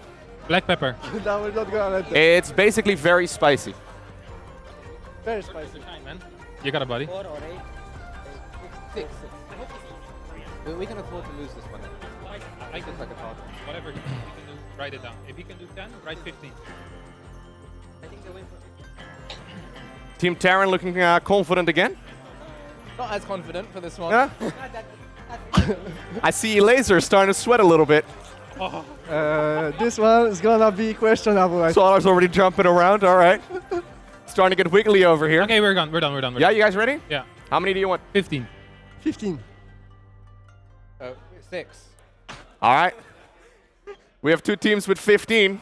I don't know how many we've got of this, but I suggest 3 at a time for now. Okay, you start. Man, I'm getting hungry. And You're getting hungry? I'm bulking too, so. We're starting, yeah? So again, this is horseradish, We go? wasabi, Tabasco, and black pepper. Oh, that's delicious. Oh my. Okay. No, that's good. How is it? Yeah, it's very good. It clears the sinuses, huh? Yeah, it's very nice. You like it? Yeah. Do you actually like it? Yeah, that's good. Lower than the spicy kimchi. Do we have more production? Not spicy. Oh, we got more coming, guys. You get a little bit of time to... Did you try already? You ate 3? You're gonna do 15? Okay. All right. Okay, let's do it. You had one, right? You had one, right? Oh, yeah. Oh. You guys are digging in. We could have done it. Huh? But we get them a point. I think Team Terran is almost the winner here, man. This seems like a harsh one. Are you scooping up more? Oh my God, E-Laser. What the hell's that? I think you guys have a couple more. This guy insane. You're a great teammate.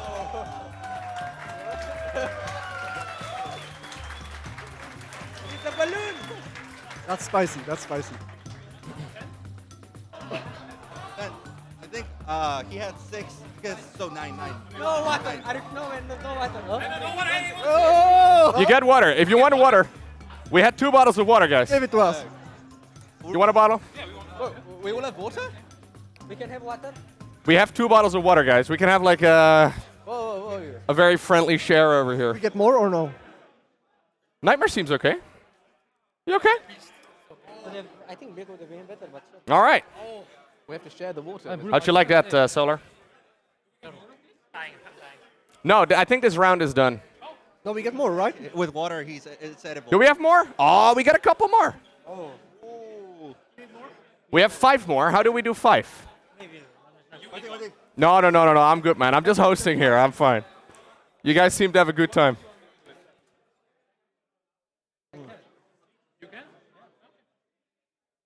I think the last one, I think we can stop with that one. No, I'm good. Thank you, man. All right, fine. Here we go. I'll have some as well. Yeah? Woo! That is very spicy, guys. All right. Oh, man. Yeah, how many did you have? I don't know. I didn't count. I think you had like 8. I don't know. Oh, man. I think you did good sitting out on this one, Harstam. Yeah, we kind of play to our own strengths, you know. I can eat a lot of disgusting things, and he can eat the spicy stuff, and I think we'll be fine. We just swap every round, and I'm feeling very confident that the Protoss will come out ahead here. We do 15 on the next one too, right? All right. The 4th round. This round is called Ultralisk Teeth. We have dry instant ramen, sweet popcorn, mayonnaise, and lemon. Oh, that's gonna cleanse your palate after the spice. So dry instant ramen. There it is. 15. Sweet popcorn, mayonnaise, and lemon. The dry ramen is the only bad part. What? Dry ramen. 15. I am gonna drink some of my own water, guys. Can I get water? Crunchy. I can do all. I think we've got 2 points. They've got 2 points. No They've got problem. 1 point, I think. So we need to win all the rest. Now, I've heard that this one apparently is worse than it sounds. That's what production was saying anyways. Really? That apparently this one is worse than it sounds. You're confident? Yeah. Okay. Yeah, are we ready? Sure. 15. 15? 15. I don't know how many we have, but Why is there a limit at 15? I think we didn't expect anyone to actually make 15. But I already said, like, No, you know, these guys are very competitive, so... Test people to hear. Yeah, exactly. These guys are going to want to win. All right, I think we divided up 2 spoons for now. Everyone gets one. I'm not feeling this one. Enjoy. Cheers. Yeah. So again, dry instant ramen, sweet popcorn, mayonnaise, and lemon. It's not good, but it's not bad. Not bad? Can't say it's bad, no. I've been eating dry oatmeal for 5 years straight. What do you think, Raza? It takes time to chew. It doesn't taste too bad. This is normal bodybuilder stuff, like. Yeah, you like it? Yeah, New breakfast. Yeah, I could eat a lot. Yeah, I might switch to this. Yeah. All right, there you go. Hey, we need to count because this is gonna be messy. You sure? Okay. Yeah. I can do all. I think you guys have to take turns here, because otherwise I'm going to lose track for sure. No, it's fine. You're just going to eat it all? Somebody. I lost track. All right, Team Protos is going hard. All right, we have 3. I think Team Protos had like 7, but... Overall? Yeah, you guys are feeling okay after this? Not too bad? Overall, you have 2? Overall? Okay, so we're at 5 right now. Was that it for this particular round? Oh, there's more coming, guys. Nice. Oh. Up to 7. I mean... It's a little chewy, it seems. I don't know. I'm not sure. Yeah, the dry ramen really does a number on you. You actually eat dry oatmeal? I wouldn't be surprised. I ate it for a while, but not anymore. I was going to say, that's a little hardcore. I can still feel the pepper, guys. Yeah, I feel it on my lips. Yeah. You okay now? Yeah. We're getting a little red there, but... It wasn't that bad. I thought it would be worse. Okay, I think the next plate is coming up. The last one honestly doesn't sound too bad, but we'll go over that one in a second. Maybe it's going to be a bit of a... But I'm getting full already, man. You're getting full? Yeah. Oh, man. Oh. Too greedy, Cuckoo. Okay. We need to dig in. Come on. So much pasta. Pro gamer eating challenge. They get too aggressive. That's mine. What the fuck?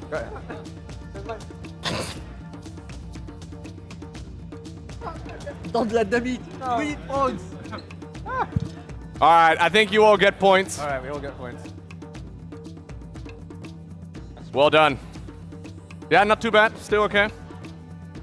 I mean, it's not that bad. Very doable. Very doable. All right. Right? The last one. You guys can guess what it is. Let's play it a little differently. I want to hear what you guys think it is. What do we think it is? Yeah.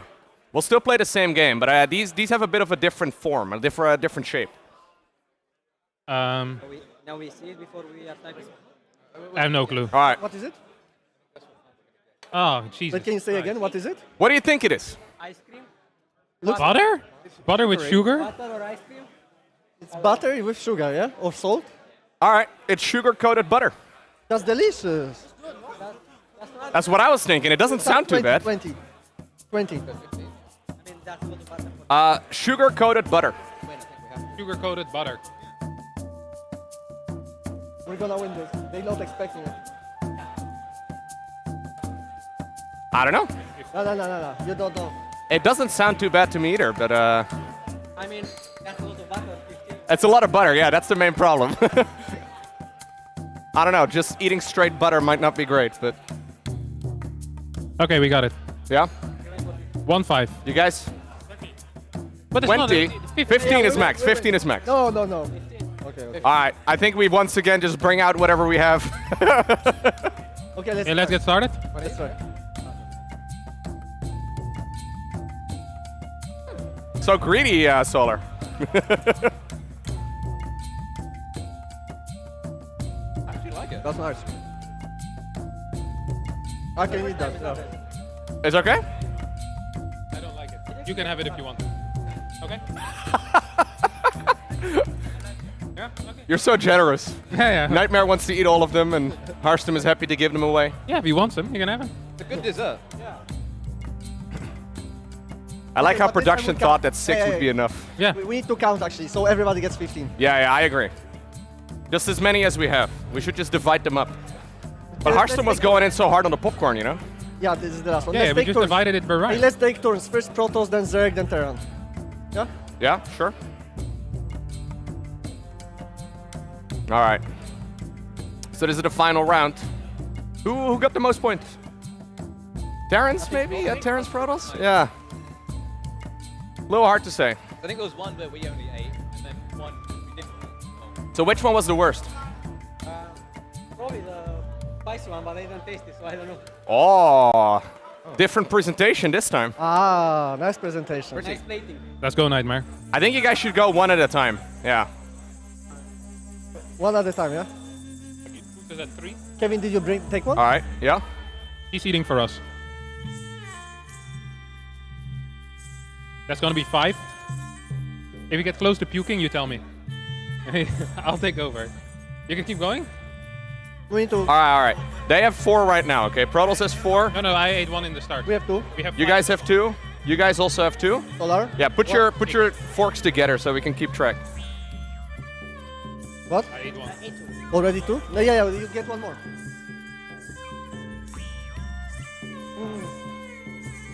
I think you guys are okay.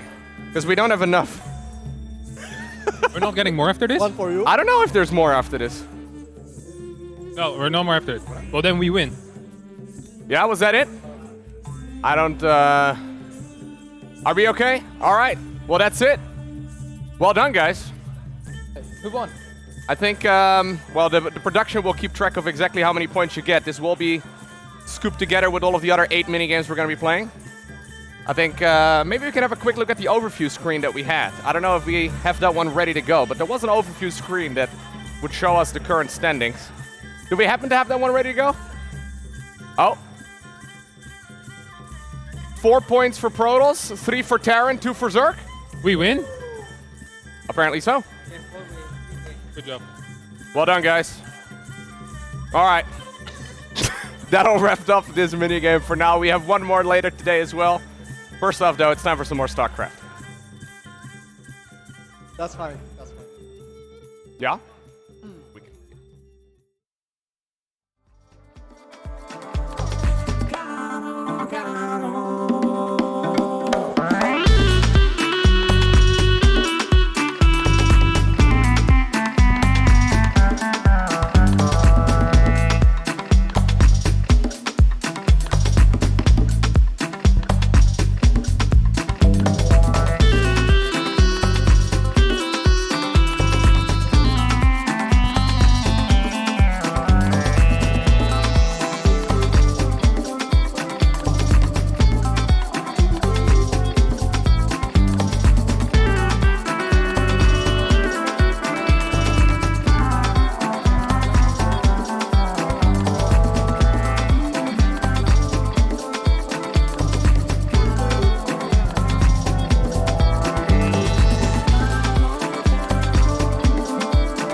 Alive, let's hit the dance floor. Don't work too hard, might break a backbone. Return of the Mac, the king is back though. Corvette and cash, I never lack those. She saw the stone, you know how that go. Fatality, my diamonds that cold. Versace trunks, I hit my backstroke. Knock on the door, she at the back, bro. All I really take is a little taste. Island girl, blue eyes with a little bass. Here for the thrill, I don't need a chaser. Wanna vibe at the getaway. Shimmy, shimmy, yeah, I got the semi-4 weight. Don't step out the line like this a probate. You hit the line and try to locate. This for the time, got time for no day. One, too many, I'm going. Too crazy and I got bad ones and they ready. A good time, so now it's into it, we left that. Can't remember anything, but I know we got lit.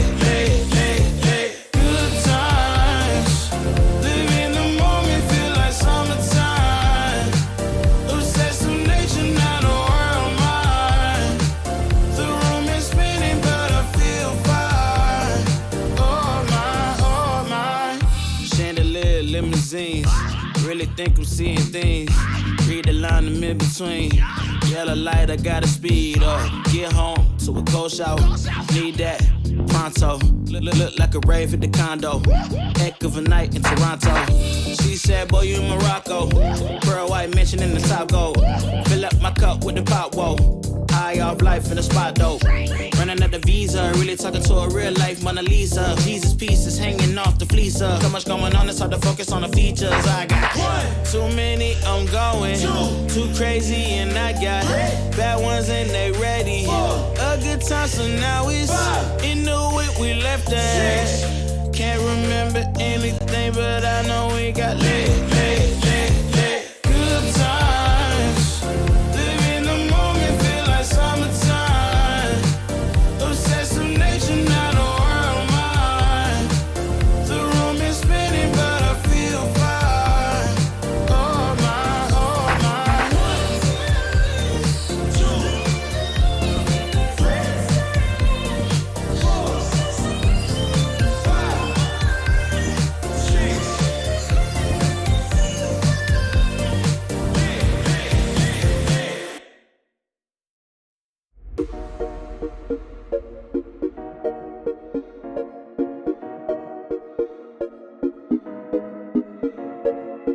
Se puede ver que tú quieres más.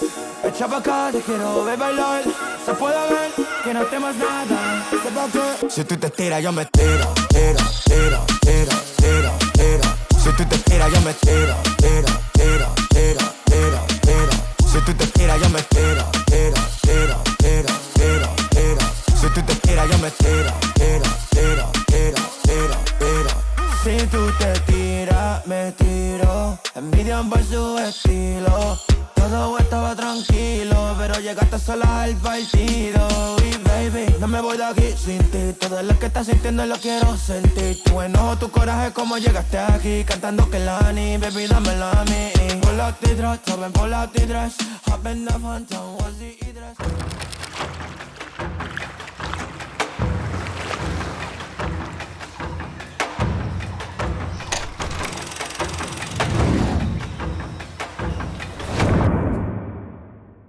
And welcome back, everyone, to the HomeStory Cup, powered by Shopify. My name is Rushy. I'm sitting here on the, we always try to call it a couch, but it's definitely economy seating here. I'm sitting here with Raza. Raza, how you doing? Hey, doing good, thanks. Yeah. Ate quite a lot of food. Yeah, they've been probably not exactly the same thing as what's being served in the kitchen, but you know, the mini game had a lot of food as well. There's just a lot going on here. We're getting kind of a full venue here for the evening here. Things are really ramping up. Yeah, it's getting really packed here, really busy. It's good to see. Yeah, the Germans are going to come out in force here. I mean, it's the weekend now. Going to party. We're going to come play some StarCraft as well. So, yeah, this is the best place to be if you're a StarCraft fan. Oh, baby. And it's been a while. I mean, we got to get back into StarCraft. There's a long mini game. There's a lot of food, but you know, all the players had a good time with that. But turns out that we've still got a very, very good group that still needs to be resolved here.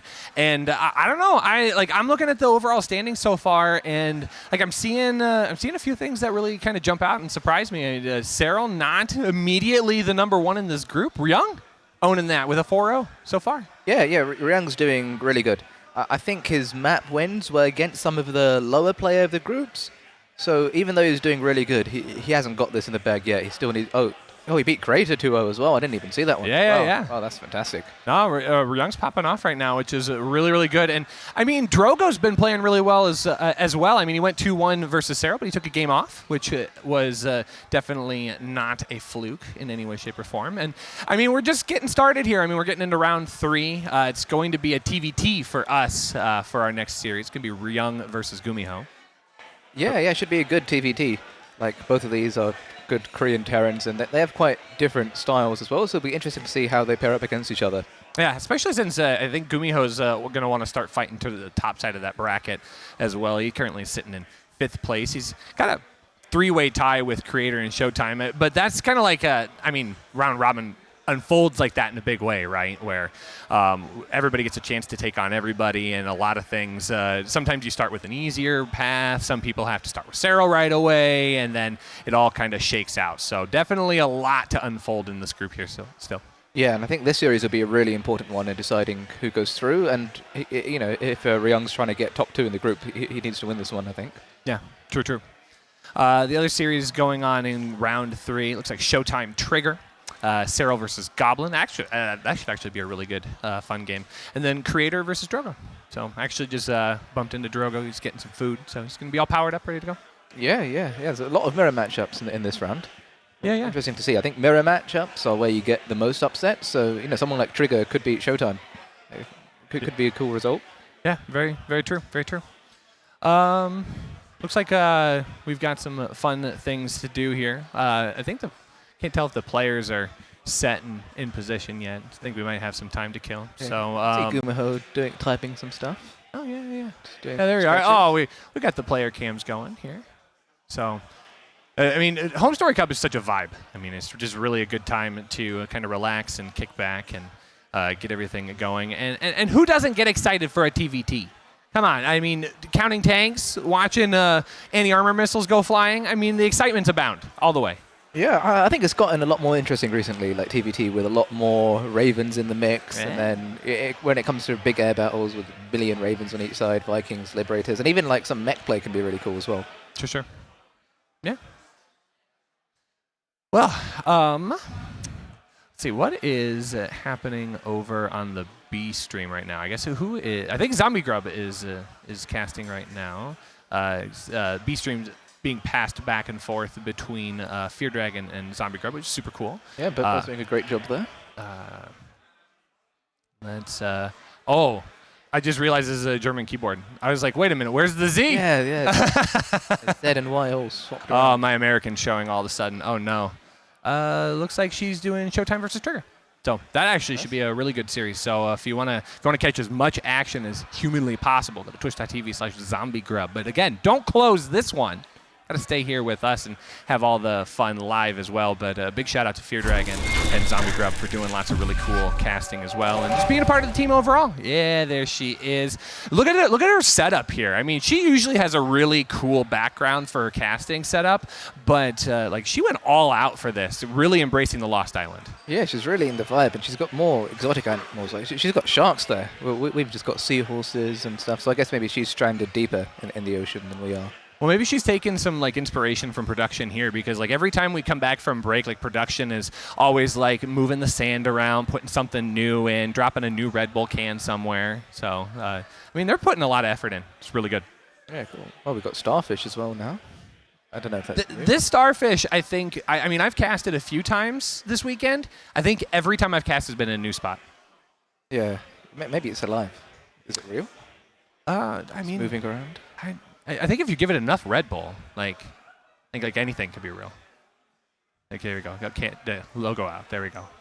Yeah, I've done some branding before. Nice. R is just out of shot. It would look like Ed Bull for a second. Ed Bull, I love that guy. He's so good. Are you gonna come join us? Oh my gosh, get up here. Right, nice. Ladies and gentlemen, please welcome to the late boarding call, Mr. Maddox himself. Oh my gosh, production was like, wait a minute, just two guys. Get a third guy. Get the ringer in there. Yeah, but it seems like this is weird. Is this backwards? Yeah, I think you switch the mic all the way around. Oh yeah, there you go. Dude on the fly. This anyway. Oh, guys. Well, it seems like you guys needed some help, so. Oh, man. Look, I didn't realize I was going to be in charge of all the in-flight entertainment, so I didn't bring exactly what I needed, like juggling balls, balloons. I mean, we could have gone all out here. I mean, it's TVT next, right? Yeah. So I think you guys need some professional help on that. It's going to be really hard. Maybe not so boring, though, but maybe. Oh, but here's the thing. Okay, so we want to talk about in-flight entertainment.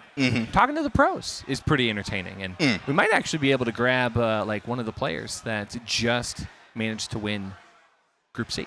Might be able to get Astrea on here. We're going to see if we can track him down. But I think he had some dinner. Oh, okay. Enjoying the food. I mean, shout out to the kitchen people. Kitchen people are awesome. Oh, yeah. Like this, the whole thing. Like if I've said this once before, I'll say it again. If you've never been to HomeStory Cup, you need to put it on your bucket list. I think December is like the unofficial time that we're going to see the next HomeStory Cup.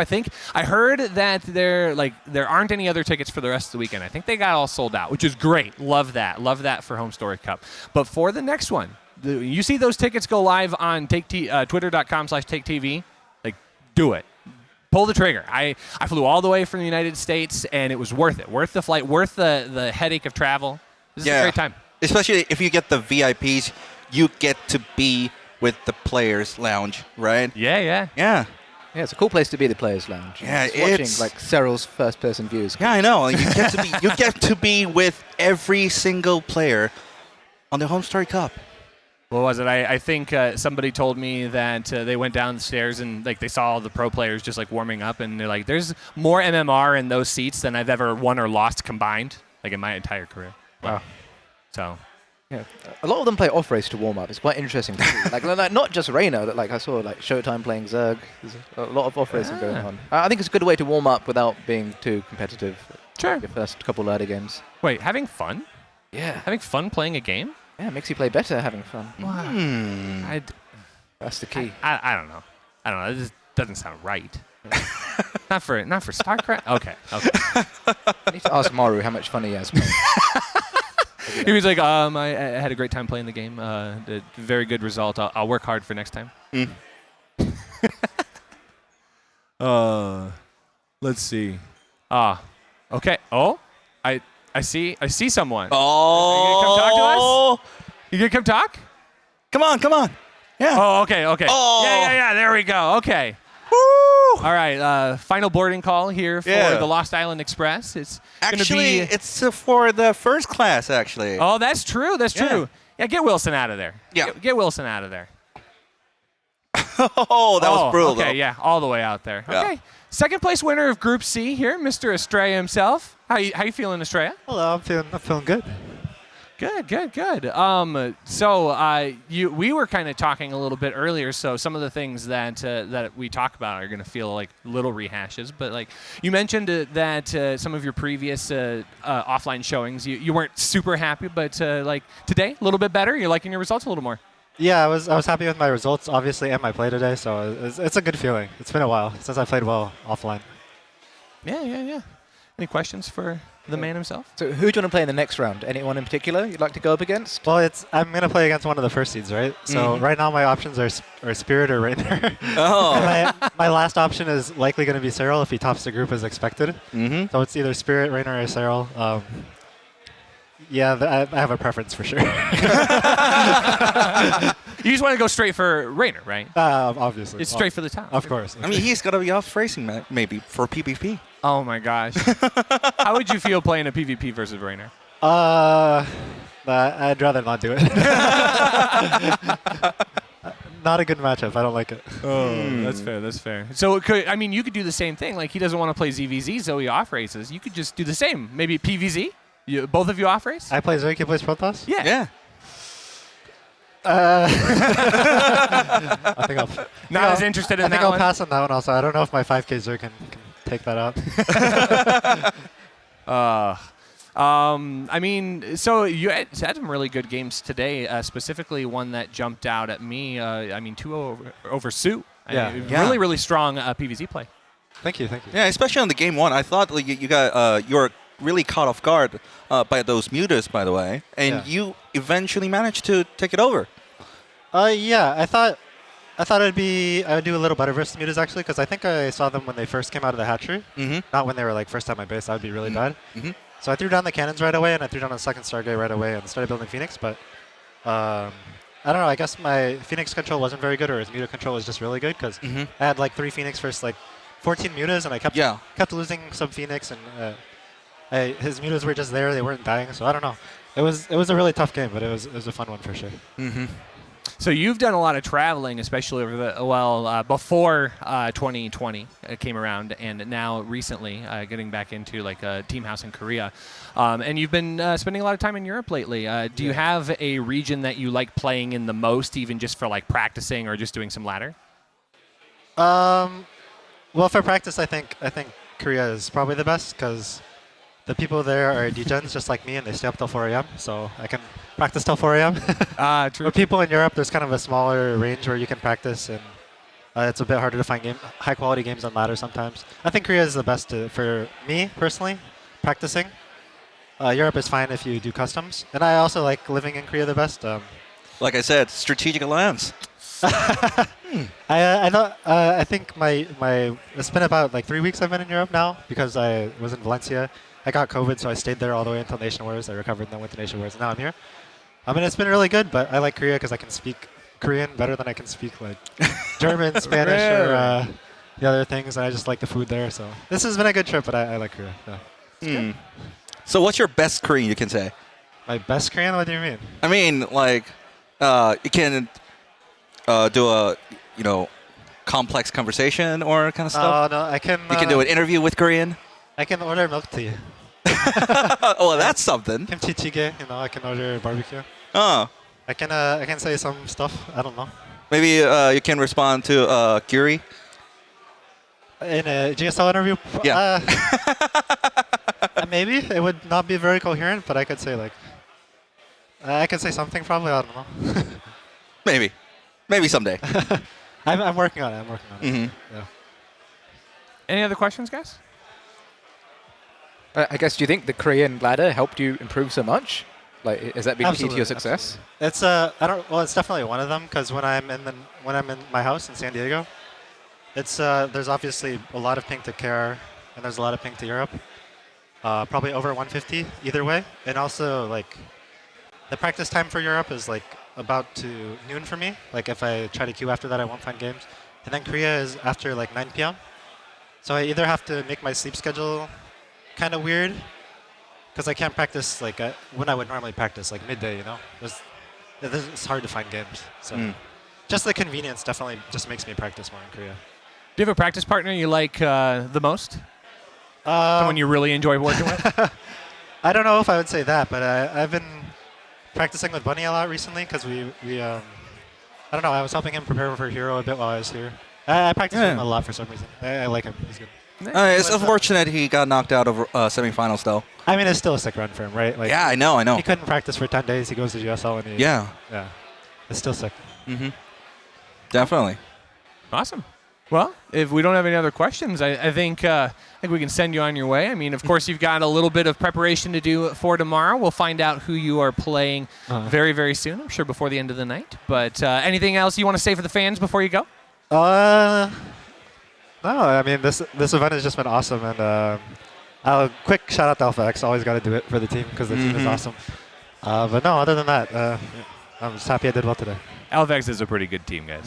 Oh, yeah. Just saying. Like, I don't think I'm biased. Like, just I got a red shirt on today. Baby, why don't you have your jersey on? I do, but like I didn't want to like show. Well, okay, so I wanted to support the team because I brought it with, and I'll get a picture tomorrow. But I figured if I was on the bench, like maybe they wouldn't like that. I don't know. Figured I'd keep it neutral today. Tomorrow, though, it might be happening. 2 Alpha X teammates, second and third place in their group. Oh yeah, all right. Heck yeah. Nah, but Astrea, we'll let you go, man. Right. Thanks so much for chatting with us, and congratulations in your run today in Group C. Thank you. Yeah. And this is chat. This is the moment where we start our run. USA, USA, U. Okay, that's enough. They'll take care of it. They'll take care of it. So, all right, folks, we're just getting an opportunity to give you a little bit of the extra taste here of HomeStory Cup. That's one of the fun things that we can do here with this event. We don't have to stay to the super strict schedule. We don't have to make sure that we jump back and forth. We just got opportunity to get games, get the players, get the vibe. Yeah. This is actually like a party. This is actually a party. Yeah. Yeah, it's very true. Very true. So, I think we're going to be getting rolling here soon. I think the players are still kind of chilling, though. They're feeling the effects of the party. Yeah, there's some technical issues kind of stuff to deal with, but yeah. Yeah, okay. This is a good opportunity to promote one of our sponsors here. the Geed. And the raffle, yeah, of course. Yeah. This is a good opportunity here. So we've got some good giveaways here for you to be a part of. You can go right below the stream, actually, right now. Scroll down, you'll find the block that says Geed, and you have an opportunity to participate in a raffle here. It is going to go all the way until the 31st of July. So you've got some time. You don't need to get in there right now if you don't have to, but it's a better opportunity if you take a look at it right now. We got time. Look at all these cool prizes that you can get a part of here. An XMG Fusion Special Edition laptop.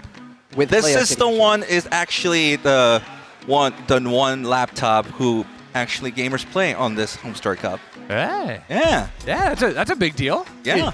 I mean, what better way to up your game than to play on the same stuff the pros play on? I mean, it's even cooler that it's not even a PC. It's a laptop. You can bring anywhere. Yeah, and actually the TV, the second place prize as well, the OLED TV, it's actually the same TV that's here at HomeStory Cup. Yeah, right there. One. Yeah, right there. It's right there. Yeah. Nice TV. Yeah, this is one. This is the one you can get on the raffle, by the way. Yeah. I don't know if it's the exact same one, because if we take that off the island, we're not going to be able to watch our own games. We'll get a little bored here on the island, but you'll get the exact same model. But that's the second place prize. Third place, Elite Desk as well. It looks really sick. It goes up and down. Oh yeah, I didn't know it can go up and down. I mean, I didn't really think that I could adjust my desk, not the chairs. Mm-hmm. Yeah, for playing. No, stand-sit desks are really sick. I never thought that it would actually be useful until I actually tried one, and it was kind of nice just to have the flexibility, be able to stand for a little while, and when I get a little tired, sit down, a game. Yeah, who could have ever imagined? You know. Yeah. You ever use a stand-sit desk? There? No, never. How's my drink standing up? Did you know that? Oh, I've done that a couple of times. I feel like my MMR goes down 300-400 just by standing. You get out of your zone. It's a little weird. But yeah, that's a third place prize. All you gotta do, guys, is sign up for this raffle here. There's some Shopify Rebellion stuff here. There's a ton of packages, so you can get gear from them as well. But feel free to check that out, and make sure to check all the sponsors out. The sponsors are what help make this event go and grow and help us build towards a HomeStory Cup 22. So. We're going to take a look at another one of our sponsors as well. Groose, if I can find the groups. Yeah. I heard the wrong thing. No. That's my bad. Let's take a look at the groups here.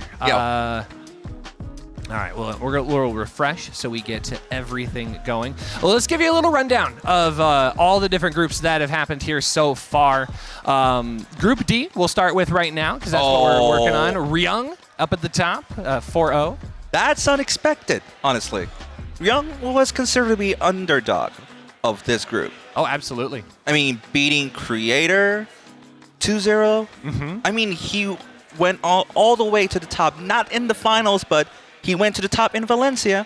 You know, he's one of the top 4, and Ryung crushed him out of the blue. Mm-hmm. Yeah, I think that was one of the biggest upsets of the group so far. Yeah, and of course. It's looking quite tough for Creator now. That was a game Creator was supposed to win. Yeah. Yeah. And one more surprising thing is actually Serral could have lost the game to Drogo. Mm-hmm. Yeah, I mean, he lost the game, but he could have lost the series to Drogo. Yeah, he went 2-1 against Drogo, but Drogo's playing really strong right now. I mean, he's a 3-3 map score. He's in third place. Yeah. It's a long ways to go through Group D, so by no means is this settled math just yet. We've got all 4 groups here for you as well. We bounce over to Group A. Spirit up top of that group. He kind of catapulted himself at the last second there and takes first place over Neeb, Laser, and Hero Marine, who all advance out of Group A. Any thoughts on Group A? Yeah, I think Spirit 2-0ing Hero Marine was one of the biggest surprises. Hero Marine was on fire. I think he went 8-0, and then after that he went 1-6 in maps. Mm-hmm. So it looked like Hero Marine was going to top the group, and then he ended up just making it out. And also Classic being knocked out, it was quite surprising. And you get insult to the injury. I mean, why is Classic on the Zerg, by the way? Oh, please, come on. They're trying to hide how many Protoss got eliminated. No, but I really do feel for him because like he almost had a chance. He also had a chance, and he actually grabbed it by being Skillet, but now actually it turns out it wasn't. I mean, can we talk about the nail biter of Hero Marine almost being eliminated? The hometown hero, Big Gabe himself. Yeah. He just sneaks by. He has a good show. Group B, I don't think there are any major surprises. A little disappointment there. I know a lot of people were excited to see HomeStory make it through, but I also know a lot of people got excited because then they were like in Twitch chat, oh baby, HomeStory cast incoming. Oh, well. Still sad, though. I mean, the biggest upset. I mean, this is connected to the reason why HomeStory got knocked out. I mean, Euthermal beating Rainer 2-0. That was unexpected. Yeah, that was a really crazy result. Like I was telling Euthermal we should do some proxy racks or something, but he didn't need to. He won in pretty clean, straight-up games. Yeah, I mean, honestly, I didn't really think that Euthermal would play a very solid late game, you know, with Ghosts and 3-3 upgrades. Honestly, I think I never seen him going 3-3 as well. I mean, he either ends the game with it or he either surrenders out. Yeah. Quickly here before we move on, Group C, of course, just getting wrapped up here. Clem, Astrea up top of that, and Zoun Su rounding out the top four. Any final thoughts before we move on? I mean, obviously, top two Koreans got into it, but I think they could have done better, especially Zoun. For Zoun, I mean, knocked by Astrea 2-0 in the first round. You know, that was a kind of a bummer, honestly. I mean, if he just put up if he put up if he took a one map from Astrea, then I think that, he could have gone to the second place, I think. Awesome. Yeah. Well, we're going to have to see how everything shakes out here. A lot of talk craft here, but we are going to send you to a break. Folks, we're going to get you to games as soon as we possibly can. We're looking forward to sharing more of HomeStory Cup 21 with you, powered by Shopify, right after this.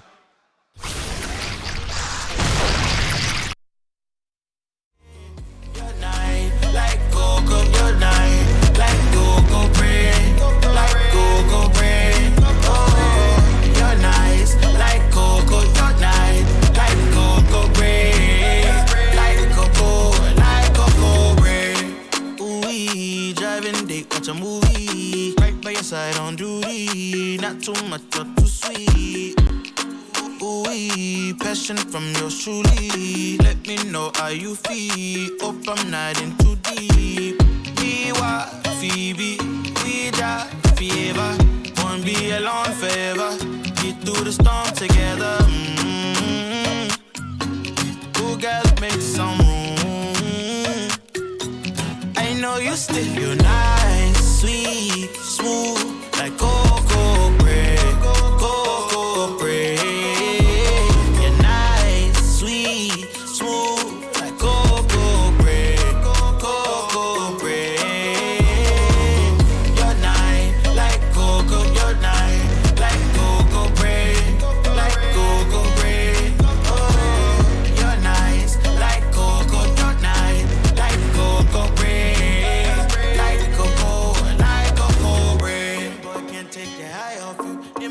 Take the eye off you. My yeah, in my mind, oh you. My mind can't take my mind off you. Baby, oh come be my lady. Oh give me a baby. Got me talking crazy. You're nice, sweet, smooth, like cocoa bread, cocoa bread. You're nice, sweet, smooth, like cocoa bread, cocoa bread.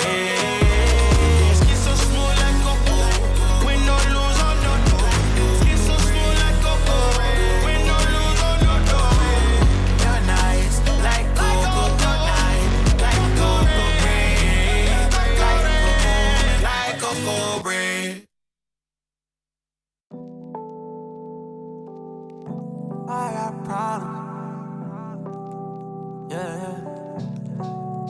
Yeah. I know you got problems. Know you at the bottom. Know you took a loss today. Everybody want bottles. Living for a throttle. You just want bottle today. Tell me joy, where's hiding? I've been trying to find it before I go all the way. Cause everybody got problems. Everybody starving. But don't you go all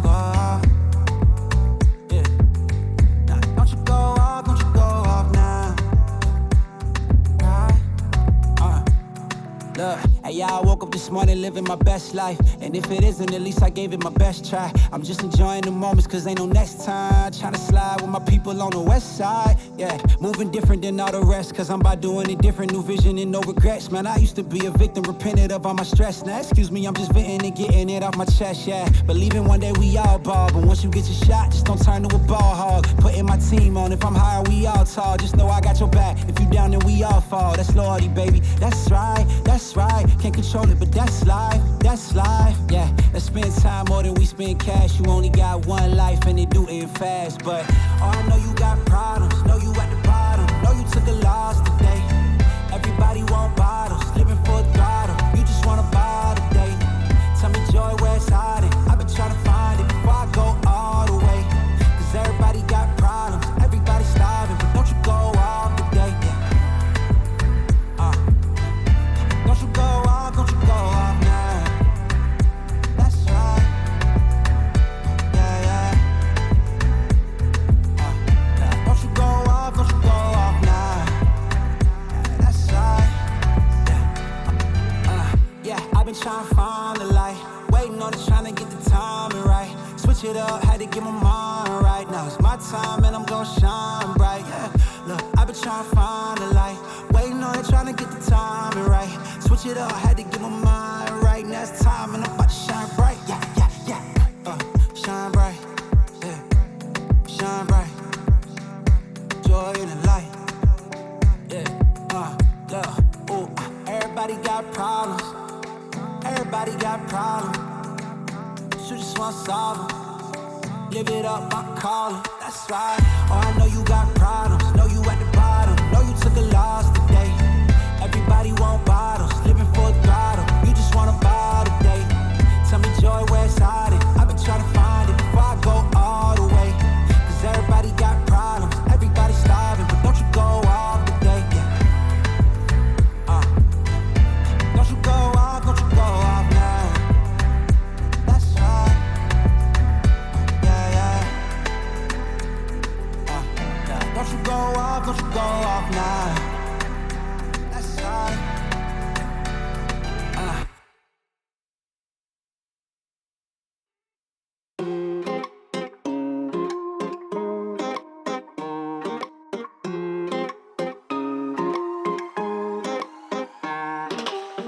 No sé lo que me está pasando.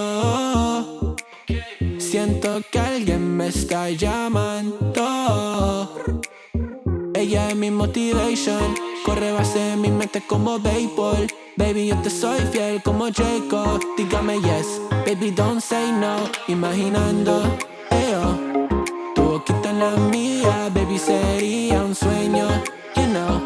Pero si fuera real, mi amor. Imaginando, tu boquita en la mía. Baby, sería un sueño, you know.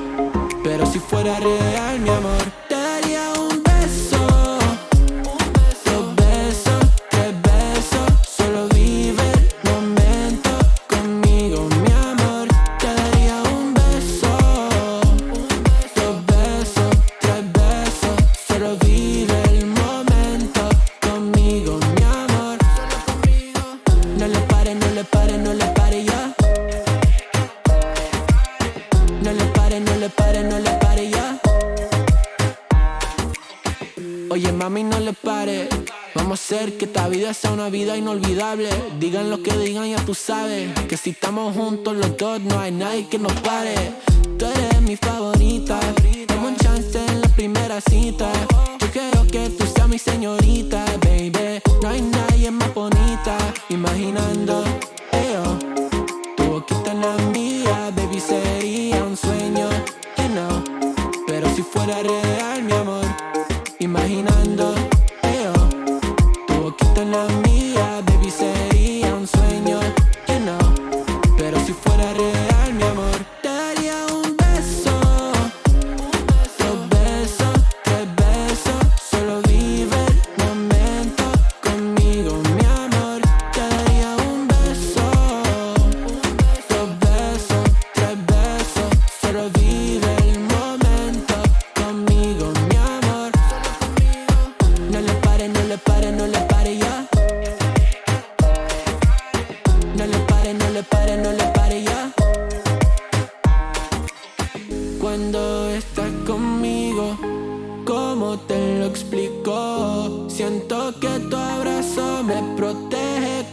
frío cuando estás conmigo.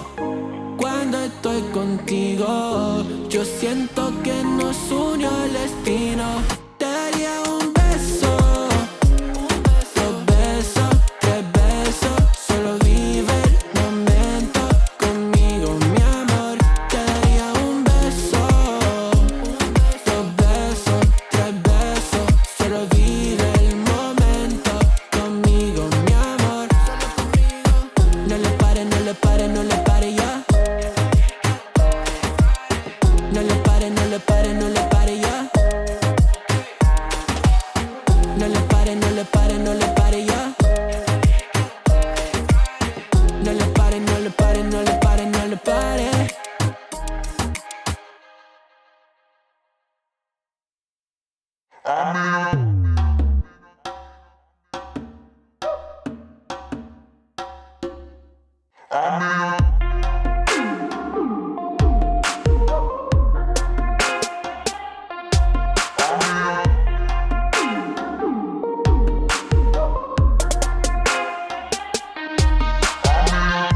What is it about this place that everyone got no patience and everything's in your face, killing your imagination, not paying attention.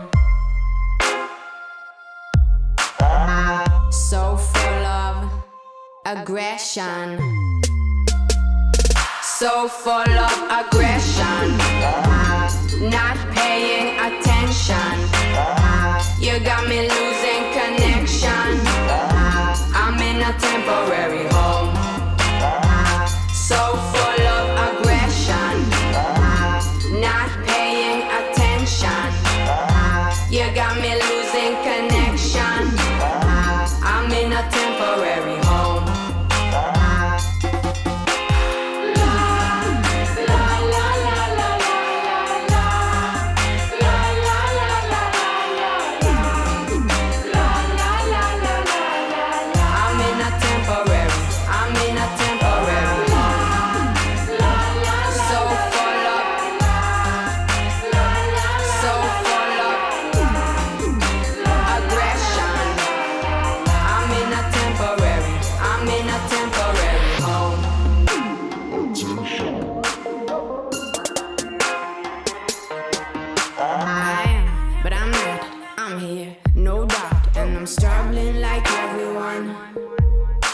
The pressure, the rush is all too much, and it's killing your imagination. Not paying attention. So full of aggression. So full of aggression. Not paying attention. You got me losing connection. I'm in a temporary home. So full of aggression. Not paying attention. You got me losing connection. I'm in a temporary home.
And welcome back, everyone, to the HomeStory Cup number 21 here on the Lost Island. My name is Reshi, joined here with a couple of wonderful pro gamers here. It's Raza and the big man himself, here, Marine. How's it going, guys? I'm doing great. Yeah. Just arrived. They told me that we had to bring in the best Terran knowledge for our TVT coming up, and I can't think of two better people to rely on at this moment. Nah, me neither. No, it's going to be good. I really appreciate everybody being so patient here. I know it's been a lot of TalkCraft here for a while, but again, we want to give you a little bit of the taste of the Lost Island here, show you some of the cool people that are here in person with us, and that allows us to get in to our next series here. It's going to be booting up here really soon. It is going to be GuMiho versus Ryung. Nice little TVT as we continue to unfold Group D. I mean, we spent a little bit of time talking about this, but here, Marine, how do you feel about the placement so far in Group D? Are these the latest results? Yeah, I'm going to refresh. I was in trouble with the train, so I didn't check the results. Yeah, I was just saying, I think they should all be. And who did Ryung beat so far? Yeah, Ryung over top of Trigger 2-0, and then 2-0 over Creator. 2-0 over Creator definitely is a good start. Yeah. I mean, so far, not much has happened in the group. Anything can happen. True. ShoWTimE losing 2-0 could be troublesome for him, depending on how the other matches go. Yeah. So who do you like most, or who do you think is favored most in Group D here? I would always go with Serral here. That's always a safe bet for sure. I never say anything else. I got to respect that. I mean, Serral's put in the time. He's definitely earned the right to have that automatic vote there. Do you have a second outside of that? No, it could be anybody? Yeah. Could be anybody. I like that. That gives us a lot of drama, gives a lot of excitement here. Raza, any thoughts on that? Are you still putting Serral number one? Yeah, definitely Serral number one, but I think number 2, 3, 4 is going to be really close. I think it could be GuMiho, ShoWTimE, Creator, and Ryung. I think between those four, they're really going to be fighting to make it out of the group. Well, and I think it creates a lot of volatility anyways. We got 5 Protoss in this group, and it doesn't matter how good you are as a Protoss player. PvP can be a coin flip, even if it's a big mismatch. Yeah, and like Goblin and Trigger, I think they're in a difficult place to make it out, but they're in a good position to make some upsets. Like if Goblin takes a series or some maps of Creator, he could, eliminate him. Sure. Yeah. Well, I mean, we talked to Astrea a little bit here. The person getting out in first is going to be important for that seeding because, of course, Neeb, Lambo, and Astrea are maybe hoping that Serral doesn't float to the top because that eliminates the chance of them bumping into him. But, I think you put it best. A lot to unfold here. We're still really, really new in the group. We're just waiting now to get in. I'm seeing fingers move. I'm seeing mice movement. This is good. This is a good thing. That means StarCraft is happening. Yeah, GuMiho's just sat down putting his earphones in, so should be soon. Okay. What do you think of our series coming up here? So GuMiho versus Ryung, a nice little TVT here, Marine. What do you think about these two? I actually have no idea. I don't really watch a lot of TVTs because it's a very stale matchup. With GuMiho, it tends to be a little bit different. I don't really know how he plays at the moment, but I think it will be pretty... I actually think it will be more of a standard series. Like I think Ryung is gonna play very standard, and it's gonna force GuMiho to also play very standard. Well, and I mean, I think it's a really important game, and we were kind of talking about this a little bit, Raza, before the last break, that this could be kind of a tipping point. I mean, Ryung wins this series, and he holds on to his first place standing. GuMiho wins this series, and he kind of propels himself back up to the top 4. Yeah, exactly. This is like a really important match between these two Korean Terrans. Whoever wins this is in a good shot to get out of the group. Yeah. So, I think we are just now getting settled in here. So here's an overall look here at Group D. Of course, we said Ryung right at the top. Serral in second place. He's right behind him. He did lose one map to Petite Drogo, so that puts him in that second place slot. But Drogo sitting in third. I mean, one of the things that we've seen is a lot of the players that were invited kind of last minute due to some changes. Kind of maybe a toss-up. Maybe some of them float to the top, some of them don't. But Petite Drogo really delivering here, sitting in third place so far. Yeah, it's good to see. I think he had a nice series against Goblin and won quite convincingly. And then, of course, his map win against Serral helping him out. And I spoke to Droga about those games. I'm not sure if they were on stream, but I think in the game Droga won, he went for a bit greedy macro play and won with pretty standard stuff. Yeah. So a legit win from him. Yeah, I think Goblin, though, is one of the opponents PD Droga should beat here if he wants to advance, and he still has to go up against all the other guys, so I think even though right now he's sitting on 3rd place, it can change very quickly. Well, and I mean, he's got a big matchup going up against Creator immediately next, so that will be a telling tale. I think where we see those two end up is going to be really important. It's going to be Serral versus Goblin as well here in round 3 of Group D, and then ShoWTimE Trigger we kind of talked about a little bit earlier as well. That could flip either way. It's PvP. Nobody cares about PvP anyways. Nobody watches that matchup. Oh, man. We have to, though. We provide the excitement, whatever excitement there is. Sure, yeah. And that's what we got to do for this TVT as well. So even if we get drawn out to 35 minutes and we're just moving tanks around a little bit one at a time, extra Raven, we got to bring that heat. I think you're ready for that. Actually, TVT is the most boring matchup in my opinion. What, more than PvP? Well, at least PvP is quick. It's a one-man hype row here. I'm excited. I can handle that. We can make that work here. So, Gabe, can you give a tier list of matchups? Like, what's the best matchup? What's a tier list? Yeah. I don't know what's the best. Whenever people ask me, like, what matchup do I like the most, like as Terran player, I always say it's definitely not TVT, and TVZ and TVP are kind of the same. Yeah, I honestly don't know really. I guess it's TVZ. Okay. The best one, and well, I mean, then TVP, and then all the other matchups. I don't really differentiate between them. Well, I hope you like a little bit of ZVP, because it looks like we're going to boil up some ZVP here while we wait for our TVT to unfold. It's always fun to watch Serral play. That's very, very true. So we're gonna grab another series here that's happening while we wait for our TVT to get going. But in the bottom left of Data C, it's our blue Zerg player playing for ENCE Esports. This is Serral. And in the top right, playing as the red Protoss, we have Goblin, representing Team Rotti. I was going to say, the team owner's in the building. You got to make sure to get that team logo out there. Yeah, the father-son as well as player manager. Yeah, that's true. All of the different role positions. Just title after title after title. World's tannest man on the Lost Island. Yeah, everything looking pretty normal so far. Yeah, and I think I'd be surprised, especially in like a Serral versus Goblin, I'd be surprised to see either one of them really deviate too terribly hard. So like, I mean, standard stuff for the first 3-4 minutes of these series. But yeah, I guess we didn't. I didn't hear. Where would you rank ZVP on your tier list if we got some time? It's the same as all the other matchups. Boring. Okay. Well, actually, with the new playstyle that Protosses have been doing, I've had more interest in watching it. Okay. No, this is very good. Yeah, Heroes really spiced up the matchup, I think. I don't know if it was him single-handedly, but yeah, it's been good. Everyone playing the Hero playstyle. People are excited to see you, Gabe. They're really happy. Are. They're really.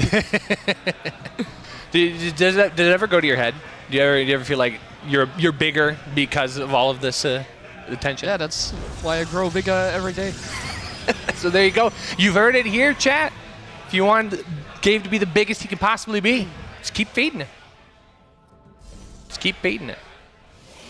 It's all good. It's all good here. Okay, I mean, still pretty normal standard stuff here. It's going to be a Stargate opener out of Goblin. Third base is already down for Serral. It's going to move across and do a little bit of scouting. We're already stranded here. Now I have to cast PVZ. And that's how they get you. That's how they get you. They rope you. They zoom in on you. They found you in the Safari, roped you in. Now you get to do a PVZ. And then your favorite TVT afterwards. We can bring our Terran insights to the matchup. Yeah. An external view. Yeah, I'm ready. I'm ready to just like sit back and just like watch and learn. Well, actually, I like watching Goblin as well because he tends to play more unique. Like he's the kind of guy that goes like random 3 Stargate Phoenix or whatever. I feel like sometimes he has success with it, but then again, it's Serral. It's gonna be tough to pull off any kind of unique play. Yeah, I wonder if Goblin's just going to try and play a normal game, or if he's just got something really sneaky that he's going to suddenly transition into. Well, he's getting the second Oracle here, but he also grabbed a really early Nexus there, pulling that out at 3:30. Yeah, the Nexus is a little bit earlier than usually, because usually you build it after getting the second gateway. In that case, he's getting more Oracle, so I assume it's going to be a more standard gateway-based playstyle, but then again, he takes 2 gas already. Oh yeah, that's pretty standard. Yeah, looks like he's going to go for the Twilight, I would assume. Yeah, that wouldn't be too big of a surprise. I mean, third Oracle coming out. I mean, yeah, Serral's not doing anything too terribly crazy either. Just going to bulk his queen count and start moving the creep across the map. Yeah, there's a Twilight Forge.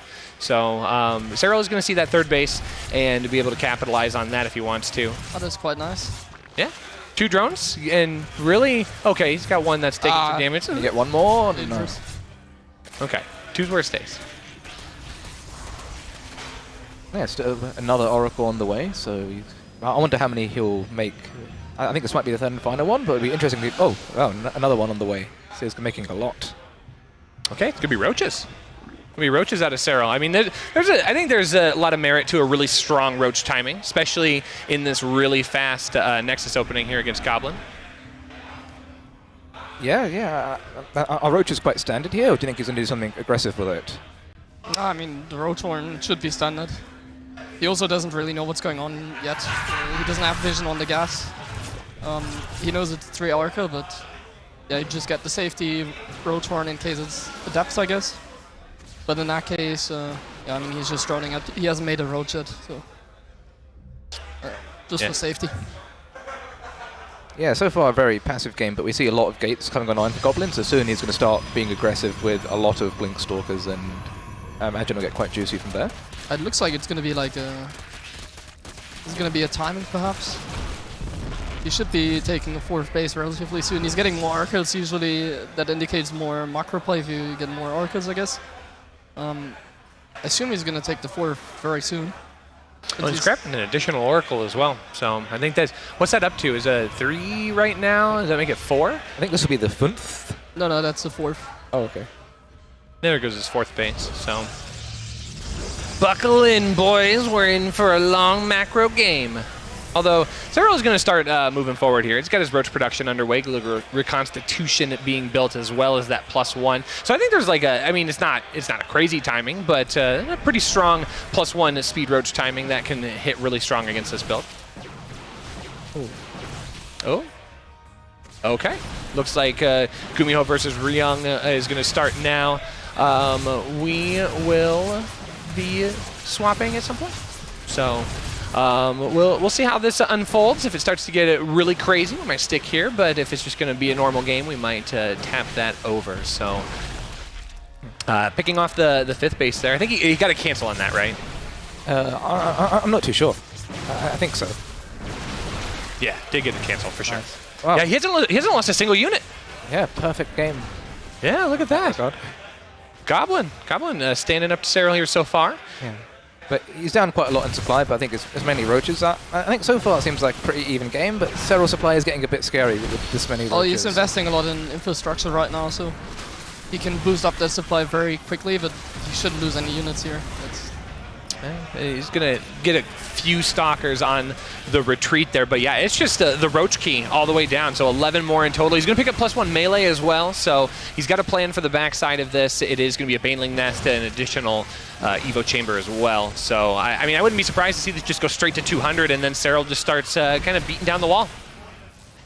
Yeah, I think like Serral's drone count is still pretty healthy behind this at 80 workers, so he's not committed to anything, but still these Roaches are quite scary.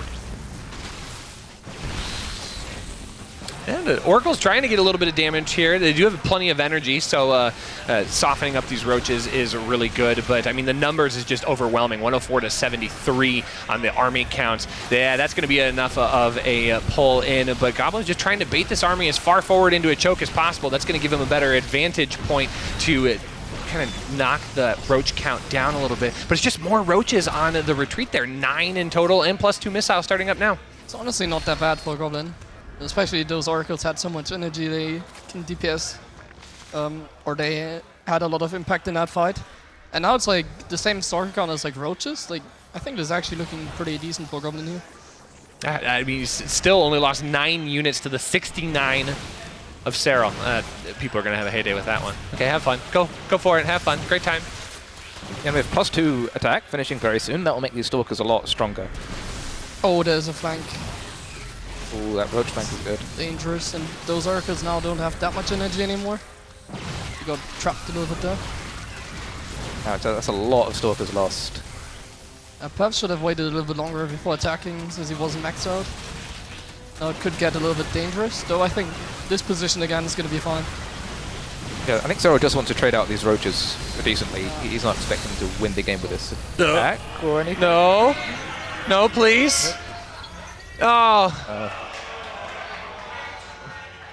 Maybe it's a good time to switch over? Yeah, this might be the best time to switch over production. We can move on into our TVT. I believe that's being casted by Zombie Grub right now, so if you want to follow that series, make sure to pull her up right next to this TVT that's already underway. I think we'll do introductions. Top right-hand corner for Team GP, it's the Red Terran player Ryung. No, I don't do player introductions. Okay. All right, I guess I have to step up. So, in the bottom left, as the Blue Terran playing for Storm Gaming, it is GuMiho. So Never gonna see me do player introductions here. Never. I tried. Okay, so we were informed it was a gas first. By Ryung, I believe. By Ryung, yeah. Yeah, that's a bit unusual. I think in TVT nearly everyone goes like barracks, gas. So gas first is a bit different. But yeah, both players just seem to have had a pretty standard opening, just getting Rains and getting their Cyclones on the way. This Banshee is a bit weird by GuMiho. Yeah, well, it's just like a random Banshee. Like, at that point, he didn't have to gas for a Raven, so might as well get a Banshee. Do you like the random Banshee? Well, I mean, it's alright, not bad, but it depends always. Like, what he wants to achieve with that, I assume, is going to be map control. But then the question is Ryung ever going to move out, or is he just going to stay back the entire game? And if he's just going to stay back the entire game, never lose any SVs to that Banshee, it's not good. But it's one of those investments that's really cheap, so you can do that, but like if the other guy knows it and you don't do anything with the Banshee, you're definitely a little bit behind. And it's never going to do a lot of damage, like it's never going to kill more than like 4 SCVs maybe. Yeah, exactly. We see GuMiho with the slightly faster, well, he's got a third command center, very slightly faster, but pretty much the same. I would like to see him maybe sacrificing it if he gets an opportunity, but so far he sees that there's nothing on the map, so he's not going to do anything with the Banshee probably. There's actually something that spotted the Banshee, the depot right there. That's quite nice. Yeah, I like that. I was not expecting that. I think GuMiho wanted to dive in, kill a couple SCVs. But yeah, that's actually a very good depot. Yeah, let's see how many Ravens these players go up to. Normally, I think two's a standard. Yeah, definitely just 2. Yeah, Ryung's got his 2, and he's switching over to Vikings now. So now he's gaining the map control. On that moment, Ryung wants to move that water mine. Well, yeah, I mean, this is pretty standard TVT so far.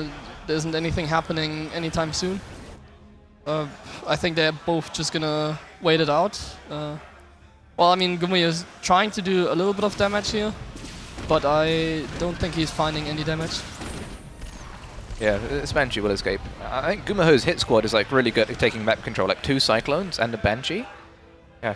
And now the Raven in the main base, or flying to the main. There's another depot spotting it. Oh, actually 2 Vikings in position. he must have done that in the past against him, because those Vikings were perfectly positioned and the reaction time was on point as well.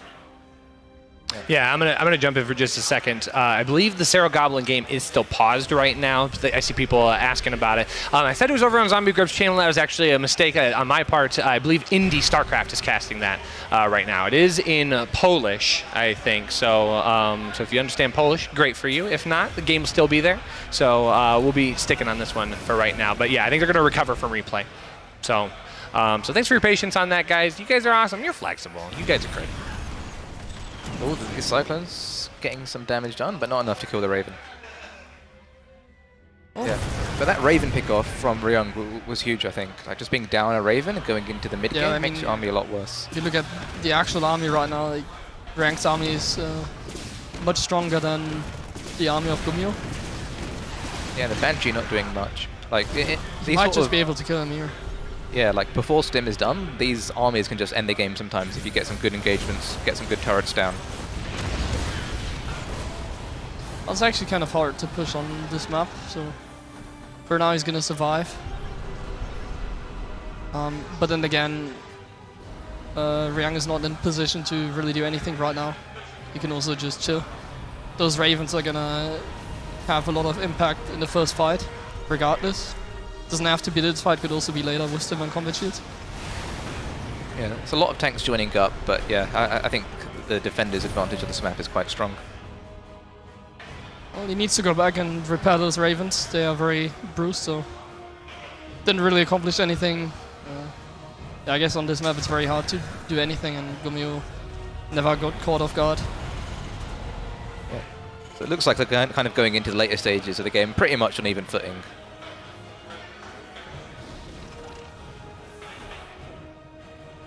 Yeah, well, you see in every TVT.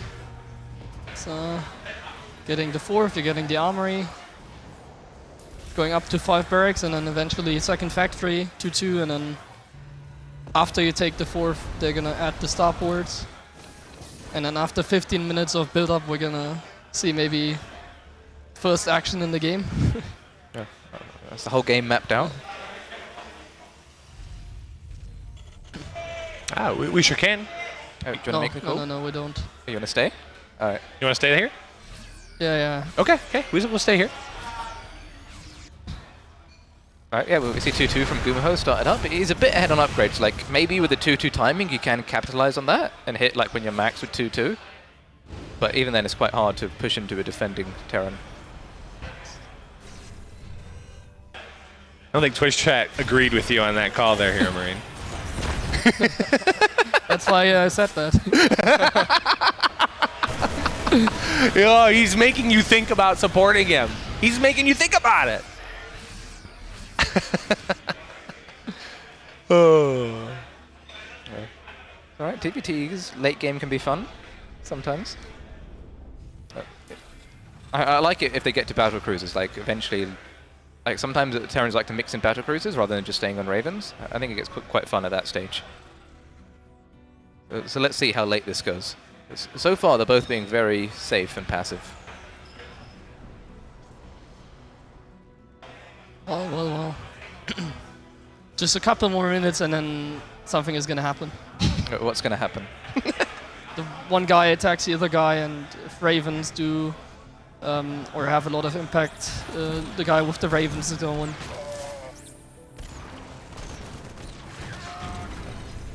Hey, you could be playing one of these in the tournament. How do you think that would go? It's pretty good, I think. TVT is fun. Cool. That's quite a big Viking bull we see from Ryung, so I think he's got more Viking. Oh, yeah, they both have big bulls of Vikings, but Ryung's got one more.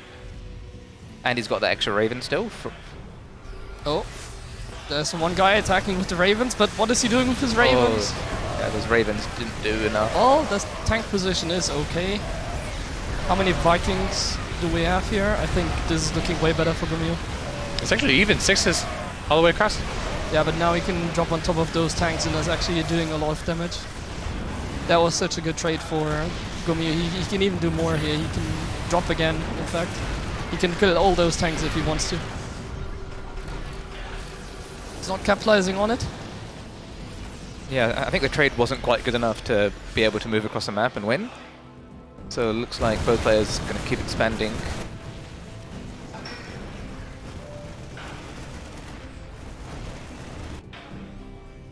Yeah, we start to see Ravens on the way for Ryung. He's adding his first 2 extra Ravens.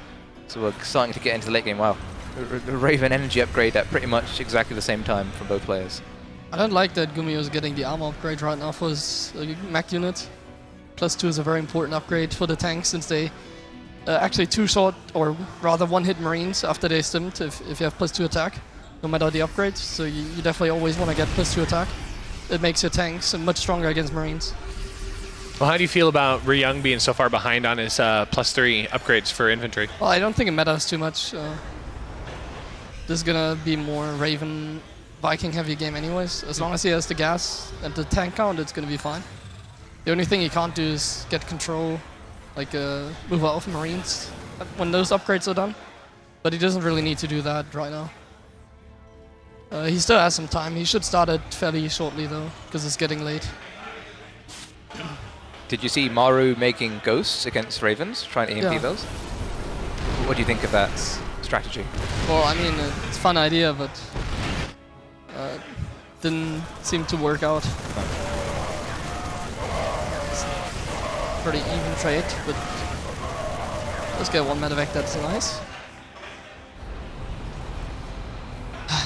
Yeah, so GuMiho kind of sharking around the map. Whose decision was it to stay in the TVT, man? Don't say that! You want, right? Anytime you want to switch, you make the call. Nah, now we're committed, man. You were just like playing with everybody's hearts now. Yeah. Everybody. Now I'm stressed out. What should I do? If Goblin wins that one, that would be funny. And if we stayed in the TVT. Oh. 12 oracles? Oh no. Wow. Oh no. Yeah, okay. Well, yeah, now after this fight we can switch. Okay. Alright. Yeah, I think this might be even... Yeah, good interference matrices. But yeah, it's a pretty close trade actually. Yeah, honestly, I don't know how to, like, this is such a weird fight because it looks pretty good for GuMiho, but then he's like down in supply. And now all those tanks are like red HP. He doesn't have air control. Yeah, I think Ryung's just got too many Vikings and Ravens now. These turrets can kill a lot of the tanks. Yeah, I think we can go to the other game for a second. All right. All right, we're going to jump on over. Wow, they were ready to go. Everybody say thank you, Mr. Big Gabe. Thank you, Mr. Big Gabe. All right. We are 16 minutes in here, so everything's booted back up. It does look like a really good situation here for Serral as he's getting on top of these stalkers moving across. Oh, it looks like a pretty close game from the supply. Like this many oracles can do good Those damage. oracles are useless right now. I think this game is just over now. Oh, GG. Well done. Amazing cast. What a decision. We're back to GuMiho. Yeah, that was perfect timing switch. I knew it. Quick switch back. Oh, this is great. This is great. All right, so we're back into Ryung GuMiho. Okay, 197 to 176. I mean, that's a hefty supply difference here. +3 just about to finish up for Ryung. So GuMiho is making a ton of Marines right now. He's almost like foregoing the air control. He's not making any more Vikings. There's too many to catch up on. So GuMiho is looking to take a really good fight with just a lot of interference matrices and stimming into Ryung's army. So this is the point in time where TVT is getting interesting. After both of them played SimCity for 15 minutes, we now have gotten to the point where they actually have, like a way to break the other guy. I really like how a lot of the upgrades sync up exactly. Like they're getting the armor and range upgrades on parent buildings exactly at the same time. Even though Ryung was late on the 3-3, he doesn't still get it on the same time. Yeah, that's I think spooky. GuMiho's macro is lacking a little bit. He was floating like money all the time, so he just forgot about it. GuMiho covering the logo of the tournament. But yeah, it's very, very unprofessional. Wow. Okay, that one's open. Okay, fair enough. Yeah. Well, what's the current unit tab? Because I feel like GuMiho has like 1 million Marines, yeah. his army is actually quite shit. He has like 60 Marines, whereas Ryung only has 30 Marines. But now he's like getting, wow, he's killing like a couple of Ravens. That's nice. He's forcing some auto turrets. But this army is like much more expensive for Ryung, and it's gonna show during the fight as well. Unless Ryung gets caught unsieged, then the Marine count could be good for GuMiho. But as of right now, I feel like this is much more favorable for Ryung here. Yeah, but I think with GuMiho's army, even though it's weaker, it's more mobile, so he can get a bit more map control. And he just wants to keep sharking around. If he can catch Ryung, like I said, out of position, then he can maybe make something happen.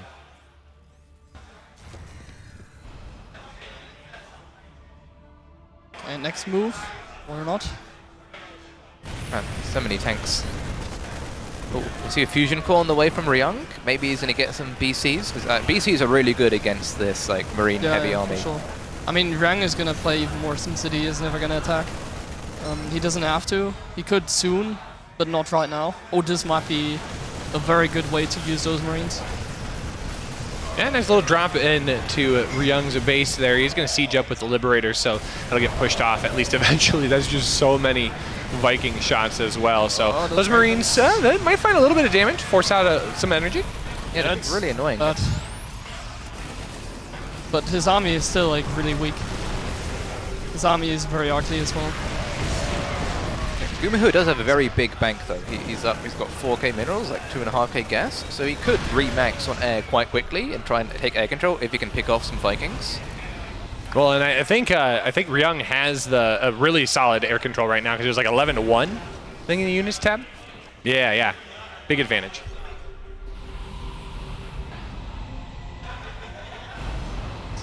Only airs like 1 Viking and 5 Ravens is really bad. Oh, I think this is a bad fight for GuMiho. Oh, that anti-armor missile covers just almost the entire left side of GuMiho's army. Oh, that's a lot of damage there. Yeah, now that Liberator is quite nice.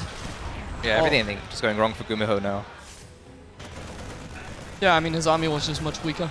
This is what we've been building up to. 19 minutes for 1 engagement. Yeah, to turn the whole thing. Peak StarCraft. Peak That's content. how it always goes. Well, I mean, sometimes, like in this case, it was like the way that GuMiho plays is like it's just not the common way. Ryung played much more like you would. He didn't expand like crazy like GuMiho's. Like GuMiho's a macro. He has been like he's been all over the place. Like he's expanding like crazy. He has a lot of production. He even has like a random planetary there. But he didn't focus on getting the right units, and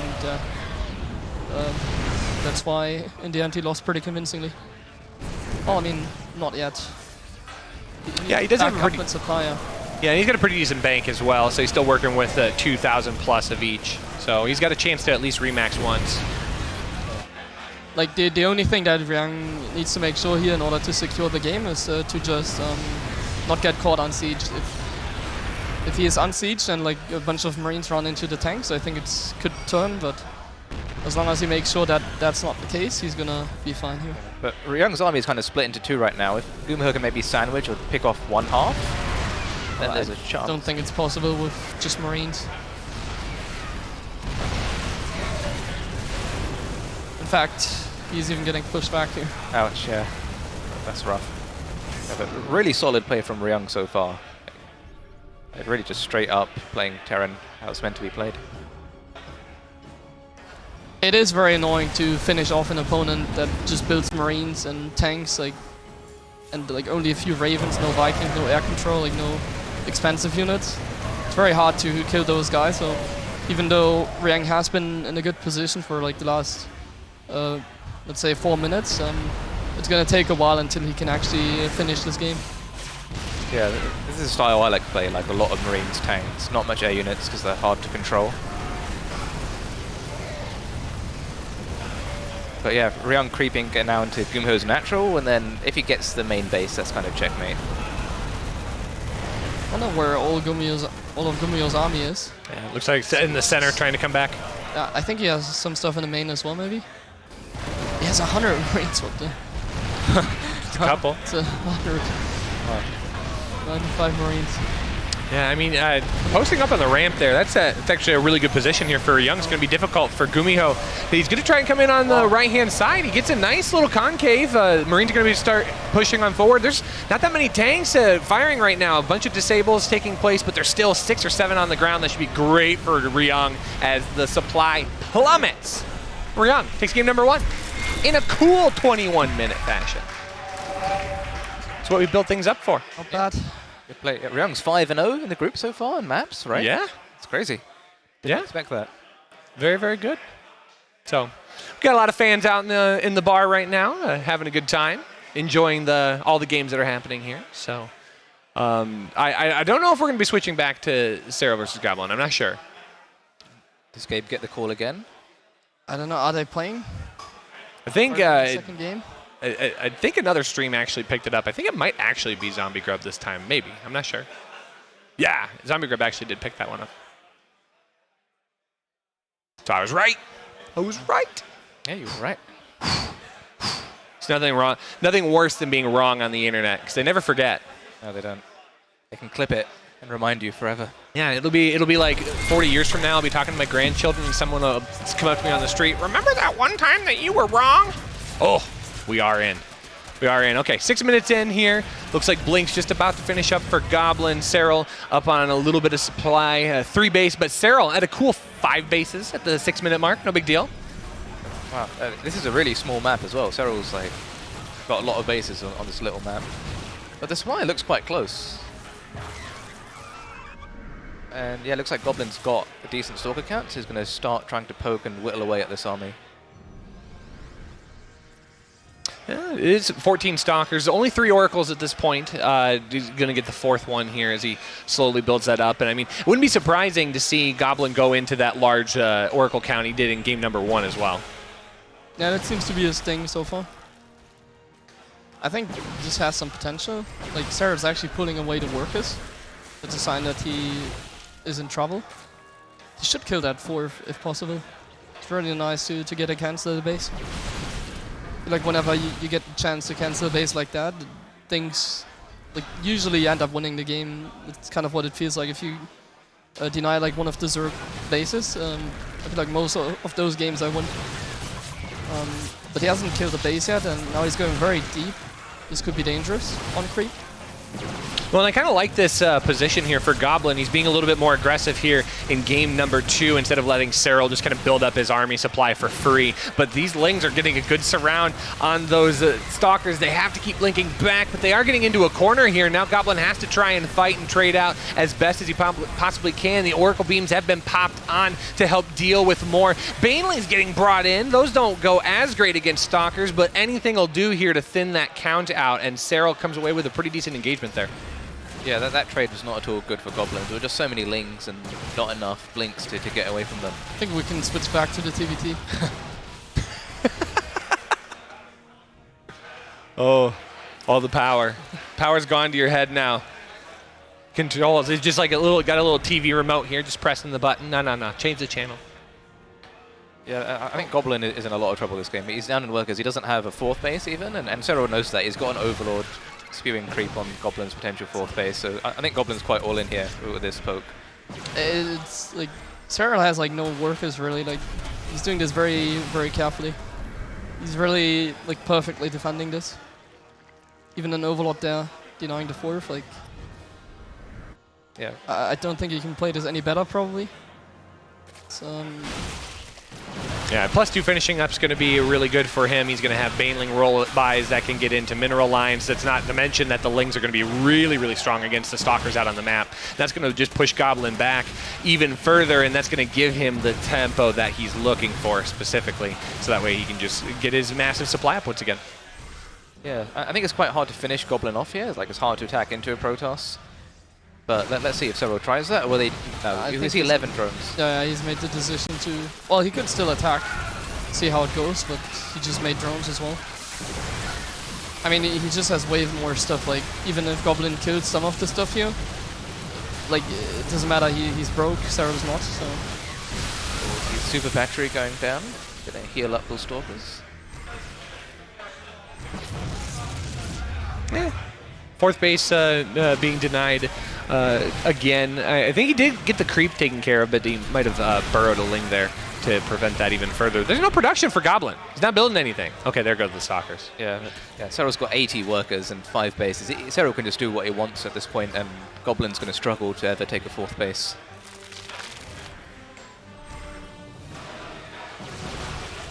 Yeah, I think this is safe to say that it's not the hero style, for sure. Once again, this might be enough for Goblin to at least not die. Yeah, but once again, it's going to be one of those trades. In fact, he might even lose that battle in the end. Oh yeah, there's reinforcements. Yeah, there goes GG. GG, there you go. There you go, chat. Serral 2-0 over Goblin. That's going to get everybody happy. So we see Serral move up to 6-1 in the group here so far. Yeah, not too surprising. I think pretty clean series. Game 1 looked closer than Game 2 from what we saw. Yeah. Yeah, like the fight from Goblin. I mean, you gotta put him up no matter what. So we are gonna bounce back to our original series. You guys have Whiplash yet? If you don't, good, because you're just hanging on for the ride in our Lost Island excursion.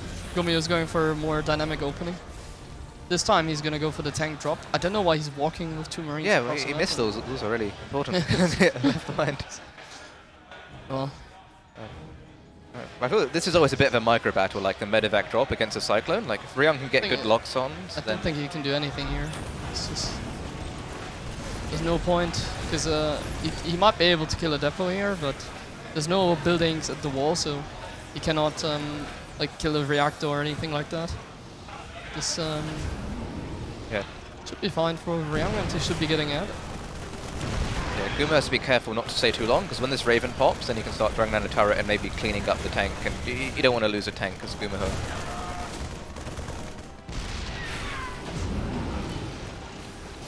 Oh, he's even bringing a 2nd tank, so he's committing his aggression a bit more. He's also making Vikings at this point.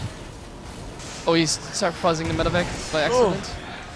Ah, that was really expensive. The medevac is such a nice unit to have here in this moment. Losing it sucks really hard. Yeah, exactly. Like all game long, that medevac's really annoying because the Terran knows it's out there. But now Ryung can relax knowing the medevac's gone. Well, this could be a nice build. Usually it should just get crushed by turrets, auto turrets very easily. And the longer GuMiho sits here, the more units Ryung is going to have. So eventually he should be able to clear this. Which means that GuMiho either has to push the tanks forward or he needs to go back home soon. Yeah. Trying to go forward. He doesn't have a lot of time left here. Yeah. So here GuMiho skipped the Ravens and just went straight for reactive Vikings to try and do this push. But it's going to be hard to get damage done. So far it's okay. He still has a couple of moments here. If he can get 1 tank in range, like if GuMiho can get 1 tank in Ryung's range and he doesn't scan, like this is going to be fantastic for him. And he actually killed the Raven, that's important. And there's a tank in range of the other tank. It's going to go down. And I think this is now going to be really, really, really hard for Ryung to defend, actually. This was what he needed. I mean, he needed to kill that tank, but also getting the Raven, it's actually, I think Ryung is in trouble here. Yeah, a really annoying time for it to lag as well. Yeah. We've been getting a lot of back and forth here in this series. It's been good. Lots to talk about. Yeah, but that push from GuMiho definitely quite strong there, and like picking off that Raven is huge. Like, do you think it's good to just pull some SCVs, try and crush the push early on? Early is probably better. I guess you could time it with the Raven's energy, like if the second Raven pops and the other Raven has like 100 energy or something, or Matrix. Yeah, like it kind of depends. But I think right now it took too long for Ryung to, like, he took too much time, so he lost the Raven. And after losing a Raven, you're kind of done at that point, I think. Alright, you can't afford losing a Raven. If you lose a Raven like he did here, like the game is just over now. Okay, so we are back in. Just a little bit of a pause here as we sort things out. So Yeah, and behind this, GuMiho is macroing. His third base is building, I think. Yeah, it's just started. And he's getting Liberators here, and that's going to be the tool that he needs to finish this game. He also brought a couple SCVs. He repaired one of his tanks already. That's pretty nice. A bit of miscontrol there from GuMiho, losing a few units. It's the Raven up to just camping now. To the right a little bit. I think he's going to go for it now. Turrets, pull the that might be a good timing for Ryung because he doesn't have the Liberators yet. Oh, everything will get pulled here. Ryung's got to try and defend now. He's going to disable a few of those tanks. They do get picked off. One tank still in the very back, but I don't know if GuMiho has much left here. Yeah, I think that went decently for Ryung, but he did lose a lot of workers, so I think he needs to get some damage done with the counterattack. Definitely. Yeah. Also a low ground command center, so. But yeah, this is what he needed. If those Liberators came in, the game would just end, so he really needed that. Yeah. And now he's actually not in a terrible position, because GuMiho is actually playing mech, but he doesn't have air control, so that's really annoying for him. If Ryung keeps the Viking count up, he's going to be in a very good position. That's also why he's like making Marines out of one barracks. And probably also why he's getting a second starport. He needs to get that Viking count back up. The worst thing to do when you play mech is to just not have the air control. And this could be Ryung's chance to actually come back into this game now. Yeah, this Liberator on the left-hand side of the map is going to be really annoying, because Ryung sent all his Vikings across the map. At least he's making Marines right now, so he can bring those over as soon as they pop. There's a lot of attention lost though, and well, he still has the air control, so he can go for it. But cheeky little Viking pickoff over there. Oh, that is sloppy. He should not lose those Vikings. They're important. He's currently busy looking at his main base. Yeah, that actually flipped the advantage there. It went from 5-7 to 7-5 on the Viking count, so that was a good pickoff. And now the only advantage that Ryung really had is gone. He still has map control to some extent, but I'm not sure how helpful it's going to be here. Yeah, his economy is just so much further behind, and I think playing bio against mech from an inferior economy is really hard. Yeah, for sure. But it's like a little bit of a weird mech style, which could still go terribly, I think. Probably it's going to take a while for GuMiho to finish this game, since he's going for such a tech-heavy army. Like his advantage right now is like he has a lot of Vikings. There's not really an advantage you can work with right now, but later on it's going to probably show. What do you think Ryung should do from here? Just mass up bio and try and get a good fight? Or? Yeah, I mean, he should just macro and stay back for a little bit, I think. He can't really do anything right now. Like, you at least have to wait for combat fields. Does he even know it's mech, for sure? No, actually he doesn't know. I think he knows now, maybe. Because he's getting a tech lab. I think that tech lab is on the barracks, maybe. So yeah, he should know. Yeah, because against mech, you don't want to be making too many Marines, you want for orders.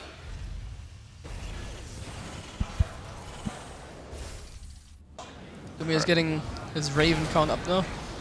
Pretty early. Yeah, he's playing a very odd style here, getting 3 command centers as well. Yeah, I think GuMiho just happy to take this a later game, not in a hurry to close it out, even though he's very far ahead. Yeah. It's not bad. It'd be quite funny if we saw a planetary in the main base, but I doubt we'd see that with one of those CCs. Just to have super strong drop defense.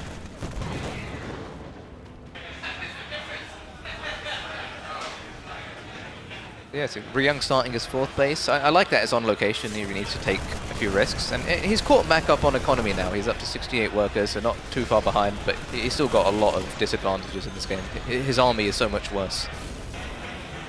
Yeah, it's like a little bit of a troll playstyle from GuMiho. Like, he's doing everything in a wrong order. He's getting like all the expensive units first, and then he's gonna add those like cheaper units like Hellions later.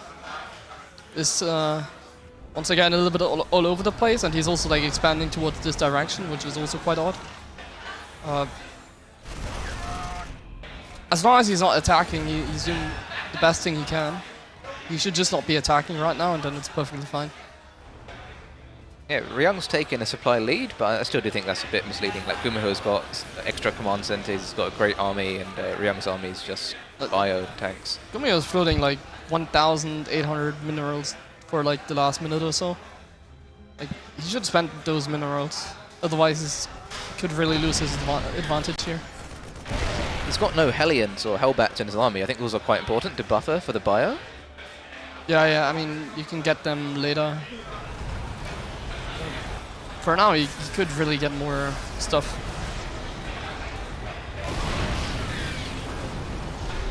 Yeah, I don't think Ryung can achieve too much with his army, as he doesn't quite have enough Vikings to take air control. Well, there's only 4 siege tanks, no 5. Yeah, 5 tanks should be plenty.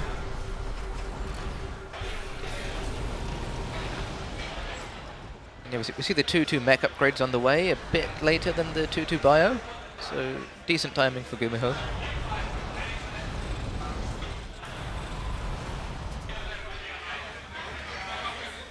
Yeah, not bad for Ryung. I think he macroed a little bit better than GuMiho, so now he's not in the worst position anymore. It's completely playable, in fact. Like, all it takes is one bad engagement for GuMiho, and then he's like in a lot of trouble. And I feel like with the playstyle he's chosen, it can happen very easily. Do you think GuMiho made a mistake not trying to close out the game earlier? No, I think it's fine. He just didn't macro as well as Ryung. Like, now he's starting to. Like, it's not. It just took him a little bit longer than it probably should have. Like, now he's getting all those things he needs, and now he's also catching up in supply. That's exactly what he wanted. But it took him probably a little bit longer than he could. Yeah, like, Ryung's economy is really good now. He's at 84 workers, so the longer this game goes, the more and more of a bank Ryung can get to try and retake air control, and I think Ryung's getting right back in this. Yeah, for sure. Like, he's building 5 Vikings at a time. He's getting in really good position again. I think we need to see some Thors from GuMiho. Like, I think Thors are what really helps you take air control, even if you've got a few less Vikings. Yeah, I mean, probably. Do you ever mech, Gabe? No, I think I think Bios is stronger, so that's why I'm kind of thinking that Ryung is gonna take this now, because I mean, Bios is stronger. Like, Bio is a better support than like Hellions, and the production for mech is also much more expensive. Okay. And as long as you, like, the only way to kind of win with mech here is to, like, let's say you get like a lucky unit composition. So if you randomly attack and your opponent is not ready, then you can get a cheap win. But as long as Ryung stays on top of all his things here, he's going to be perfectly fine. Yeah, this base only has 1 tank defending it, so maybe a bit vulnerable. Ooh, these tanks are getting caught unsieged a bit, but I think the choke helps.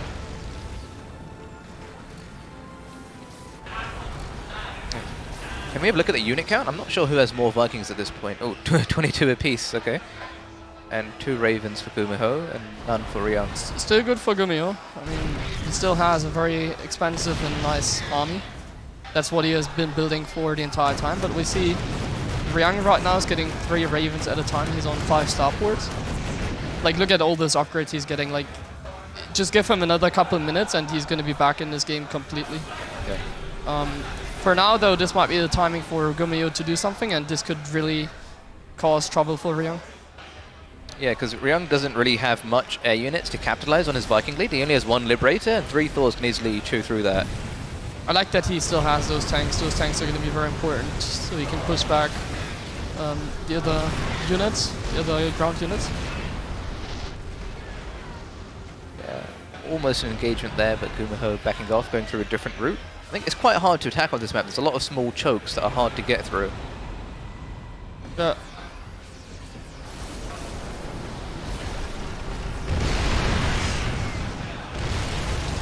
Yeah, I'm liking this army from GuMiho right now. I think Ryung just needs to add in like a few more Liberators, and then he'll be able to fight the Thors and have a stronger army. Oh, we don't even have Liberator range from Ryung yet. Oh, yeah. That's quite bad. That's actually not good at all. I think that was a mistake by him. I think he had the money for a while, and you really need that to fight Thors. I don't like he's going for the Ravens, honestly. I think just Viking Liberator would probably do the job here. But then again, he has a lot of tanks as well. Yeah. Maybe he's never going to be able to get air control. It's kind of rough. Yeah. Ravens are like, they take longer than Liberators to get because they need to gain energy as well. And in this game he was behind, so he really doesn't have a lot of time. If you don't have a lot of time, you should go for the option that's like faster to get. Yeah, I feel with the Ravens there's a lot of room to mess up as well. Like if you get a bit flustered and you don't have time to throw down your interference matrices, then you can just lose the fight. He barely doesn't have enough Vikings. He just needs the air control and then he's like fine again. Yeah, but he's got the Viking lead and he's got Thors as well, which help a lot with maintaining that air control. Yeah, Ryung's only got 3 Ravens. He must have lost quite a few there, because it feels like he's been making them for a while. Yeah, he lost 4. I guess 2 in the early game. He lost. Alright, I really want to see Ryung start Liberator range ASAP, because he needs that, I think, to push away these Thors. And even for just like sieging on top of tanks, it's good.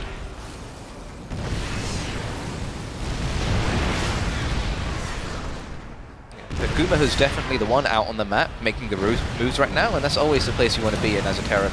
And GuMiho's got an insane bank actually, so he can afford to maybe even take 1 or 2 bad fights and still remax comfortably.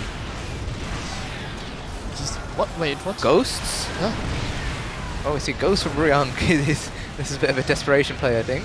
Trying to EMP. Wait, but there's not even any Ravens from GuMiho. This is a serious tournament. Is he trolling us? Is he going to get nukes? Is that? Yeah. Nukes force the unsiege? I think so, yeah. Yeah, like there's nothing to snipe, there's nothing to EMP. He wants to snipe Hellbat. Can you snipe a Hellbat? Have you ever done that? Sniped a Hellbat? No. Really? You need to do that on your stream. Yeah, I'm really curious to see what these ghosts do. Because Ryung's the one with the Ravens, I'm so confused. Yeah, Ryung's going to need some good plays, I think, to make this happen. Because GuMiho's just bullying Ryung, I think, making him on his toes all the time. 3 ghosts. 3 ghosts, 3 Ravens. What the? And he's down 10 Vikings. Well, maybe Maru told him to make ghosts and he got trolled. Like Maru was just messing with him and could be. Now he's actually building ghosts. Because he got fooled. Maru giving false hope out. Oh, nice cancel on that. Tank. Oh, tank's gonna die. His buddies are coming in. A decent trade here from Ryung, but well, that's a really good trade actually. Like 4 tanks there. Oh, and now he can jump on that army. Oh, he's sieging up though. He's scared of something. Like he doesn't see what we see. I think this will be decent. All his tanks are in the back. Yeah, good positioning from GuMiho. These ghosts are just doing nothing. Alright. So, see, 25 Vikings to 9, so Ryung's completely lost the Sky Battle. But Ryung's got, for the bio player, he's got 14 tanks. Oh, that's why we see battle cruisers on the way for GuMiho. I think these battle cruisers will be checkmate. There's just nothing he can do. His armies, it's expensive, but it has like tanks and ghosts. I don't think that's the kind of army you want to have against Thors and battle cruisers and Vikings. Yeah. Hey, you can't even EMP battle cruisers anymore, can you, for the Yamato? Cool. And we see the 3 only thing more. you can EMP is like orbitals. Oh, that's true. That would be a good play. Deny the scans. Oh, they even teleported in. Oh, we should not send them forward by the ult. The Yamato is about to finish. Yeah, GuMiho kind of fighting without many tanks, and I think this is a decent trade so far for Ryung, but... He has no anti-air. All the anti-air is gone at this point. Yes, it's not good enough. Like, GuMiho being a bit sloppy with his Thors there, but yeah, nothing to fight up. Took a long time. Yeah, tied up, 1-1. Yeah, you guys are having fun casting this one? I'm just watching. Yeah, I'm still so perplexed by those ghosts. I just don't know what the idea behind those was. He just wanted to give us a third game.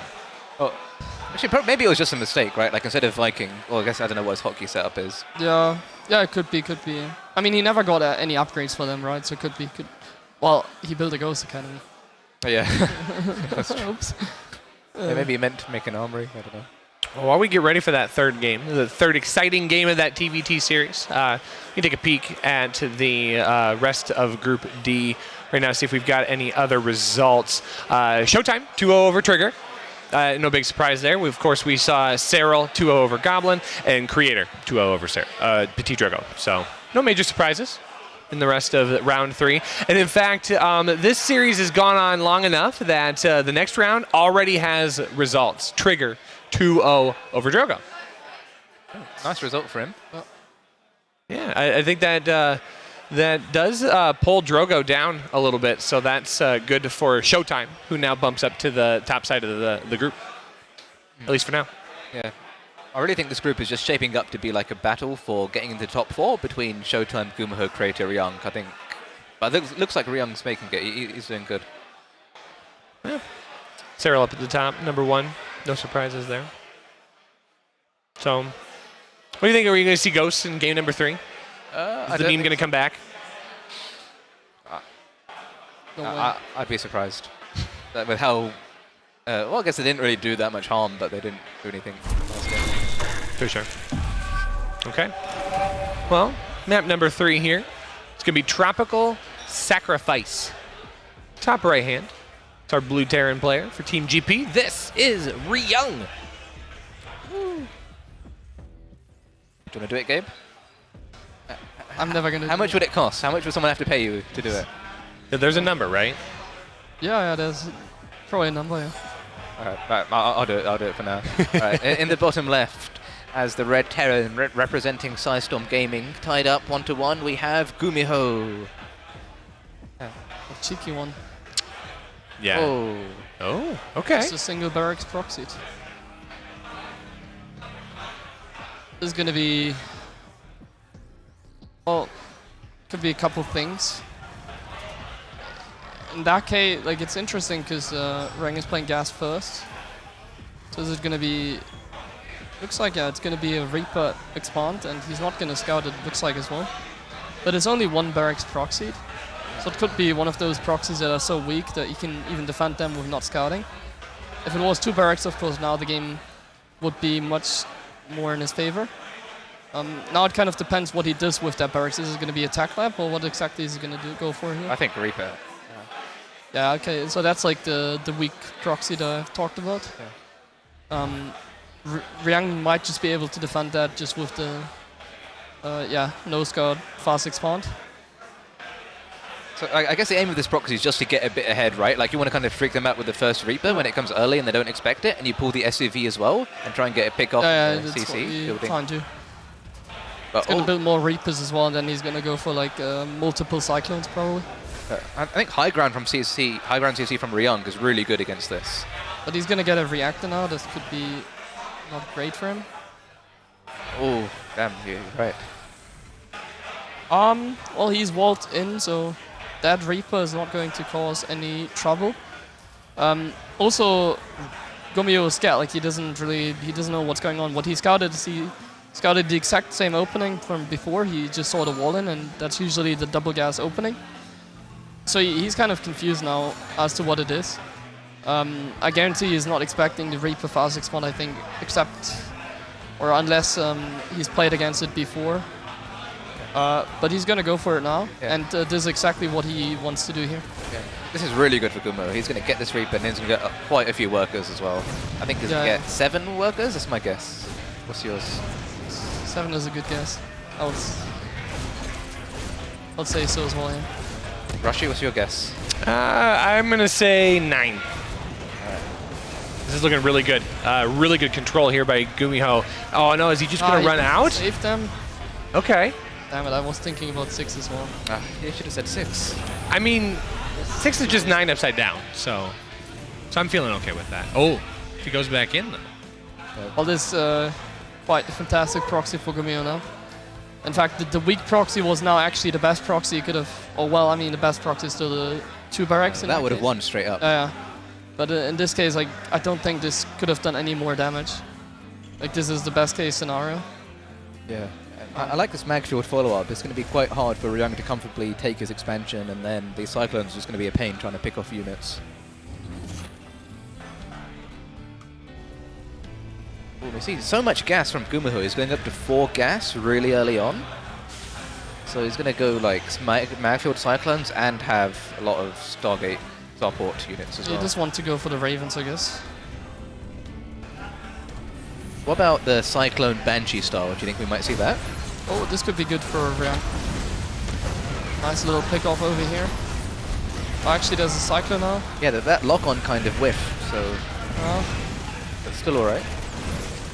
Oh. He really needed to do that, but in the end it turned out to be not that great for Ryung here. Yeah. He's getting further and further behind, but now he's going to be able to kill the Cyclone at least. Yeah, I think that's a nice step here. There's another one coming, but it shouldn't be able to save it yet. Oh! Lose like not even a Hellion, perfect. And now he's going to lose 1. Are those 4 Hellions good enough to kill that Cyclone? That's the question now. Yeah, I think when these extra 2 more Hellions pop out? Not. Just 4. They are damaged. Oh, this is really... I mean, GuMiho's getting so much value out of just like single units right now. It's really good. It's really good harassment. Yeah, I think his game plan's going really well so far. Like, he's 5 workers up, but still, I think his tech is a lot better. Like, he's got Magfield done. Once again, he's macroing like really weird because he has like 500 gas now. I mean, it's all right. Like, as long as he's spending it eventually, it's fine. But he's like so far ahead actually now. But you can't really see that just because he's floating so much gas. Yeah, that is a lot. I would have rather see the 3rd CC first than the extra 4th gas, I think. Well, and can we see Eunice lost tab to see how efficient he was with that? I mean, yeah, that's not too terribly bad. Getting a decent amount of units here, and now he's going to be able to continue picking off further with those Cyclones. And I think now Ryung's finally going to have enough where he's going to try and push us back. A tank can seal the deal. There's a Liberator in the main. Killing all those SCVs. Yeah, pretty good. Like, denying a lot of mining time as well as the 3 SCV kills. And there's not much. Is there anything they can shoot up? Like, these Marines are not going to be enough. Oh, this is a disaster. That's game over. Can't quite clip those gas workers. Oh, that's nice, but not good enough. Yeah, but I guess depending on how GuMiho plays it, like he's going mech again. If he just tries to get more ahead, we could see a repeat of last game where it takes a long time for GuMiho to close it out.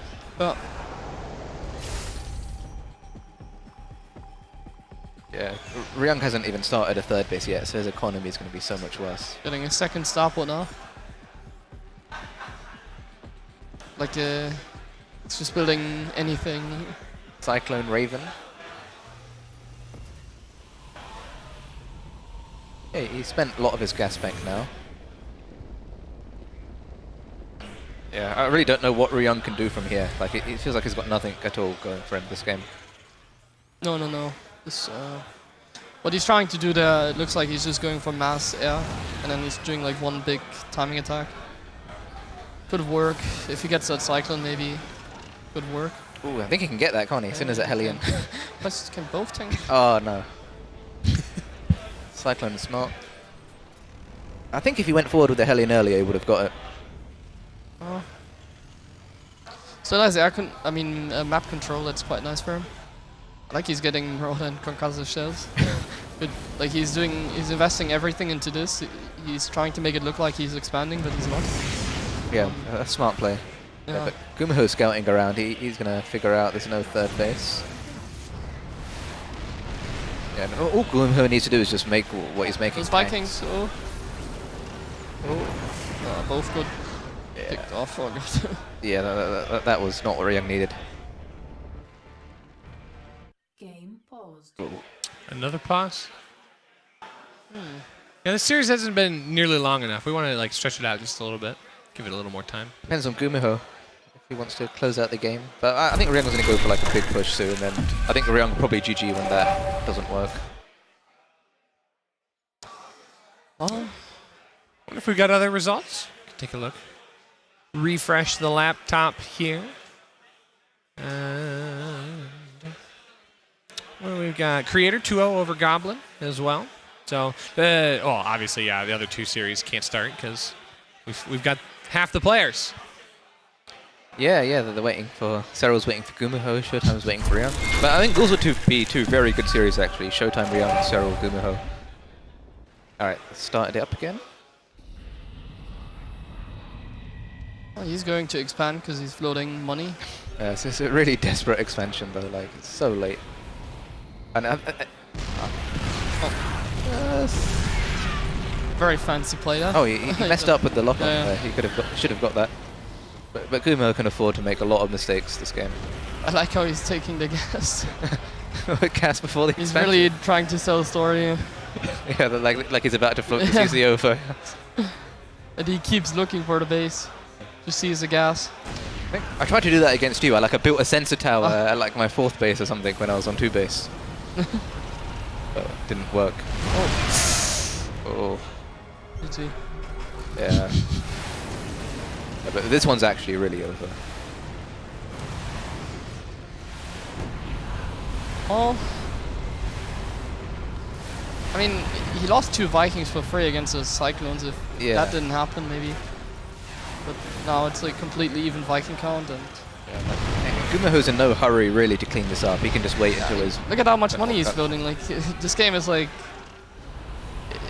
It's like the worst kind of game to play, because you're like, as Ryung, you're like thinking, oh god, maybe I can do this, maybe I can do this, and then you rewind the game and you see the other guy floating 2,000 resources.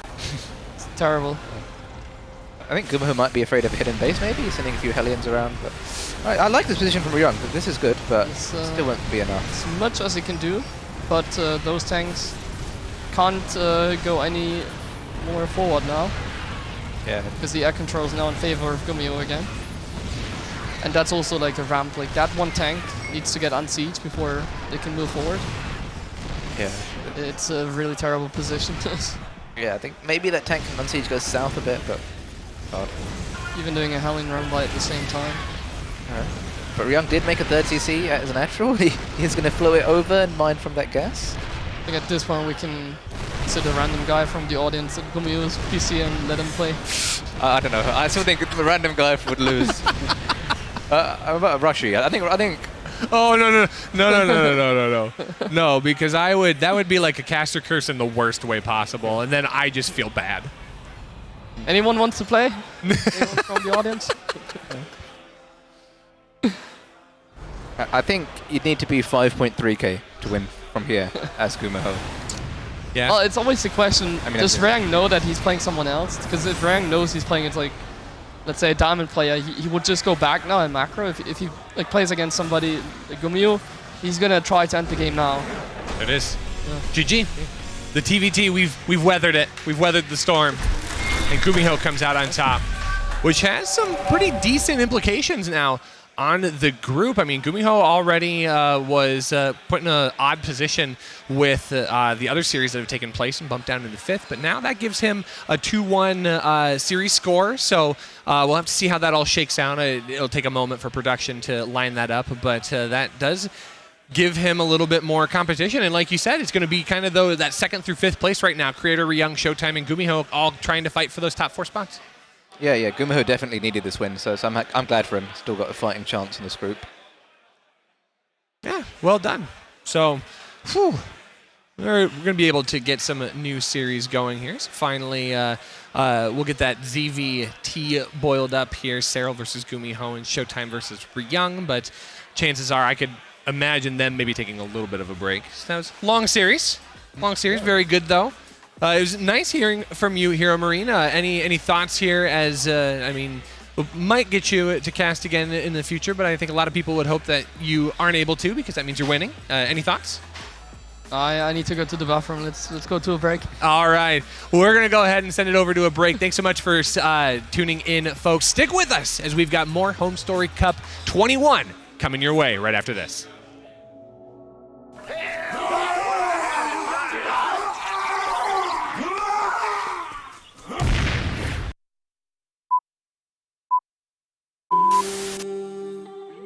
And thank you, XMG, for the HomeStory Cup 8 with you guys.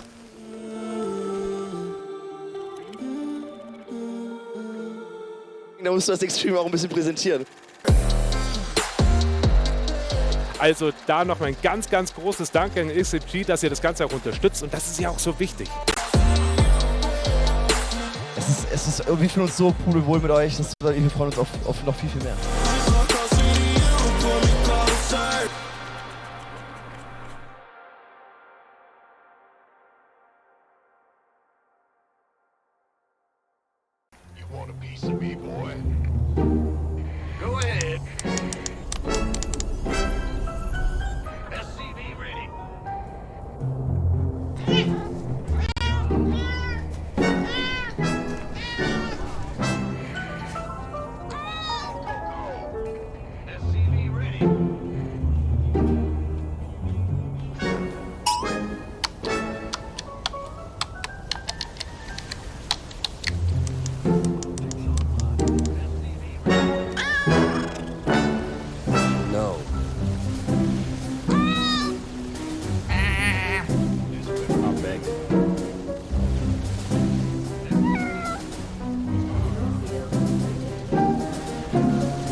Blah, blah, blah.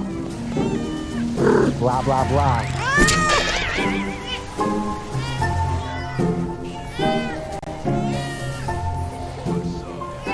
Blah, blah, blah.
Sie wollen mehr Umsatz in Ihrem Online-Shop?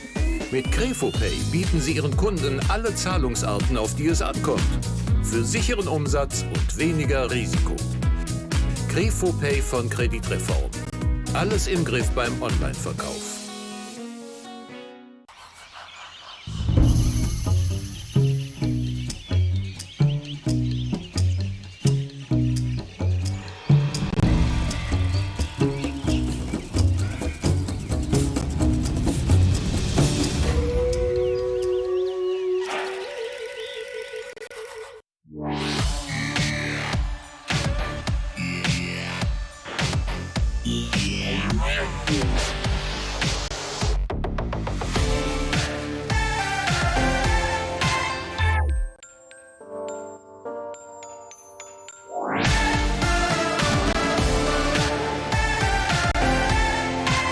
Lumix G.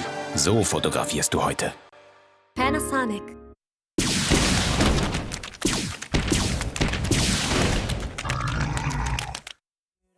Envidian por su estilo. Todo estaba tranquilo, pero llegaste sola al partido. Y baby, no me voy de aquí sin ti. Todo lo que estás sintiendo lo quiero sentir. Tu enojo, tu coraje, como llegaste aquí. Cantando Kelani, baby, dámela a mí. Pull out the dress, saben pull out the dress.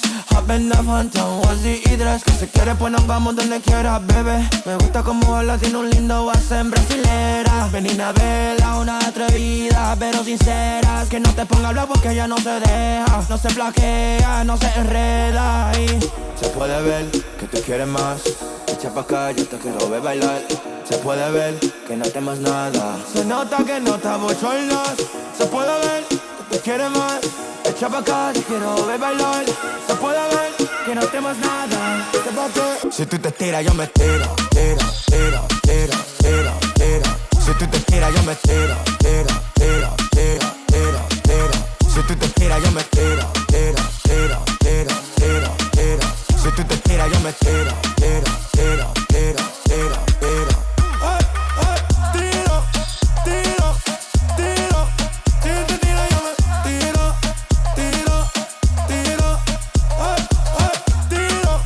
tiro, tiro. Si tú te tiras, yo me tiro. Tiro, tiro.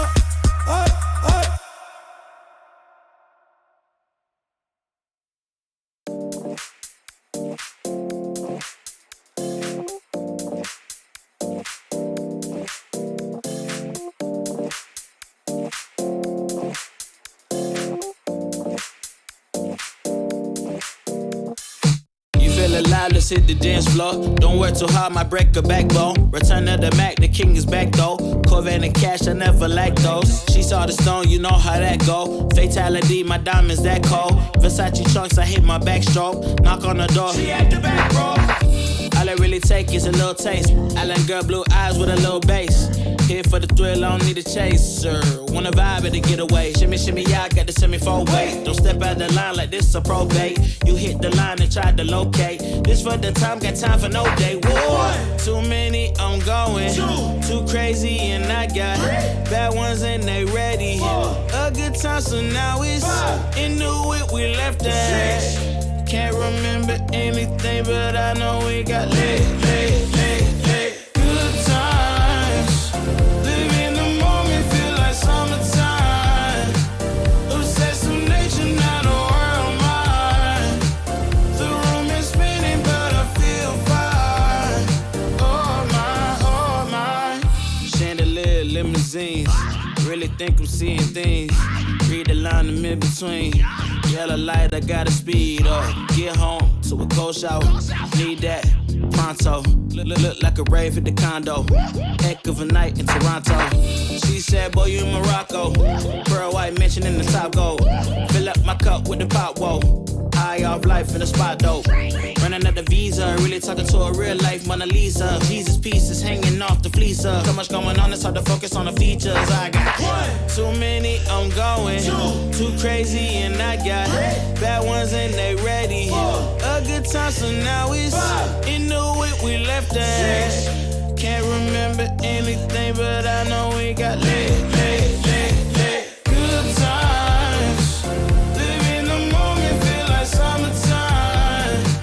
Obsessed with nature, not a world mine. The room is spinning, but I feel fine. Oh my, oh my. 1, 2, 3, 4, 5, 6.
Hello everyone and welcome back to HomeStory Cup 21 Lost Island Edition, as we are getting closer towards the end of the second day, but we're not quite there yet. Of course, this HomeStory Cup is brought to you by Shopify, and I am joined by not only Eliza, that I'm sure everybody knows, But also a man that perhaps not many of you guys know, Cuckoo. You're going to have to turn your microphone up a little bit, mate. Has to be in front of your face. How are you doing, Cuckoo? I'm doing great. Thank you, guys. Do you want to give a little introduction to other people at home that might not be familiar with you? I'm Cuckoo, I'm 18, and I'm in Team Roti. Cuckoo is a Romanian Terran player. He's hovering around 5.4k MMR, I believe. 5 points? I'm teasing you. What? No, I'm teasing you. People are gonna believe that, man. Wait, it's not true? What MMR are you? 6-1. No way. Yes. I'm not buying that. Nah, come on, mate. On a good day. On a good, maybe. Yeah, he's getting What's your MMR, Laser? 7-3. Ah, come on, mate. Nobody's gonna buy that. On a good day. And on a bad day? On a bad day? 6k? Yeah, 6k. We are getting ready for Serral versus GuMiho. Obviously, we had a couple of delays. Serral, I believe, is currently 3-0 in his group. So we're getting ready for some good old ZVT. Cuckoo, you came here as just a fan, as a spectator, but obviously we love having people over here at the casting couch as well. Well, it's not quite a couch, but how's the first HomeStory Cup ever been for you? It's very great. Also, it's my first offline event, so it's feeling great to meet everyone that I've talked with for so many years online, and meeting them in real life. It's it's a different feeling. So yeah, that's great. Yeah. So the first time I saw him, I asked him like if he's Milky Cow. Yeah, exactly. Hey, how are you? I'm like, Milky Cow, right? So it's like, no. But they're similar, no? Did you ever see a Milky Cow? Yeah, of course. I did a video interview with him. Okay, similar or not? Close. I mean, Milky Cow sounds very different. Sounds very different, yeah. I'm talking about looks. And Cuckoo is a little bit more mean than Milky Cow. Milky Cow is very sweet. Cuckoo is pretty savage. I don't know. Only with Roti. They're getting confident with me. You know, the kids there. Goblin is fat shaming me all the time. Cuckoo is calling me 60 years old. It's a tough life in this. Grandpa. Grandpa Roti. That's exactly what it is. How's it been for you so far, Miko? Good, doing good. This is the first cast I'm gonna do. Oh, really? Yeah. I'm kind of, I'm lazy. I do my games and then I just chill. I don't even like practice between them. I'm just chilling all the time. But I figured this is a very good match. Serral is playing, and this is the only guy that I really, look up to, I guess, in StarCraft scene. So I kind of want to watch the game anyway. So might as well cast. Since it's the first time that you're here and we didn't get to talk to you yesterday because we did talk a little bit with Spirit and Neep as they were the top two finishers in your group. You had a pretty good group showing overall though, right? Yeah, good. I think if I got like one map more, I would be first place. So it was good. Decent. Yeah, I'm happy with it. I feel like quite often in tournaments where people are not quite sure like how strong is your laser right now, you always kind of show up. Like you just kind of perform in big tournaments. Well, so the thing is, we had no offline events for so long. But I really focused on mental side of the game and stuff like that. So I think I was like practicing so much, but I never had the chance to like show it that I'm not stressing out during the matches. That I take it like I think my mental is like 100 times better than it was before COVID, for example. So now the offline events come and I just perform on the offline events with no problem compared to other people. So yeah, I like it. I think here is again like I don't think my level is insanely good, but it just somehow I just perform much better than other people. I quite often share the stories of what you guys tell me when I obviously know it's okay to share it. And people don't really believe me when I tell them that you play a lot of games against the AI. Yeah. But that's the true story, right? I only play versus AI. That's how the pros are practicing. So please explain to the people at home how one of the best Zerg players in Europe likes playing against the AI. Okay, so you guys might laugh, but I don't know. For me, it's like I practice for like this for like a year now or longer. So for me, it's so normal. So I wake up. I don't feel like playing StarCraft. If I feel like playing StarCraft to get a custom game, you need to search it for like 20 minutes, to get a good player. Versus AI, you just get it like that because AI is always ready for you. You can always get AI. But there is no competition, no? You compete with yourself. You get like benchmarks for yourself. Obviously I'm not recommending to a platinum level player, but on my level, because there's no patches in StarCraft, the game is super dead. So the game, you have always the same strategies since like 2 years now. So I know all of strategies and I can mentally prepare for them versus AI. Like I don't need an opponent to show me the strategy. I already know them. So I just like mentally prepare. Okay, let's say I want to practice versus 2-1-1 versus Terran. Yeah. So I know exactly when it hits. I know exactly what builder I want, so I just go versus AI, and I just exactly have benchmarks what I want at certain timing, and then I just like focus on creep spread, focus on spreading units, spreading overlords, stuff like that. It's with Zerg it like really works, at least for me. But it doesn't quite challenge you though, because it doesn't throw a curveball at you. It doesn't throw curveballs at you, but you get so much more efficient practice, I think, because you have no downtime at all. Okay. So, for example, I want to play from 4 p.m. to 6 p.m. For 2 hours, I can have non-stop gameplay. Compared to like if you play ladder, you play one game, 5 minutes break, one game, 5 minutes break, or stuff like that. I can even go into, let's say I play for 5 minutes, and then I can rewind 3 minutes back and immediately start from the point that I wanted. I can even skip early game. Okay. So you get like super efficient practice. So obviously it's like there's pluses and minuses, but I think that versus AI practice has like a lot of pluses that you just cannot get with like normal practice. I honestly think it's a very unique take on things, and I think you're one of the very few who actually does it like this. But over the last few events, I kind of feel like it's working out for you. I mean, you had a good showing at Valencia. Obviously, the last series didn't go quite your way, but up to that point, it was really good. Yeah, I'm actually surprised how comfortable I feel in like early games in ZVP, ZVT. Even though like I play no custom. Okay, I play customs in the Utrecht, for example, bootcamp. Yeah. But I play like no customs. I don't get, as you said, I don't get thrown any curveballs at me. But I just win every single early game because I'm just so efficient with it. Okay. I don't know, because I might steal this type of practice. Who knows? With Utrecht, obviously, Eleze means that he's talking about the Alienware Team Liquid training facility, where you guys had a couple of boot camps over the last few weeks. I was about to hype up that this series was ready, and we're about to go with GuMiho versus Serral. Unfortunately, seems like that is not quite the case. Baronet is once more letting us down. So perhaps we could talk a little bit with you, Cuckoo. How do you like to practice as a young, up-and-coming, feisty Romanian Terran player? How do you like to practice? I mean, mostly ladder, but I feel like ladder is sometimes an efficient practice, because I either play only against barcodes, which I don't really find like the best practice ever, or I'm just playing customs. And to be honest, I feel like if I'm playing customs with people that are, let's say, 100, 200 MMR above me, 300 maybe, that's like and I'm playing against them like straight up 1 week. I feel like that's I just get like so much better in that specific matchup. So a lot of customs and a lot of ladder. That's pretty much. I'm not playing against AI. That's high test move. Yeah, I mean, because people don't do the thing with AI because they say it's boring, but you know, every person should have a practice that's designed for them, and for me it just works. I don't get bored. I actually find it pretty exciting that I can, you know, at 2 a.m. there's no opponents. I can just get 1 hour of efficient practice. So in a weird way, Eleze, you're kind of playing a single-player game. You've turned StarCraft 2 into a single-player game. Yeah, but I always liked playing like I'll make system, you know, for myself in every matchup. So like I see this, I do this. I see this, I do this. So versus AI, it works for me. And another thing I always say is that the way I practice sometimes, for example, I play customs versus somebody. Let's say 5 games.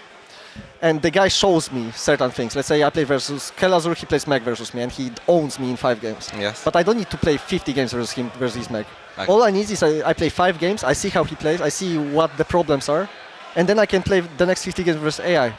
Because I already know like what I need to practice and stuff and like what that. you need to adapt, yeah. Exactly, like I know what units I need to make now, what timing I should expand, what timing, like I can also just watch replays, you know, figure out exactly what's the perfect response, and then just play versus AI this response like 20 times, and I don't get bored with that.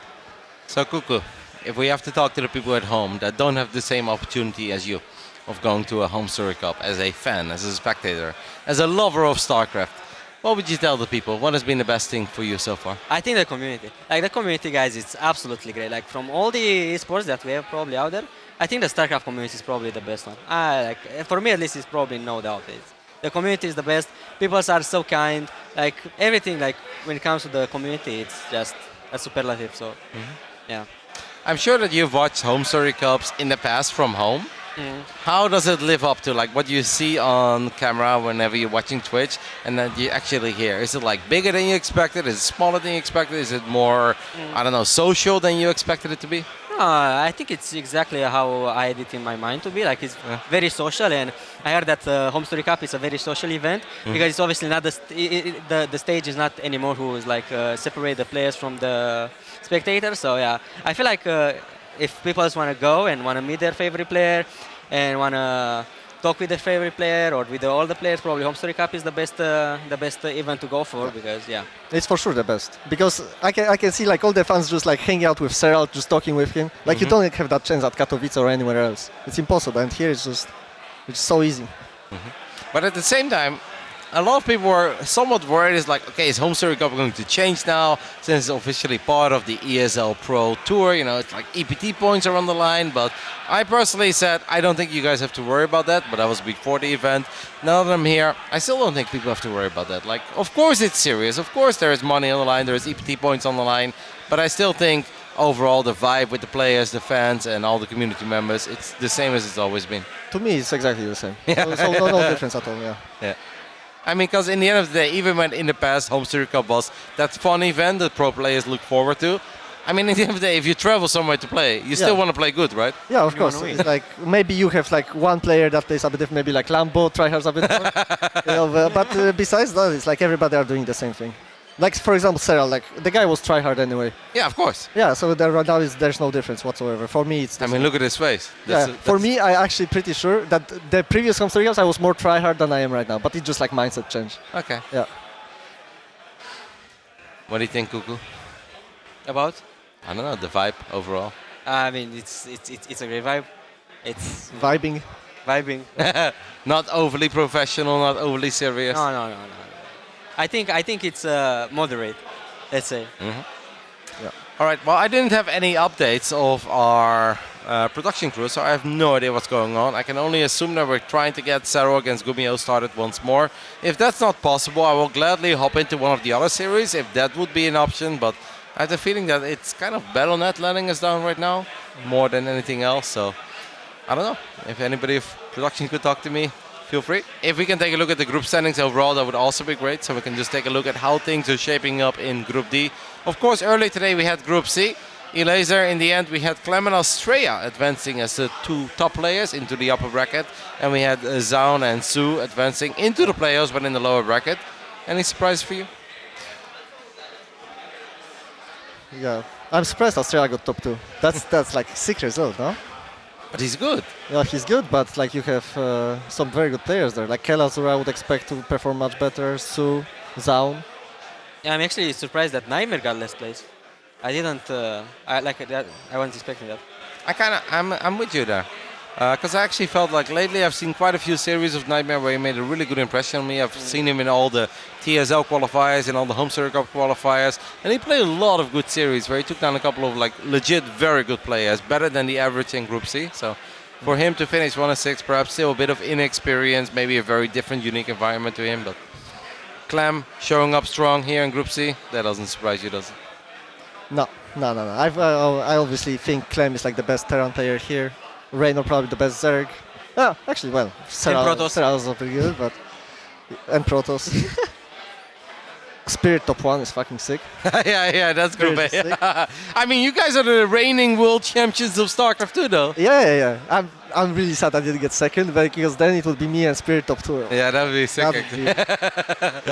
I mean, while we are waiting for Serral vs GuMiho to start, once more if production can let me know something, that'd be... They're saying both games are post right now. Okay, but I don't hear anything. So yeah, it works for you and it doesn't work for me? They're telling me both games are post. Both games are what? Post right now. Post? Yeah. Okay. So eventually we might continue, maybe we won't. We might go to a break, maybe we won't, we'll figure it out. But talk to us while we are waiting about Nation-wise last weekend, because Poland became literally the best StarCraft 2 nation on this planet. How was it, Kelazhur? Yeah, it was sick. It was sick because, I mean, it's just a special event, right? Like you kind of really want to win it for the country, and you don't get many opportunities. It's just like one event a year.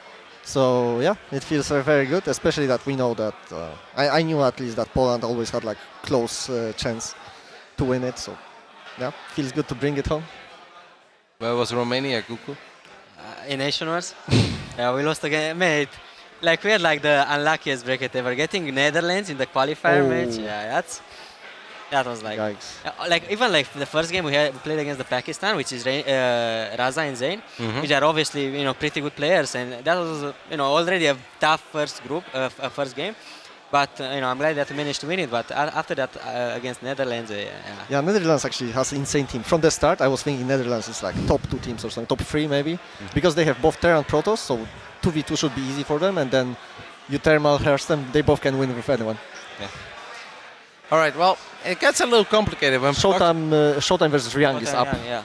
Okay, well, let's go. So let's go into any StarCraft works for us, guys. We were here for Serral, GuMiho, but if we can hop into literally any series, that definitely works for us.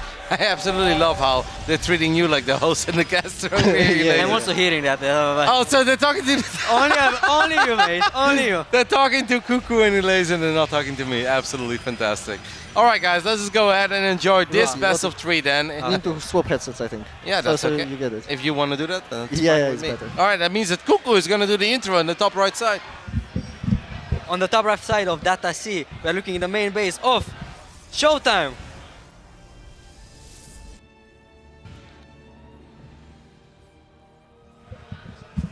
Go, Miko, this is yours. Alrighty, and that means obviously in the bottom left side of Data C, we are now looking at the main base of our Korean Terran player who had a great showing at the Intel Extreme Masters Katowice. This is Ryung. I gotta say, I like the volume a whole lot more of this headset as well. That one's so loud, man. Oh, really? Yeah. Oh, I like this. No, I like this one. No, I like this one a whole lot more. That was a good change then.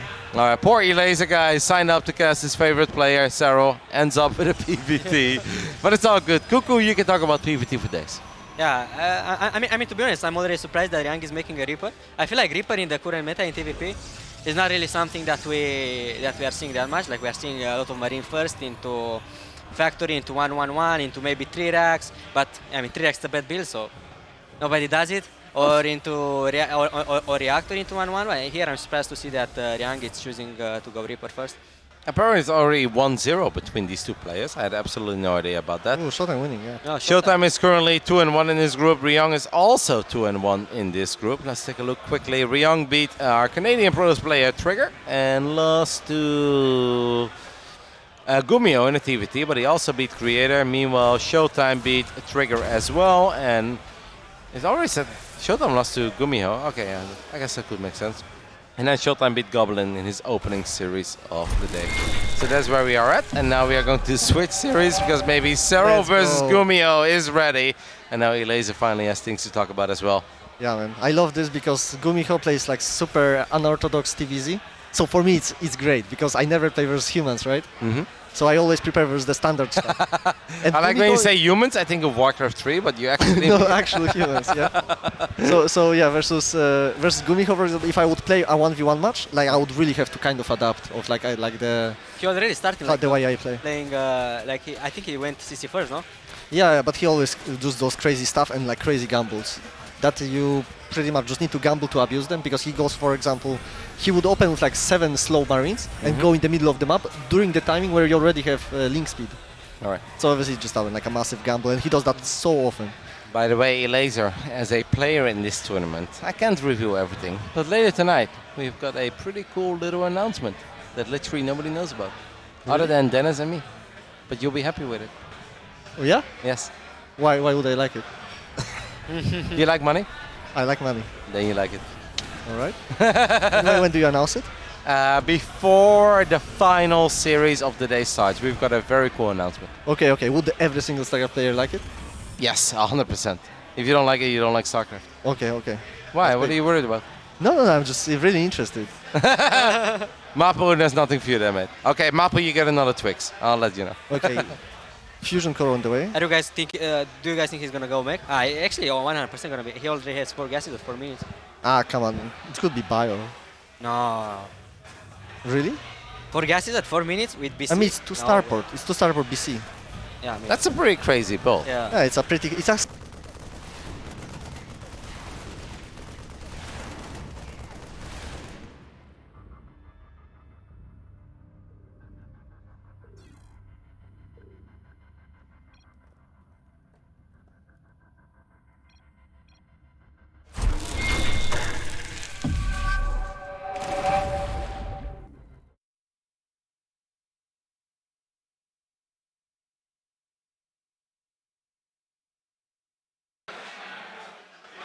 You don't hear me at all. Nah, now I hear you. Okay, now I hear you as well. Okay. We're back.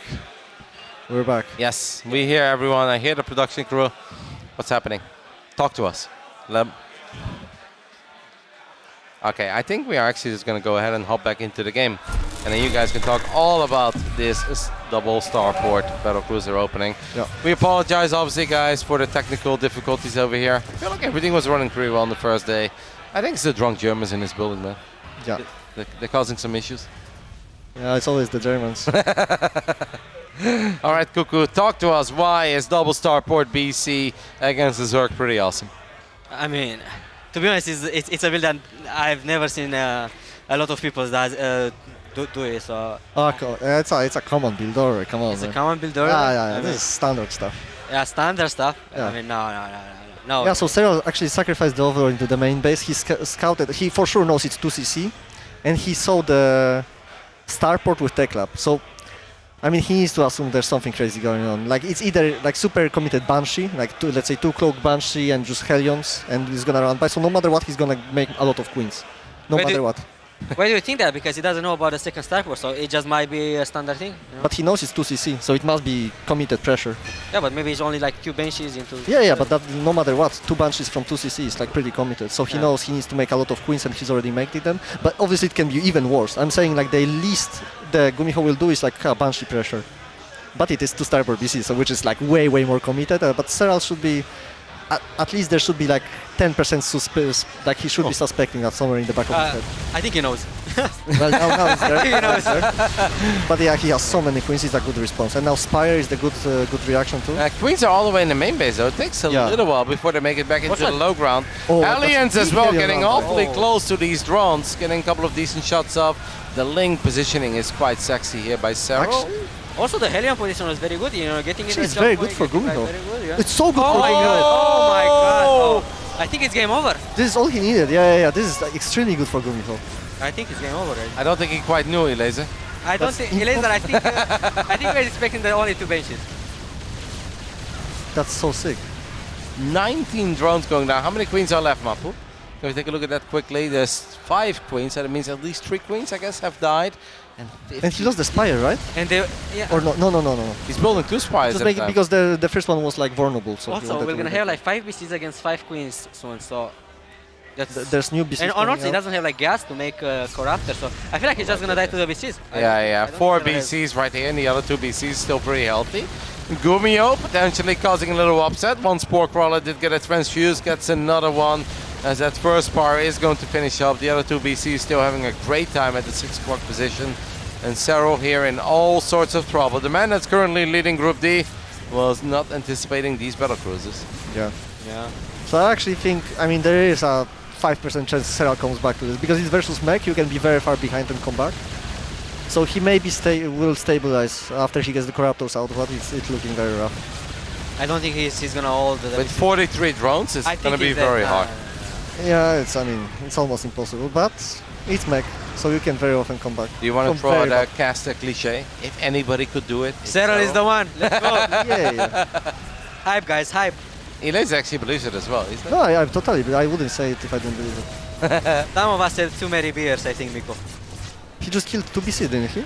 He killed. Let's take a look, Mapo. Yep. Yeah. That's really good. That's a good start. He's at 75 supply. GuMiho has 71 SCVs on the map. But the thing about mech is that you cannot finish a game with mech. No, Miko, no, he cannot win this game. Miko, I'm normally with you if it was like a little bit closer, but this is like an insane deficit for Serral. Yeah, but as I say, you cannot finish the game with mech. So Serral might overtime. Okay, what if we make like 3 Cyclones, we repair the BCs, and we attack with 4 Hellions? The Queens will hold it. The Queens are pretty good. Yeah, all 3 of them? Never mind. He needs like 6 at least. Come on. All right, we do have a couple of Corruptors out for Serral, who's going to try to make the impossible possible over here. Come on, make some magic happen. Come on.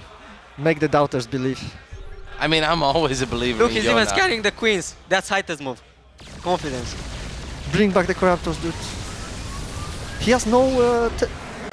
I think he bring the game back. It's a close game. I love it. All right, GuMiho takes the 1-0 lead here with the double Starport BC opening against Serral. Obviously a bit of an unfortunate game for all of us because of the 2 passes we had took us a little bit of a rhythm. We hopped into ShoWTimE as well at one point, but in the end, Cuckoo, you inspired by GuMiho? No, I don't think that's my style. That's more like a special thing. Juanito? GuMiho, yeah, Juanito, yeah. You know, actually, Serral played pretty greedy this game because the double Evo chamber after scouting this like 2cc stuff, I think it's very greedy. Like he shouldn't do that, but maybe that's why he didn't have enough units. I would say, I don't know. That's the only thing I can read from this game because like he should have enough, but somehow just didn't work out. I don't know. I love, like I like to classify myself as a Serral fanboy. I'm a big fan. And an absolute believer of Serral. But in games like that, I'm like, all right, not even Yona can do this. But you were still full of confidence.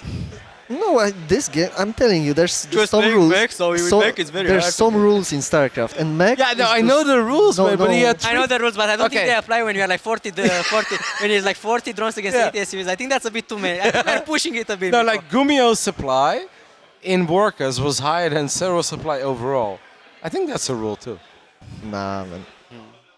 Because if he defends this push, this like free battle cruiser stuff, if he had like 3 queens more, right, he can hold it.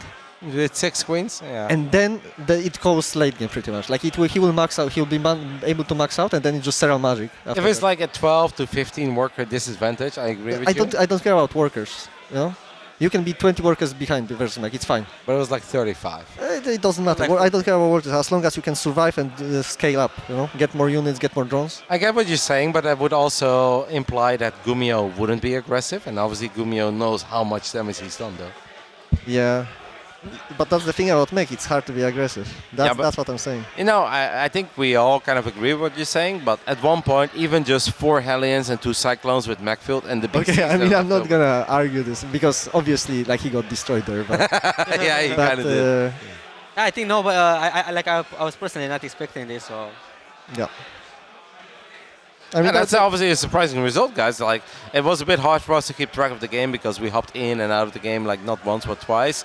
But in the end, GuMiho just very casually takes the 1-0 lead over Serral, the man that has won the last 3 offline editions of the HomeStory Cup and is leading Group D currently. Yep. That's pretty big Impressive. result. Yeah, it's good. It's good. Like even if he wins only 1 map, I think that's pretty that helps. Yeah. Yeah, absolutely. Yeah. Because no one, not everyone is gonna take 1 map from Yona in the group stage. So. Do you guys see the Drogo versus Yona game, by the way? No. It was the way he lost was he played Swarmhost versus Drogo. By the way, guys, I'm a really big boomer. How do you zoom out on a laptop without a mouse? I don't know, dude. All right, we're going to go ahead and take a look at ShoWTimE versus Ryung as I'm struggling using a browser. Don't say a word, Cuckoo. I know you're going to make fun of me for being old. It happens when you are 60, guys. All right, so ShoWTimE is still 1-0 up over Ryung. Seems like we have a pretty exciting little game too on our hands here. We have a couple of Colossus, Disruptors, Vikings and Liberators on the side of Ryung. As we have a few Stalkers blinking forward, never fight near Planetary unless you land Big Novas. That's not a good fight for ShoWTimE. No, he's fighting in the Liberator zone, also the Planetary force. That was not a good trade. Nope. I think he's just gonna get chased down and. Yeah. Look at this. We're tuning in, and Ryung is going for the Cuckoo over here, just tipping forward, trying to gun down every single Disruptor. Gets the Colossus too. I mean, 90 probes is great, but we kind of need an army too. I have no idea what's happening in this game. ShoWTimE just kind of threw his lead, but he has a great economy. He's got a lot of bases, so he might be able to stabilize. Oh my goodness! Also, I'm impressed that. Wow, he lost so many more resources. By the way, Wow. Like, that's 18. That's so big. Yeah. Protoss losing 7k more than the Terran. That's quite massive. Also, I'm impressed that Ryung is making he's making Liberators to range, but he doesn't have +2 ship weapons. Like. Do you need +2 ship weapons? Yeah, because with Oh, the Stalkers don't die. Yeah. Yeah, you double shot Stalkers, and if you EMP Stalkers and the Liberator shot, you 1-shot them. 1-shot? Yeah. Yep. Oh, that's EMP and +2 ship weapons. Yeah. that's one crazy. shot Stalkers. That's broken. Man. I agree. Not really. I mean, just wait until they bust out the 3 Rexy laser. That's where it gets really well. Really? Yeah. Never seen it lose. Oh shit! Close one. Nice micro. I mean, ShoWTimE has no army supply here whatsoever. Warping in a couple of Zealots. Those are some real desperation Zealots. Maybe we have one more battery overcharge. Doesn't really matter. That battery gets picked up. Warping in a couple of DTs though. That could always get kind of exciting. Where do we warp in those Dark Templars? Over in the top left side. That's orbital, right? That's nice. Widow Mine. I still love that probes. Nice shot again. I mean, ShoWTimE also has the corner left base, and I don't think Ryung knows about this. So that Bottom right, you mean? Yeah, Yeah, yeah, the bottom. Yeah, but there's Selnaga. Corner left, bottom right. It's pretty close, Kuku. all he needs to do is send like one marine to the Selnaga. Actually, I'm surprised they throughout the game they never controlled the Selnaga, right? Like look at the Fog of War. Like they never even went there. I've actually never thought of this. Looking at the minimap to see if anybody has ever taken the Selnaga Watchtower. 11 years into StarCraft, I've never thought of that. You're spot on. I mean, ShoWTimE is still down in army supply and he's only fighting with Stalkers and Zealots here as +3 Bio is about to finish up for Ryung. I still think Ryung kind of has this game unless something really weird happens. Like having the bottom right is great, but that base is not saturated. Oh my goodness. Oh. That's a lot of justice, Kuku. What's raining from above, so yeah. But still, it doesn't have +2, man. Lips without +2 sucks. But yeah, come on, this many lips. Yeah, but yeah, only because he has 5 Stalkers, man. Did he recall probes to the bottom right? Yeah, I think so. Also, is this like a new thing to get 100 probes in this matchup? I mean, because of Rainer. Yeah, that's what I'm thinking. If you want to be really reckless, it kind of works, but you do need some army supply. You need to find a lot of damage on the other side of the map. At this point, this game does not look good for ShoWTimE. Whether he has 83 probes or 105, it doesn't look good.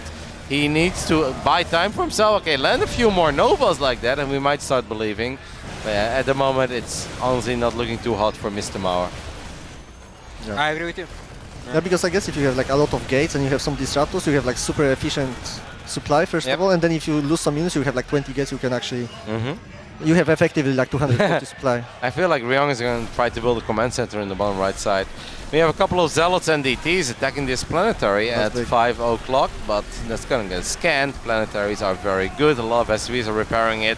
Ryung is all over the main base of ShoWTimE.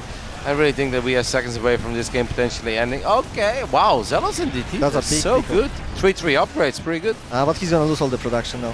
There's no way, right? I don't think there is a way, but killing a planetary always gives you hope. But Terran doesn't have recall though, so if they start base trade, maybe. They should add it. They should have it? Yeah. No, I think so, I think so. I think so. That's sick. The recall for pros is like luxury, right? Luxury spell. They don't need it. They just got it. Good repair there on the planetary fortress. We land an EMP on a couple of the Zealots and the Disruptors. A couple of Zealots get picked off. And it does seem that Ryung is absolutely running away with this game. 42 workers have gone down in the last minute of this game.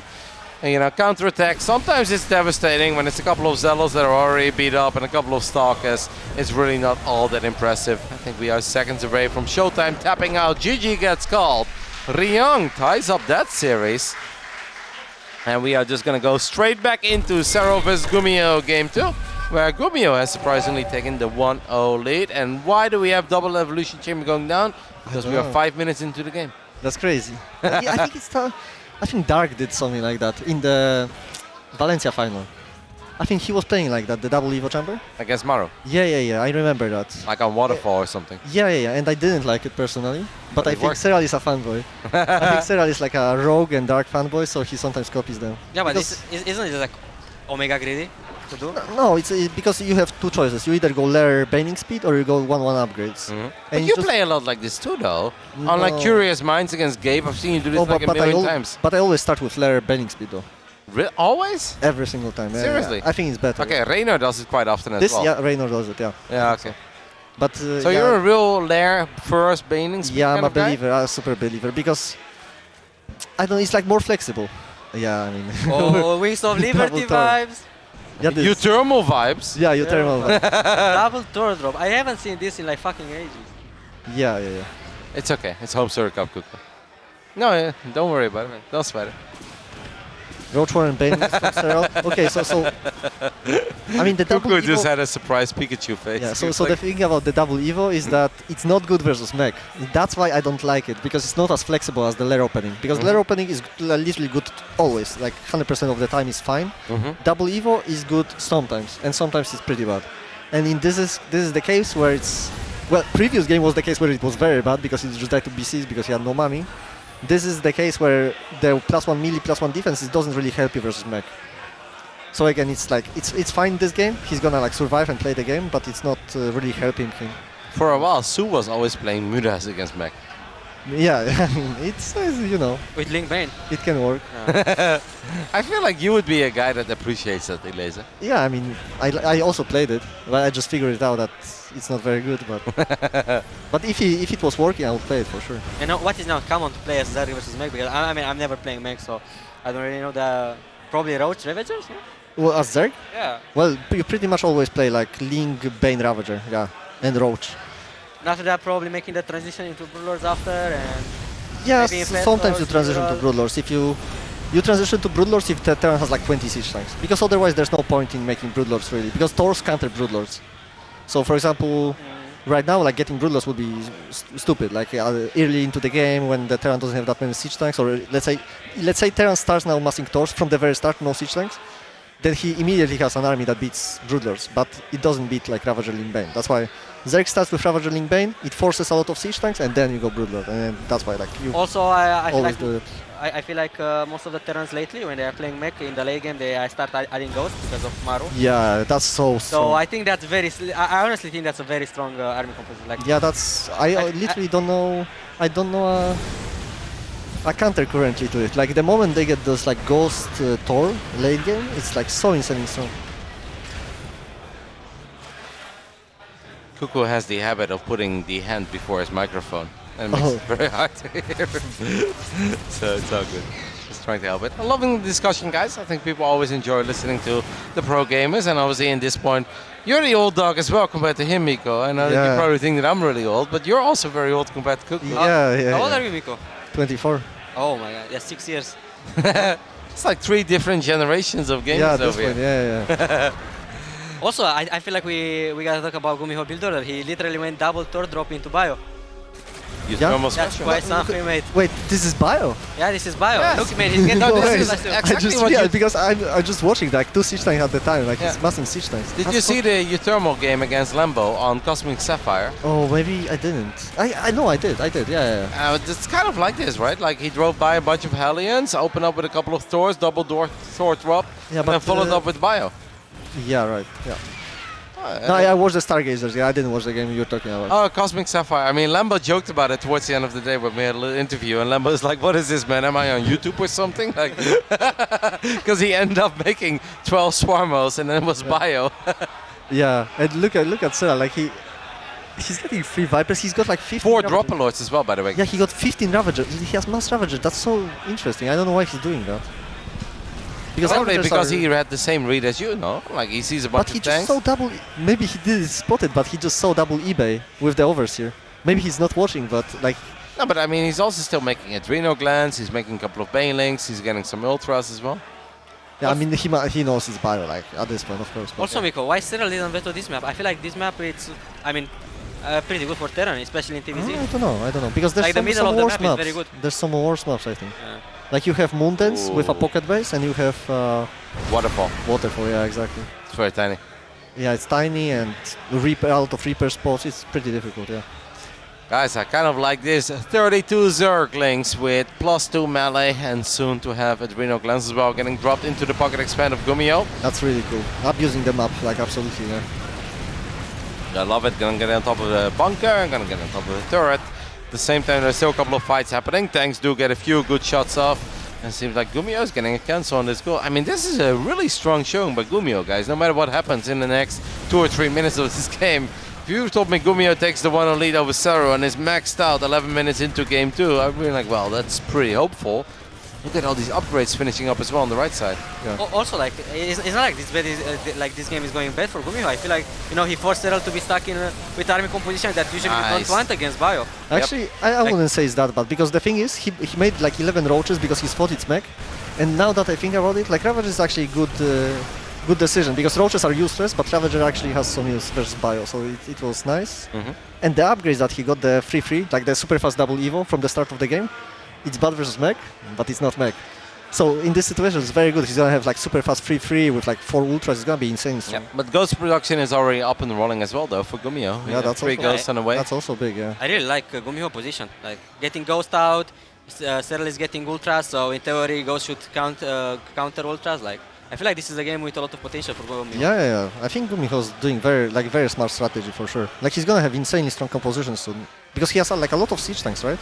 10 siege tanks, so he cannot be broken right now. But he have 3 Vipers as well, so. I like how there's a Reaper alive.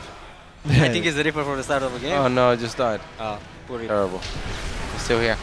Couple of Ravages taking a little bit of a beating. Serral is a big fan of this Ultra skin. We have one Blinding Cloud going down, second Blinding Cloud going down, but there are so many tanks. I mean, Ultras are great and all, but eventually they're just gonna get sniped, right? Yeah. That was not a good trade for Serral. Like those 3 ghosts, they dealt so much damage. They literally killed ultras by themselves. That's so sick. 94 links as the Remax. What do you make of that, Laser? It's good because there's a lot of siege tanks, I think. Also, we are getting close to get the map split out, and obviously in a split out scenario, I feel like Terran is Terran should be always favored. Yeah, but maybe it's all gonna be about the gold base. We'll see. Yeah. It's fine. I think, oh man, this map is hard because Serral kind of wants to keep active right now. Like he wants to, like usually in this strategy, this position, you want to like keep busting the 5th base. But look at the map. Like how do you get the 5th base? It's so they both have planetaries. It's so choking. Laser, hear me out. Serral gets 10 drones and mines out the mineral patches into the pocket base of GuMiho. Yeah, I mean, I guess it's a strategy. You get so much minerals, there's like 50 minerals. I know, that's why I said 10 drones. Man. We have an EMP landing, I believe it's connected with one of the Vipers. The other 2 still have some energy. Banelings are doing their absolute best to connect with these skulls. Not quite working out. Supplies are about dead even. Yeah. So we have now Neuroparasite going down. So, I mean, as long as I guess you can get all the resources of the gold, all of this will be okay in the end. But it's going to be really hard to hang into this gold or hang on to this gold base for a long time. Yeah, so you have 2 approaches. Either you do this like try to bust the 5th base all the time and just keep going. Oh! He's doing it. Yeah, Roti Brain is just too big. That's actually gonna be very big. If he mines this out and GuMiho doesn't realize, that might be game changer, honestly. I like how you looked at me like, what are you, the biggest idiot ever? No, I didn't. No, obviously it's a strategy. It's good. If he can get it done, I don't think GuMiho should let it happen. Yeah, it's happening, mate. That's actually so funny. And what's that? Just what are the Zergnis supposed to be? Man, what is happening? Look, man, they are killing a turret, please. No, but now he baits GuMiho to actually bring army. Yeah, that's actually not very smart, right? Now there's going to be a couple of Marines going. How many minerals are left? Like 5 probably. 20 Roti, nice move, bro. Yeah, well, I mean, it's not my fault that he drops the links on the other side. Nice try, bro. What do you mean? I mean, Serral. Oh, F2, baby. F2. He's making a bunker. 15-10. Yeah, he should just send like 10 drones, like you said. Or drop like 8 more links. Yeah, maybe. Yeah, but I think Serral gave up on like the strategy of like trying to break the base of GuMiho, and the second approach is to just go Broodlords and try to like bait it again. And I think it's actually not bad here, because if you go Broodlords and you just camp on the gold base, you will like win the split map scenario. Yeah. So yeah, if he can get that, make that happen. What do you guys make of the Ultralist skin of Serral? Oh, he uses very old. the Broodlord skin. Yeah. Yeah, it's I don't use it, but it looks nice. Rainer was mobbing at my place. He's like, man, it's so ugly. I really don't know why Serral always uses it. Looks good. The Ultra one? Yeah. It looks very good. It looks way more beefy than the normal Ultra disc. No? I think it's kind of... Look at the claws, like... Yeah, the claws are very intimidating. The rest, not so much. We had a couple of ghosts inside of a medevac trying to land a few EMPs, and it does land some. That's so nice. Wow, sick. That was a really good play by GuMiho. I always tell Terrans to do this. They never do it. Yeah, because it's very hard to get this. Like. Come on. He does now we're it. He makes it look easy. With enhanced shockwaves, Cuckoo is pretty easy. Come on. Oh, nice fungal as well from downtown. As a couple of ghosts get fungal, and that allows the Banelings to connect with these ghosts. Not too many ghosts remaining. Obviously, Serral's going to have to disengage for now. But the bank of Iona Sutala is looking mighty fine over here on Stargazers. As he's down 0-1. Yeah, Serral playing really well. Just needs to defend this base for, like, hold to it with his dear life, you know? 90 more links on the way. That's a lot of Zerglings. Yeah, it's not like Serral played from a very ahead position. Yeah, exactly. Like, you know, GuMiho forced him to be stuck in an army composition that he really didn't want it against Bio, like Roach Ravagers that Ling and Bane. Like, that's definitely something that you don't want. I feel like you're the real Burrowed Baneling master, Laser. I feel like you're a Burrowed Baneling master. Why? Because you use it so often. I feel like you use it more than any top Zerg in Europe. I like it so much. I actually don't know why, like, not a lot of Zerg players are doing that because I feel like Because you know how you practice it? So good. You need to practice versus AI to get good at it. Really. But I actually feel like you're really good at like causing a little run by and then just burrowing 2 Banelings in the middle of all of it. Even if you're casting. Rogue does it too. Rogue is so good at it. Yeah, like the Koreanos. But it's legit hard to follow it. Like even when I'm watching the game, I'm not even playing, so I'm not even stressed. I'm just kind of enjoying StarCraft. I sometimes don't even see you burrow those Banelings in the middle of all the action. It's so good. And it's so fun to play like that, yeah. Because you're always waiting, right, for the jackpot. yeah. No, but I'm waiting for this like Reddit clips, you know? Yeah. Always want to make them happen. Little EMP connects with a couple of infestors there. GuMiho's supply is still looking quite fine. GuMiho also has quite a bit of a bank. Cuckoo, as a Terran player yourself, what would you like to see GuMiho do here? Probably getting lip range and going lips. Yeah? I mean, Yona doesn't have any corruptor, sorry, am I crazy? Does he have the EMP upgrade, by the way, guys? I feel like. And then shockwaves? Mapu, can we take a look at the upgrades? He doesn't have it. I feel like if you go that often for the ghost, boost speed forward, try to land EMPs, you may as well get a hand shock. You know, they say, at least ShoWTimE was saying that this upgrade is actually an upgrade for Zerg. What? Because you don't really care about it from Terran perspective. Yet, if I neural your ghost and I EMP, then I have an upgrade. Yeah, that's pretty sick. All right. Yeah, that's what ShoWTimE was saying at least. I feel like GuMiho is stuck in a very mass tank army composition against Brewlords, which I don't think it's necessarily the best thing ever. Like Reno is gonna add more factories, and now we're gonna probably get like Thor, Hellbat, and Ghost. That's so but good. But he has like so many tanks. And look at this production: 4 factories, 3 starports. I think that's crazy. I think the 3 star. Maybe he's pushing it a little bit. So do you agree with ShoWTimE's statement about the enhanced shockwaves? Nah. Since when do you trust ShoWTimE on late game TVC? No, I mean, I think it's like doesn't really matter that upgrade. I mean, I feel like if you're trying to EMP Vipers and Infestors all the time, it does matter. Yeah, but it's usually like Zerg doesn't really have that many spellcasters clamped up. I don't know. Usually you use EMP on like single units, on like one single Viper or something like that. Yeah, that's double Reaper on the.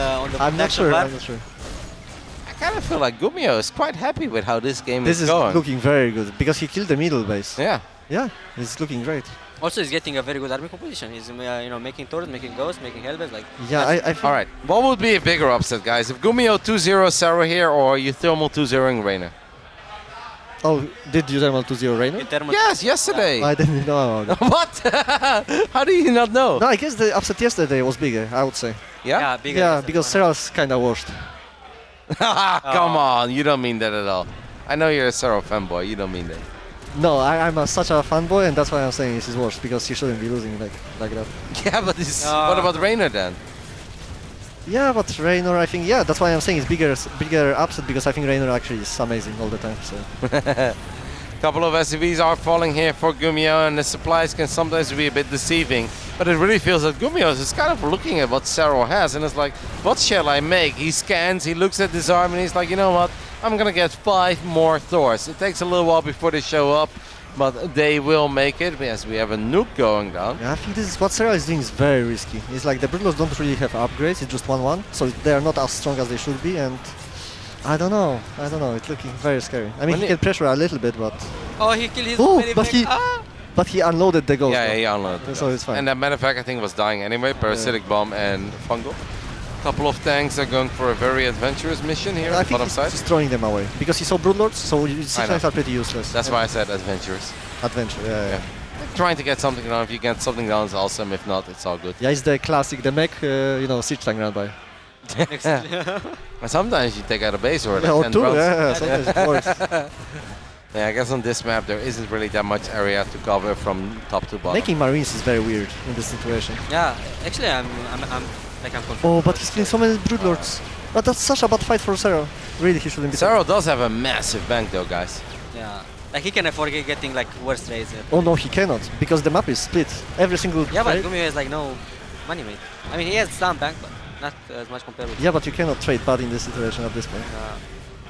Because he had 10k resources behind. Like every single trade from this situation, from this point on, like Serral needs to trade well. Guys.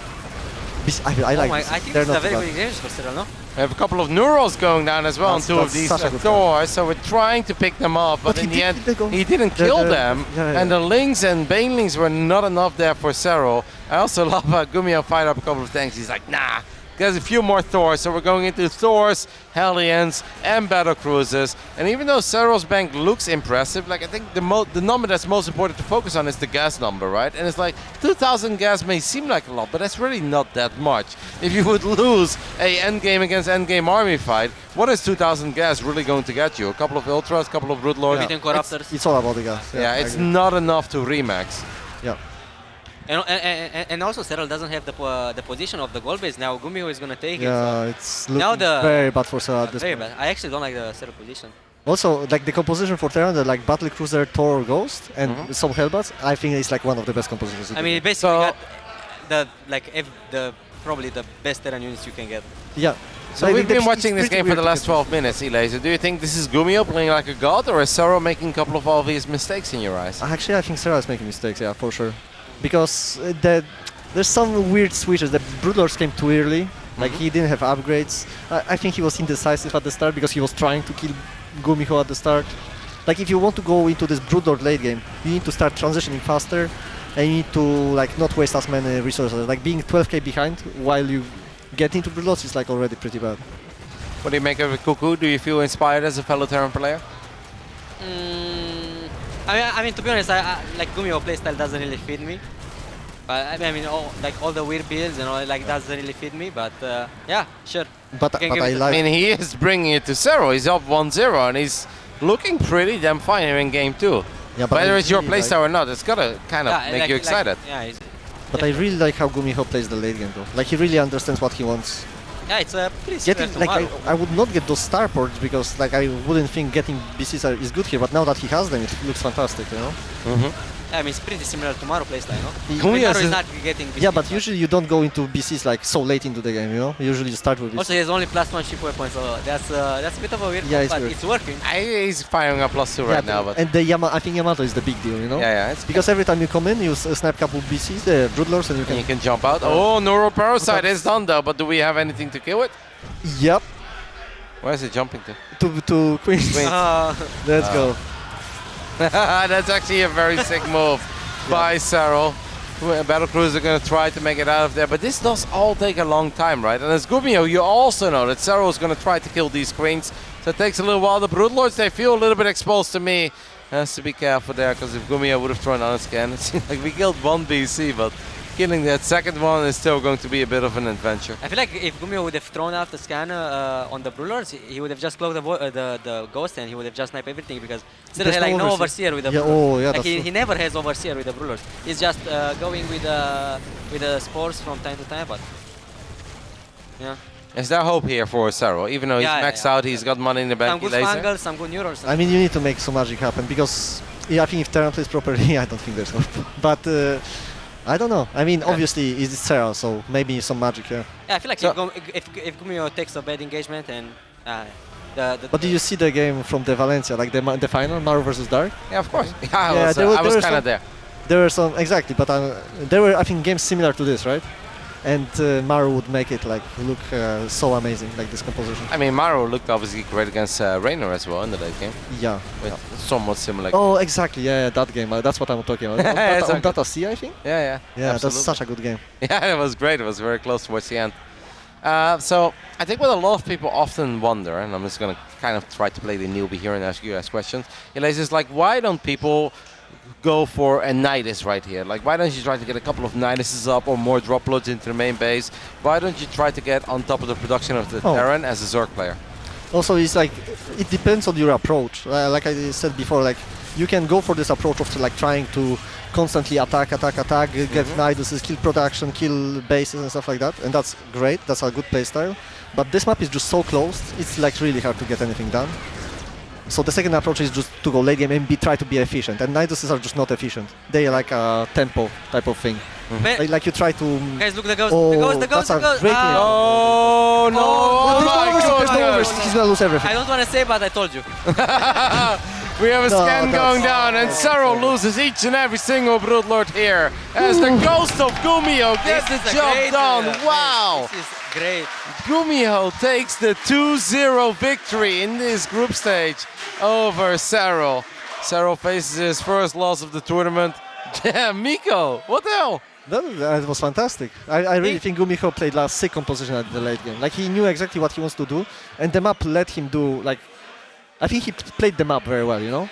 From the very start he knew like he wants to take the pocket base, then slowly expand to the bottom. And because like if Serral actually takes the gold base and mines it out completely, I think Serral can win this game. Yeah. But he had like this proper timing where he slowly got to the gold base, and he got there when the gold base was like half mined out, or maybe even less than half mined out. So it was perfect timing to like establish it. Well, guys, that really spices things up over in Group D. It means that Serral is now 3 wins and 1 loss, but GuMiho is also on 3 wins and 1 loss. And during all of this, Creator, he's on 3-1.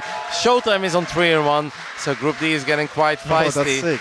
Yeah. Obviously, it took a little while, so I think we're going to keep it rather short. But Cuckoo, any final thoughts about GuMiho's performance just now? I think nobody was expecting this. I was at least myself. I was not expecting GuMiho to get this with 2-0. Maybe a 2-1 in I don't know 1 out of 10, but a 2-0. I think that's a very big result for GuMiho, Yeah. and I'm pretty sure he's very happy for that. I mean, Serral is obviously a fan favorite here over in Krefeld, but it's really cool to see the people here in this building getting behind GuMiho, shouting his name.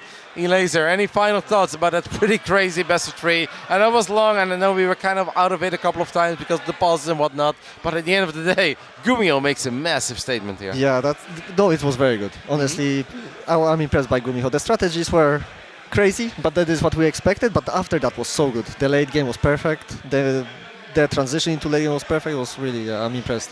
But also, I think Serral is gonna ramp up slowly because I think he was experimenting a bit in the early game. Well, that was absolutely fantastic, and I would love to maybe hear from GuMiho, but I feel like with only 4 series done and it's now 10:30, I think we should just go ahead and throw it to a break and get ready for the next series to make sure that the players don't have to play games at 2 a.m., which is something that we do quite often at TaKeTv. But I think with EPT points on the line, we want to keep it somewhat reasonable. So we're going to go ahead to a quick break, and after that, we'll be back with much more StarCraft 2 of the second day of the HomeStory Cup 21 Lost Island Edition, powered by Shopify.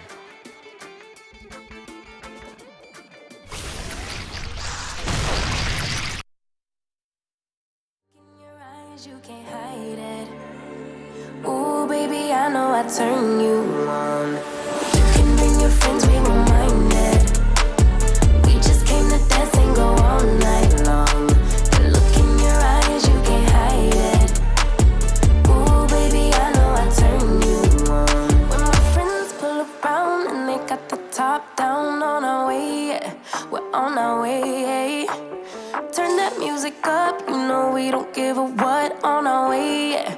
We're on our way. Pull up to the party like my name is the life. Tension so thick, you could cut with a knife. Ask me how I do that. Been fly since way back. Ask me how I do that. Yeah. You can bring your friends, we won't mind it. We just came to dance and go all night long. The look in your eyes, you can't hide it. Ooh, baby, I know I turn you on. You can bring your friends, we won't mind it. We just came to dance and go all night long. The look in your eyes, you can't hide it. Ooh, baby, I know I turn you on. You can bring your friends, we won't mind it. We just came to dance and go all night long. The look in your eyes, you can't hide it. Ooh, baby, I know I turn you on. Hands to the sky if you feeling a vibe. We ain't gonna stop for nothing. Put your hands to the sky if you catching a vibe. We ain't gonna stop for nothing. Yeah, you can bring your friends, we won't mind it. We just came to dance and go all night long. The look in your eyes, you can't hide it. Ooh, baby, I know I turn you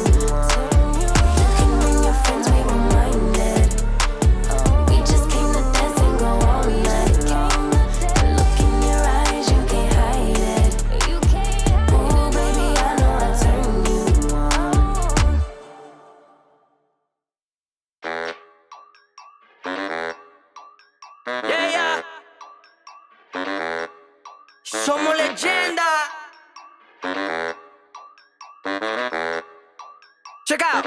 Ok, ja. Dime Ronaldinho. Siendo una leyenda lo sabía desde niño. Fuesen en cariño. Comiendo el almuerzo me faltaba el aliño. ¿Por qué no frontea, mini? Si tú tienes porte te lo juro no eres fea. Flow duro como un Lamborghini. Solo a las cosas como quiere y donde sea. Somos leyenda, leyenda, leyenda, leyendas vivas. Somos leyenda, leyenda, leyenda, leyendas vivas. La gente pone las reglas para que los otros las sigan. Afuera, afuera esa gente que siempre tiene esa manía. Somos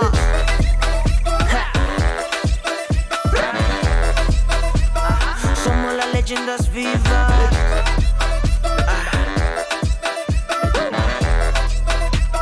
Somos las leyendas vivas. Stop.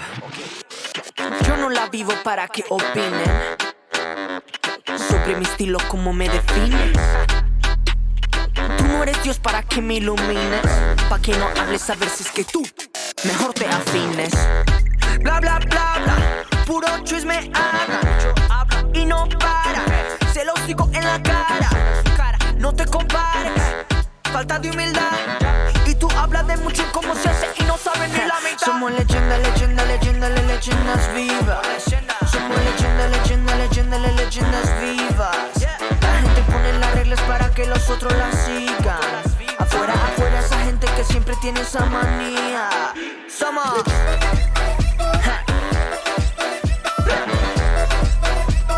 somos las leyendas vivas.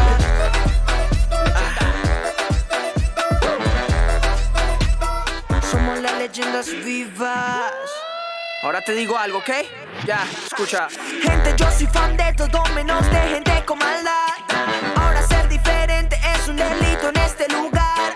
Todos somos leyenda, pero por algo hay que empezar. Soy leyenda en Pekín, también en Hong Kong y en cualquier lugar. ¿Quién es José? ¿Quién eres tú para decir lo que es? Juego como Messi, estilo Higuita. Este partido ya nadie nos quita. Vamos a la disco, y matamos la pista, yeah. Aquí toda mi gente, sí. Somos pura leyenda, sí. Somos leyenda, leyenda, leyenda, leyendas vivas. Somos leyenda, leyenda, leyenda, leyendas vivas. La gente pone la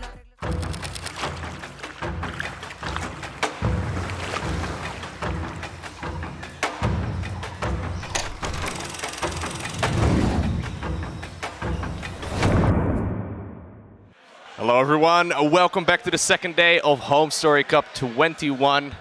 It's down to the last 3 series of the tournament. My name is Loco, joined here by Ian Blue as well as Kelazhur. How are you guys doing? We're doing great. Doing great, yeah, for sure. I just heard I was casting this one about 5 seconds ago. I was playing a friendly little poker game. Everything was going really well, and now I'm sitting here. But well, going well is kind of a stretch here. Yeah, you know. The games aren't the highest quality, but Which games? It was a lot of fun. StarCraft games or the poker games? No, the StarCraft games are very high quality. Yeah, exactly. It was just going to be... Have you seen anything of the last series? No, you were playing poker, right? I heard a lot of noise and I looked over. I'm like, ooh. Yeah. Is that Mr.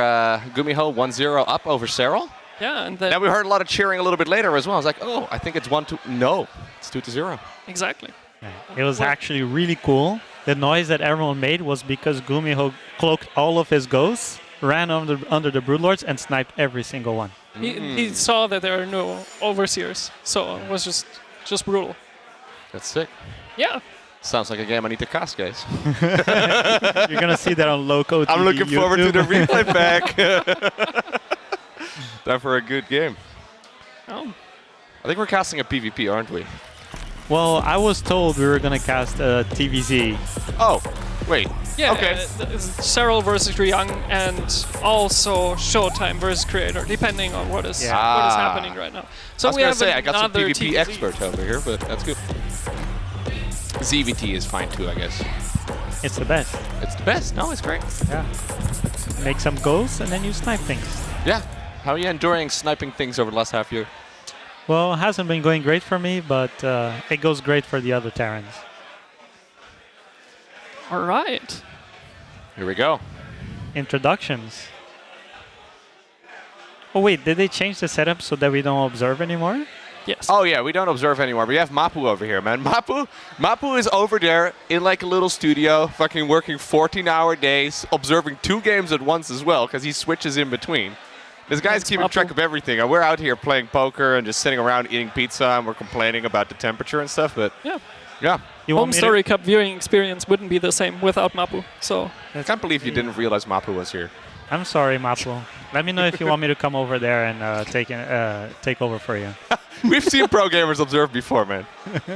I know the pro gamer favorite move is to like just drag the mouse over the minimap. It's amazing. Anyways, you wanna introduce players? Sure. On the bottom left, representing all that is good and Finnish, we have from Ents Esports, it's Serral. And in the top right-hand side, Team GP's Ryung. He's been doing really well, in my opinion. I'm very excited to see Ryung play. I'm very happy that he's here. Top 12 Katowice, obviously, and then also doing really well in GSL, I feel like. Yeah, he's definitely a little bit underrated, right? There's a couple Terran players that are stealing a little bit more of his attention, but Maru's mentor. There you go. Is it really his mentor, though? Like, he just threw Maru under the bus, saying that his wrist issues were just an excuse for to get some free pauses at the GSL. So you're saying that only after Ryung threw Maru under the bus, only now Maru is try-harding again, and that's why he's in the finals again? Possibly. That's pretty rude, don't you think? Well, I'm Terran, so I can say it. Okay, fair. Yeah. Facts. How does it feel to like be in a late game of a TVZ and you're like, whatever unit I see, ghosts? Bad. Well, it feels nice. No. But it's still tricky, you know. The hard part is actually using the ghosts. You need to seize opportunities, and you also need to create openings like GuMiho did. Like, it wasn't that Serral was just strolling around with his broodlords and his base, and he was like, I'm just chilling here without an overseer. He was actually doing drops and shit, and creating opportunities so that Serral wasn't looking, and then he could actually snap it. Yeah. Also, like, I think in this environment right now, you're more prone to make a mistake, right? And GuMiho just sees the mistake that Serral made. He right before tried to EMP infestors, and he did. And I think that's when he saw the overseers missing and was like, well, I just EMP'd like almost all of your investors, so why not go for it? This is the time. Right. But this is not GuMiho, this is Ryung. And I think Ryung, he likes very much in TVZ to go for timing attacks. Yeah. He has some powerful tank pushes, and I think he also likes his two-base timings once in a while. ShoWTimE 1-0, okay. Who's ShoWTimE playing? Creator. Oh yeah, Creator. Oh. I'm sorry. Right. Because that's what we're missing out on. We're supposed to cast, right? That is what we're missing out on. Sorry, guys. No problem. So are there any crazy timing attacks that you can go for on Tropical Sacrifice? I know that some of the other maps definitely have some good siege tank spots.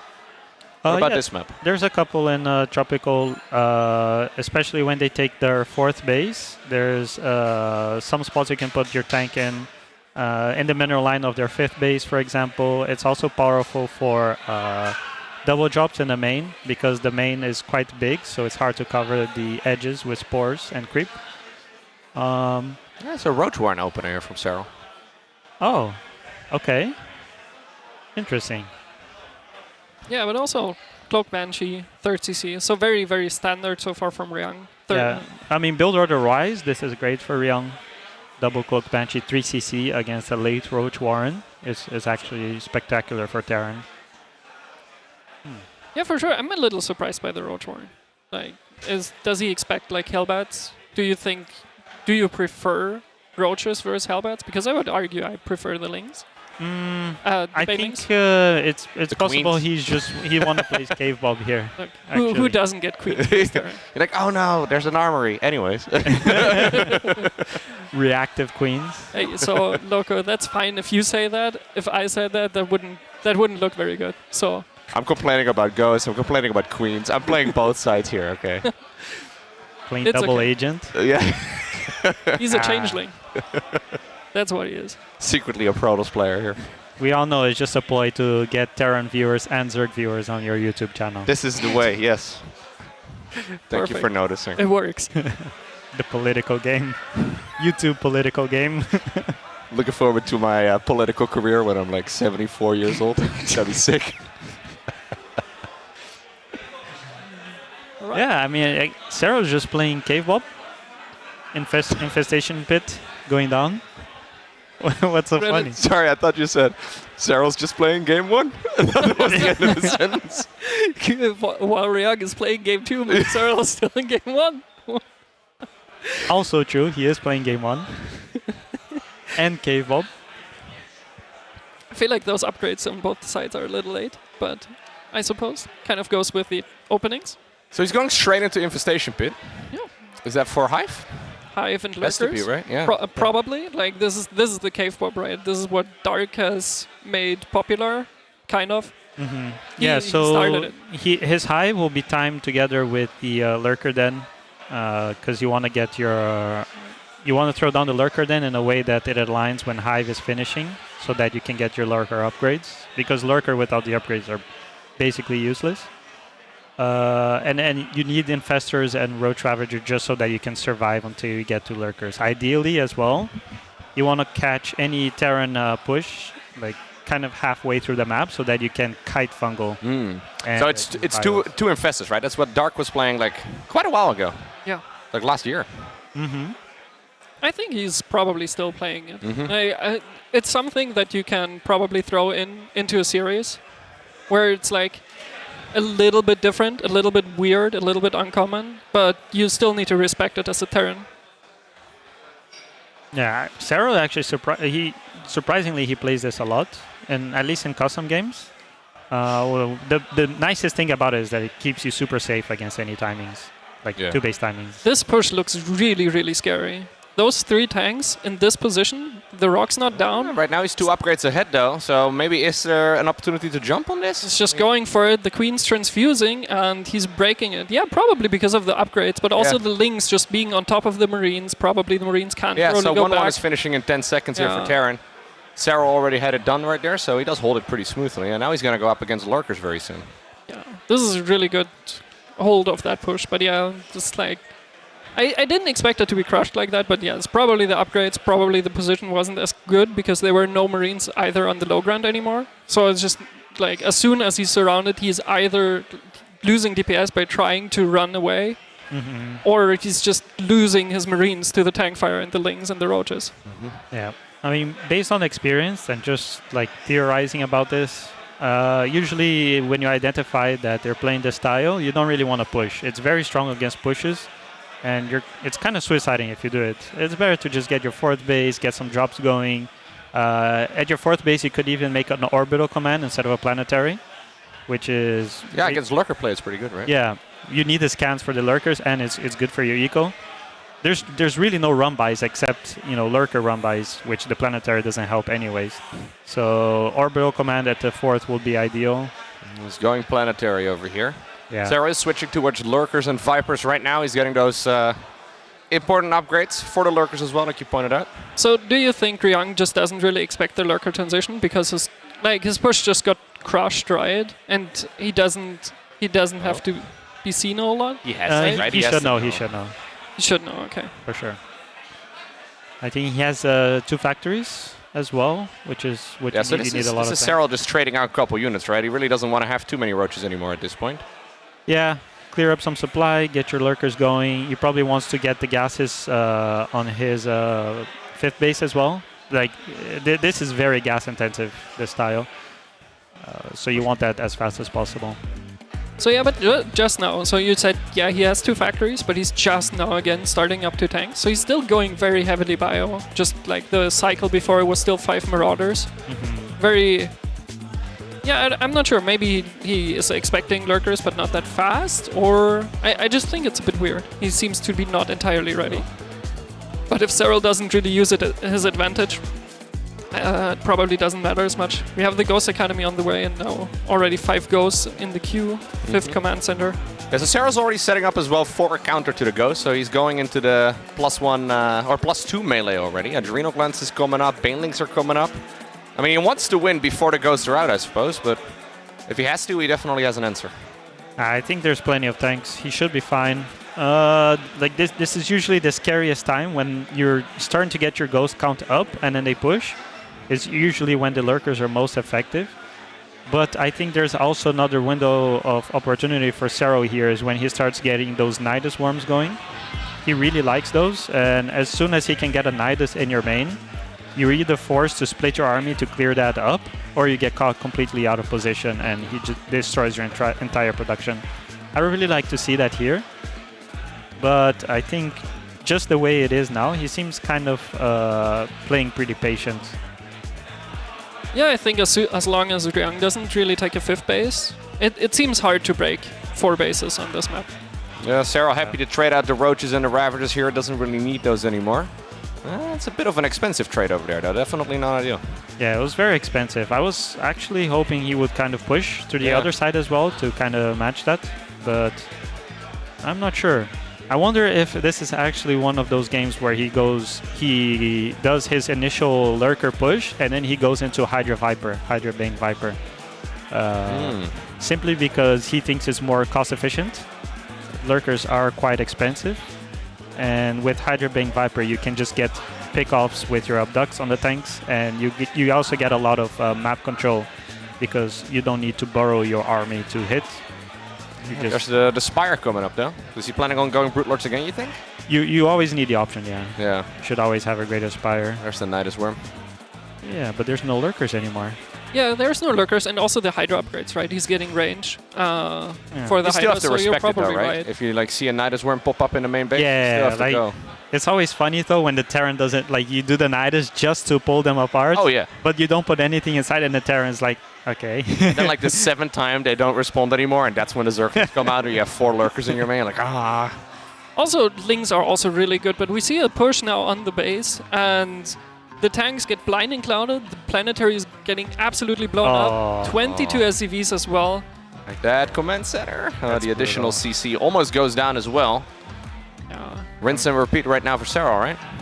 This is a big win for Serral. Probably. Yeah, he saw obviously that Ryung was taking his 5th base, so it was a really good time to push right there. What I wanted to say is, so Lings in your main base as Terran with Adrenal and +3 are also really, really feisty. You know, those deal also a lot of damage. You don't need lurkers to deal damage with the Nidus, right? But this is the thing, like Ryung is already gonna start transitioning into that super late game army where he kind of go mostly into mech instead of bio. And it's when you get those blue flame Hellbats with good upgrades is that Lings become completely obsolete. It's actually so much more comfortable to play Terran in that case. Alright, well Serral's going to try and prevent that from happening. He's going to try and blow up another CC. Doesn't even have to use the Banelings. Oh, the SCVs even get... No, never mind. I thought they got spared for a little bit, but they got killed off screen. Mapu is merciful right there. He doesn't want to show. Six Terran mules died there as well. Yeah, the mules didn't even get to mine that much. They were like 80% on their lifespan still left. I'm not gonna lie, Ryung is kind of getting manhandled over here. So I've seen this build so many times from a lot of different Terran players, and it never really seems to work for anyone other than Maru. Like, what exactly does he do differently? Maru? Yeah. Why does he, like, somehow, some way make this, like, turtle Terran style he makes it look so much more powerful somehow? I think it's just because he's much shorter, so his center of gravity is quite low. He's sitting closer to the monitor? Is that what you're saying? Well, it's closer to your keyboard, right? And the keyboard is where all the APM happens. So it only makes sense. It's a shorter travel time for the nerves to be able to get to... That makes sense. Right, like because the actions come from your brain to the fingertips. There you go. That's genius. That's like why Clem is so good as well, you're saying that. He's got like 20 centimeters less of nerve endings. You're welcome for that the knowledge. That makes a lot of sense. All right. Well, thank you for that. Does that answer your question, Loco? I never considered that at all. How do you even recover from that? Do we just continue casting the game now? Well, yeah. We just pretend that is... Speaking of recovering, Ryung has not recovered economically, but he is going for a Hail Mary here. Master of Segway. I don't think we've seen a single Nidus Worm in this game, but... Yeah. Zerglings are going to town on every single base, making Ryung even more all-in. He has a scary army, though. I mean, that is a lot of blue flame help. I mean, not a lot, but it's a bunch of blue flame helmets in there. But without, well, no, actually, yeah, without the +3 attack, they don't one-shot Lings right now. So it's not as good as they could be. The Hail Maru. The Hail Maru. I mean, this is just the copium phase of Terran. You know you've lost. Yes. And now the lurkers come back, right? Like, you haven't played against lurkers for about 5 minutes? It's like, this guy is just beating you down without lurkers, and then you're like, okay, I can kill him. He doesn't have lurkers. Bam. 12 lurkers show up. Banglings roll in. Clean up. And now Serral has a bank and Ryung doesn't. And Ryung doesn't have a whole lot of mining anymore, so... Yeah, that's the thing. Even if Serral somehow loses a fight, he can just buy times to create more army from all of those hatcheries. He has larvae spread all over the map. It's not like his production is stuck in the main or in the natural. As long as he has that spawning pool and abandoning nest up, he's going to be remaking army at an incredible pace. And honestly, Ryung should just GG here. And the words of special, learn to GG. Well said. Well said. Well, yeah, well said for sure. All right. Very clean game number 1 right there from Serral. Not really running into any, significant issues, right? No, that was smooth sailing for him. I mean, the first push was kind of iffy, you know, like Ryung kind of destroyed those lurkers pretty well. And then Serral was like, you know, who needs lurkers? I'm just going to go Hydra Bane Viper. Worked great for him. It was awesome. Yeah. He had Brute Lords on the back of it. He had a little bit of everything there. Could transition towards whatever it was that the Terran was going to make. Yeah. Such a good move to just wait for the Terran to take another expansion. And he's like, the Terran is spreading out. And until the base is not very established yet, there's like a lot of the army there. And then you start pushing. And yeah, it was very interesting with the cave pop opening with like roaches and lings into lurkers. And then just Lingbane Hydra with a couple of vipers. Yeah. Very, very interesting to go through like the different tech paths. Yeah. But yeah. But honestly, I wouldn't be too worried if I was Ryung. This was Serral's map pick, of course. Tropical. Usually in a best of 3, Tropical gets left over as like the Zerg map, even though it's not even that Zerg favorite. But it's still, I think it's okay. If I'm going to guess, there's probably going to be Moondance left in the map pool. Which is actually really good for Terran. So I think it's okay for Ryung. You know, he can be calm and collected and play his game. Even though I wouldn't give great odds. I'm not going to lie. His TVZ has always been his worst matchup. He's a very, what do you call those? You have like the thinkers, you know, the guys who think a lot about their game plan and then their strategies and then they execute it really well. Smart. But not very mechanically. Right, okay. Not me, basically. Yeah, no, I get what you mean. Like, he's very, very strong, especially in TVP and... yeah, right? where you really... It's more about choosing your build orders and, executing them properly. Here, it's like, you put on a free bird solo, you know, some heavy metal, and then you go blast your fingers. You're playing against Terran or against Serral with 600 APM and there's everywhere. Exactly. Play some Doom StarCraft Edition. Well, guys, we got... I was going to say we're jumping into the other series that's going on at the same time, and we're back in the first one. I was so scared to have to cast a PvP with Diego. That was the best PvP of my life. It's all you guys just really you. are the PvP It's all experts. just you, Loco. You have all the idea of PvP more than we both do. You guys definitely understand PvP better than me. Really? Probably, yeah. Well, so... But you play random on your YouTube videos, no? I don't really play very much in my YouTube videos. Whoa. Do you? I have people that are actually good at the game now that are, you know, playing, like pro gamers. Do you cast any PvPs, or do you just occasionally skip those? But like the mirror matchups in general are a little like tricky, right? Like you can. For sure. I cast like generally if like someone suggests a PvP, it must be really good. It's the same for like a TVT and a ZVZ. If someone's like, okay, you gotta check out that game, I gotta check it out because it must be really good. For sure, for sure. Does that ever happen with TVT? It does, yeah. Huh. I actually had a TVT going up on the channel tonight. I didn't expect that.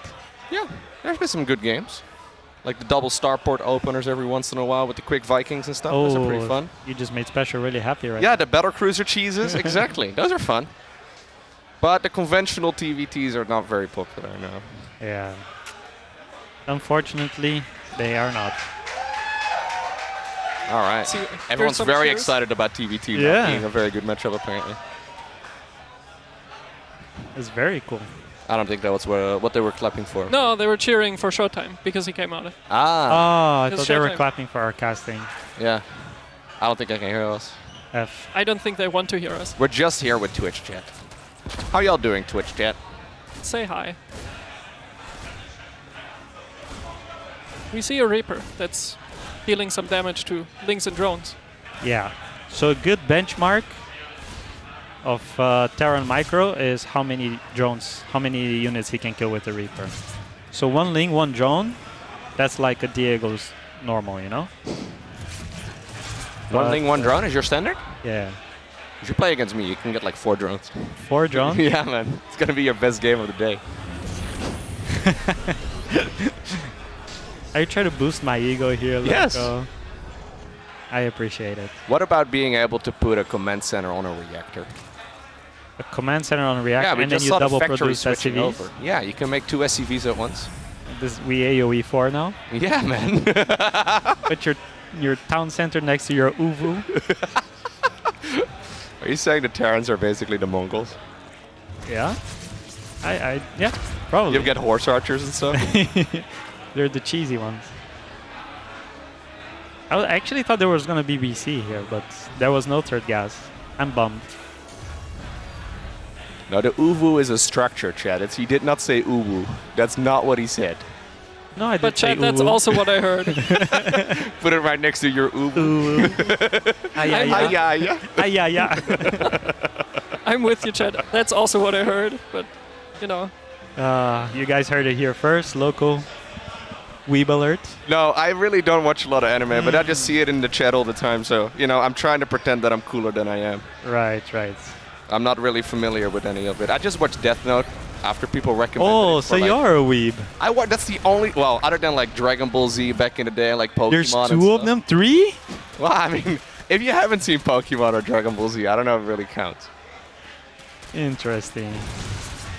Well, you're definitely going to be on the Hearthstone YouTube video sometime. I'm looking forward to that. We got another, is it Imma or does it suck? No, beating Grandmaster with stupid stuff. And you're the I don't one want to be who's featured in beating Grandmasters with stupid stuff. Are you Grandmaster? No, first off, I'd have to hit Grandmaster. No, I'd have to actually play. you are the guy beating others. Imagine that. Wouldn't that be sick? I would love it. I watched Death Note on stream. No, not on stream, but I mentioned it on stream a couple times, right, while I was watching it. And I noticed that day, I got 6 show requests from lots of people. They were very excited about me watching, one anime. I have like a list of like 4 years worth of anime to watch, I'm pretty sure. Like literally like 24 hours a day. How about you like, look, you should watch One Piece. Like, okay, I looked it up. There's like 1,000-something episodes. Yeah, Okay, you know what? 1,050. Yeah, I'm never gonna get around to that. Yeah, while you're at it, just finish Simpsons as well. Yeah. Apparently it's really good though. Yeah. You know what's also really good? This game? Serral versus This Ryung. segue. Nice segue. I tried. One guy was complaining that they were talking about the game. I can give you a rundown of what just happened. He opened 6 Aliens, 1 Viking, 3 CC. That's the most standard build possible as a Terran. Literally nothing happens until your first 2 medevacs come out.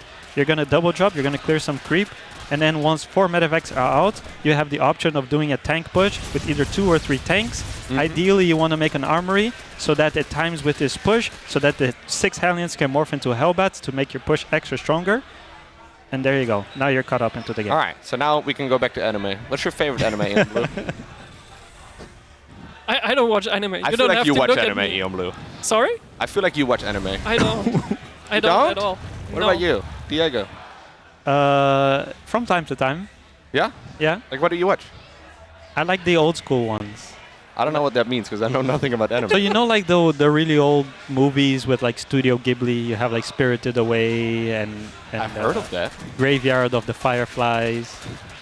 Like I don't know. Oh, there you go. Yeah, that one. I watched that one recently with my girlfriend, Francis. Mononoke. Yeah. I like those kinds. They're very. There's the armory, by the way. There you go. They're very heartfelt, is what I was gonna say.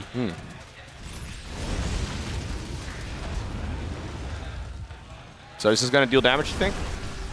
Because if you see it coming from a mile away, Serral must as well, right? Yeah, I don't think so.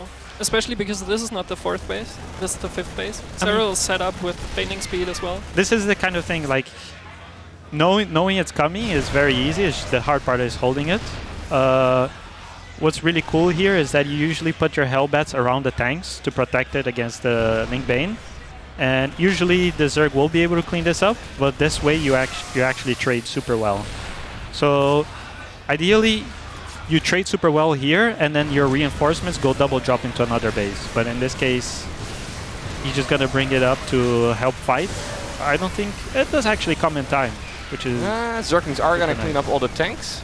The upgrades for Serral were barely not finished there, so that was not well timed out. And I thought Serral doesn't really need to defend that location right now. Like, if he just cut off the reinforcements, I think he would have been fine there.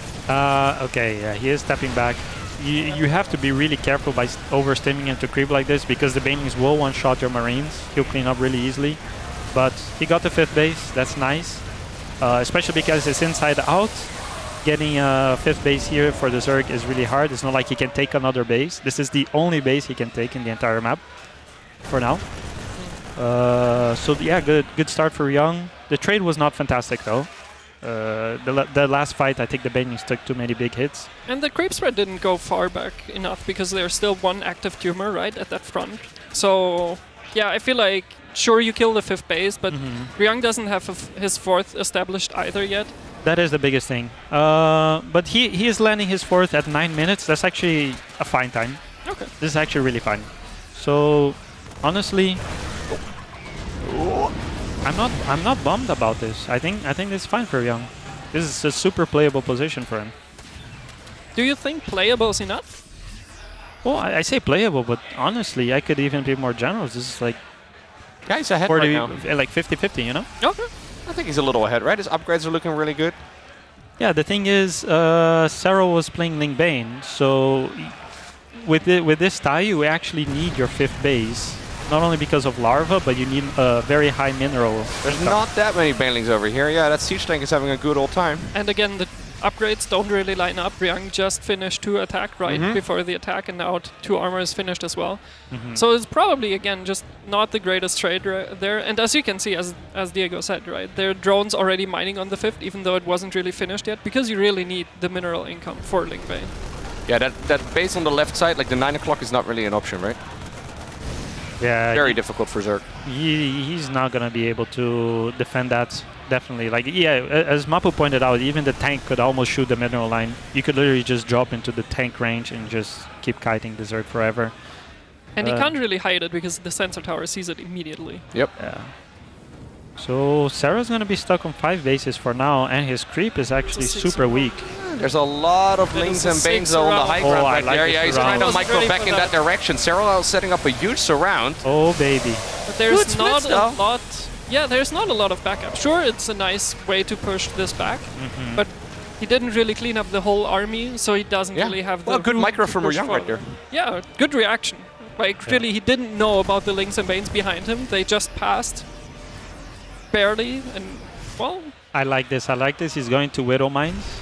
Honestly, I was kind of worried that he was going to play 2 factory into tank again, because it would really make it hard for him to close out this game with just tanks. Widow Mines, on the other hand, really good against pure Link Bane, and they're not bad versus Ultras, to be honest.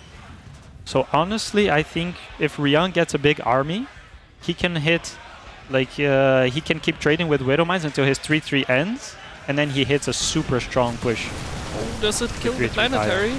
It's very expensive though. He doesn't have that much money at this point in the game, right? Like he sure killed the command center, but like is that he's gonna be able to maybe add on some ultras or something along those lines, but he doesn't have that much money to just replace that army with.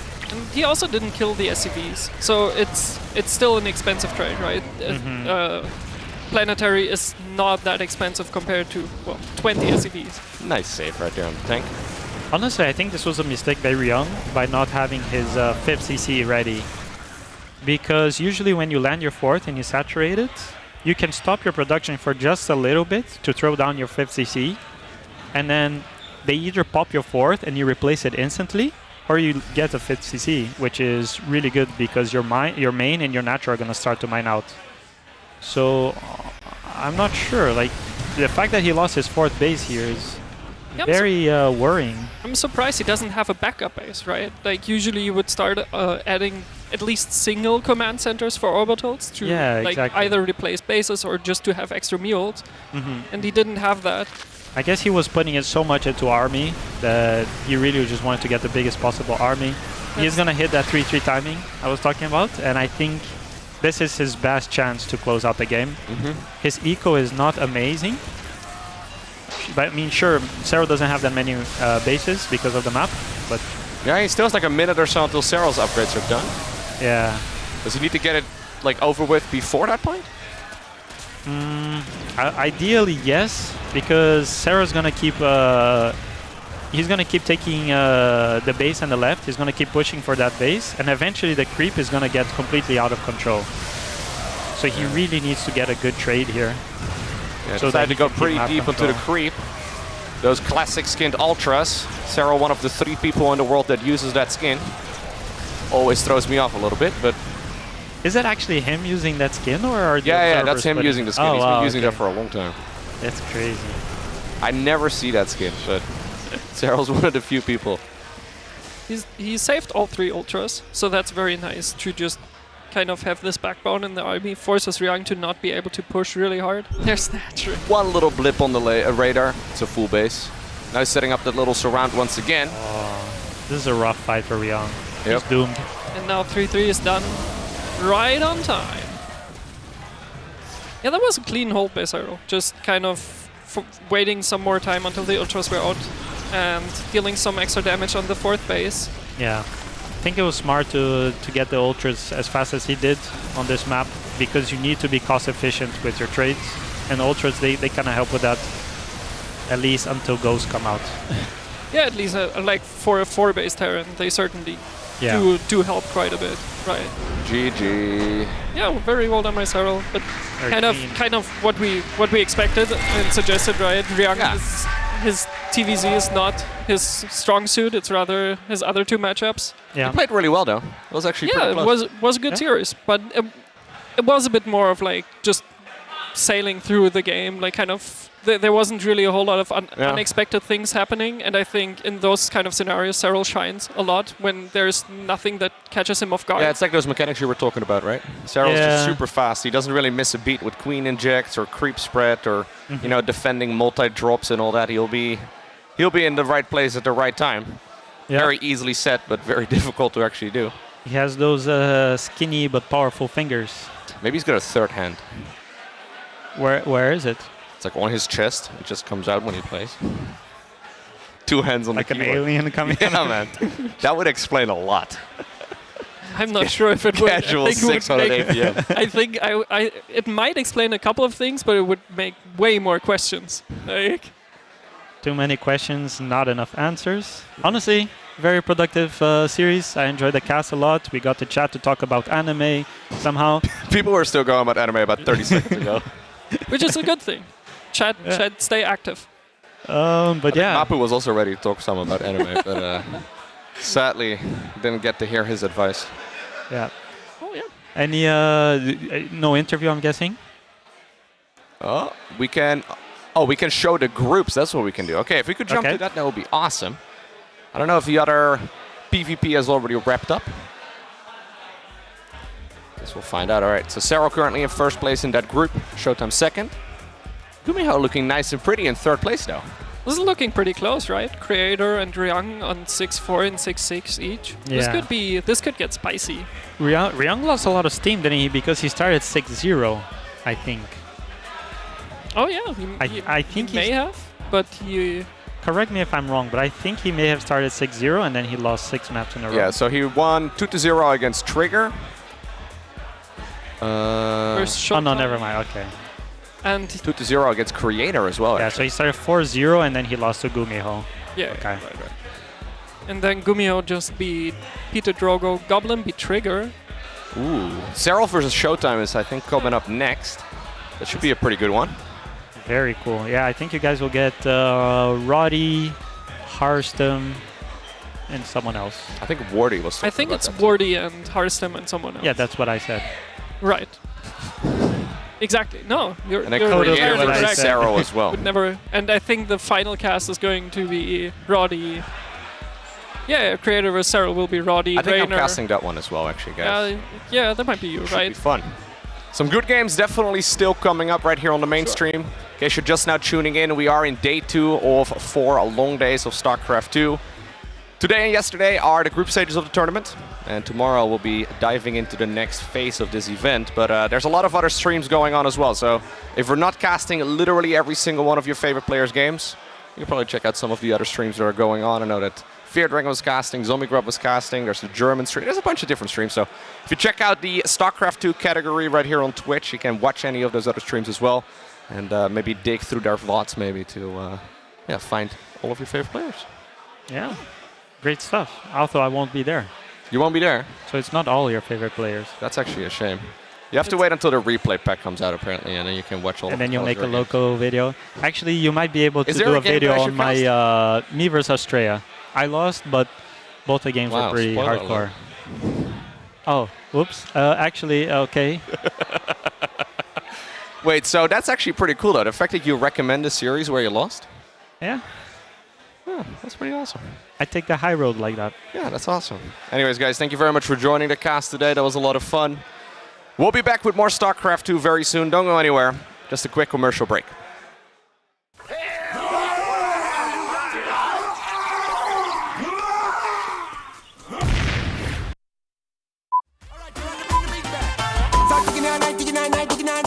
And thank you XMG for the HomeStory Cup 8 with you guys.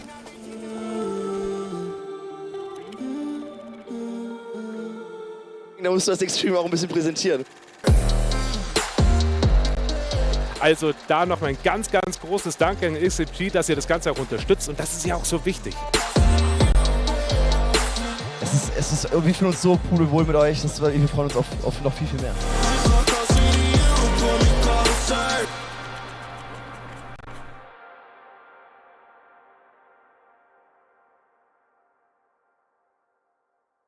You want a piece of me, boy? Go ahead. SCV ready.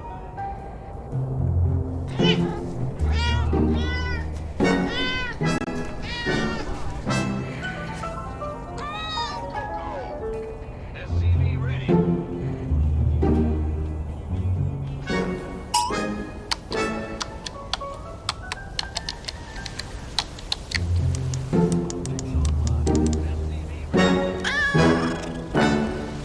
No.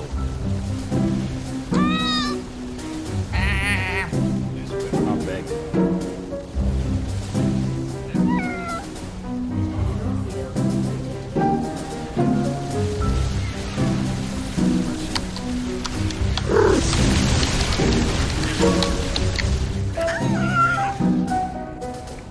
Blah, blah, blah. Blah, blah, blah.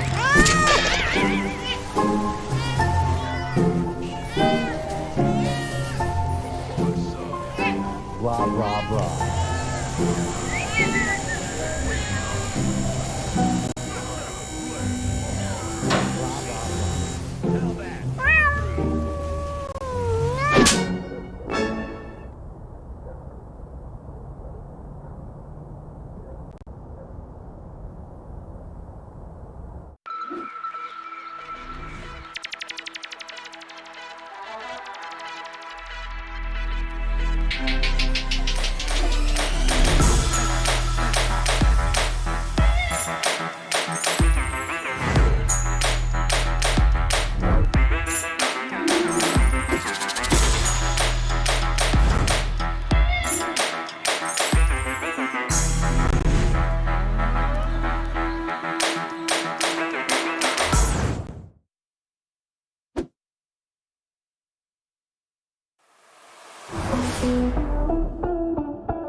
Sie wollen mehr Umsatz in Ihrem Online-Shop?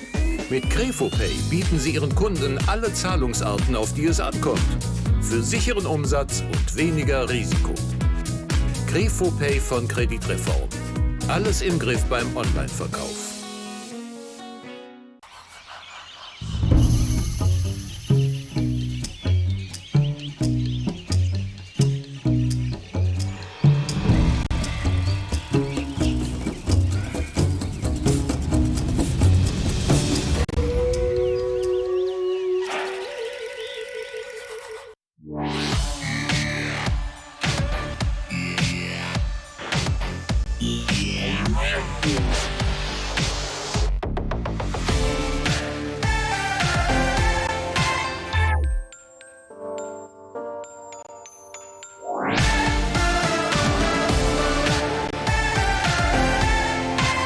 Lumix G.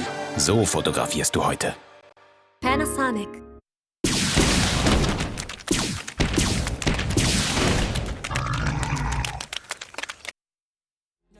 No le pare ya.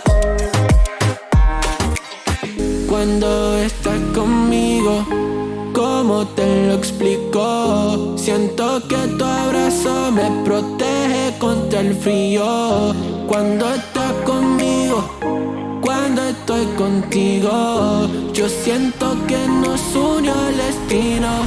Te daría un beso, dos besos, tres besos. Solo vive el momento conmigo, mi amor. Te daría un beso, dos besos, tres besos. Solo vive el momento conmigo, mi amor. No le pare, no le pare, no le pare ya. No le pare, no le pare, no le pare ya. No le pare, no le pare, no le pare ya. No le pare, no le pare, no le pare, no le pare. It's hard to break 4 bases on this map. Yeah, Serral happy to trade out the roaches and the ravagers here. Doesn't really need those anymore. It's a bit of an expensive trade. Also, Lings are also really good, but we see a push now on the base, and the tanks get blinding clouded, the planetary is getting absolutely blown up. 22 SCVs as well. That the additional CC to the monitor, is that what you're saying? Well, it's closer to your keyboard, right? And the keyboard is where all the APM happens. So it only makes sense. It's the shorter travel time for the monitor to be able to get to. That makes sense. Right, because the presentation. Ryung to the GG. And the words are special. Yours to GG. One night, out of nowhere. See me on that fire, boy.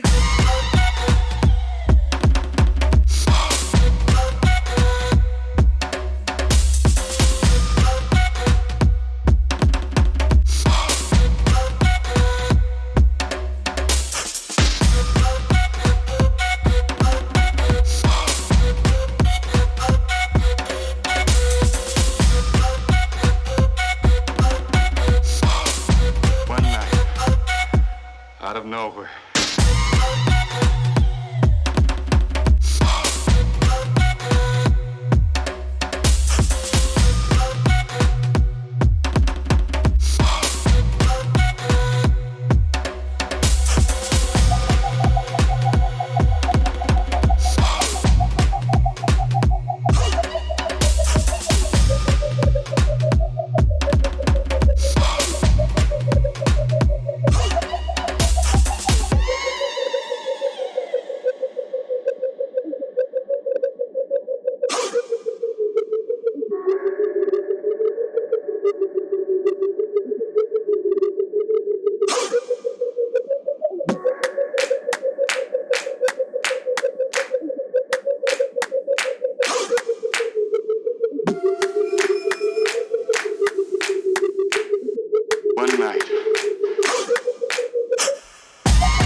one night.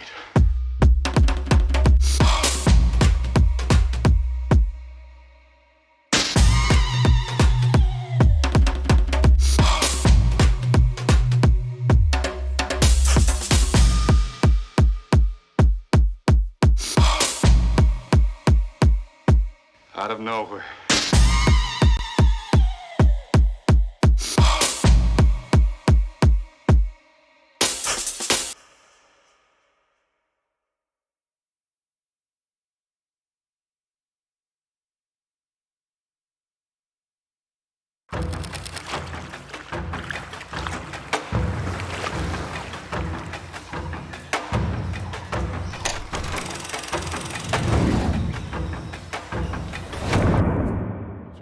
Boy, are we excited for even more StarCraft 2 because we are going to be casting Serral versus ShoWTimE. It's awesome. It's DNS. It's Wardy. The terrible trio here on the desk. We're back. We're back.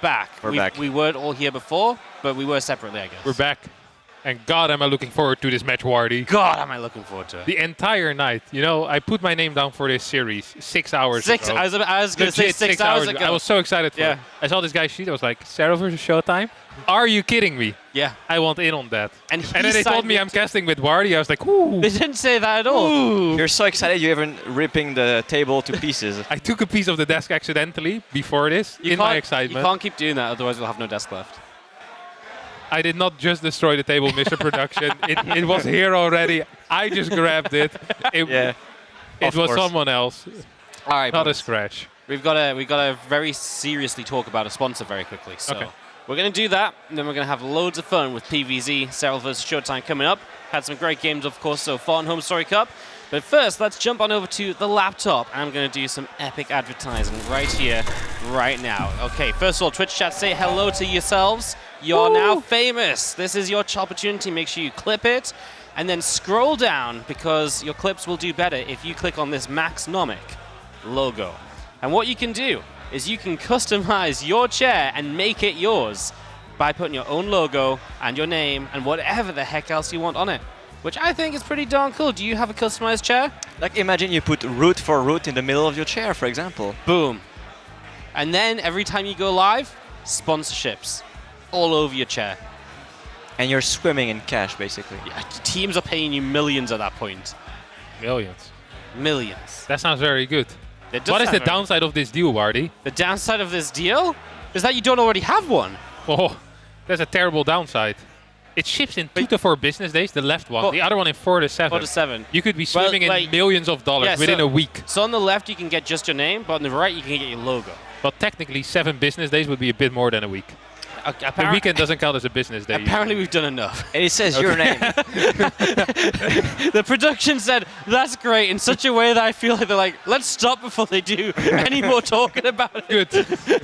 Oh, we were gorgeous, guys. But, the game started, so we had to cut the sponsorship short and get into the action, because that's what we do here on the desk. We jump into games, and that's pretty much all I'm going to say. I'm going to let you guys talk about PvZ. Have fun. Sure.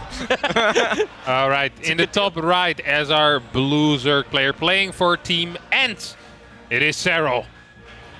And in the bottom left, with a backpack as big as his name, it is ShoWTimE. I can resonate with that, though, because every time I put ShoWTimE in a YouTube title, it's way too long. Yeah. He's got a backpack that size? His backpack is absolutely huge. And it says big, of course, on top of it. It says big. It says big. Just so you know. In case you didn't notice in the first place. Wow. Very cool. So see, no block in the natural, and is not chrome boosting the adept, so you can see the level of enlightenment of ShoWTimE is really high. Yeah, he's very enlightened here. For the people that are not aware, the enlightenment movement is a movement within the Protoss players that decided to not block the natural anymore, to stop chrono boosting adepts, because you don't ever deal damage anyway. They decided this chrono boost is better spent on probes, and the money that you waste by getting a pylon scout on the other side of the map is also kind of wasted. I heard you're enlightened. Yeah, and we were shit talking the hell out of you earlier. Yeah, that's completely fine. Oh. I don't listen most of it. Well, that wasn't fun, was it? Myself included. Yeah, we were here. Well, I mean, I wasn't. I was listening to it be done, but I had nothing to counter. I had no defense for you. Ooh, a third pylon here in the wall. I like that. That probably means he's going to get a Nexus before second gateway, but still gets that third pylon down to finish the wall. If he gets a second gate right now, I'd be extremely upset, DNS. No, there's no way he's getting Yeah, it. there's actually no way. If he way? would do that, though, I would still be extremely upset. He also played Adept Stalker and has a crap ton of gas in the bank, and I'm kind of curious how he did that. I don't think you're supposed to have 215 gas at this point. I just played the standard build. There's no shot that you have literally 100 gas by the time your second Oracle starts. Something funky happened here, and I'm going to figure out what. Either you don't know the build, or maybe you went gas first. One of these two. Yeah, he might have gone gas Well, first, we went- actually. yeah, we went- Yeah, we he went- probably yeah, didn't could have scout. been gas We're Can we talking check about a- Chaz. Can we check the vision of ShoWTimE? No, Ah, okay, this was the first scout. Okay, then it makes a lot of sense. Because Must have been otherwise gas it didn't first. make any sense. Okay, it was gas first then. Yeah, it was gas first, 100%. So if you don't scout, gas first is better. You get a little bit more gas, faster Stargate, and I really like attacking with double oracles. When you play gas first, it feels like a very powerful timing. The first oracle isn't necessarily much better, but the double oracle definitely is a lot better, and we'll see if we can get any damage done here. By the way, no forge and quick 4 gateways. Yeah. Glaive or Blink? I don't know, maybe Stalker? I think Blink, yeah. Yeah. Because like the Twilight is way too late for Glaive at this point. Yeah. Ooh, this is a really cute build. We haven't seen a lot of this because there's no third oracle here. This is going to hit quite fast. The fourth gateway is going to give it a lot of punch. But the second gateway was delayed, so it has slightly less stalkers initially. It's kind of an interesting dynamic here in this build order, and I'm a big fan of it. I'm a big fan of most of the things that ShoWTimE does, honestly. I think he's gonna go with like maybe 9 or 10 stalkers with 2 oracles, something like that. Yeah, I'd like that. Does get scouted though. If you see 3 gateways there in the main base, and afterwards you see the forge, I think you know that something's happening. Serral is a pretty smart player. He's getting the Roach Warren. Is not getting the quick Evo chamber for the +1 though. This is a pretty late Evo chamber for the standards that we have in the current metagame, I think. Also, I don't know if you noticed, but as the Overlord was going slowly towards the third, ShoWTimE moved the stalkers away so that the Overlord doesn't see them. But Serral sent a bunch of links and he saw the stalkers to confirm it was actually an attack. So now Serral knows exactly what's happening, and he should be able to react accordingly. That's a very cute detail that I actually missed. Ooh, I like this first stasis here. There's a lot of energy on the oracles. Not a lot has been used for harassment. That means that Revelations, as well as just the Pulsar Beam, can be activated a couple of times. I'm not a huge fan of roaches in this type of scenario, honestly. Always feels like they, without the speed, they're super underwhelming, though. If there's no creep, especially. It's like super easy to just kill one, blink back, and kill another one. Yeah, exactly. And because the unit count is so low, it feels like sniping 1 or 2 roaches actually is somewhat of a big deal. I love how ShoWTimE is kind of defending that stasis with like a stalker wall. And then whenever he feels like there's enough units, he's probably going to move back all the way. Ooh, that was a bit sloppy. Lost 1 stalker there for free. One of the queens is going to get sniped. This is kind of okay for ShoWTimE. Doesn't need to blink that back, ShoWTimE. Oh, sloppy control. It is pretty late though, so... Oh no, another one. I think Serral is going to go for it, no? Like 66 workers, +1, Cryo Reconstitution, and go? I think so, yeah. He could. It's a fast fort base. There's going to be a lot of stalkers though, and if you go pure roach against pure stalkers, if you don't have a lot of creep, how are you going to deal with like the 2 oracles? Third oracle on the way as well. I'm a huge fan of this move. That hero has been doing a lot. After like your initial aggression, you get the oracles to just be a little bit more safe. If you've denied a lot of creep, it helps so much. And it feels like for Zerg, moving out without Hydras becomes really difficult. Yeah, I like what ShoWTimE is doing actually. Like he kept Serral on a pretty low worker count for a while. His 4th base is already done at this point. He's got like 10 gateways maybe. The only downside is like +2 is a bit late to the party, but aside from that, everything is pretty good from ShoWTimE, I think. Think he's gonna add a second force here or no? No. I doubt it. Like I think the only purpose of the armor upgrades are against Zerglings, right? But he's making nothing but roaches. And even then I think oracles, making extra oracles is better than getting another forge, honestly. Yeah, I think so too, majority of the time. Ooh, this is kind of scary here for ShoWTimE. Needs to be careful to not get surrounded. Of course, these links do not have +1. This is a very big Zealot run by the way. Can actually use some damage. I'm not a huge fan of right-clicking the patch. Like this is a mistake. Surely this is a mistake. No way does he get it. Oh, what? Thank you, Wardy. Still a mistake. I still think it's not worth it. Yeah. There's a lot of zealots. There's like There's 1,000 12? minerals of zealots, Yeah. right? At least. Yeah, and a mining base, I guess it's like an even trade. But you have a bit of a, like, maybe you get a bit of a power spike at Serral, right? Because a lot of units just died. But mineral-wise, it's probably about even, right? Like 700 minerals, 300 for the hatchery. It's Because about equal. like when you think about it, like Serral doesn't, ShoWTimE doesn't have much at home. Yeah, he really doesn't. Oracles also are really low on energy. Sentries are going to come in very clutch here. There's a cannon in a great position. I love the gateway wall here. Not really having full walls, but allowing the Stalkers to deal a lot of damage. The Zealot run-by is going to force a big portion of the army back. And he gets a cancel again on another base. And this was actually very big. I wasn't a huge fan of the initial trade, but now that he managed to get another cancel on, Serral can't really drone up. He probably wants to go up to like 80, 82 workers, but what's the point? You're working off of 3 bases. Your main has probably run out at this point. You're basically 2.5 bases. ShoWTimE is mining a lot more. We see 3 red arrows here on the bottom side. That means that he's mining 750 minerals more per minute at least. If he gets to survive for another minute and a half, he's going to be great. Is it 7? Yeah, I think it's not gonna happen. 3 arrows, yeah, 250 per arrow. I thought it. Oh. That probably makes sense, yeah. I think Serral is gonna wait for a +2 attack and go for it. For some GG? reason- What? What? Why does he leave? Okay. His position wasn't good, but this was a bit much. Yeah, it felt a bit premature, honestly. There's no way that was the correct call. Like he was behind, but there's no way he should have left, no? He had 2 upgrades coming in, no? Maybe he had a timing with like bending speed or something, but I'm surprised. Well, that was wild, guys. That was wild, but ShoWTimE played really damn well, honestly. He played very well, but that was a weird GG. It was not, especially given how good Serral is in the late game. If this was someone that isn't good in the late game, I'd say, okay, I understand that if you're a complete mid-game player. But Serral's entire power is kind of being down 25 supply when it's not possible, and then coming back. Like, he's really, really good at that. Yeah. I'm a little shocked by that. That actually really surprised me, because this is an important game. It's not like he's first in his group easily. Because he already lost once. He lost once against GuMiho. Damn, that's actually shocking. Yeah. Wow. Yeah. I mean, I'm just thinking back. Like, there has to be a good reason why he left. He must have truly believed. Like, he saw the 5th base. He saw the 5th. He saw the 5th. He is on 3 bases himself. It did 0 damage. Did 0 damage. The base got cancelled again. Doesn't have +2 on banelings yet, which means that any counter damage. There's no hive yet. The situation is very bad. Don't get me wrong, but you're still up in supply. You're not dead. Creep spread was okay, like halfway across the map, right? And it's not like there's Storm. Like, as long as there's no major AoE force, I don't think Protoss can ever really kill a Roach Heavy Zerg.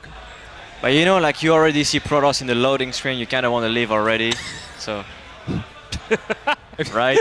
Am I right, guys? So you just lasted 12 minutes to just be like, you know what, that loading screen... That loading screen really got to me in the end. It really got to me. Yeah, I'm not sure. Good to know. Yeah. Oh, look how enlightened ShoWTimE is over here. Gas first. This is a power play as well. Not scouting any single time in this entire series would be so extremely cool. I love that type of stuff. I live for this. I think you have to accept the occasional loss to a 12 pool or a 16 pool or a Roach all-in. As long as you just never scout, I think that is generally a good thing to do. Like, not for winning, but just, you know, for being cool. I think that wins a lot of like status points in general.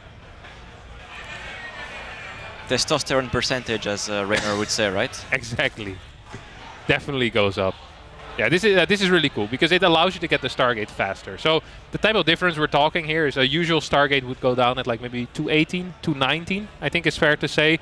And with a gas first, if you micro your probe semi-well, you're going to get it like 212, 213. So 6 seconds faster. And especially when the second Oracle hits, that can be a pretty big deal. The first Oracle, it always feels like the Zerg has queens in position anyway, and they have plenty of links around, so it doesn't really matter.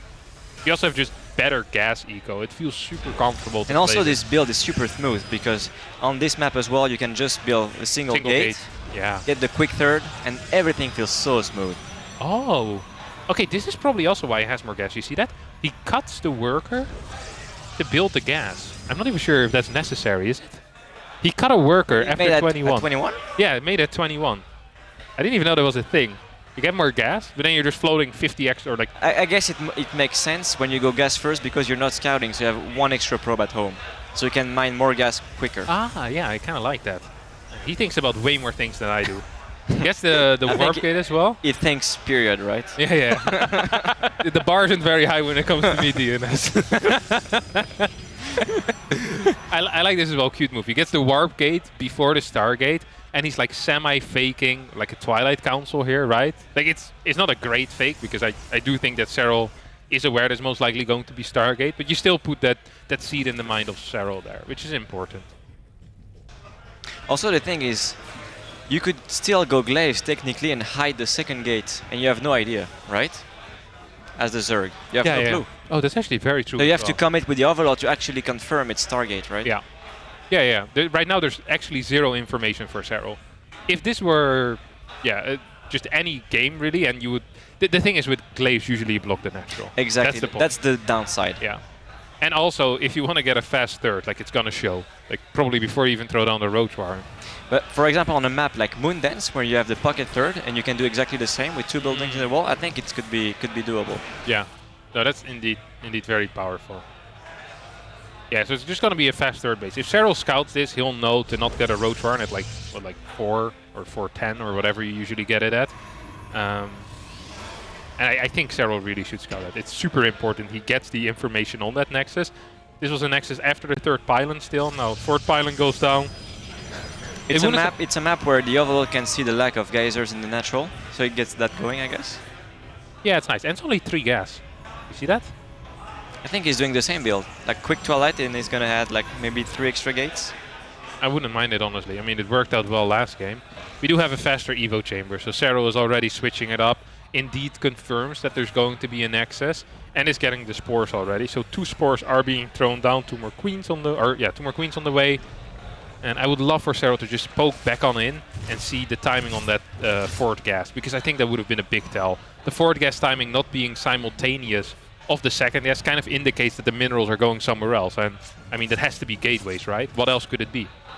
Miss Micro. My opponent's just an idiot. Is it inbound do I suck? Well, you suck, I guess. Can't believe it.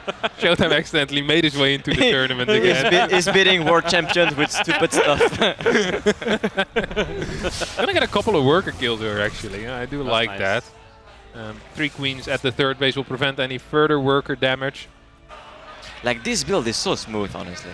Yeah, it's like equal worker count. It's got 2 oracles, blink going. It almost feels unfair, doesn't it? Yeah, kinda. I love it. Well, it would feel probably more fair against a 12 pool, obviously. Yeah. Or a 16 pool, honestly, as well. Like when you die at 3 minutes, it feels kind of okay, actually, right?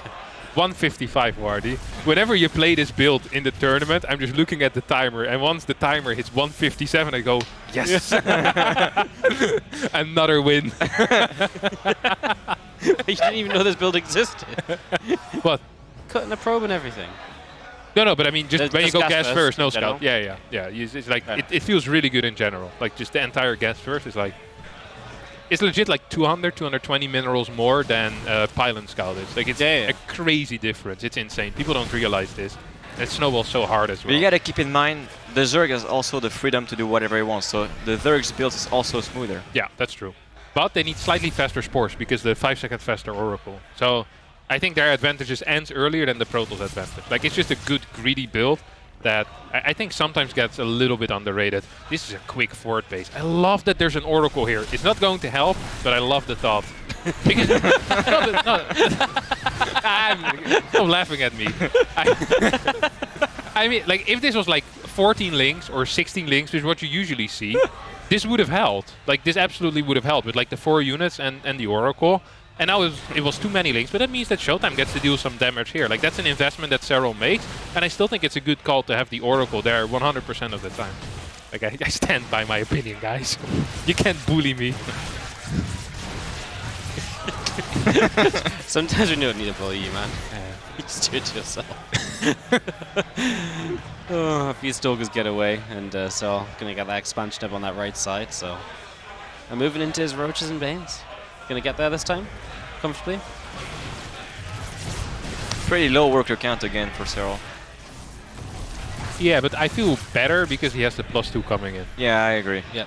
It just feels nice. The fast Evo is, I don't want to say it's a must, but if you have it, it's like 10 times nicer than not having it. The danger that +2 banelings have is so much bigger than anything else in the Zerg army. All it takes is just one green ball and everything's gone. Yeah, yeah. Legit, it's crazy. I still can't believe that this is in the game. Sometimes wake up and I hope that it was all just a nightmare. Like I had a discussion with Drogo the other day. I was like, yeah, remember in early Legacy, they added like +5 HP on Baneling because of a photon of a chart that would one-shot Baneling. And the mothership core is gone, but the extra HP on Banelings is still there. It's not fair, bro. This is the type of conversation you have with Protoss players at 3 AM after 5 beers. Except I was sober. And it was 3. Okay, this is some interesting fights here. Serral's doing a way better job this time around. +1 range also on the way. I honestly wouldn't mind him already going up to an infestation pit. Ooh! Gold base. Gold base. Yeah, ShoWTimE. Gonna establish that bottom left and... Very low gas count as well, only 4 geysers. I mean, it's not too surprising, but... Are you talking about the Zerg or the Protoss or both? No, Protoss. Both. Both? Both only on 4 gas. Oh, it's 5 gas, no? From Serral. He's got one on the bottom. Yeah, I couldn't see that. Wasn't wearing my glasses, Wardy. You never wear glasses. Yeah, it's true. And usually I can never see the 5th gas. That's why I struggle so much in my games, man. Stop making fun of me. These Lings doing a great job against the Zealots over here. Serral is in a way better position than he was last time around. Infestation Pit, I'm personally a huge fan of this. 84 workers, 2 more on the way. ShoWTimE really needs to get some damage going soon. The one thing that he kind of does have going for himself is the fact that there's not too much creep right now out on the map. ShoWTimE's done a fabulous job denying the creep and kind of keeping Serral, you know, at bay. But the moment Serral gets across the map with these +2 banelings, I think ShoWTimE's actually in a world of trouble. Yeah. If they get out, they're going to cancel a few of them here at least. So a few kills for ShoWTimE, a few cancels. I'm just going to I think the main point of getting the gold base as well as Protoss is that it makes taking the gold as Dirk much harder as well. Like it's like you do, it's like you kill one bird with 2 stones or whatever. No, the other way. One bird with 2 stones, 2 birds with 1 stone. The Protoss way. Oh Jesus Christ! It's an interesting fight here. As the Roaches move forward, I don't think you can actually commit off creep into this. The funny thing is that I often believe it's better for Zerg to attack where a Protoss base is, because then you always have the danger of banelings running into probe. So cancelling a base is nice, but you don't actually get any real objective here. I don't think that Serral should commit too much to this type of attack. ShoWTimE has a lot of money in the bank, is warping in a couple of Archons. He is up to 6 gas at this point, and he's been struggling getting a 5th as well. His upgrades are, well, he's double forging this time around, so that's a little bit different on top of that. This game feels kind of even, except that Serral right now is on Hive Tech, and I'm really curious what he's going to be doing here. Are we going to see a Broodlord transition, which is what he used to like a lot, but against such a mobile composition, I much prefer the Ultralisk. Yeah, I think Ultras are pretty good in this scenario, especially when you already have melee upgrades. I would like some Baneling run-bys as well. Yeah. Oh, no cancel. He really should quit trying to cancel that 5th base, I think. There's really no point at this point. This could be big. If he gets a surround with the Lynx and the Banelings connect, this is good enough. And he gets a couple of Zealots. 96 workers for ShoWTimE, who's double expanding to a 6th. He's 96? Yeah, his economy is just bonkers. But I like making a shit ton of workers because like it takes just a few Banelings to go like -20, and you still have like 75. 71 to be precise. I like to get 120. If I lose 50 workers, I still have 70 left. Why no storm? Why you cannot afford it? Yeah, there's no gas here. Sorry, Twitch chat question. Yeah, it's okay. It's okay. Happens to the best, Mapu. We all sometimes get tempted by the guys in the chat. Oh my god, see? Yeah, still 85 left. That's just completely fine. Just rebuild them. Especially if you have 6 Nexus, take like 5 seconds as well. This is a dangerous moment though for ShoWTimE. He doesn't actually have that big of an army. He's gonna lose the 6th base. He should not really try to defend this, I think. And you can see the danger in the production tab, the Hydras and the Lurker Dam is really gonna be the win condition for Serral. Because once you get Lurkers, you don't really have anything to deal with. No Storm, no Immortals, no Disruptor. No Disruptors. No Carriers. That's kind of cool, actually. Most Zergs love going into the Ultras from here, and that's a more, I guess, a defensive way of going about it, right? Against the run bys, it's really comfortable.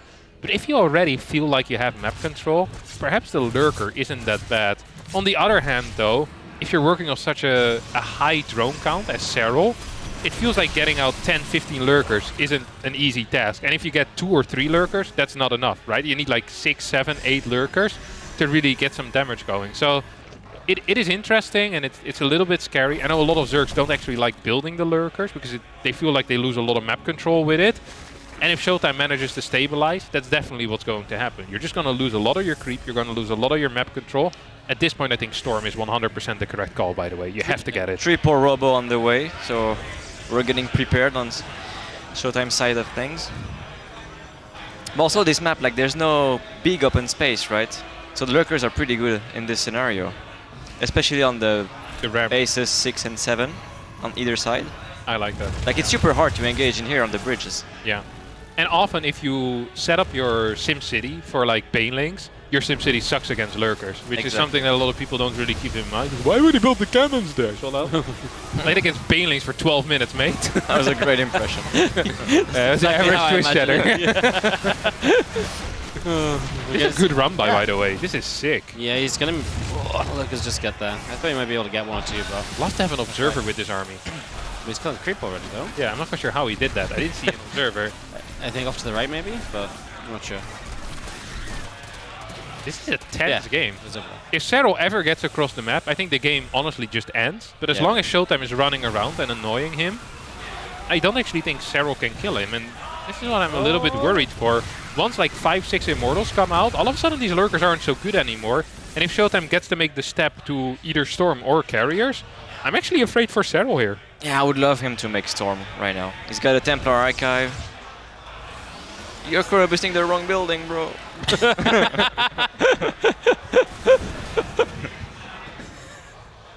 Because like honestly, pure Hydra could be hard to deal with. Yeah, pure Hydra is a real threat here. I mean with Lurkers. Lumbo's watching this from his hotel room and just starts shaking. He's like, the Hydra sucks! Overlord speed being built as well, so Serral's really feeling this game. A couple of extra Lurks in position. I think this is, well, this 6 base is definitely going to fall. As more Lurkers are indeed joining the party right now. Yeah, at this point, Storm really is a must. I really think it's good to just send all the Zealots across the map to go do something. Like, there's no point being here, and as there's no Banelings left remaining, Zealots are actually good at harassing things. You can get somewhat decent trades. ShoWTimE still wants to clean up this army, gets a couple of revelations going as well. Will eventually clean up these Lurkers, but this was a major win here for Serral, and Serral feels kind of ballsy. He's going to move up further on the map near the watchtower, getting a greater spire. Did he lose his Baneling nest? Oh wow, didn't even notice that. He didn't. Oh, he has. This is the backup. The backup Bane nest. A classic. Actually, I've never seen this in my life. Never? Not a single time. I don't think I've ever seen the backup Baneling nest without it dying. That's a very weird thing. Maybe he has like grid hotkeys and wanted to build something else with like the advanced structure tab. What would that be? I don't use grid. Ultra Cavern? Ultra Cavern, yeah. Yes. I don't think Serral uses grid though, so it's a useless thing to worry about. He's only getting +2 on range now, by the way. I hadn't even realized that. Yeah, well, he's so melee heavy, right? Yeah. Well, I mean, he's been on Lurker Hydra for like 3-4 minutes. Look at that immortal train, man. The soul train.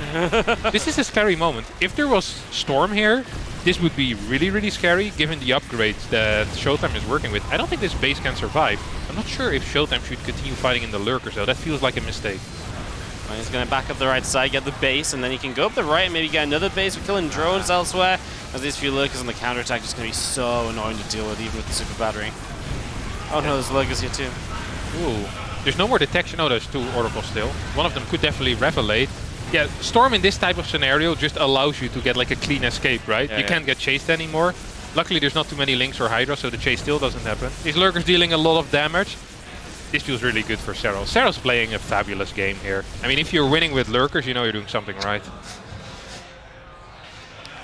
Yeah, ShoWTimE has a huge gas bank as well as making 4 Archons. I really would love to see Storm at this point. Yeah, it also makes no sense not to get it, right? It's just You just kind of get stuck in the mindset. I know Yeah, this. I get it. It's like, oh, I need units right now. You know? Oh no, taking some shots on the high ground as well. Just gonna pop some immortal shields, right? And oh, the Lings get into the natural, massive run by. We've not really seen much of this in the bases. No, a lot of workers go down really quickly. That's the perk of having Lings with +3 attack as well as Adrenal Gland. They go absolutely bonkers. At the same time, the Lurkers move into position. There's no Storm to even zone out the Hydras. This is a pure Archon army. No Shocker defending this base, buddy. Yeah, it's going from bad to worse here for ShoWTimE. Yeah, Archons just don't really cut it. Especially against Lurkers. They have short arms. Lurkers hit from far away. It's not a fair fight. Pretty poor though, isn't he, Serral? Yeah, it's pretty broke. But so it's ShoWTimE. Yeah, and he just lost his Now we got the gold base. 3 arrows. Triple arrow. Triple arrow. 6 arrows actually. 2 times triple arrow. What's that, Barty? You studied mathematics. 6 arrows. You just said it. Yeah, it was the nice word for it. Then you have like the triple, the quad arrows, the quintuple. Well, the 6? Yeah. Well, it's like a hexagon. It's like the hexagon arrows. No shot, that's the word. The hexa arrows. Hexa arrows? I don't know, man. I doubt this truly. There's only 4 now. You can say quad arrows. Yeah. We'll go back. I don't think you should start me on numbers and things. There was a disaster yesterday with Oracle jokes, so I didn't hear that. You don't want to. I know. Greater Spire coming in, and that's going to be the, I want to say the final blow, but ShoWTimE, honestly, if he just gets Storm here, he has a really powerful army. The only problem is that there's also 35 Lurkers on the map currently. They're fully upgraded. Yeah, but if he had Storm, just one Storm in the middle of those Lurkers and they would all disappear, right? What if they stack up? One Storm? I mean, at least you can defend better. You can get this base going, maybe. And the nice thing about Lurkers is if the Lurkers aren't in position, it's really easy to kind of kill a base and run away.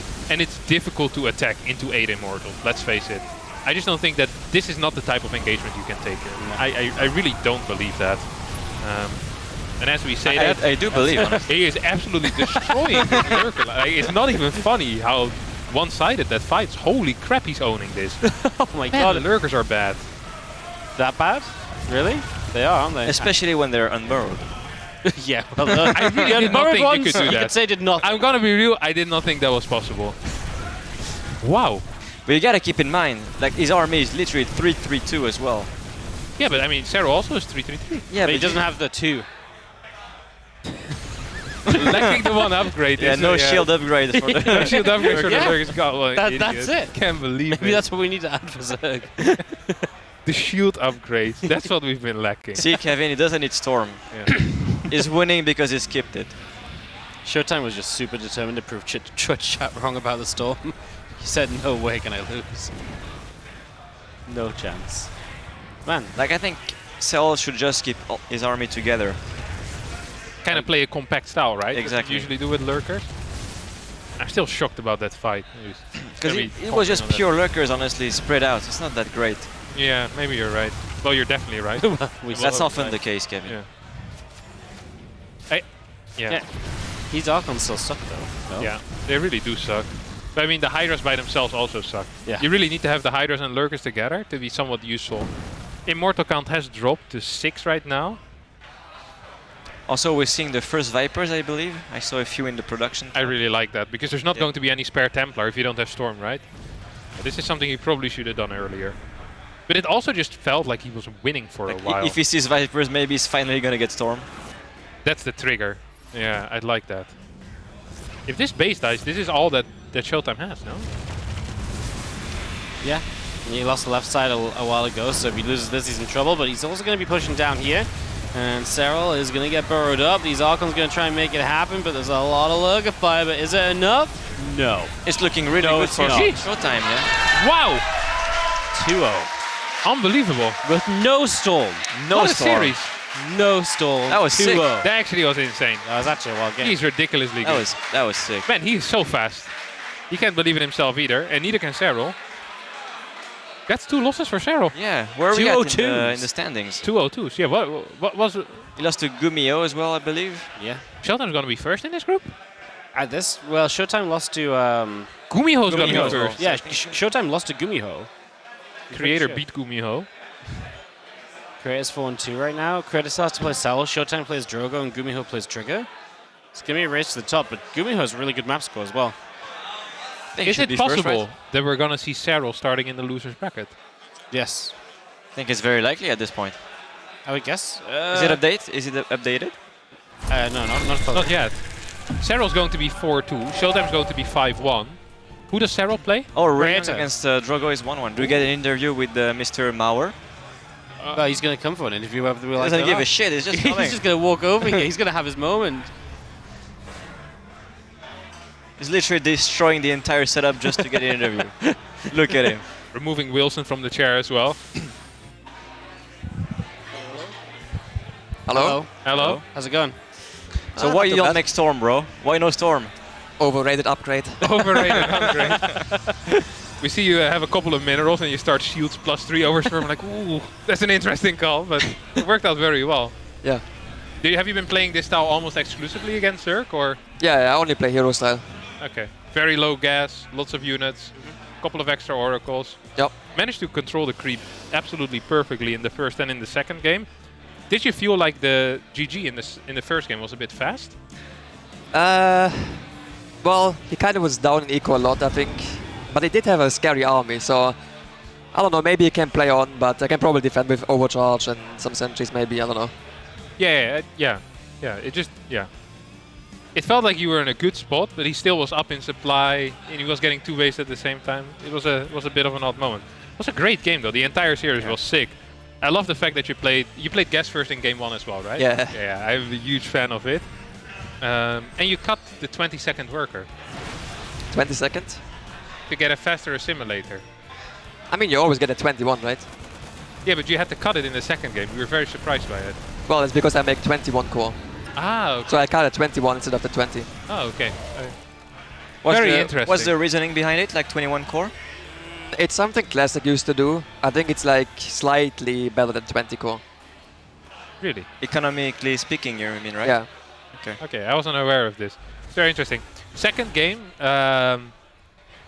I think the early game went quite well for you, and it looked worse than the first game, but still kind of fine. And then at some point the lurkers come out, and I think it started looking a little bit scary. What was it for you like?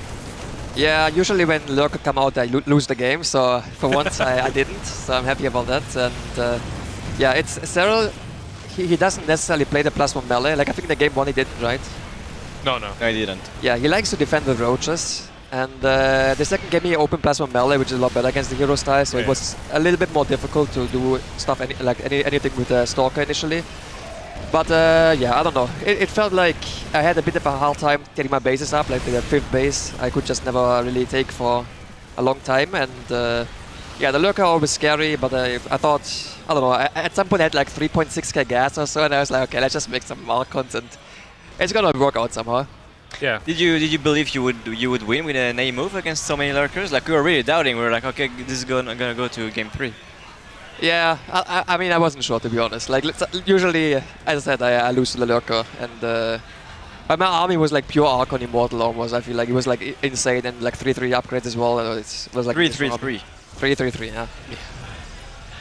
17 Archon. 17 we were getting from our observer. Nice. Very cool. Yeah, it looked sick. At some point you took the fight at the gold, while at the same time taking the fight in like top right, and you kind of won both of these fights at the same time. And from that point on, I was like, well, that's pretty over. But before the gold fight, I honestly did not believe you could take a fight like that. It looked, I think that was the point where it looked the scariest for you. And then within like 30 seconds, it changed to being like, oh, it's kind of over in your favor now. Yeah, he also messed up quite a lot. Like his lurker were kind of moving into my army and stuff. So he was, yeah. Maybe if his lurker are all in position, it's better, like it works out for him. But yeah, he had to move them around, and then just mistakes happened. Yeah, I almost feel like if he wouldn't have tried defending the gold and just kind of focused on being more compact towards that top side, he probably would have been in an okay-ish position at least. You can defend the chokes a bit more. Yeah, it was a fantastic play, honestly. You played extremely well. It was sick to watch, especially at game number 1. You really pulled him apart. Once again, we kind of doubted the initial Zealot right-click on the hatchery, because that ended up being really, really Yeah, close. I wasn't sure about that one either. I was like, can I get it? Can I get it? And then all the queens come and transfuse it. Yeah. And then when you got, and even after you got it, it felt like you lost like 10, 11 Zealots there. Yeah, And then when you get the cancel, I think it's, it feels really good, right? You know, he can't build any more drones. You're just defending. Yeah. The same time, by the way, we saw, I think it was Ryung. Yeah, Ryung won, against Ryung. Yeah. So let's F5 this lap. So Ryung is going to be +1, 3 and 3. One of Serral and Creator is going to become 4 and 3. Ryung plays Goblin. So if Ryung wins against Goblin, the loser of Creator Serral out. Holy Really? shit. I think so, yes. So because Ryung will be +1 right now. Say he gets like 2-0 over Goblin, just for Fury's sake, then he will have the +3. And Creator's +4, Serral's +3. So it depends on scores, obviously, but it's very possible the loser of Serral Creator. So Goblin's got Serral's life in his hands, basically. A little bit, yeah. I mean, Serral can just win, and then he's also okay. Who does he play? Serral plays Creator, Ryung plays Goblin, ShoWTimE plays Drogo. Yeah, Serral Creator is not easy. No. Really, he's not. How are you feeling against Drogo? I mean, I have no clue how he plays. Like he said, he hasn't played since Valencia, so I'm hoping it should be straightforward. But Drogo is like a very good PvP player, I feel like, and he's always had, like, I always had some struggle against him. So we'll see how it goes. But be careful, he's level 99 in Dofus, bro. In what? In Dofus. I don't know what that is. You don't know this game? No. It was super popular in France. Thank you for that. Much appreciated. Nobody knows the game. You never played that game? Never played Dofus. You never played that game? Which game? I was Dofus. What? Dofus. Dofus? Never. Oh my god. In my life. Oh, you're missing out, man. Good? Well, I never played it myself. But Drogo and ShoWTimE always keep timing is so good. So. I see. But apparently ShoWTimE, you have to sign the airplane door over here before you leave. Yeah, sure. So good luck in your next series. You series. can do that now because they're probably going to film you and they won't let us take a break until you do it. Wow, so you have our life on our hands. Alright. GG's. Alright, see you. Yeah. I really hope he signs the door, otherwise we're stuck here. It's down The there. door, there's a door, Yeah. We have a real life airplane door, guys. And also the chairs, very comfortable. It's by the falling apart. It's fine. There's no pen? Wow, that's really useful. Behind you. Like magic, a pen in the sand. Where's he gonna go? Right there. Near the crab. Nailed it. Beautiful. Nailed It's a it. big signature as well. MSN 464. Wait, 2 people signed it so far? That's pathetic. Who is Sam? Oh, that's Clem. Clem. Yeah. Wait, His L looks like another I feel like you guys have to Team. sign it too now. No, we don't. No shot. No, I think you do. You don't want that I'm door gonna to- dismiss you one by one. We'll just sign the door. We're good. We're good, Wardy. We'll stay here for now. Sorry, production. I tried my best. I have no power here. Yeah, here's the group's updated standings. Serral can go out of groups if he loses to Creator, because Ryung is, like I say, +1, but obviously Serral Creator play, and they're the 2 guys above them, so one of them's going to lose. And Ryung plays Goblin, so yeah. And GuMiho ShoWTimE, I don't want to say a lock, right, but obviously if they do win their matches, they have their life in their own hands. They both have the same map score right now, but GuMiho has the win over ShoWTimE, so ShoWTimE kind of needs a 2-0 to get first place in the group, but I think if he just gets a win, he's happy with the top 2. GuMiho showed up strong, actually. Like, he lost his first Yeah. series against Creator and looked a bit pissed after that. I was behind him. He was, like, pretty angry. And then he was like, all right, I'm going to destroy them all. Yeah, just win, right? He watched the replays for very long. Did you he see really? that? Yeah. Like for legit 10 minutes or so, he was Wow. watching the replays. I've never seen that in a And tournament. it was a pretty long game, too, but... Still, watching a replay for 10 minutes, that is kind of long within a tournament context, I think. Yeah. It shows a very healthy mindset to competition. Wanting to improve and learn from your mistakes, Wardy. I didn't do that. Well, actually, I did. Yesterday, I made a lot of bad jokes. Today, I just shut up and let you guys talk. Way better. Way less complaints in the chat. 10 out of 10. Love All right. to see it. Serral, So what do we do next up here? Serral Creator is up next, right here, and it could very well be an elimination match, depending on other results. So I think we're going to go to break, and we'll see you for Serral Creator to wrap up the day.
Hello everyone and welcome back to the second day of the HomeStory Cup 21 Lost Island edition powered by Shopify, where we are getting ready for our final best of 3 of the day, but not before we've got something pretty cool for you guys.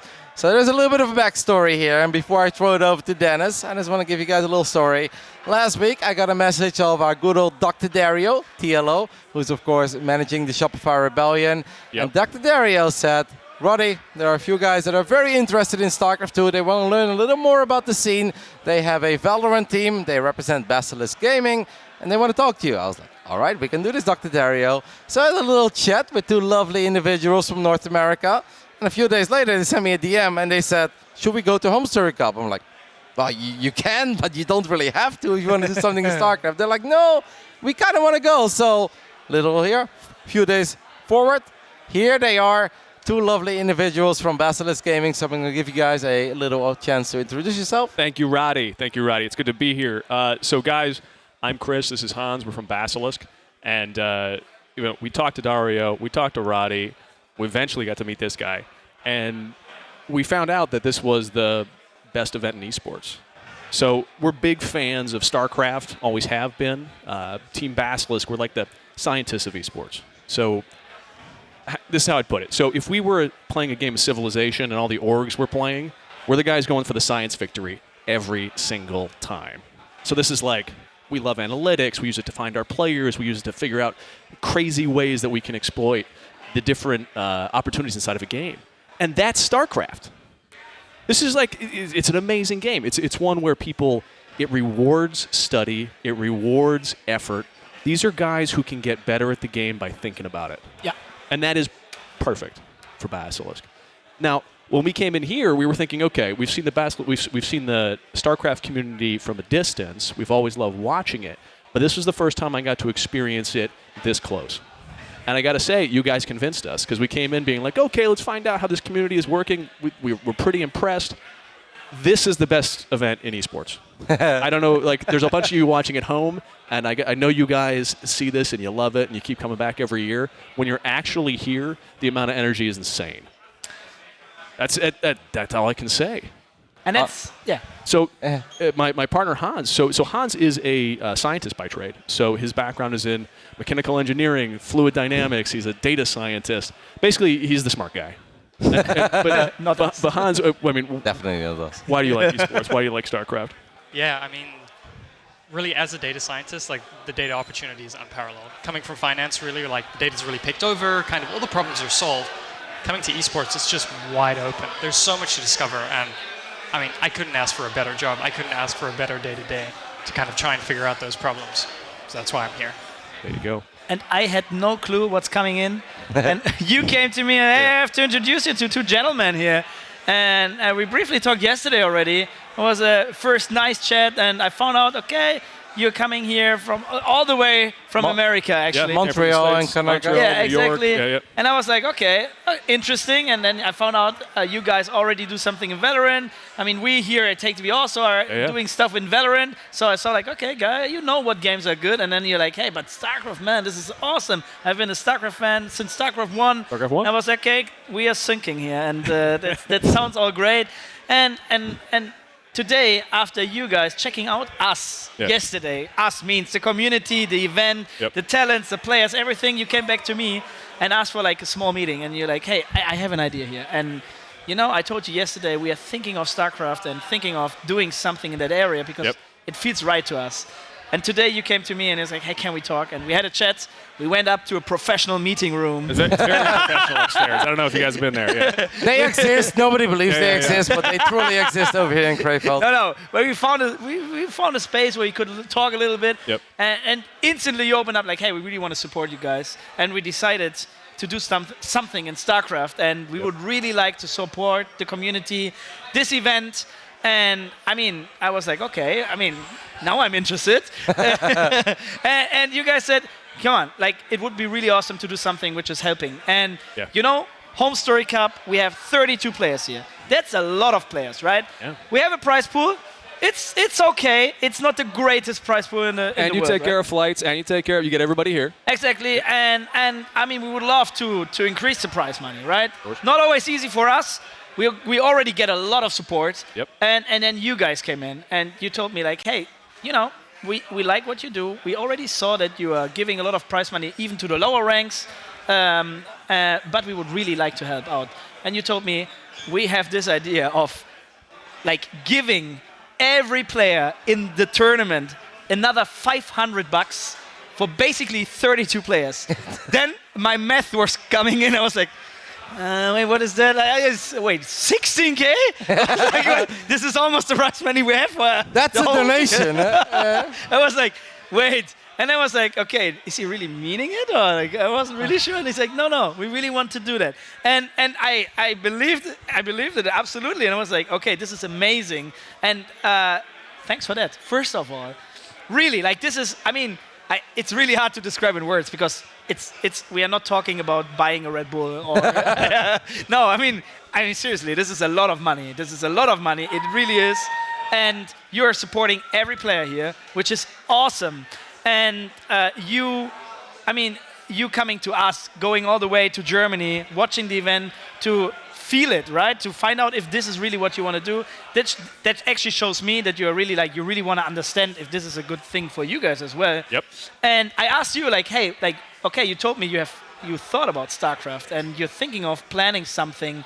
And supporting this event is massive because it helps us, it helps all the players here, and makes it even more exciting and more special. But what are your plans in StarCraft? That's something we really want to find out, right? Absolutely. So, well, I want to first of all start off in saying in terms of what we wanted to do was support the community because, you know, there's 32 players here, and they have to do a tremendous amount of work to get here. Like, this is an insane amount of effort and time and all the things that go into becoming a pro player. And so, how could we not recognize it? Come on, man! Like this is the pinnacle. And going beyond that, there is guys here who, we talked to who's the young man who's got. Oh, we talked to the guy who is the young man who you introduced us to. Goblin, Cuckoo? Cuckoo, of course. Dude, okay. Cuckoo, he got his fans to get him, like they supported him to come here on his own. So there's guys who are doing everything they can to be here. And so it just makes sense that this is the place where if you want to support StarCraft, this is where you should be. So that's step one. Now, in terms of Basilisk and StarCraft, so I've loved this game forever, right? And it's kind of been one of these things where I've always wanted to be a part of the scene and have a team in StarCraft. And we've been going back and forth, and then obviously we came here, we fell in love with it. So our game plan is we are going to start a StarCraft squad. So we're going to be bringing on players, we're going to be bringing on content creators. We would like to create another StarCraft node to keep this community vibrant, to keep contributing to the scene, which is already so good. And this is something I think I can speak for everyone who's into StarCraft, is really what we love to hear, because we want StarCraft to keep going forever, right? And the more support, the better. Yep. The more players can afford their living out of that, the better it is, because they can come to these events, play a tournament, have a good time, probably make some prize money, but in the end they have to pay the rent every month. And this helps everyone, actually, from Roddy to me to everyone who's working on it, everyone who's watching it from here, from home, everywhere. And it's just great for the scene overall. Exactly, and we need these people who believe in it, who love what they see. And I honestly, we do also with TaKeTv other games, but StarCraft 2, it has the most educated community, so many cool, chill people. In this community. The passion is there.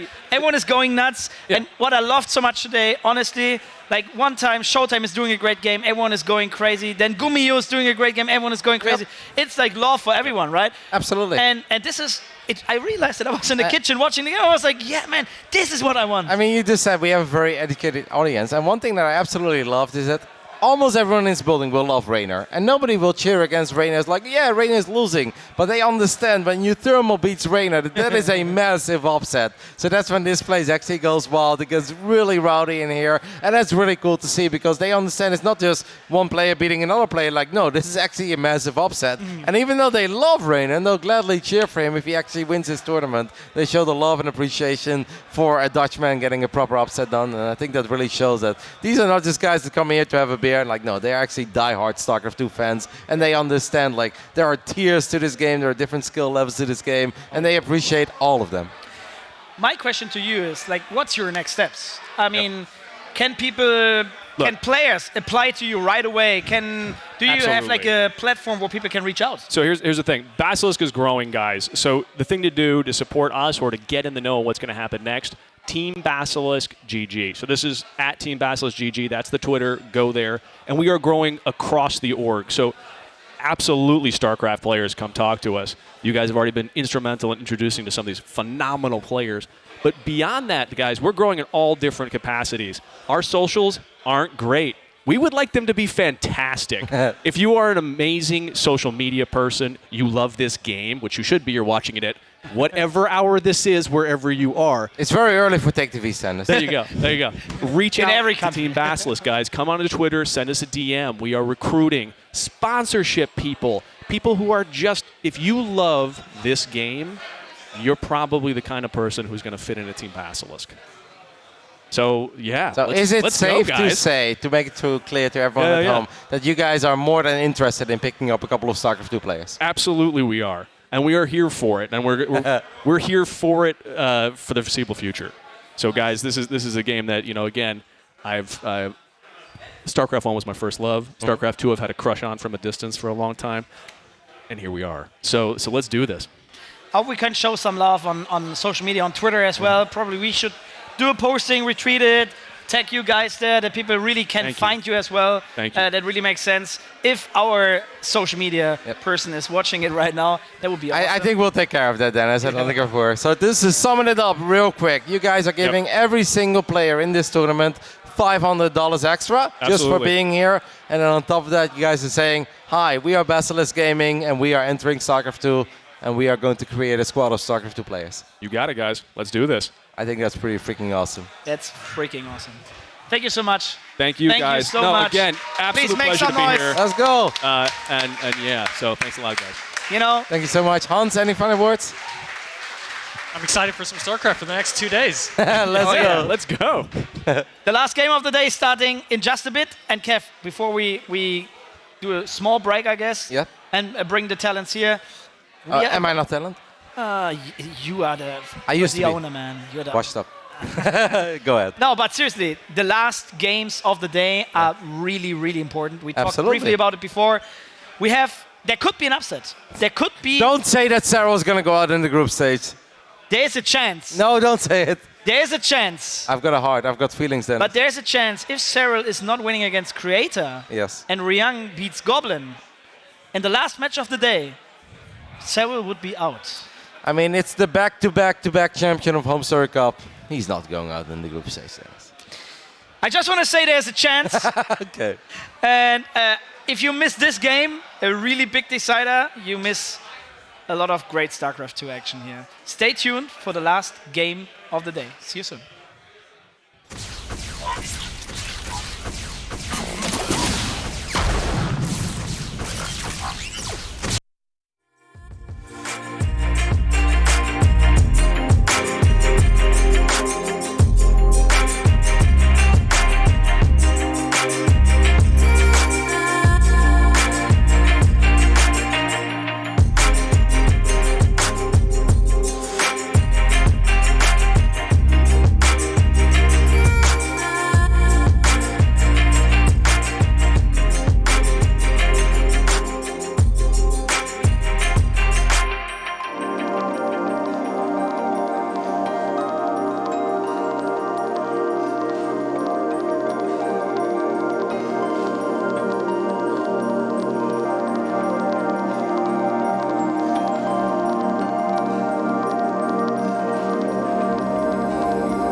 Esa chica quiere selfie, selfie, ella quiere beber.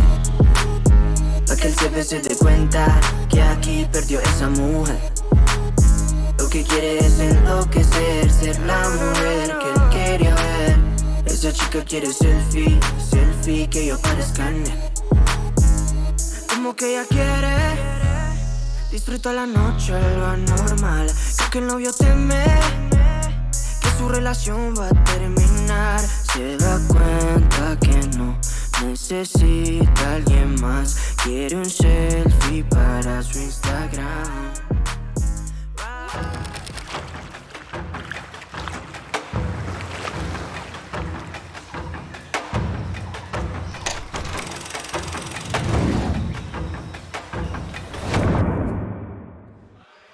Hello, everyone. Welcome back to the final series of the second day of HomeStory Cup 21. My name is Loco.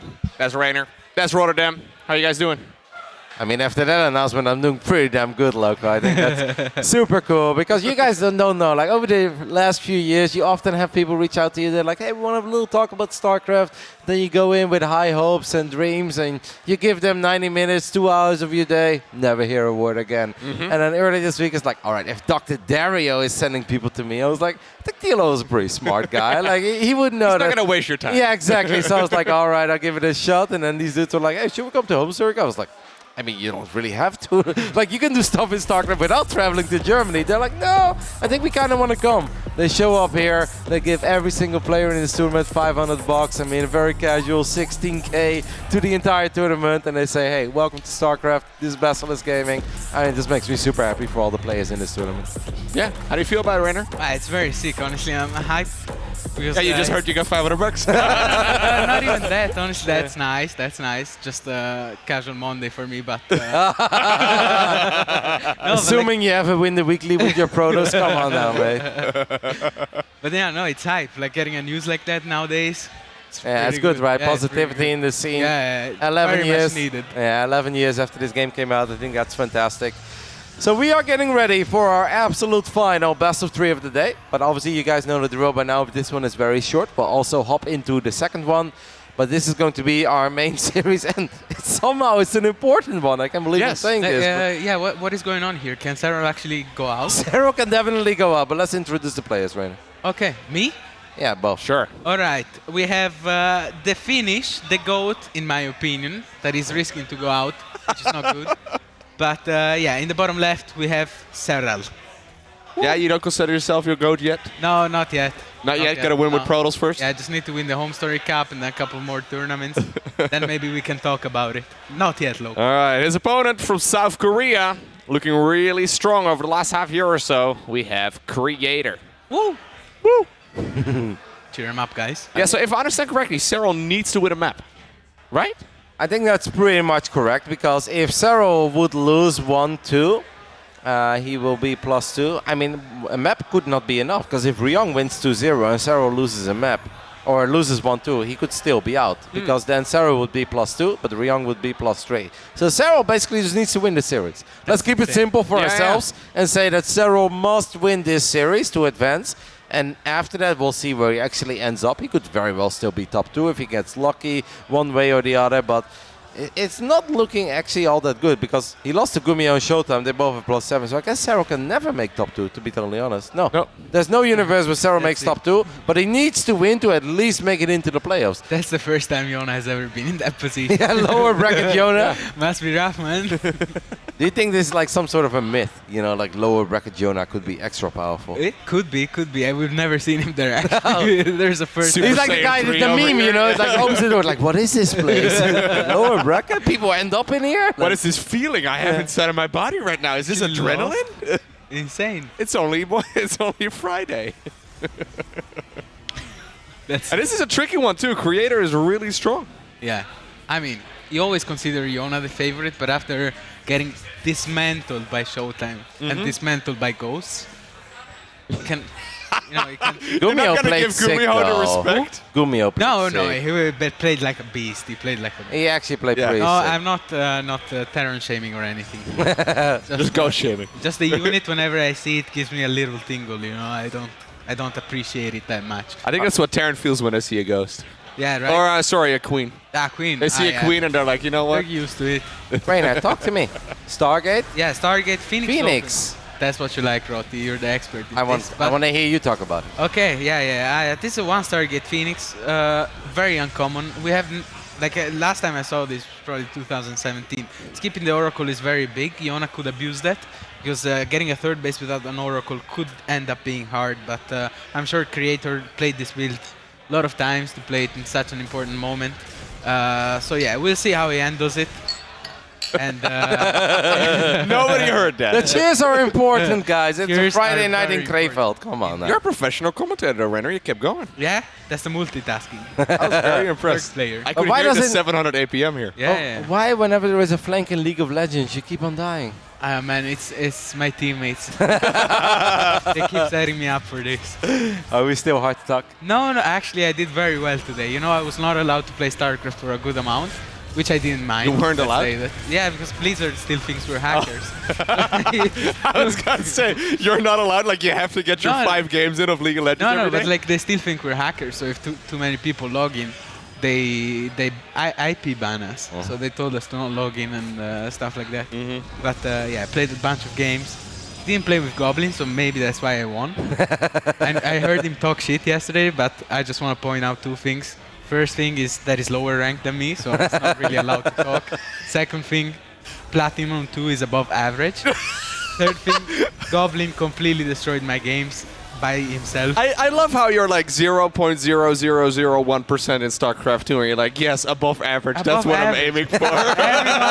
Everyone keeps talking shit, but I only seen Rot in Gold League so far. So I don't know. Prove it. What? You played League of Legends, Roddy? I was on gold. Zona. I was platinum. You played Heroes of Newark. I was platinum. Platinum what? You played Heroes of Newark. The lowest rank in platinum. I was very good in Hunt.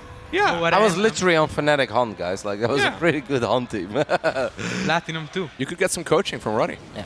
I mean, Rainer, I don't want to have to carry you in that game, too. Come on, man. No shot. All right, let's talk about the game, guys, because we had a couple of Phoenixes. It's actually truly bizarre that Creator went single Stargate Phoenix. Yeah. He only made 3, I believe, or maybe did he make 4? He's and making he lost a lot of gateways as well. It's 8 so, gateways. So he went 4 Phoenix out of 1 Stargate, and now he's following it up with a Zealot Archon +1 attack. You've never heard of this build? It's pretty wild. Yeah, it's honestly S-tier build. But I think this timing is not gonna hit like a truck. So we'll see what the follow-up is. My prediction is he shows up, there's 20 roaches, has to go back, he's behind. But he's a Protoss player, so it's an even game. That's my prediction. Creep spread is looking pretty good again as well, I just want to point out right? the Chrono Boost. There it is. Used 15 in a row. Forgot That's the macro. amazing. It's like when you see 7 mules landed at the 4th base, you're like, okay, that's a good game. That's the Gabe classic. You think you have him, and then he drops 20 mules. Right? Guess you're winning now. Did you see Gabe's tweet yesterday? No, I missed it. What did he say? Gabe actually forgot a word in his tweet. So it was it was very confusing. But I think the tweet was supposed to be, I didn't eat anything. And that's why like he had a very strong start and it kind of fell apart. But there was a word missing after anything or before. It's just like, you can really fill in the blanks, honestly. The verb was missing from yeah, So it was like, I didn't anything? Yeah. I didn't anything. I was very curious actually. I saw him today, but I forgot to ask him. As we have a couple. No, the prism gets gone down. That's a lot of minerals now. Oh, Archon does stay alive with the Phoenix dice. I just want to point out my prediction was true. Which prediction? Shows up 20 roaches, has to go back. It was mostly the queens, to be totally honest. I thought we'd meet in the middle of the map. Roaches, 3 Ravagers, no way he does anything here. Yeah. Even if the Zealot Warping finishes off, yeah, right? I mean, it's just bad for him. He saved minerals, basically. I'd say you think it was a good thing the prism Yeah, died? basically. Okay. He didn't lose 10 Zealots randomly. But yeah, a high follow-up. Oh no. Oh, that recall. The prism is obviously bad, dead. man. We need a prism. We need another prism. He's making more Phoenixes. It's very bizarre to me. I mean, I'm a Phoenix lover, Rainer, as I think you Really? kind of know. Yeah, I like to make a Phoenix. I think I saw a couple of Phoenixes. Yeah, once in a blue moon. But this is how we use them. And it's also so random, right? Like, why are we More making like Phoenixes. 1 Phoenix at a time? We're not really committing, but we're also not stopping. We don't have +1 air weapons. We have no fleet beacon. I mean, I don't want to... I have no idea, actually. Like, I can't explain these Phoenixes. I can give you an explanation. I think the rumor on the street in Korea is that Yona likes Muras. Yeah, I was going to say, that's the only thing that makes sense, right? Yeah, but I mean, it's Hydras and Lurkers. Has he seen Hydras though? I think hasn't it's seen Queen and Hydras. Roaches, right? He has seen 22 roaches, which means it's fairly difficult to go into Mutas. But if Wow, that's a by the roach, way, that's 8 great. minutes, 45 seconds Vipers on the way. I just Yeah, wanna that's point it insane. out. He went for a super fast hive. Yeah, that's very quick. Yeah, Disruptors are on the way, but if High Templars don't get warped in, it's gonna be really hard to deal with the initial Vipers. Counter attack in the fourth base, not gonna achieve too much. Oh no. Ball misses. Almost connected with the Zealots, though. Yeah, that's a Protoss player classic. They aim Hey, man. everything. How are you enjoying playing Protoss, though? You've been... I've never did this when I played TOS. You've never played a Disruptor? No, I do sometimes make the balls, because I like balls, but Yeah, me I too, never man. shoot my own Zealots. I saw you were inspired by my Oracle control, though. When? Against Lambo. Oh yeah. I mean, that game was so weird. Because I had the Oracle sitting there, I was looking at it, but I was like, I don't see any mine. So I go ahead and kill one SCV, and I'm like, no mine. And then it dies. I pretend I didn't need it. And then you made another one. Yeah, I did in fact need it. We have a Nova going forward, Oh, connecting with a please. couple of roaches. Oh. Alright, hear me out, guys. A Dark Shrine What about it? would be pretty good right Why now. does he have 10 Phoenixes? Yeah, because he keeps making them with one Stargate. But why? Yeah, that's what... Then you may as well drop a Dark He's Shrine. sniping the lurkers though. Yeah, there's... Two lurkers? Parabombs. Oh, he's gonna snipe the Vipers as well. Oh my god. Oh no, he's stacking the Phoenix though. He's clean with it. Killing two Vipers actually would be He's really losing good. all 10 Phoenix, guys. He killed the Viper though, and Yeah. the lurker. Does he have an observer with his army? I don't see an ob. He does have an op. Where is it then? It's right here, Kevin. Ah, I know next to you're the getting. Phoenix. I'm getting older. Yeah, as the years are starting to count, Rainer, I know. Don't need to point it out. You did. You literally pointed it out. I wanted to point it out, but then I realized you probably know, so there's no need to point it out. Changed my mind halfway through. But yeah, let's clear some creep here, shall we? Disruptors are very good against lurkers, by the way. Yeah, are they? Yeah, because lurkers siege. They go into ground and then you shoot the ball. But I honestly think I like Viper Viper Lurker a whole lot more than I like Disruptors. No. No, until this moment right here. Oh, never mind. Yeah, one rebel. Phoenixes though. Lift up the ball. No, my god. Micro potential wasted. Yeah, that was Could have really saved his own Disruptor, I right? think Rotti Look at lifted the ball. Rotti would have probably lifted it, yeah. Yeah, I think so. I've seen him lift his stalkers and stuff. You see me lift my DT, skill the overseas, Yeah, drop yeah, the DT, it's a kill beauty. a hatchery. The thing of art. That's a play. Until you lose all the Phoenixes to one fungal and you mold. I've seen that too, actually. Ooh, was that a kill? No, cancel. Cancel. All right, Yeah, so the cancel Nexus for a did kill. get cancelled there. He's making +1 for the Phoenixes. Yeah, but it's a little bit late, no? For the Phoenixes? Because we have lost all of our Phoenix, besides 3 or 4. We don't have a fleet beacon as far as I'm aware. Really? Oh, he doesn't have a fleet pickup pop down here. I mean, I don't know how this game is. I am very confused by what I'm Creator very- is doing. And I think Creator, honestly, is kind of confused too. Like, well, I guess this upgrade will be useful Round? later. No, it's 10 links. I don't know, man. I still don't mind too much how Creator is playing right now because what? It's a little bit of everything, right? Which It's is a not little bit of ideal. everything, but anything can work against lurkers. Yeah? Like as long as you have map control. What That's about what the I meant Hydra, to though? say. That's what I meant to say. Hydras are. How do you feel about dog Hydras? shit. Dog shit. Dog shit, okay. Yeah. They're like little baby lurkers. They're like my teammates in League of Legends. Oh. This. You only make 4 of them at once? I'm really surprised you're like, I don't mind it that much. Because I kind of feel that Creator is on the No, verge of like, dying in this game. The thing is that I think against lurkers you gotta be out in the map, and that's exactly what he's doing. So I like that, but I don't really like how he's approaching it. Like I think he could have done a lot better. I just think his army kind of sucks at the moment. His army definitely does suck, but at least he's out on the map. You feel me? I'm feeling you. Yeah. So what do you do from as Protoss here? Do you go into Skytos? I mean, you can take every base, and then you can prepare the switch to Skytos. But honestly, right now it's not even needed. Like, oh no. As long as you have balls and High Templars, you should be Gucci. As long as you don't. Like the thing I do against lurkers is when I'm in the scenarios, I try to deny bases and I get a lot of base, and then. I like how you became a Protoss player. You became a Protoss player. That's amazing. I don't recall seeing Creator 4. If you only had to play PvZ, right, what would your MMR be? 7.5k. Oh my god, well there you go. That was good Disruptor balls. Yeah, but also a couple of decent abducts, but and the this lurker is count good. is still quite high. This is good for Protoss. It's good for Protoss. There's 24 Hydras coming up. Why do you think I said it's good for Protoss? 24 you at? Hydras are coming. I believe in the Hydra, guys. Yeah. You believe in the Hydra because you play Protoss. You look at the trophy over here. It's a Hydra. Coincidence? It's a Hydra skull. The Hydra skull? I kind of feel like Lambo really needs to win this tournament. Why? So he can have a Hydra in his room all day. I would never lift a Hydra trophy. You would. You would love it. You You'd would. kiss it. Let's be real. Or kiss it is pushing it. I would sleep with it. Pause. All right, moving on. Moving on. 24 Hydras. Splitting his army, very good, very good. This is what I like to see. I would like to see some more probes. You know, I'm a 100 probe guy. I know. I've seen you go up to like 108, and then you like check your probe count, and you're like, oh, I guess I should chill a little bit. Look at the Hydra go here. That's a perfect fight for the Hydra. Maple, show me the other fight. Show me the Hydra. Yeah, yes, baby, pushing back the Protoss units. 2 Immortals and 2 Archons. Yeah, that's it was like 5 Archons, But it's a okay? tight fight, eh? Really? Kind of. He lost 15 Hydras in the probe. No, he did not. He lost 3 Hydras. He's making Immortals and Archons. You do like making probes a lot. Yeah, I just played against a game against the Laser. I had 120 probes, but that was on purpose. Yeah? Yeah. It was very nice. I think 120 might be pushing it. You should see him play Terran. He's ridiculous. Like 112 SCVs. Yeah. I played against Gabe. There's The other day infinite he beat me. Marines. Is that No, the I plan? was playing Mac. And I had 120 SCVs. What do you even make when you have 120 SCVs with mech? I had tanks and Thors, but very few of them. Like 4. Yeah, Gabe kept killing my army, and he thought he was owning me, but in reality I had like 4k banked the whole time. But moving on. Yeah? There's an army coming across the...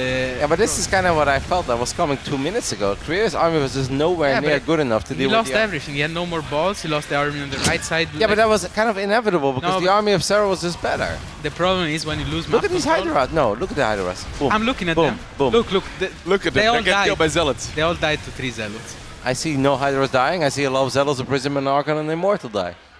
Pretty good unit. Fake news.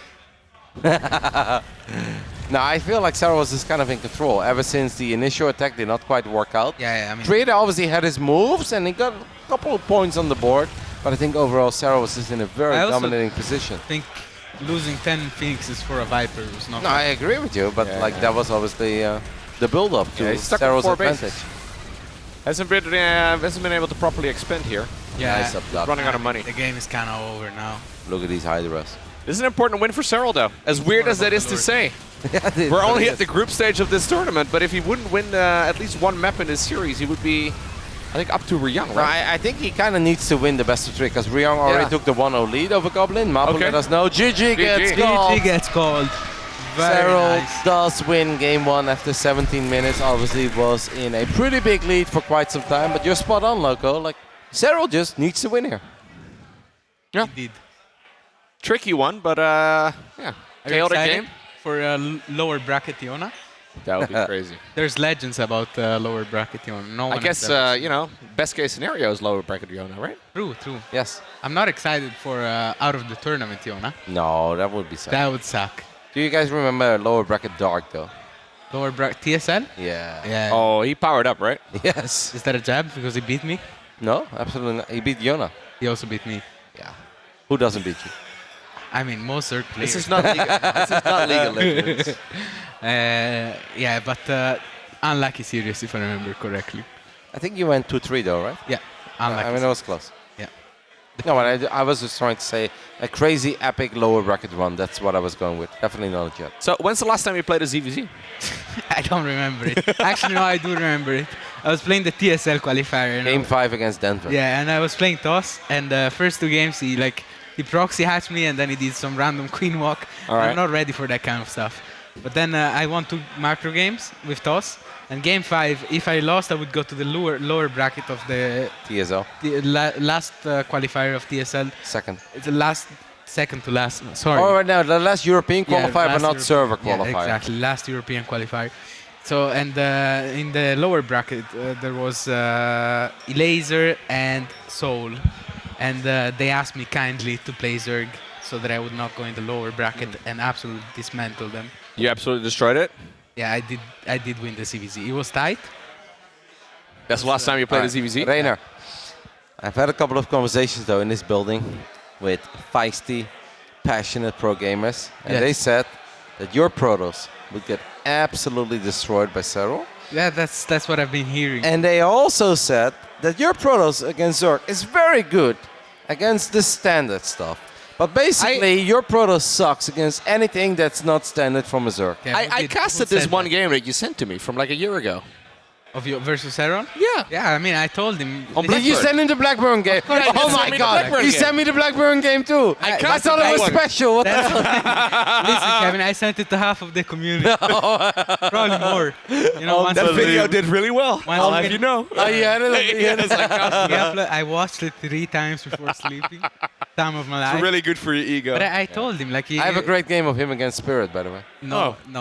That's not a great game. ZVT. Oh, ZVT. I was playing with one hand.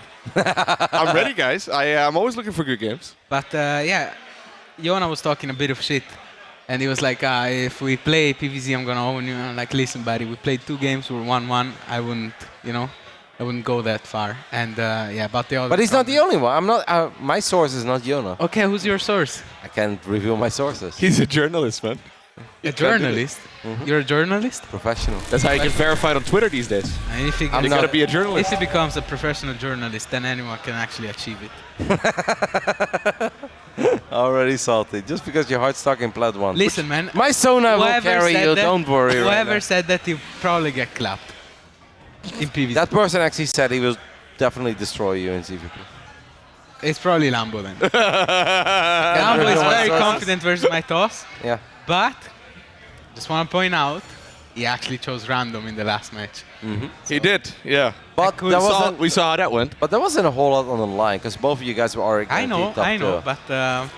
guys, Mapu is like, introduce the players. No, Mapu introduced them for us. I am not Todd. Todd is playing poker right now in Vegas. Todd is busy. That is true, actually. Complaining. About human stuff. No, mostly about guys probably not realizing it's their turn to act at the poker table. Yeah, I could see it. Molding. Please follow the action. You took like 12 seconds to realize that it's on you.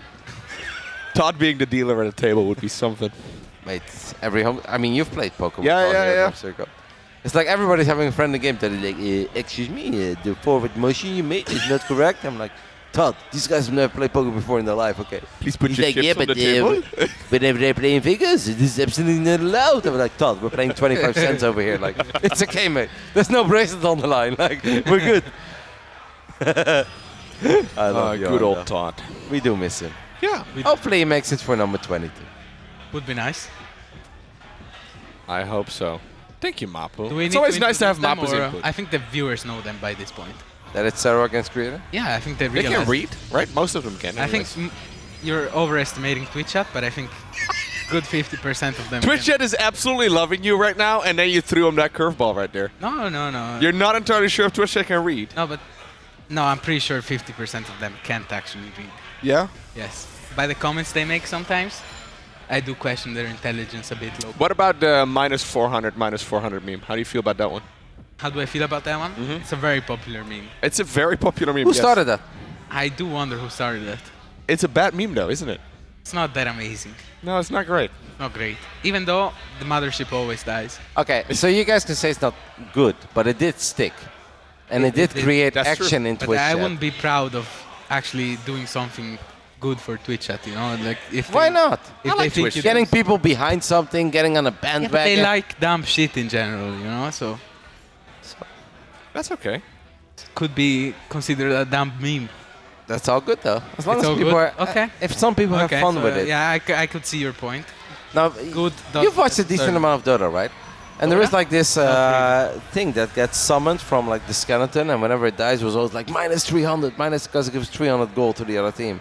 And that's where I got it from. And I was like, the entire chat gets flooded with -300. I was like, it's kind of funny.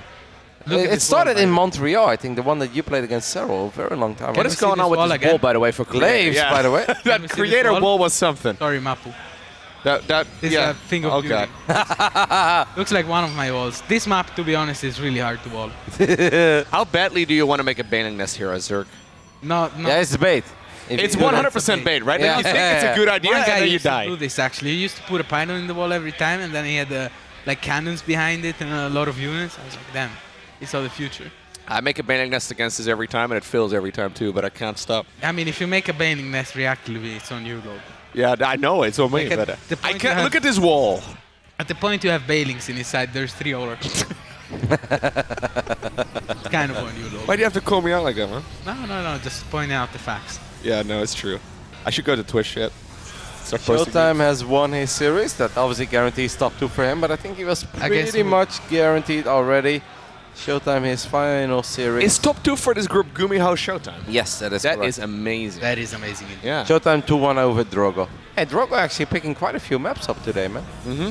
Very nice. For a man who's like not retired but made a public announcement that he's playing a little bit less. Actually a pretty good damn show. Morning programming, I think, right? Isn't that what he said? I have no idea, man.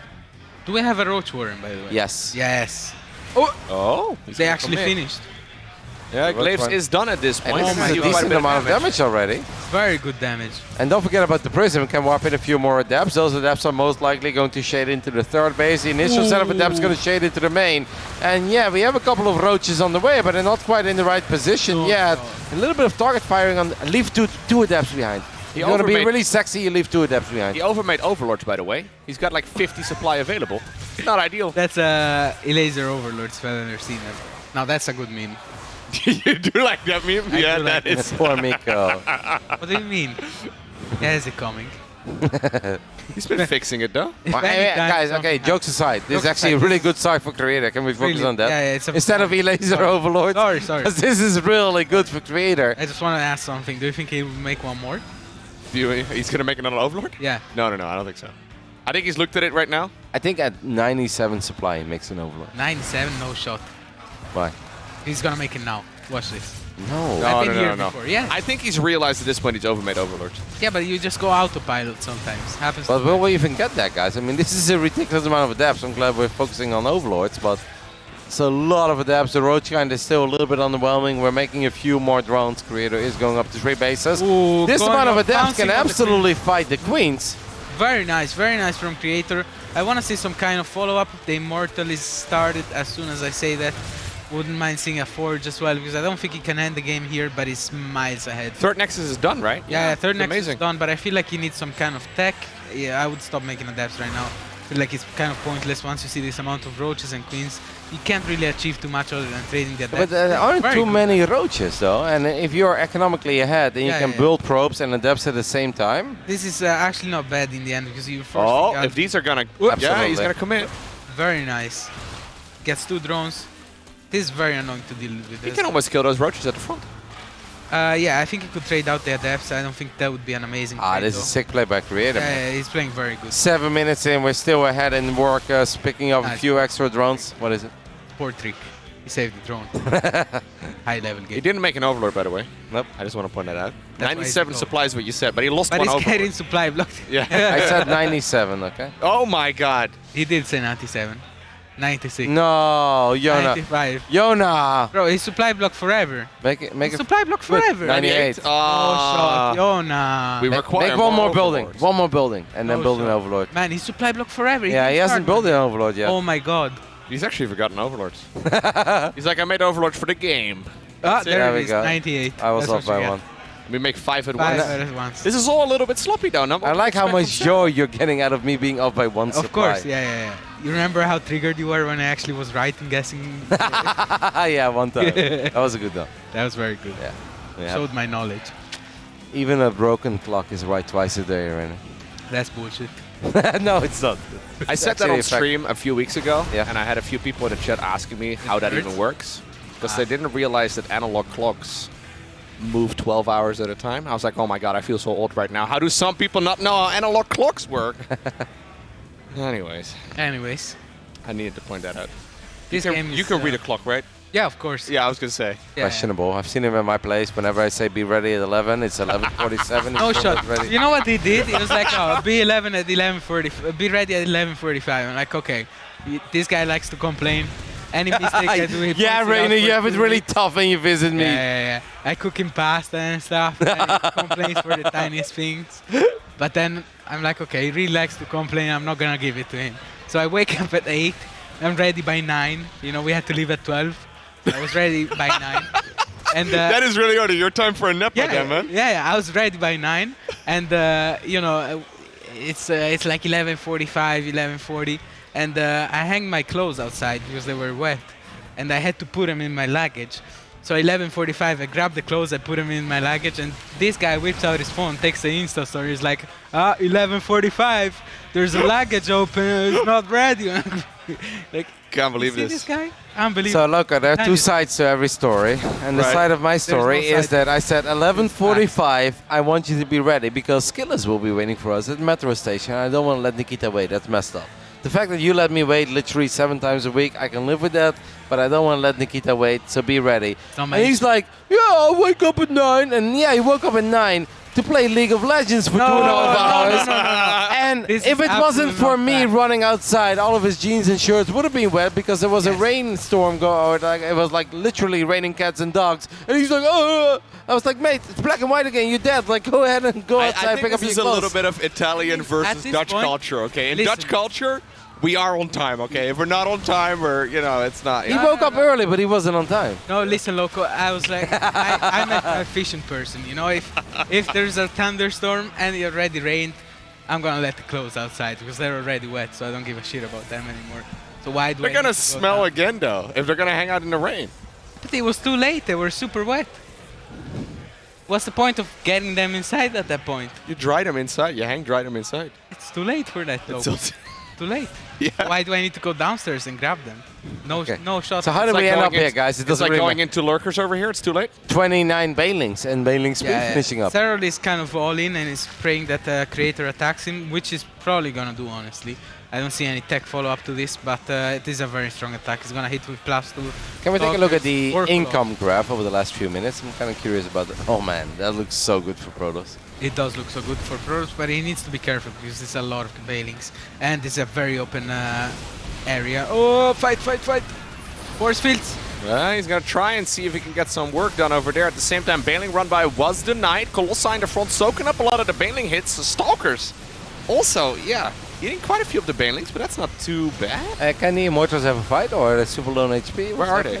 Yeah, they're inside of the War Prism. Yeah. But 2 Immortals are pretty useful, especially near Shield Battery Overcharge. One of them was very low on HP. The pylon goes down. That means no Shield Battery Overcharge, and all of a sudden, Creator, in a game that was looking so fine for him, is in all sorts of trouble as the 44 Bailings of Serral in the beginning of the fight absolutely crashed into the heart of the Protoss army.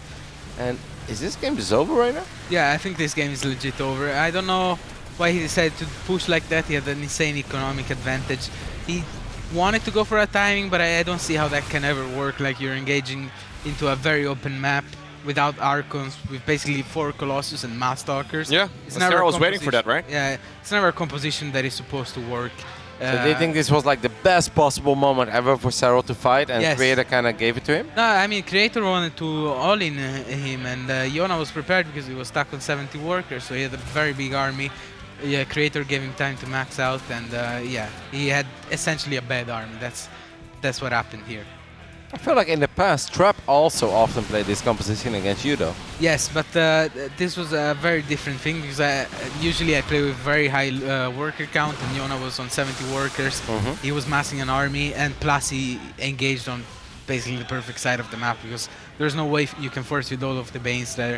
It was just too big and too open.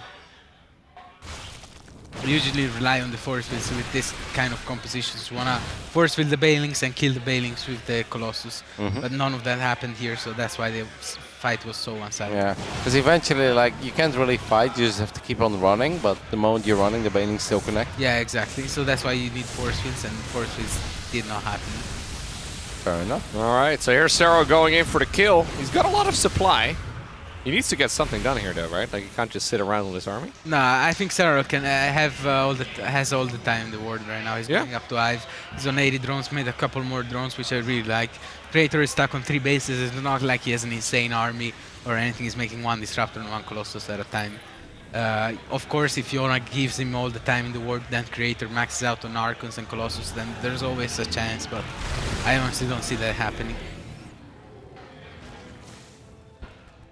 All right. Not much to say.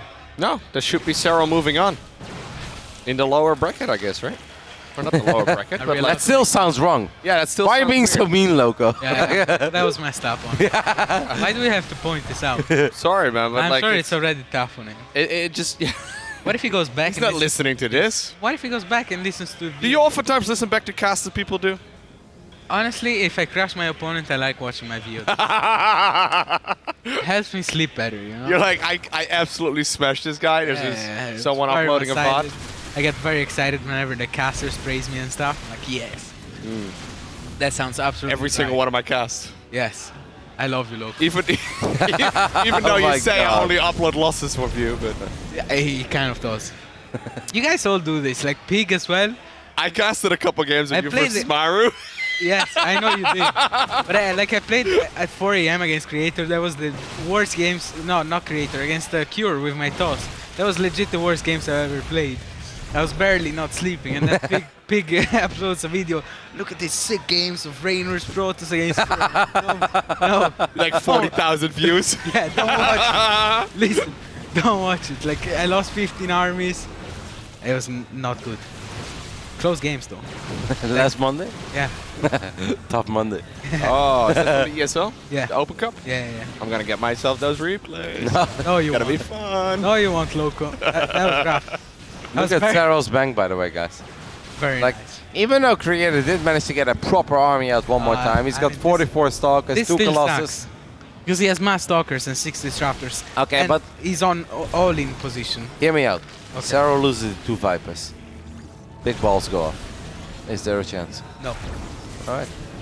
Fair enough. Well, just being real with you guys. oh, Bar yeah. Prism. He's got 5,000 resources. Hey, the Prism No, could have 6,000. absolutely picked up those disruptors though. That would have actually been pretty sick. This time around, we do have a couple of force fields go down, but Serral still has a crap ton of units on the way, chasing this Pro's army. If there's one thing that could change the game, it's always a battery overcharge.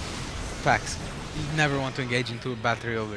So Jonas like, I'm maxed out, 5k in the bank. It's like, battery overcharge, disengage. Has to go back. That's how it is. It's the only way to do it, man. The only way. Making more banelings, 51 more to be precise. That's quite a bit. Yeah, he has to wait on his side of the map because of the second battery overcharge is on his way. So So, Rainer, you won your group, right?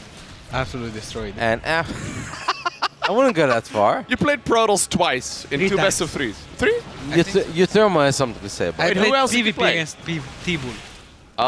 Oh, you're so mean. No, what? Those were nice Why'd you games. not play Zerk against I like how we're losing 11 probes and Mapu's like, man, if these guys are not paying attention, I'm not paying attention either. Like, Mapu's been here for 14 hours ago. yeah. He arrives before everyone else does. He's actually got a key to this He's building. been nursing his tricks. He had the first bar quite some time ago, and he's like taking some bits out of the second one. He's nursing. Well, battery overcharge. But yeah, you laugh, but it's true. He's just taking a nibble. He's not eating it as GG gets called and Serral gets the much needed 2-0. That's really funny. And we'll move into the playoffs. And it is a lower bracket Serral. Yeah, get used to that, guys. We obviously not something we say very often, but in the end, Yona does make it into the playoffs. What I wanted to ask you, Rainer, since you won your group, you're obviously going to play against a second place finisher in the upper side of the bracket. Yeah. So the opportunities are Neep, Astrea, or GuMiho. Facts. Is that how it works? What's your question? My question is, who would you like to play? Ah, okay. Because he didn't finish the question. I thought it was kind of obvious, No, but no, I wanted to let you speak. You know. okay. Unless GuMiho loses, no, it doesn't matter. I think that's a fact. All right, we're actually going to get joined by Yona for a little bit. That's No, pretty sure. damn awesome. The celebrity. Yep. Rainer, why don't you take this interview? What's up, buddy? Not much. Tight games you got there. Those ones? Yeah. First game, what do you think about the Phoenixes? Yeah, well, I was a bit surprised with the Phoenix opening, but I was kind of expecting something like that. I mean, I scouted the Templar Archives pretty fast as well, so it was expected. My queens were almost a little bit too late to my main, and if the warping would have actually got out, it might have been a bit harder, but now it was quite easy. And then the random mid-game Phoenixes kind of got me off guard. I feel like that killed game one should have- Viper, 2 Lurkers, I think. Yeah, but I mean, he lost a lot of Phoenixes for that, I feel like. But I feel like that game should have been really easy, but yeah, I don't know. Wasn't playing my best today, so I couldn't really close out anything. I mean, it was looking bad. It's just that the mid-game Phoenixes didn't quite work out. 10 Phoenixes for a Viper is not what I would call a good trade nowadays. But what about the second game? How do you feel about the early game? I thought it was kind of shit for you, and then eventually you made it back. Yeah, the early game was terrible. What can I say? I don't know what I don't know what happened. The most classic build wasn't even. It was just 8 Claim Adepts, wasn't even 10 or anything unusual. And I don't know. Links didn't go on top of them, and I think I even had 2 little links there. So I don't know. It was kind of messy. Then my plan was just to kill one army like I did. I guess that works out pretty often against the Salker Colo comps if they don't have perfect force field. So that was one of my better shots, and I went for it. Very good play in the end. Well done, Serral. Loco? So how are you feeling about this tournament in general so far? Today you had a few games that didn't go your way. You feeling good about it? Well, right now I'm not feeling too good about my play. Coming here I was pretty confident, but now I'm a bit less confident. But I still think maybe it was just an off day, not my best day. I feel like I could have won a lot of the games that I lost, especially the last game against ShoWTimE. I kind of thought I already had that one won, but then I ended up losing it. But I think I can do anything, but at the same time I think I can lose to anyone. All right. Very good analysis. All right, Yona, I believe that we are actually going to go ahead and hop into our game, but I would love it if you want to stick around for a little bit so we can still have a couple of questions for you. Yeah, sure, a little bit. Yeah, it doesn't have to be too long. You need to let him go. It's 1 a.m. I believe it's Ryung against Goblin. We just want to have a couple of final questions, and then we're going to go ahead and let you go. I just don't want you to feel like we hop into a game, you have to leave immediately. But I believe this game is very important for Ryung. As we take a look 27 minutes into a game, I do want to give you an opportunity, Yona, to talk about, I don't know, whatever the hell else you want. Second game, obviously, like you said, the opening wasn't quite working out at one point. Big fight, 44 Banelings, crashing into Stalkers and Colossus.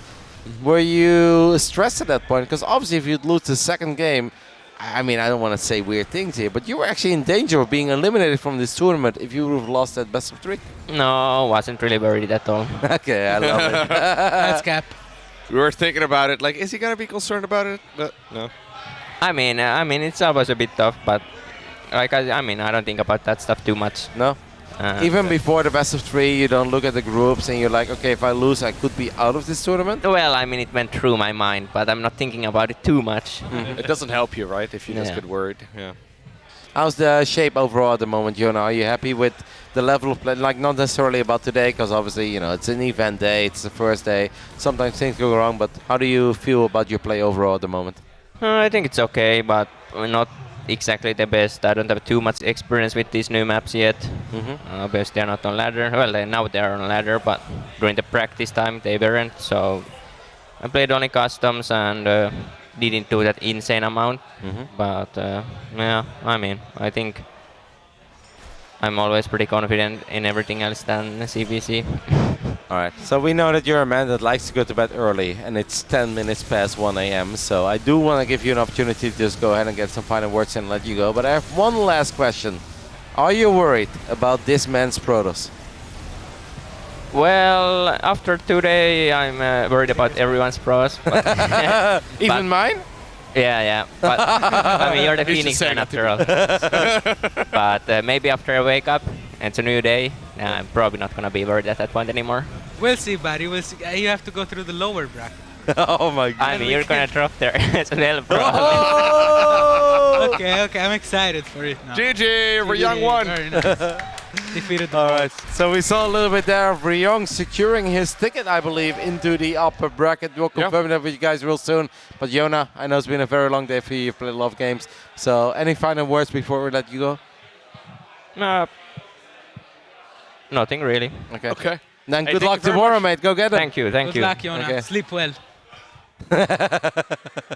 Alrighty. Sleep is very important. All right, so that was a little bit of us watching the last bit of Ryung against Goblin, but we were still in the middle of an interview. But instead of just only doing the interview, we thought we'd show you guys the games as well. But I think that is officially going to do it for today. I'm pretty sure that with Ryung winning that game, it means Ryung advances and Creator does not. but I am not 100% sure about that. So wait, GuMiho in first place in that group. That is honestly not what I expected at all, but you love to see it. You love to see it. I'm a big fan of the way that GuMiho plays. It's just a lot of fun to watch the guy play. That's what we call him. What? GuMiGod. GuMiGod? Yeah, That's the what we GuMiGod. call him, yeah. He's amazing, yeah. 6-1 is actually very sick. Very nice. In this group. Very well played. Casual win over Serral? I mean, it was a good win as well. Yeah, not a big deal. I did not see the first game. I saw the second game, though. So the second game was on Stargazers, correctly? Yes. The first game was really funny. I think it was on Data C. He opened up double Starport Battlecruiser, and at one point, Yona, like, I'm not even joking right now, Yona has 45 drones, right? GuMiho has 72 SCVs. And Miko is like, there's a chance. And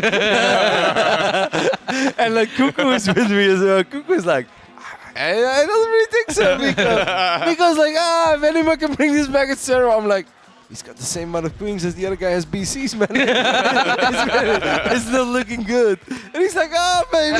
And then like a minute later, he's like, yeah, if only had 6 queens instead. It was good. So yeah, first game, he kind of caught him off guard with double Starport BC, but it was good stuff. GuMiho, Is that on Data C? Yeah. Yeah, I've seen him play that build before as well. It's not a very common build. No, it definitely.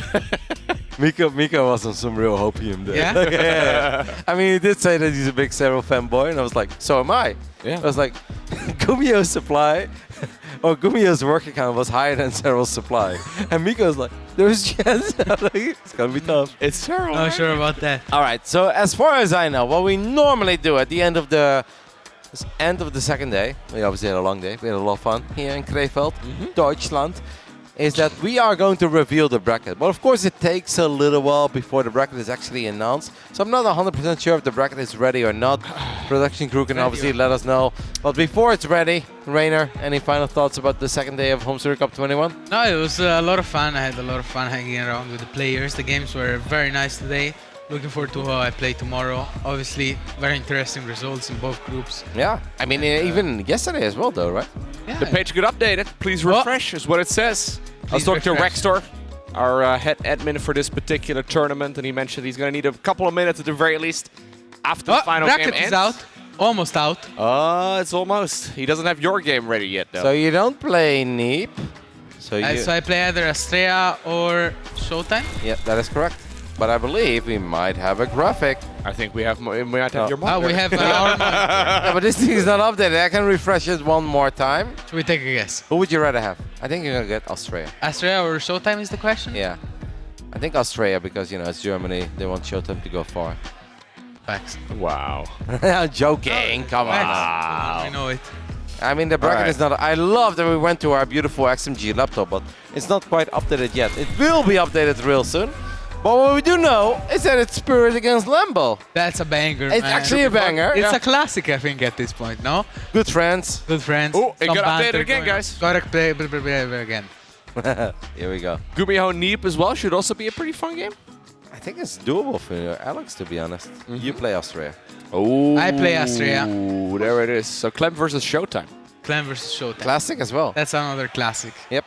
You remember the days where Clem was true? Like, people use the term up-and-comer all the time for people that are not actually up-and-comers because they're just kind of happy with the level that they have and they just keep on playing. Yeah. But when Clem was truly still getting better and rising through the ranks, I feel like Clem often ran into ShoWTimE at like DreamHack Valencia as well back then. And Kiev back then as well. They had a good series. Yeah, I remember that. With like the final Marauders being micros. But like, this Clem guy, he's got potential. So there's a lot of history between Clem and ShoWTimE, I think.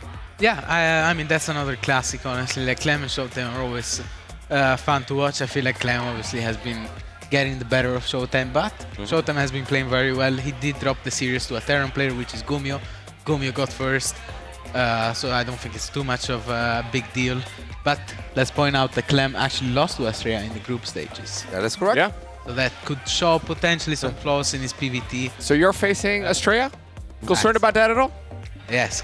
Yeah? American, man. He's American? Yeah. That's what concerns you? Yeah, this the USA? The wild. Stars and Stripes? Yeah, they're wild, man. They only talk about their freedom and stuff. Yeah. They're scary. No, I get it. All right, so our quarterfinals. I mean, we don't quite have the upper bracket yet, but it should be ready real soon. But the quarterfinals, or at least the upper bracket, is going to be Clem, ShoWTimE, Spirit against Lambo, GuMiho against Neep, and Raynor against Astrea. Nice ratio distribution as well, though, right? 3-3-2. It's perfect. Again, every single tournament is getting perfect lately. I just want to point out the lack of Zergs in this tournament. Two Zerg representatives. I mean, there is another one in the lower. I was going to say, he's all right. I mean, we don't really count him anymore, I guess. No, he's just a world champion. Yeah, but lower bracket. I actually think there's quite a few. Like Solar obviously advanced as well. Yeah, but lower bracket we don't really count. It's just upper bracket. Laser, Su. Yeah.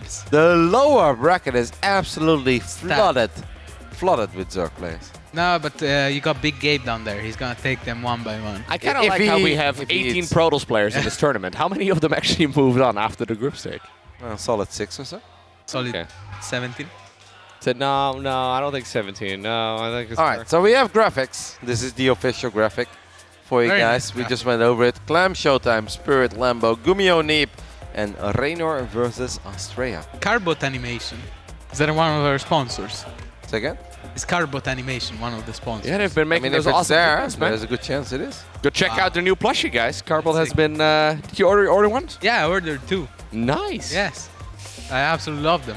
Alrighty, guys. So this is gonna be the end for us for today. It is the end of What about day the 2 lower of bracket? HomeStory What Cup about the lower 21. Well, bracket? production No one just told me we cares. have to wrap up. Yeah, of course we have to wrap up, but if we show the upper bracket, we kind of have to show the lower bracket. Is there no lower bracket today? Oh, It's getting done. There's a start to the lower I think bracket. Rexor is in one of those offices right over there, desperately And trying he's like, to wrap it update up, guys, wrap it up. Like, we'll make sure that's going.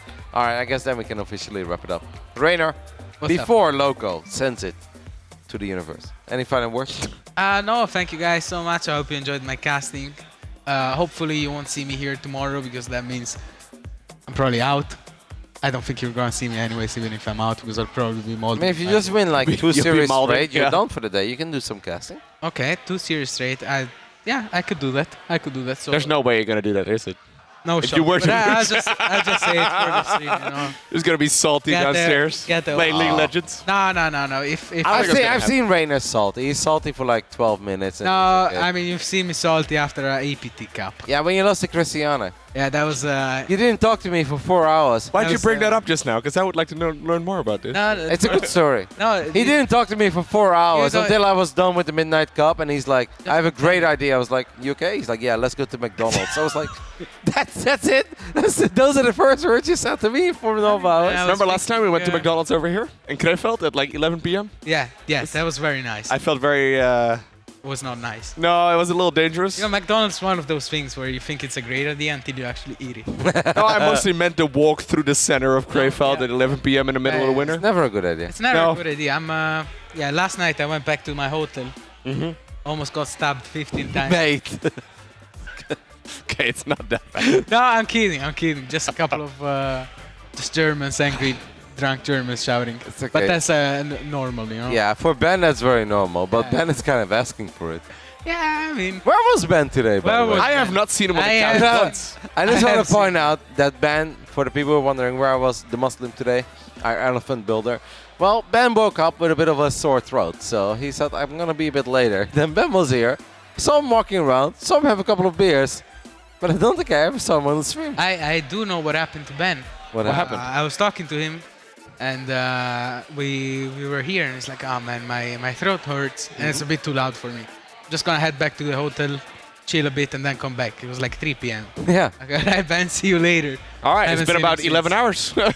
I have not seen him since Loco. I hope he's doing all right. I hope he's doing all right. Just healing his throat. You know how Ben is.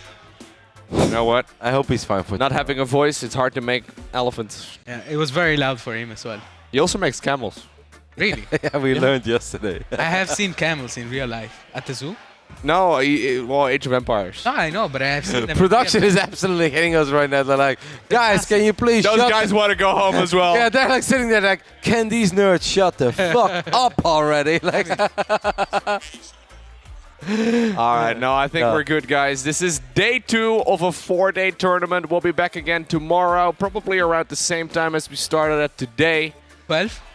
Probably. Yes, I we think start so. at 12, 6 a.m. on the East Coast, 3 a.m. on the West Coast. Pog. I mean, the stream Alright. goes live 30 minutes before that. I made a mistake yesterday. I was like, guys, tune in 5:30 a.m. on the East Coast, but that's kind of a lie because there's just a countdown. There's a couple of guys that set an alarm for Yeah, that. I know, and they're like, "Oh, we're barely awake." It's like 30-minute countdown. It's like, what is this? HomeStory? It's like, no, it's TaKeTv. Like, All right. Well, it is what it is. It's been amazing, though. We had some good StarCraft too. We've got a lot more amazing StarCraft coming your way as well tomorrow, and then also on Sunday.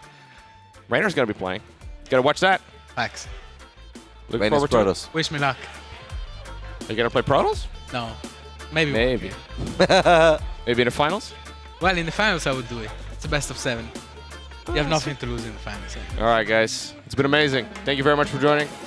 Been good. Good See you night. tomorrow. Bye-bye.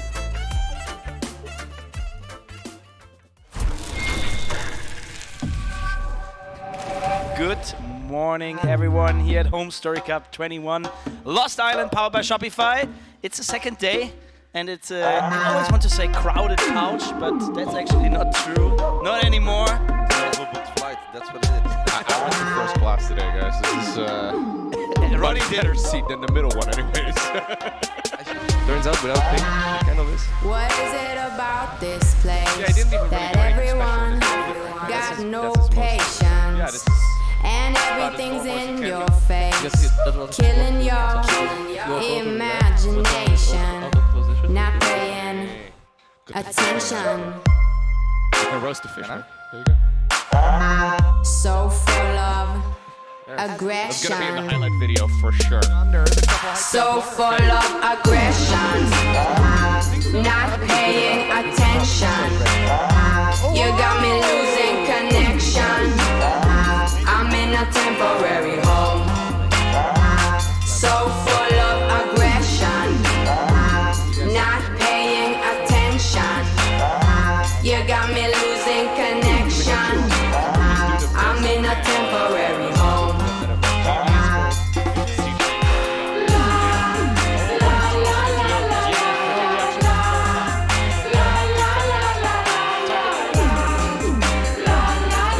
I'm in a temporary.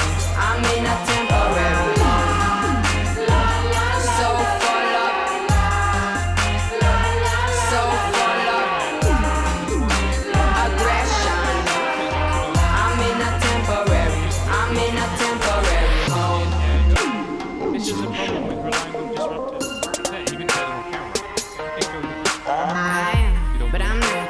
I'm here, no doubt, and I'm struggling like everyone. You should have vetoed the map. The pressure, the rush, is all too much, and it's killing your imagination. Not paying You're a great teammate. attention.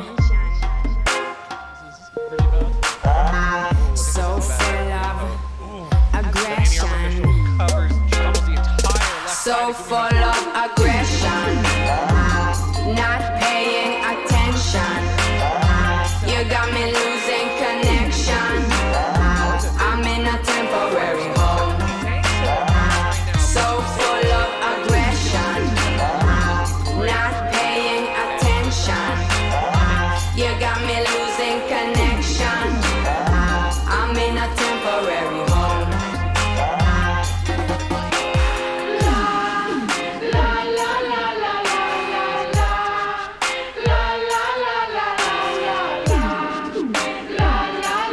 I'm in a temporary. I'm in a temporary. So full of. So full of aggression. I'm in a temporary. I'm in a temporary. So full of. So full of. You got me losing connection. I'm in a temporary. I'm in a temporary.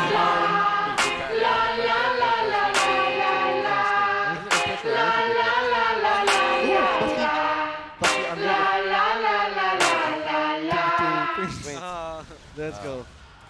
The best till last, we're bringing passion back. Look at the times we've had, the future is in our hands. Yeah, we save the best till last, we're bringing passion back. And we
Bye.